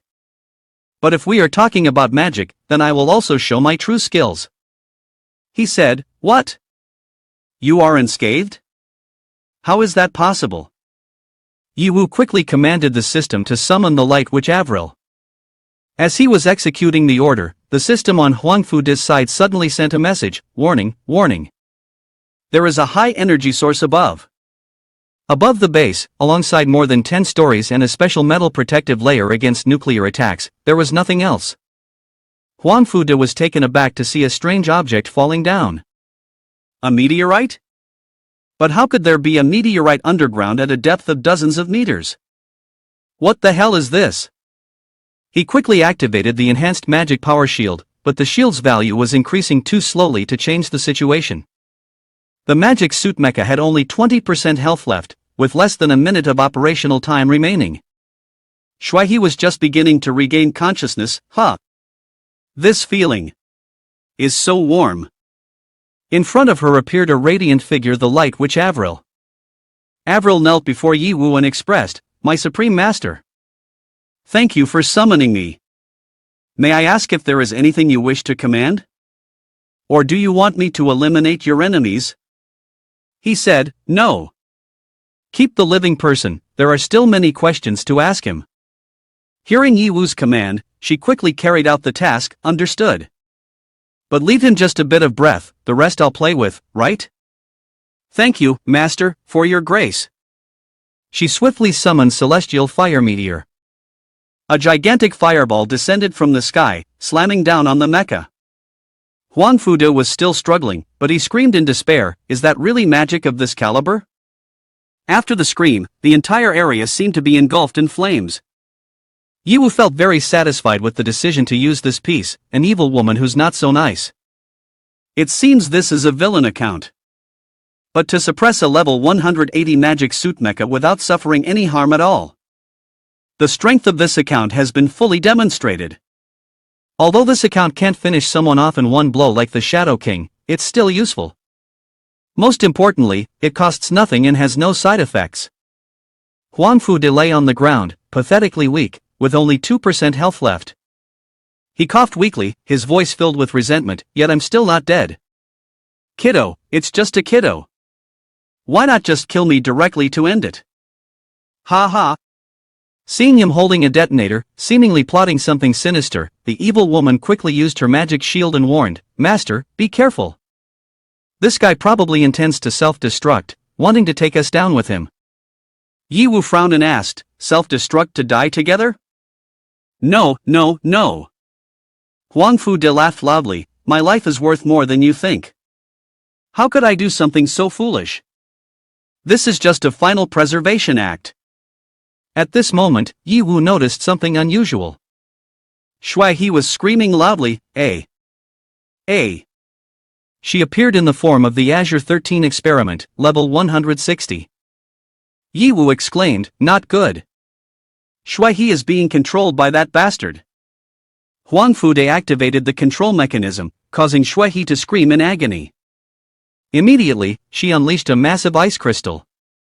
Avril created a shield to block it, causing the ice crystal to vaporize. Humph. So annoying. All these despicable low-level tricks. The evil woman growled, I've had enough. This woman and everything will evaporate for me. Ye Wu hurriedly intervened, saying, Avril, stop. Don't hurt Shuai. Avril asked, somewhat irked, Why is it that this person can't be killed, and that person can't be killed either? Isn't that being a bit too picky? Ye Wu blared, What? You dare to go against my orders? Avril immediately panicked, hastily denying, No. I absolutely wouldn't dare to think that. Please forgive me. Huang Fude laughed heartily, I've long set up an interface on Shuihe. Only I can control her. This is the insurance mechanism. Now she has become my puppet. Not the strongest, but the most useful when dealing with you. Didn't you hesitate to harm her? Ha ha. Upon hearing this, the killing intent in Yi Wu's eyes exploded. Oh really? It seems I have been too merciful. I originally intended to keep him alive for some intelligence, but now that's no longer necessary. Yi Wu coldly issued the order, evil woman, you know what to do, right? Avril, seemingly waiting for this command, quickly accepted the order. I've been waiting for your words for a long time, master. She raised her staff high, gathering radiant light like the sun. Radiant glory illumination was unleashed, striking straight toward Huang Fude. He kept Shuihe in front of him, blocking himself, and ran backward. While running, he commanded Azure 13 to cover him for a retreat. As he ran, Huang Fude anxiously thought, damn it. The murderous intent is too strong. This kid is definitely not a weak and gentle one. If I don't leave soon, I will truly die at his hands. Shuihe raised a crystal barrier to block the light, enduring to the point of spitting blood.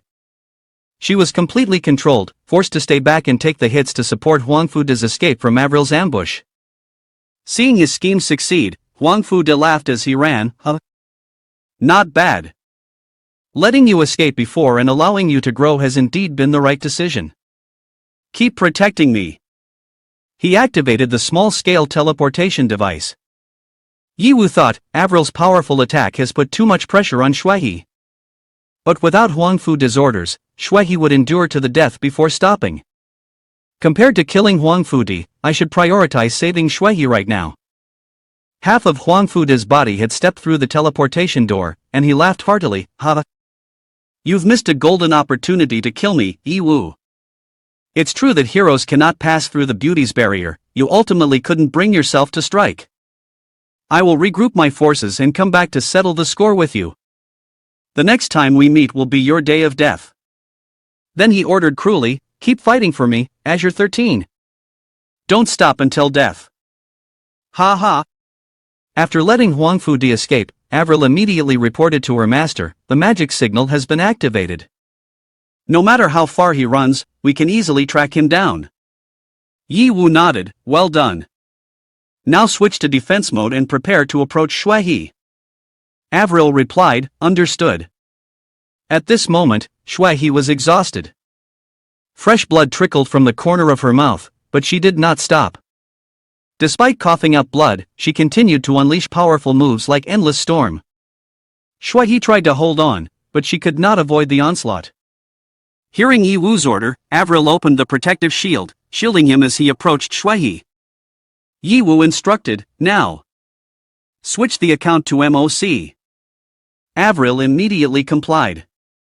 When Shuihe's blood level was down to 3%, her desperate fighting state was nearly at its limit. Yi Wu stepped forward, placed his hand on her forehead, and gently said, sleep now. I promise I won't let anyone control you again. Immediately, Shuihe's fighting state ceased. She closed her eyes and fell. Yi Wu caught her, laid her down gently, and called out to AI Vis, scan Shuihe's entire body, identify any issues, and proceed with repairs immediately. Avril stood beside Yi Wu and bid farewell before vanishing. Don't forget to summon me again, master. Yi Wu nodded slightly, continuing to handle the situation with his usual calmness. AI Vis said, leave it to me. After the scan was completed, she announced, the scan is complete. Your body, except for the control components, still hides self-destruct devices, and their power is extremely great. Yi Wu nodded and said, self-destruct devices? Fortunately, I intentionally let Huang Fude go earlier. Otherwise, forcing him into a corner would definitely lead Shuihe to self-destruct. Let's proceed with the modification immediately. AI Vis acknowledged the order, understood. All harmful programs and devices have been completely dealt with. The modification is complete. After the modification was finished, Shuihe slowly regained consciousness. She sensed the changes in her body and wondered, is this my body? Why is it like this? Yi Wu smiled and asked, you're awake? do you feel any changes? Shui stretched and felt the lightness and comfort. She said, her voice full of surprise, my body feels very different. The pressure that has always weighed on my heart has disappeared. This is a sense of freedom I have never had before. Did you do this? Ye Hao nodded and replied, yes, but unfortunately, my ability is still not enough to turn all the machinery in your body into real flesh and blood. In his heart, he thought, this is probably something only a god could achieve. Shui was deeply moved. She teared up and said, no, you have already done too much for me. Shui continued, although my body was controlled before, I still had some awareness. You not only saved me but also gave me freedom and a second life. I really don't know how to repay you. She stepped forward, took Ye Hao's hand, and expressed her sincerity. What do you want me to do in return? I'm willing to do anything. Ye Hao shyly asked, your sudden change in attitude is making me a bit confused. Your demeanor and personality have changed so much. He scratched his head and replied, if you really want to repay me, then give me money. I'm in need of a lot of money right now. Shui chuckled awkwardly upon hearing this. Money? Is that really enough? Seeing her hesitation, Ye Hao reminded her softly, you clearly said I could ask for anything. Immediately afterward, a notification from the system rang out, Shui has transferred 500 million to you. Ye Hao exclaimed in surprise, 500 million? How do you have so much money? Shui calmly explained, I have always been hustling between major safe zones. On one hand, I'm searching for various components to break the control system in my body, on the other hand, I've conveniently accumulated quite a bit of money. It's all to ensure that when I regain my freedom, I can make a clean break. Ye Hao then understood, so that's how it is. No wonder every time I see you, you seem so busy. He asked her, so what are your plans next? Shui replied, suddenly having true freedom feels a bit unfamiliar. I still feel like I'm in a daze, it doesn't feel real. But now, I've decided to stay by your side and help you eliminate Huang Zhang. Ye Hao interrupted, no. Although I've repaired your body, you have already overexerted yourself before and are still in a weak phase. You absolutely need to rest first. Shui said, but I want to help you. Ye Hao remained resolute, then recovered to your best condition. Otherwise, following me now would only be a burden. Shui turned away, I understand. I will definitely work hard to restore myself to the best condition. She smiled and promised Ye Hao, you must wait for me. After Shui left, Ye Hao asked, hey Ivis, did you touch her personality during the repair? Is this still the cold Shui I used to know? Ivis laughed mischievously, master, you are still too young, you basically don't understand what affection is. Once a girl like her takes things seriously, it could drive you crazy. Ye Hao slapped Ivis, scolding, what nonsense are you talking about? Why don't you go do some research? Ivis immediately apologized, ouch, I was wrong, master. Ivis said, anyway, we have found the secret base of Huangfude in Area 8. Ye Hao looked around, secretly amazed, it seems Huangfude didn't expect me to arrive so quickly. How could he not destroy these devices and documents, allowing me to take advantage of them a bit? Ivis continued, that's right, the master has received the authority of the administrator. It's just the right time to download information related to the barrier. Oh, and there's also a surprising discovery. Ivis pointed to a spot in the room and said, there's a secret tunnel down here. Should we investigate a little, master? Ye Hao replied, of course. Since we are here, we must explore. If we miss out on some treasures, it would be a big loss. After that, both went down the tunnel. Ye Hao felt that this tunnel was quite old. When they reached the end of the path, Ivis's eyes lit up at the scene before them and shouted, we have hit the jackpot, master. In the room at the end of the tunnel, they saw many robotic bodies similar to Shui being hung up. Ye Hao exclaimed in astonishment, could this place be where Shui is produced? There are so many products not yet put into use like this? Where on earth did Huang Zhang get these black materials from? Ivis said, I just scanned through it. This laboratory is not an ancient relic, but rather a renovated structure, possessing a semi-heritage quality. Ye Hao observed while responding, It seems that Huang Zhang has mastered an inherited technology from the old Earth era to some extent. Otherwise, he wouldn't have chosen the path of creating an army of artificial humans. These techniques were not very effective even in the old Earth era. After all, inanimate objects without souls cannot develop or evolve. Aivis disagreed, looking at him and retorting, that statement isn't necessarily true. These things may look like a pile of scrap metal, but in the hands of your master, they can turn waste into treasure. You understand that. With so many exquisite and beautiful bodies, doesn't the master think about creating his own harem army? Ye Hao laughed and said, that suggestion isn't bad, but let's skip the harem. I'm more interested in the army. At least this would be useful in enhancing the reserve combat strength. You should scan again to see what materials are needed to activate them. Aivis complained while working, yes, I'll do it right away. Ye Hao happily said, it seems that the basic body manufacturing has been completed. However, we are still lacking the core driving energy source. As long as we have high-grade magic crystals, we can activate it. This is easy. Last time in the dungeon of the insect species, I extracted a large amount of high-grade magic crystals. We can just use them. Let's test 30 of them.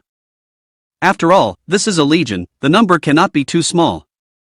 Aivis received the order and replied, yes, I will immediately help the master select suitable bodies. But first, we need to modify the low-level command so that they know to follow your leadership. I suggest testing 6 bodies initially to check first. After saying that, Aivis walked along the machines and performed a series of strange operations. After a while, the process was completed. Just then, the Shuai-He-shaped machines opened their eyes. They immediately rushed towards Ye Hao.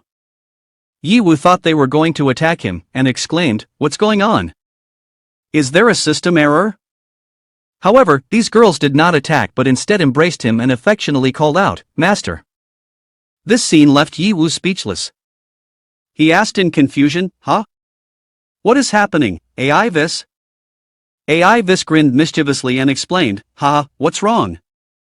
When I modified the low-level command, I adjusted a bit of their personality attributes. Now they are no longer cold and distant. Ye Hao angrily said, I knew it was you, kiddo, playing tricks. Hurry up and change it back for me. After giving Aivis a memorable beating, Aivis, while crying, repaired his attributes back to normal. Ye Hao breathed a sigh of relief, that's better. Aivis inquired about the location of the energy transport points of the barrier in Zone 1. Despite the pain from the lumps on his head, Aivis responded, oh yes. The robots knelt down, earnestly waiting for orders, please give us your commands. Master, after scanning, we have the specific results regarding the spatial location of the base. Ye Hao commanded, there are a total of 3 energy transport points. Split up and take action. You 6 divide into 2 teams, destroy points A and B. Point C will be handled by me. The robots replied, receive the order. They quickly switched to combat readiness. Once everything was prepared, Ye Hao led the army, let's go, head towards the battlefield. The 6 replied in unison, yes. At Safe Zone 3, the energy transport station, Ye Hao observed 2 individuals standing in front of the gate. He thought to himself, the guards are still chatting, it seems Huangfude hasn't notified them yet.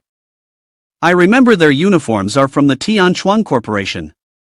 Tianchuan is responsible for building infrastructure, so it's reasonable for them to provide the energy. He thinks, it is just that after the betrayal of the red-tailed devil dragon, Huang Zhang could still accept Tianchuan, which surprised many people. The 2 guards saw the stranger entering and immediately drew their guns as a warning, stop. Who are you? Raise your hands, then leave. If not, I will shoot.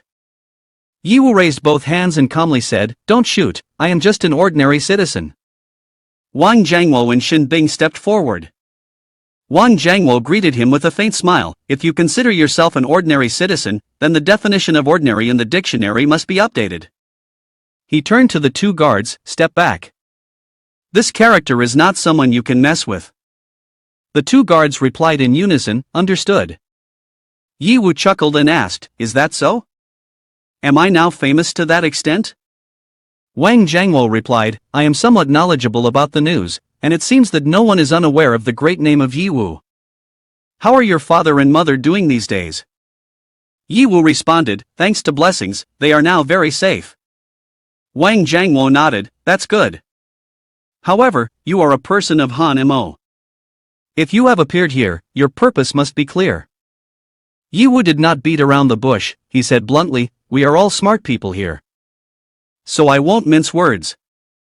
My purpose is to destroy the energy transport devices. I hope you won't hinder me. Ye Wu said, I don't want to cause any unnecessary casualties either. The two guards immediately became angry. One shouted, kiddo, talking big. Let's see if we can shoot you full of holes. However, Wang Jiangwo immediately intervened, foolish. If you want to live, stop right now. Ye Wu calmly replied, Captain Wang, you have a grace towards me. I don't want to make things difficult for you. I hope you won't resist for no reason. But if you want to resist, the only outcome will be death. Wang Jiangwo tried to persuade him, the barrier of Safe Zone 1 is maintained by several secret energy outposts linked together to supply power. If they are not shut down simultaneously, it will not be effective. If forced to destroy them, the residual energy will cause a massive explosion, harming civilians. You are not that kind of person, are you, Ye Wu? At that moment, the communication device rang with urgent announcements. A hurried voice came through, the energy outpost of Zone 4 is under attack by the enemy. We can't hold on. Zone 5 is also being ambushed. Requesting immediate support. The enemy consists of 3 level 1 women. We are completely outmatched. The connection was cut. Wang Jiangwo trembled and asked, is this also your plan? Ye Wu replied, you are a smart man.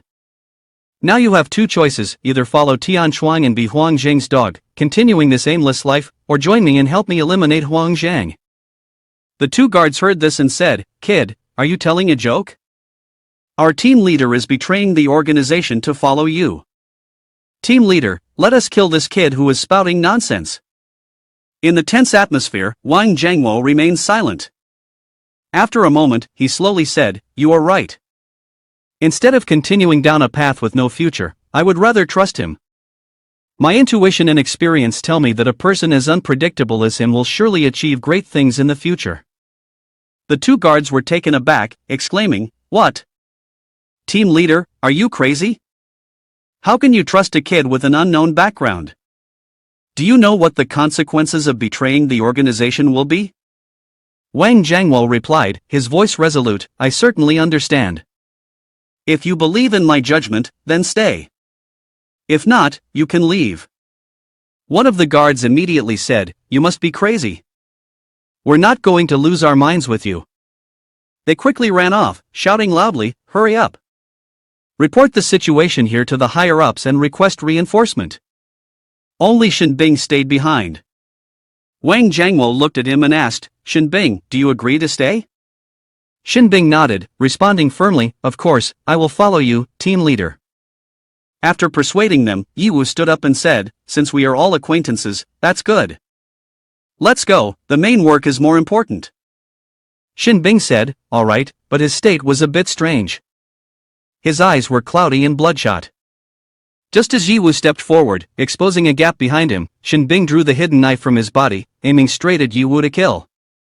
My responsibility is to take your life. He growled. However, before the blade could touch Ye Wu, it was halted by the weapon Ye Wu had hidden behind his back. Shinbing was astonished, unable to believe it. How is this possible? He stammered. A cold glint flashed in Ye Wu's eyes. He calmly said, you dare to sneak attack me? People like you usually die very miserably.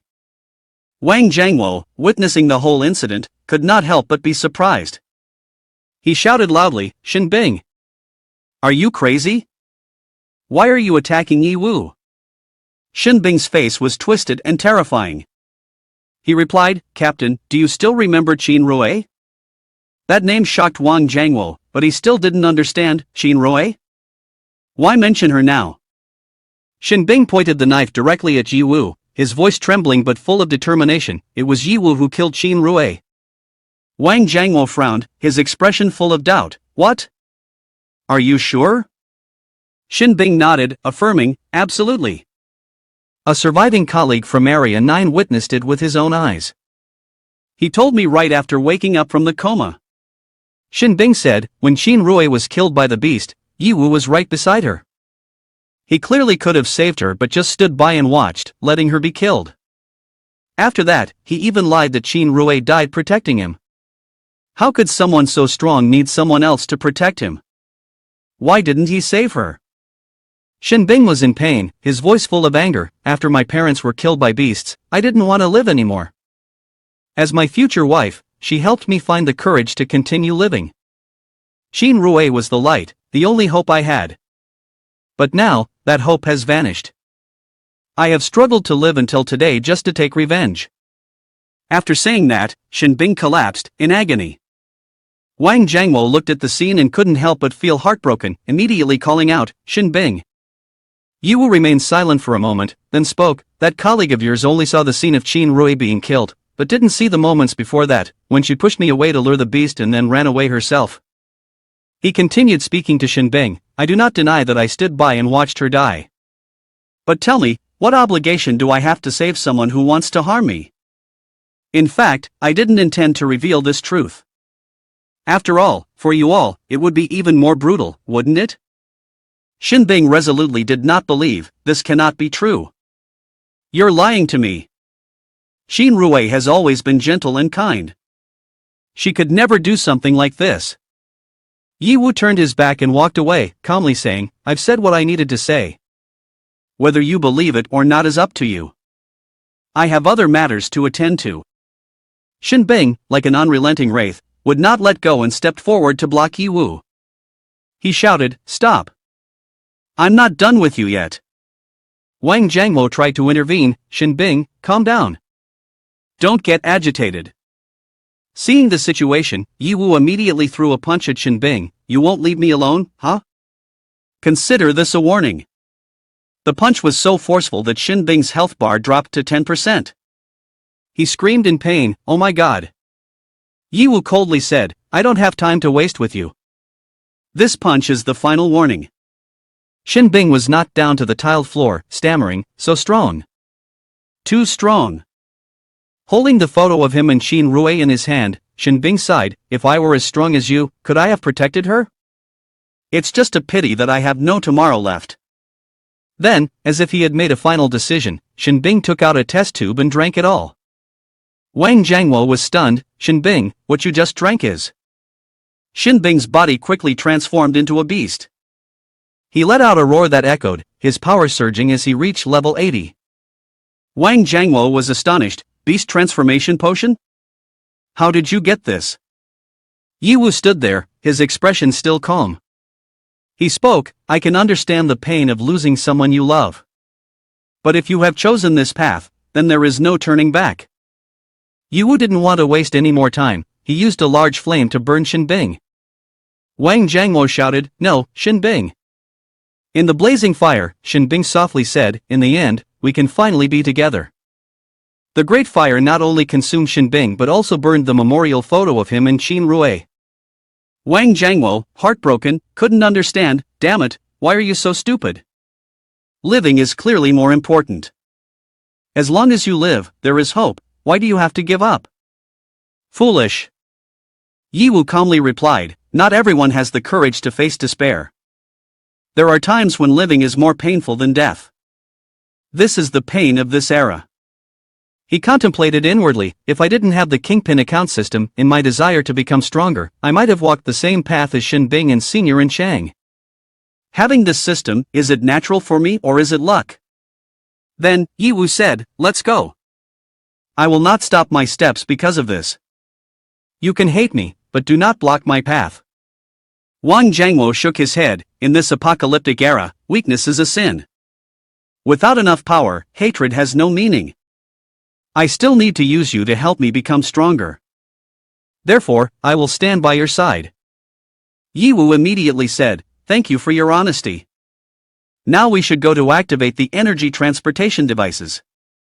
As the two approached the energy core, a dazzling golden formation suddenly appeared in the sky. Ye Wu frowned and asked, "What is that formation?" Wang Jiangwo looked up, his voice serious. "That is the exclusive secret art of the Tian Chuang group. It is a hexagram portal. But why is it appearing in Zone 1? From within the teleportation formation talisman, countless horrifying beasts rained down like a storm. They shrieked excitedly, "AAA! Eat all humans!" Ha ha ha! Ye Wu and Wang Jiangwo were taken aback, a demon beast. Ye Wu gritted his teeth, his gaze icy. "It seems that the leaders of your Tian Chuang have betrayed humanity as well." Bringing the beast teleportation talisman to the safe zone, are you hoping to fish in troubled waters for profit or seeking revenge on Huang Zhang and Han Mo? Wang Jiangwo, furious, clenched his fists. "This is outrageous. Regardless of their intentions, it is the common people who suffer." Ye Wu nodded firmly. "We cannot let them achieve their goals." Change of plans. We can no longer activate the barrier, we must prioritize destroying the teleportation talisman. Wang Jiangwo agreed. "I understand. I will stay here and wait for orders. When you need to activate the energy tower, just contact me." At Safety Zone Number 1, the headquarters, Han Mo, Mo Zunlong, along with Mo Chi and Mo Koenai, were in the meeting room. Mo Zunlong said gravely, "Peace in the Southwest Safety Zone has been maintained for 50 years. Today, are we facing a great disaster of life and death again?" Mo Chi immediately reported, "Father, according to the intelligence just received, the barrier in Zone 1 is a plot by Huang Fudi. The teleportation talisman that the beasts infiltrated through was sabotaged by the technical supervisor of Tian Chuang." Hearing this, Mo Zunlong snorted, "Ha, throwing away relationships so quickly. Huang Fu Sheng and Tian Chuang, neither of them is lacking in ability." Emoko and I commented, "In the safety zone, it seems peaceful, but in reality, an underground current is surging. The grudges accumulated over the past decade finally erupted. I wonder if we can control this situation." In her heart, she thought, "Ye Wu, everyone in the safety zone outside the barrier can only rely on you now." Mo Zunlong took a deep breath, his voice contemplative. "Man proposes, God disposes. We only need to focus on doing our part." He turned to Emochi and asked, "Does Huang Fu Sheng and Tian Chuang have any movements at the moment?" Emochi replied, "None. Apart from the information exchanged earlier, both Huang Fu Sheng and Tian Chuang have remained silent, not making any moves rashly." Mo Zunlong silently thought, "This miraculous state of balance, if it can be maintained, would be great. But I fear that those scheming individuals will not allow us to have our way." At that moment, a teleportation talisman appeared in the sky. From it emanated eerie rays of light, causing everyone to panic. A powerful force is gathering, preparing to explode from the portal. The atmosphere is tense, and everyone seems to sense that something incredibly terrifying is about to descend. From the teleportation talisman, a colossal creature emerged, striking fear into the hearts of the people. That is the world boss Thunder Demon Lin, level 180. With a massive and fierce form, he exuded a destructive aura as if he wanted to annihilate the entire world. Thunder Demon Lin spoke in a majestic, cold voice. "Oh, the defense level of this barrier is not bad. Humans are indeed a species that hides in their shells, only knowing how to retreat into their own safety." Behind him was a vast army of monsters, their overwhelming presence suffocating. He glanced over the safe zone and sneered, "Well, let you live a little longer. After all, my purpose is not here. You all, kill to your heart's content for me." The monsters behind him burst into savage laughter. "Haha. Kill all the humans." From the top of a building, Ye Wu observed, his gaze sharp. He silently thought, "This world boss looks so much like the different Ikea level 12 star from before." Ye Wu continued, "It's just a higher level. Without the Shadow King, it's truly not easy to deal with. We can't confront it head on, we must destroy the teleportation talisman first, then lure it to a less populated area to avoid significant casualties. As for the other beasts, let them handle it." After that, Ye Wu commanded, "Awaken, Bionic Girl Group." The Bionic Girl Group immediately responded, "At your command, my master." They soared out of the base, starting the operation to eliminate the beasts. Fire.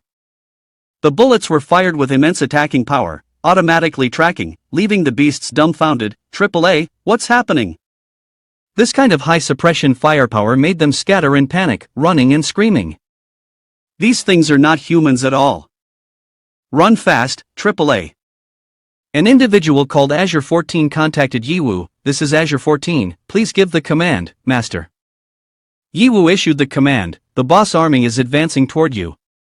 But there's no need to get close, just focus on exterminating the beasts around you. Additionally, split your forces to guard other safe areas and wait for orders. Azure 14 acknowledged the command, understood, Master. After that, he calculated, the front line has almost finished arranging, but the rear still has an important place that needs attention. Although before Huang Zhang's forces took action, Luo Feng and the others had been assigned to the school for defense, now that the war has escalated, they must be redeployed. Ye Hao simultaneously contacted 3 people. The first to respond was the principal. Ye Hao, you suddenly contacted me. Is there some new situation? Ha? Miss Cu is also here? Ye Hao replied, time is of the essence, I will explain everything to everyone. Due to Tian Shuang Group's betrayal, a world boss level 180 has appeared in Area 2, and the beast army is advancing towards other safe zones, with levels ranging from 70 to 90. Cu was surprised, what? The monsters are almost at the levels of the different Ikeo, our current defenses definitely cannot handle them, especially since we are still wearing down against Huang Zhang. Luo Feng, on the other hand, was extremely excited. Is it another fight with a significant power disparity? Bring it on, I can level up at will again. Senior, what do you need us to do? Ye Hao said, Principal, please help to bring the students and nearby residents to the underground shelter to avoid disaster. Luo Feng and Ruan Tian, you two continue to defend, and I will send reinforcements to assist. Ye Hao continued, on Miss Cu's side, it is best to convince the people from Huang Zhang to join forces against us. If it cannot be persuaded, do not force it. Protecting oneself is the top priority, my reinforcements will arrive soon. The 3 of them understood the current situation clearly, and the principal replied, alright, I will do it. After the previous invasion, Miss Mo also sent people to help us strengthen the refuge. Now, dealing with an attack from a level 90 beast should not be a major issue.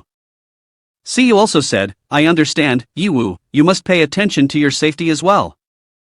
Luo Feng cheered, Senior, do your best.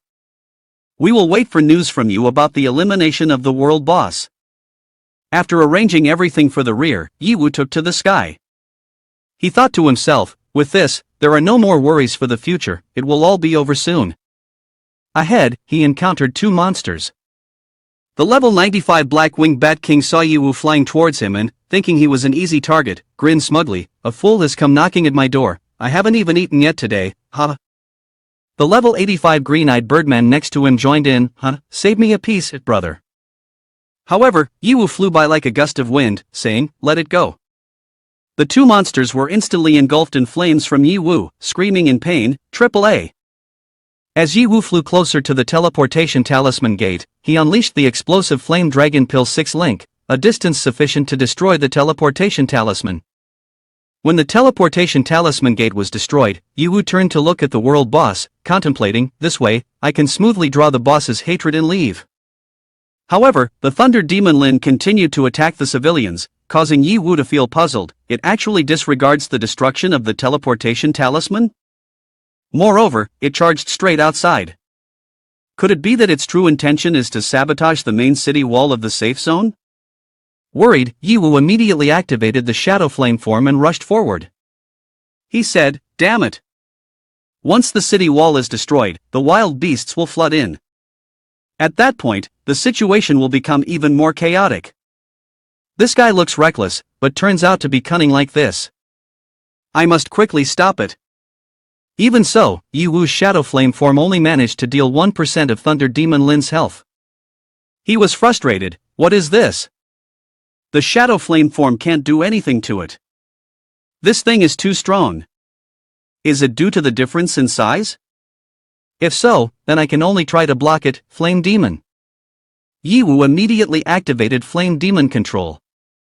A gigantic Flame Demon body appeared, blocking Thunder Demon Lin, preventing it from crashing into the buildings and civilians. Ye Hao was overjoyed, great. Finally succeeded in holding the boss. However, Thunder Demon Lin was very strong. It contemptuously said, "You think you can stop me with such little power? How na ve? You know nothing about true strength." Then, Thunder Demon Lin used its power to push back the Flame Demon, putting Ye Wu in a difficult position. What? It actually used force to push back the Flame Demon? Damn it, with this overwhelming power and defense, what can I do to stop it? Just then, Wang Jiangwo contacted him, and Ye Wu asked, "Captain Wang, is there any update?" Wang Jiangwo replied, "I've been watching the situation of your battle closely. To halt this kind of boss, you will need weapons of equal caliber. Immediately go to the address I sent you. It hides the secret invention of Tian Xuan, a humanoid weapon, which should be useful to you." Ye Wu responded, "Tian Xuan has this kind of thing? Okay, I'll go take a look." But then he hesitated. Although the distance to the secret weapon is not far, as long as I leave the battle, I can't hold the boss. What should I do? Suddenly, Ye Wu came up with an idea. That's right. I still have that. Then he commanded, "You should appear now, come here." The army of the insect species. Immediately, he summoned the magic crystal insect heart, and the system announced, "Summon magic crystal insect heart is a special ability that only those with royal blood can use, allowing the summoning of an endless army of the insect species to fight." The insect species appeared in a grand manner, their numbers increasing rapidly. The scene caused everyone to panic and worry. The screams echoed, "It's the insect species! The insect species are starting to invade. We're doomed!" However, some quickly noticed something unusual. Huh? They don't even bother to look at us. What is going on? Moreover, they are attacking the boss. In the sky, the insect species flew around, shooting beams from their mouths, attacking the monsters. The monster, enraged, roared, "AAA, damn it! You insects dare to lay hands on me! No, you are not the insect species from the present world. What on earth is this?" At this moment, everyone was bewildered, not understanding what was happening. Some began to doubt, exclaiming in disbelief, "Could it be that they are protecting us? How is this possible? How can the insect species protect humans?" Ye Wu stood to the side and, seeing this, showed a sense of relief. It's effective now. Although the attack power is still insufficient, it's enough to disturb the boss's state and resentment. This way, we can buy a little time. Quickly go check out Tian Xuan's secret weapon. Having said that, Ye Wu immediately cast teleportation magic to the hidden base underground of Tian Xuan Group. In front of him, a tall black humanoid robot appeared. On the robot was labeled Dragon Hunter 4 version, with a level reaching 165. Ye Wu was somewhat surprised, muttering, "Is this the secret humanoid weapon of Tian Xuan? The level is fine, but the appearance is not my taste." He turned to AI Vis and asked, "Can this be modified a bit?" AI Vis confidently replied, "It can be done, but it will take time." Ye Wu nodded and ordered, "Then start quickly. I want to fight side by side with my old teammates again." AI Vis swiftly accepted the command and began the task. A series of energies radiated out, with thousands of lightning bolts enveloping the Dragon Hunter. The structural analysis process has been completed, followed by disassembly and reorganization to carry out the enhancement operation. Countdown time 15 minutes. Countdown time 5 minutes. Enhancement completed. After the enhancement, the Dragon Hunter had evolved into Scarlet Phantom, the strong attack version. Ye Wu looked at the mech before him, unable to hide his satisfaction. "This is the mech of my dreams." Ye Wu continued, "Long time no see, teammate. Let's go, so that guy knows my strength." On this side, the monster was very angry, shouting, "Stop disturbing me, you bug." Using damaged attacks to kill the small insect species that dared to attack it at this moment. The two reporters beside were not afraid of danger at all. On the contrary, they were cheerfully running forward with their cameras to capture footage. The camera is unmanned, no way to get close, only able to shoot handheld at a close distance. Although it's dangerous, this battle footage is truly valuable. The shock of the great battle of the insect species monster world, the reason behind it being this. Tomorrow's headline is mine. Ha ha. The girl beside was a bit more timid, said worriedly, "Senior, is your topic related to the fake negative news that appeared earlier about Huang Zhen?" But we should still hurry up. This place is really too dangerous. The reporter rushed forward, replying, "Don't be afraid, let me take you flying one time." But just then, the shockwave shattered everything, turning it all to smoke. The abyssal mammoth weevil was hit and fell down to the ground. Now it was only at 20% health.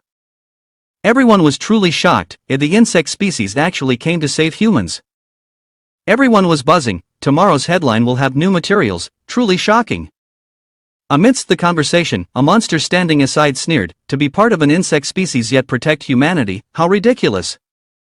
The abyssal mammoth weevil, furious, slowly stood up, coughed a few times, and roared back, "Who said my master is human? If he has the right to command us, I will definitely risk my safety for him." Hearing this, the monster grew even angrier, erupting with rage. It stomped its foot hard, causing the abyssal mammoth weevil to once again crumble to the ground. A human as a master? Is it that kid from before? How could you accept such a human as your master? The dignity of our beast kind is truly tarnished by worthless creatures like you. Weakness only leads to one path, death.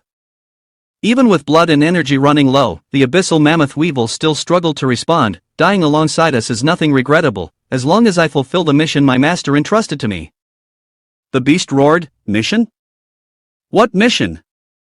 At that moment, from a distance, a cannonball shot straight towards them, striking the beast's back, causing it to roar, "Who?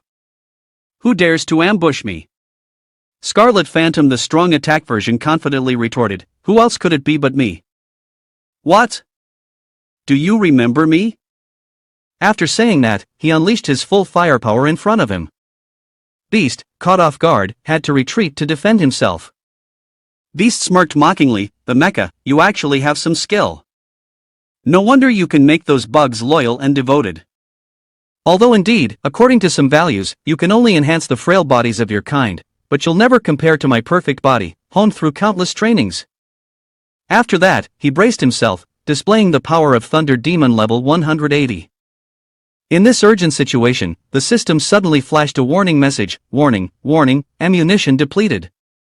Scarlet Phantom, the strong attack version, also found himself in a difficult position, murmuring, "This beast is really tough. I've exhausted my ammunition and he's only lost 30% of his health." However, the focus of my upgrades this time isn't on firepower but on close combat. Taking advantage of the moment, he rushed in and threw a strong punch at Beast, causing his opponent to lose another 10% of health. Beast laughed loudly, mocking, "Is that all the strength you have?" After saying that, Beast retaliated fiercely against Scarlet Phantom, the strong attack version. He felt a bit panicked as his health dropped to only 60%. In his heart, he was bewildered, thinking, so strong. In addition to defense, his attack power is equally impressive? He fell and caused the entire building to collapse. Fortunately, this battle took place in a construction area with a low population density, otherwise, the clash between the two giants could have involved countless people. He thought to himself, "Now, if I only rely on Scarlet Phantom, the strong attack version, I cannot defeat the beast. I need to change my strategy. If its goal is to attack the main city, then I will take advantage of the technique to enhance the defensive strength of the city walls to prevent the beast from breaking in. As for the high-level monster, I will prolong the fight for as long as possible." Scarlet Phantom, the strong attack version, launched missiles into the sky. The abyssal mammoth weevil smugly said, "Now you think of running away, isn't it too late?" It laughed maliciously. But before it could finish its sentence, it realized it was being held back by something. What is this? Thousands of modified self-exploding devices clung to its body and exploded in succession. The abyssal mammoth weevil screamed in pain and anger, its health percentage dropping to 50, "Enough. Don't think that using these tricks will allow you to win against me. I have lost interest in you, go die." After holding on for a while, Scarlet Phantom, the strong attack version, had completed the enhancement of the city walls, so it confidently responded, "I am not so arrogant as to think I can defeat you, I am just thinking of ways to thwart your schemes." The boss smiled sinisterly, "Yet you managed to see through my intentions. As a human, that is quite impressive. Could it be that you've killed different Akeo? That's quite possible. But do you really think that reinforcing the city walls can stop my beast army?" Scarlet Phantom, the strong attack version, looked puzzled. "What do you mean?" At that moment, an urgent report was transmitted. "Report, Master. There is an emergency. Safe Zone 2 has detected a new teleportation talisman. The beast army is pouring in again. I'm sending the images to you. Ye Hao was stunned and could hardly believe it. What? This teleportation talisman is the gate of flesh and blood void? Ye Hao murmured, his face filled with astonishment. I never expected a new teleportation talisman to be set up in Zone 2. Could this be their real goal? Damn it, this must be a premeditated strategy. A strategy using high-level monsters to draw the main fire, then taking the opportunity to invade the rear. Could it be that high-level beasts have evolved intelligence? Suddenly, a monster attacked, cutting off all of Ye Hao's thoughts and shattering Scarlet Phantom, the strong attack version. The boss continued to speak, his voice filled with provocation. Are you underestimating me, or have you become so desperate that you've lost your fighting spirit? Ye Hao hurriedly spread his wings and jumped outside. He said, Goodbye, comrade. Your mission has been accomplished. I look forward to our next meeting. The boss interjected, his cold laughter echoing, letting go? This is just meaningless resistance. As soon as the words left his mouth, the boss crushed everything, destroying it all. A loud explosion rang out, and Ye Hao quickly fled from the scene. He told himself, I must quickly return to destroy the second teleportation talisman. In the short time before the boss launches another round of explosions, I have to find a way to deal with him. After flying for a while, Ye Hao suddenly stopped, staring blankly at the scene before him. In the sky, the sun and the moon hung side by side.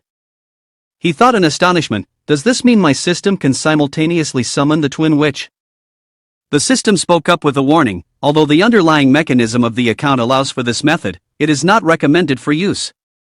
Because the magic power consumed will be 4 times the normal amount. Furthermore, after the summoning, you will be debuffed into a forbidden magic state. The system explained, in the forbidden magic state, you will not be able to use any magic, and the duration can last up to 24 hours. At that moment, the boss had caught up. He sneered, his voice full of killing intent, I have endured your ridiculous attacks long enough. Initially, I didn't want to pay attention to an insignificant insect like you, but now I must kill you. In a rush, Ye Hao had no other choice, no matter the cost, I will do it without fail. He raised his voice firmly, hear my summoning command and come. Appear, twin witches Avril and Avna. The boss widened his eyes in surprise, standing still to see what Ye Hao was planning. He sneered, magic is so ridiculous. What can a mere spell do to me? Just as the summoning ritual was completed, the twin witches appeared, immediately attacking and annihilating the boss. Both said in unison, thank you for your summoning, master. Your enemy has been completely destroyed. Do you have any further commands? Avril, standing beside, couldn't help but yell in anger, wait, Avna. Don't steal my lines, you idiot. Ye Hao felt dizzy, unable to suppress a grimace, ah. My head hurts. It seems summoning the 2 witches at once is still a bit too much. But I must persevere. Seeing Ye Hao in pain, the 2 witches hurriedly asked in unison, Master, are you okay? Avril, annoyed, turned to Avna, get out of my way, Avna. Can't you see Master is suffering like this? It must be because of your dark energy. Avna refused to back down, retorting sharply, why not you disappear instead? Your blinding energy is the one putting pressure on Master. The 2 parties argued incessantly, it can't be like this. The Master has summoned me before, and now it's the second time. I was here first. What? Avna exclaimed, unable to accept it, asking again. While the 2 were arguing fiercely, Boss suddenly came back to life, so noisy. Kid, you haven't died yet? Everyone immediately turned back, looking at Ghana with disbelief, huh? You're still alive under the full force of our attacks? Your skin is so tough it's astonishing. Avari seized the opportunity, promptly blaming, it's definitely because you, Avna, didn't use your full power, that's why this creature was lucky to survive. Avna retorted angrily, what are you saying? It turns out Thunder Demon Lin had merely fainted.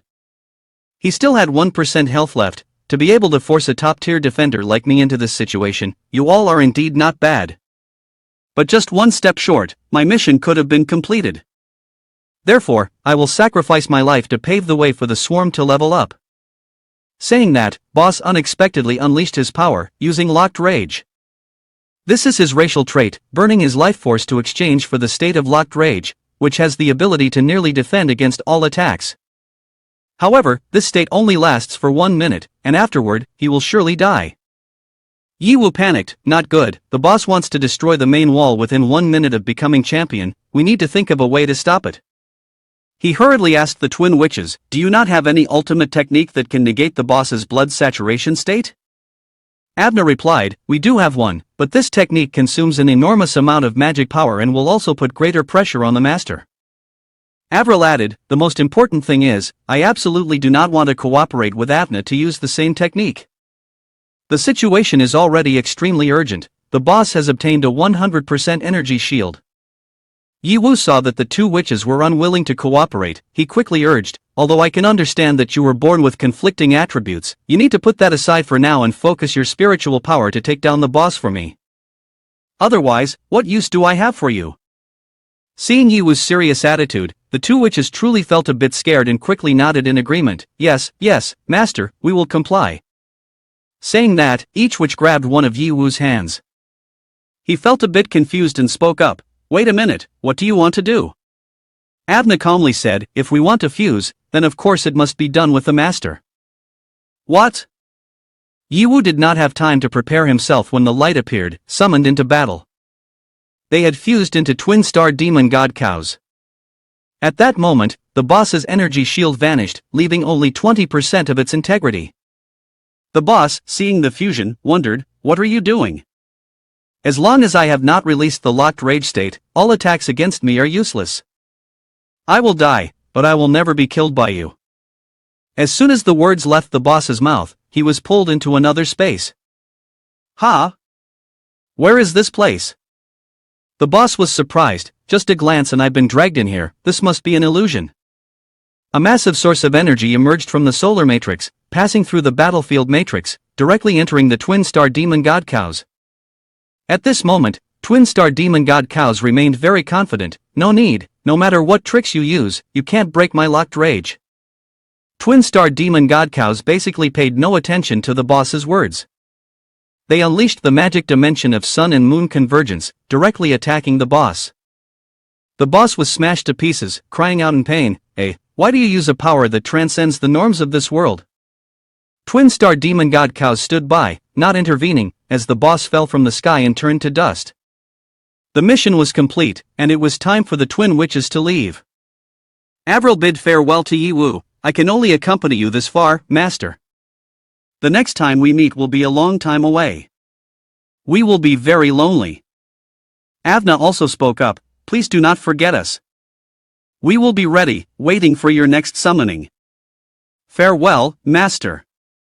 Ye Hao jumped to the ground, his expression weary. Even though he had defeated this powerful boss, the feeling of his body being hollowed out was truly uncomfortable. The system notification appeared, this battle consumed 40% of your magic power. You have entered a forbidden magic state. For the next 120 hours, you cannot summon the twin witches again. Ye Hao really did not expect that the battle would consume more than 40% of his magic power, one strike costing him 400 magic power, no wonder it's a higher tier magic, he thought, feeling as if his heart were bleeding. Although he had never thought he would become a savior, at least the task of preventing the collapse of the entire safe zone was a consolation. Now only the mission of the teleportation talisman in the second area remained. Ye Hao continued, but no matter how urgent the time is, the loot must be collected. Let's see what equipment we have harvested this time. The system displayed a notification, congratulations, host, for killing the world monster. You have received 80 million experience, 10 million magic power, 150 million gold coins, 500 level 160 epic grade magic crystals, and a territory key, which can be opened with a key. The territory is based on plunder. Using this key can activate the personal territory of strange beasts. The higher the level, the greater the danger faced. Please use it with caution. The system continued, Demon Wings, a flying cloak that can enhance physical defense, magic, and flying speed. You have gained the qualification to travel in the demon dimension. Upon hearing this, Ye Wu was delighted. The items are not many, but all of them are of high quality. I have accumulated 2 territory keys now. After this crisis passes, I must use them to rake in money. What else is mentioned in the demon wings about the demon dimension? Forget it, I will study it later. The top priority now is to quickly resolve the teleportation talisman gate in Area 2. Ye Wu asked the system, what is the situation of the teleportation talisman gate now? The system replied, Master, there are many high-level beasts nearby the teleportation talisman gate, around levels 90 to 100. We currently have 20 people, but we still cannot break through the blockade. Additionally, 10 more people are on their way. After equipping his weapon, Ye Wu immediately jumped forward. Got it, you all focus on reducing the number of beasts, I'll handle the teleportation talisman. The system replied, yes. He suddenly thought, there is one thing I have always noticed. The strange beast before once said a line about dedicating its life to pave the way for the swarm to level up. But what does this path to level up mean? The beasts wanting to level up must certainly consume humans, but that can only be low-level beasts. So, could this path to level up be for high-level beasts, or a means to help the strange beast level up? Before long, Ye Wu had flown to the bright red gate. He thought to himself, the speed of this demon wings is truly astonishing. It seems the demons are indeed better suited for dark flames. Furthermore, the forbidden magic state before did not seem to affect the other accounts. Is this the benefit of having multiple accounts? Next, I just need to destroy the last teleportation talisman to end this battle. Immediately, Ye Wu unleashed the flame dragon incendiary bullet, striking directly at the teleportation talisman. Suddenly, the teleportation talisman emitted a bright light and began to move. A level board appeared but the data was unclear. The figure in the teleportation talisman is. Suddenly, Ye Wu activated the Eye of Positioning, his gaze darkening. He was surprised, the Eye of Positioning activated on its own? Could it be sensing the tremendous pressure from the teleportation talisman?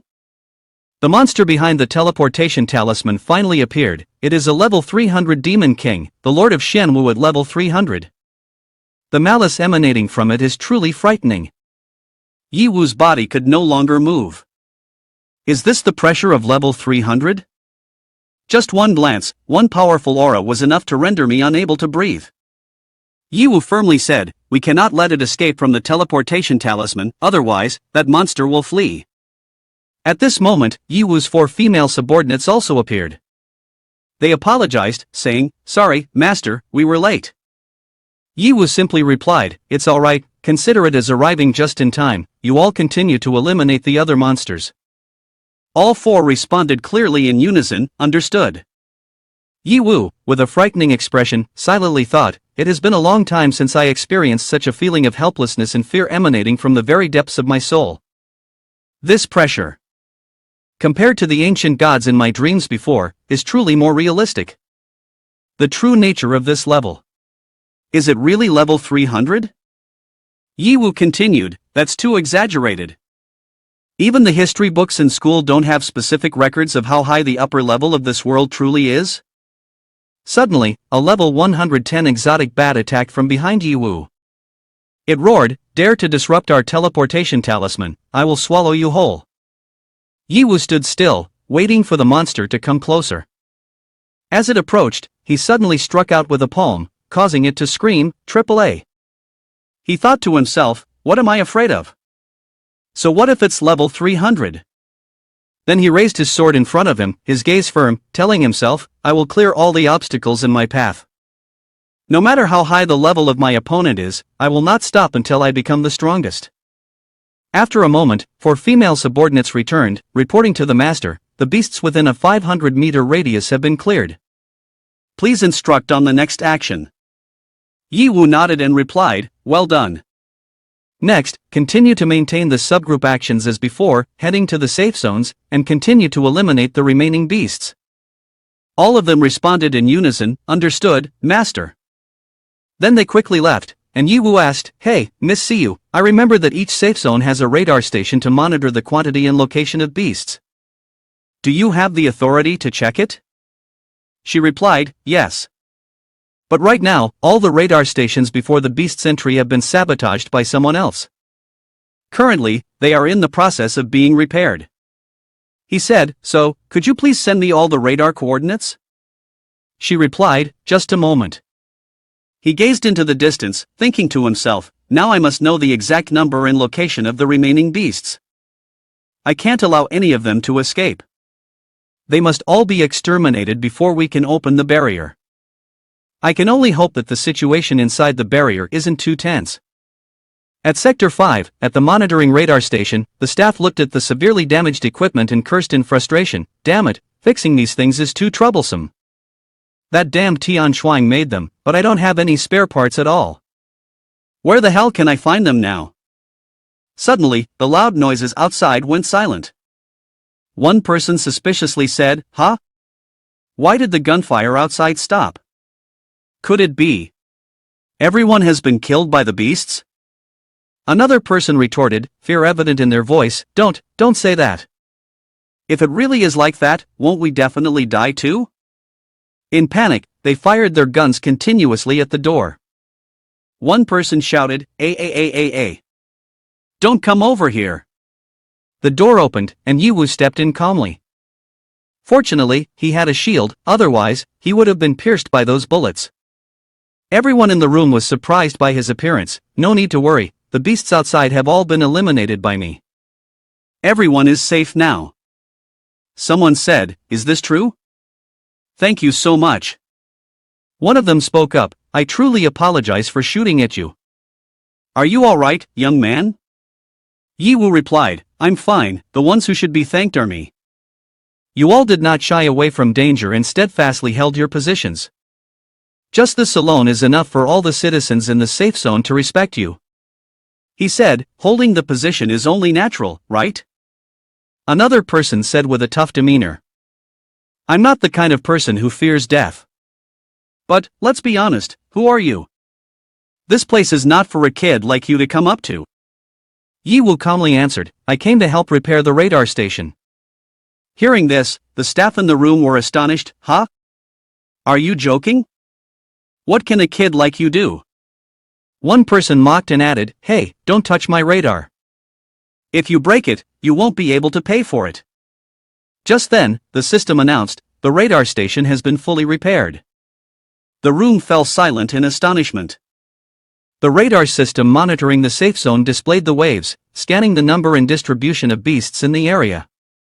After a few seconds, the scanning results were complete. The number of invading beasts remaining in the safe zone is 486. A staff member shouted, what? Did you really fix the entire radar? I'm not dreaming, am I? The whole group of employees gasped, I didn't expect it could be repaired so easily, something even the senior couldn't do. One person in the group asked, hey, kid, what exactly is your background?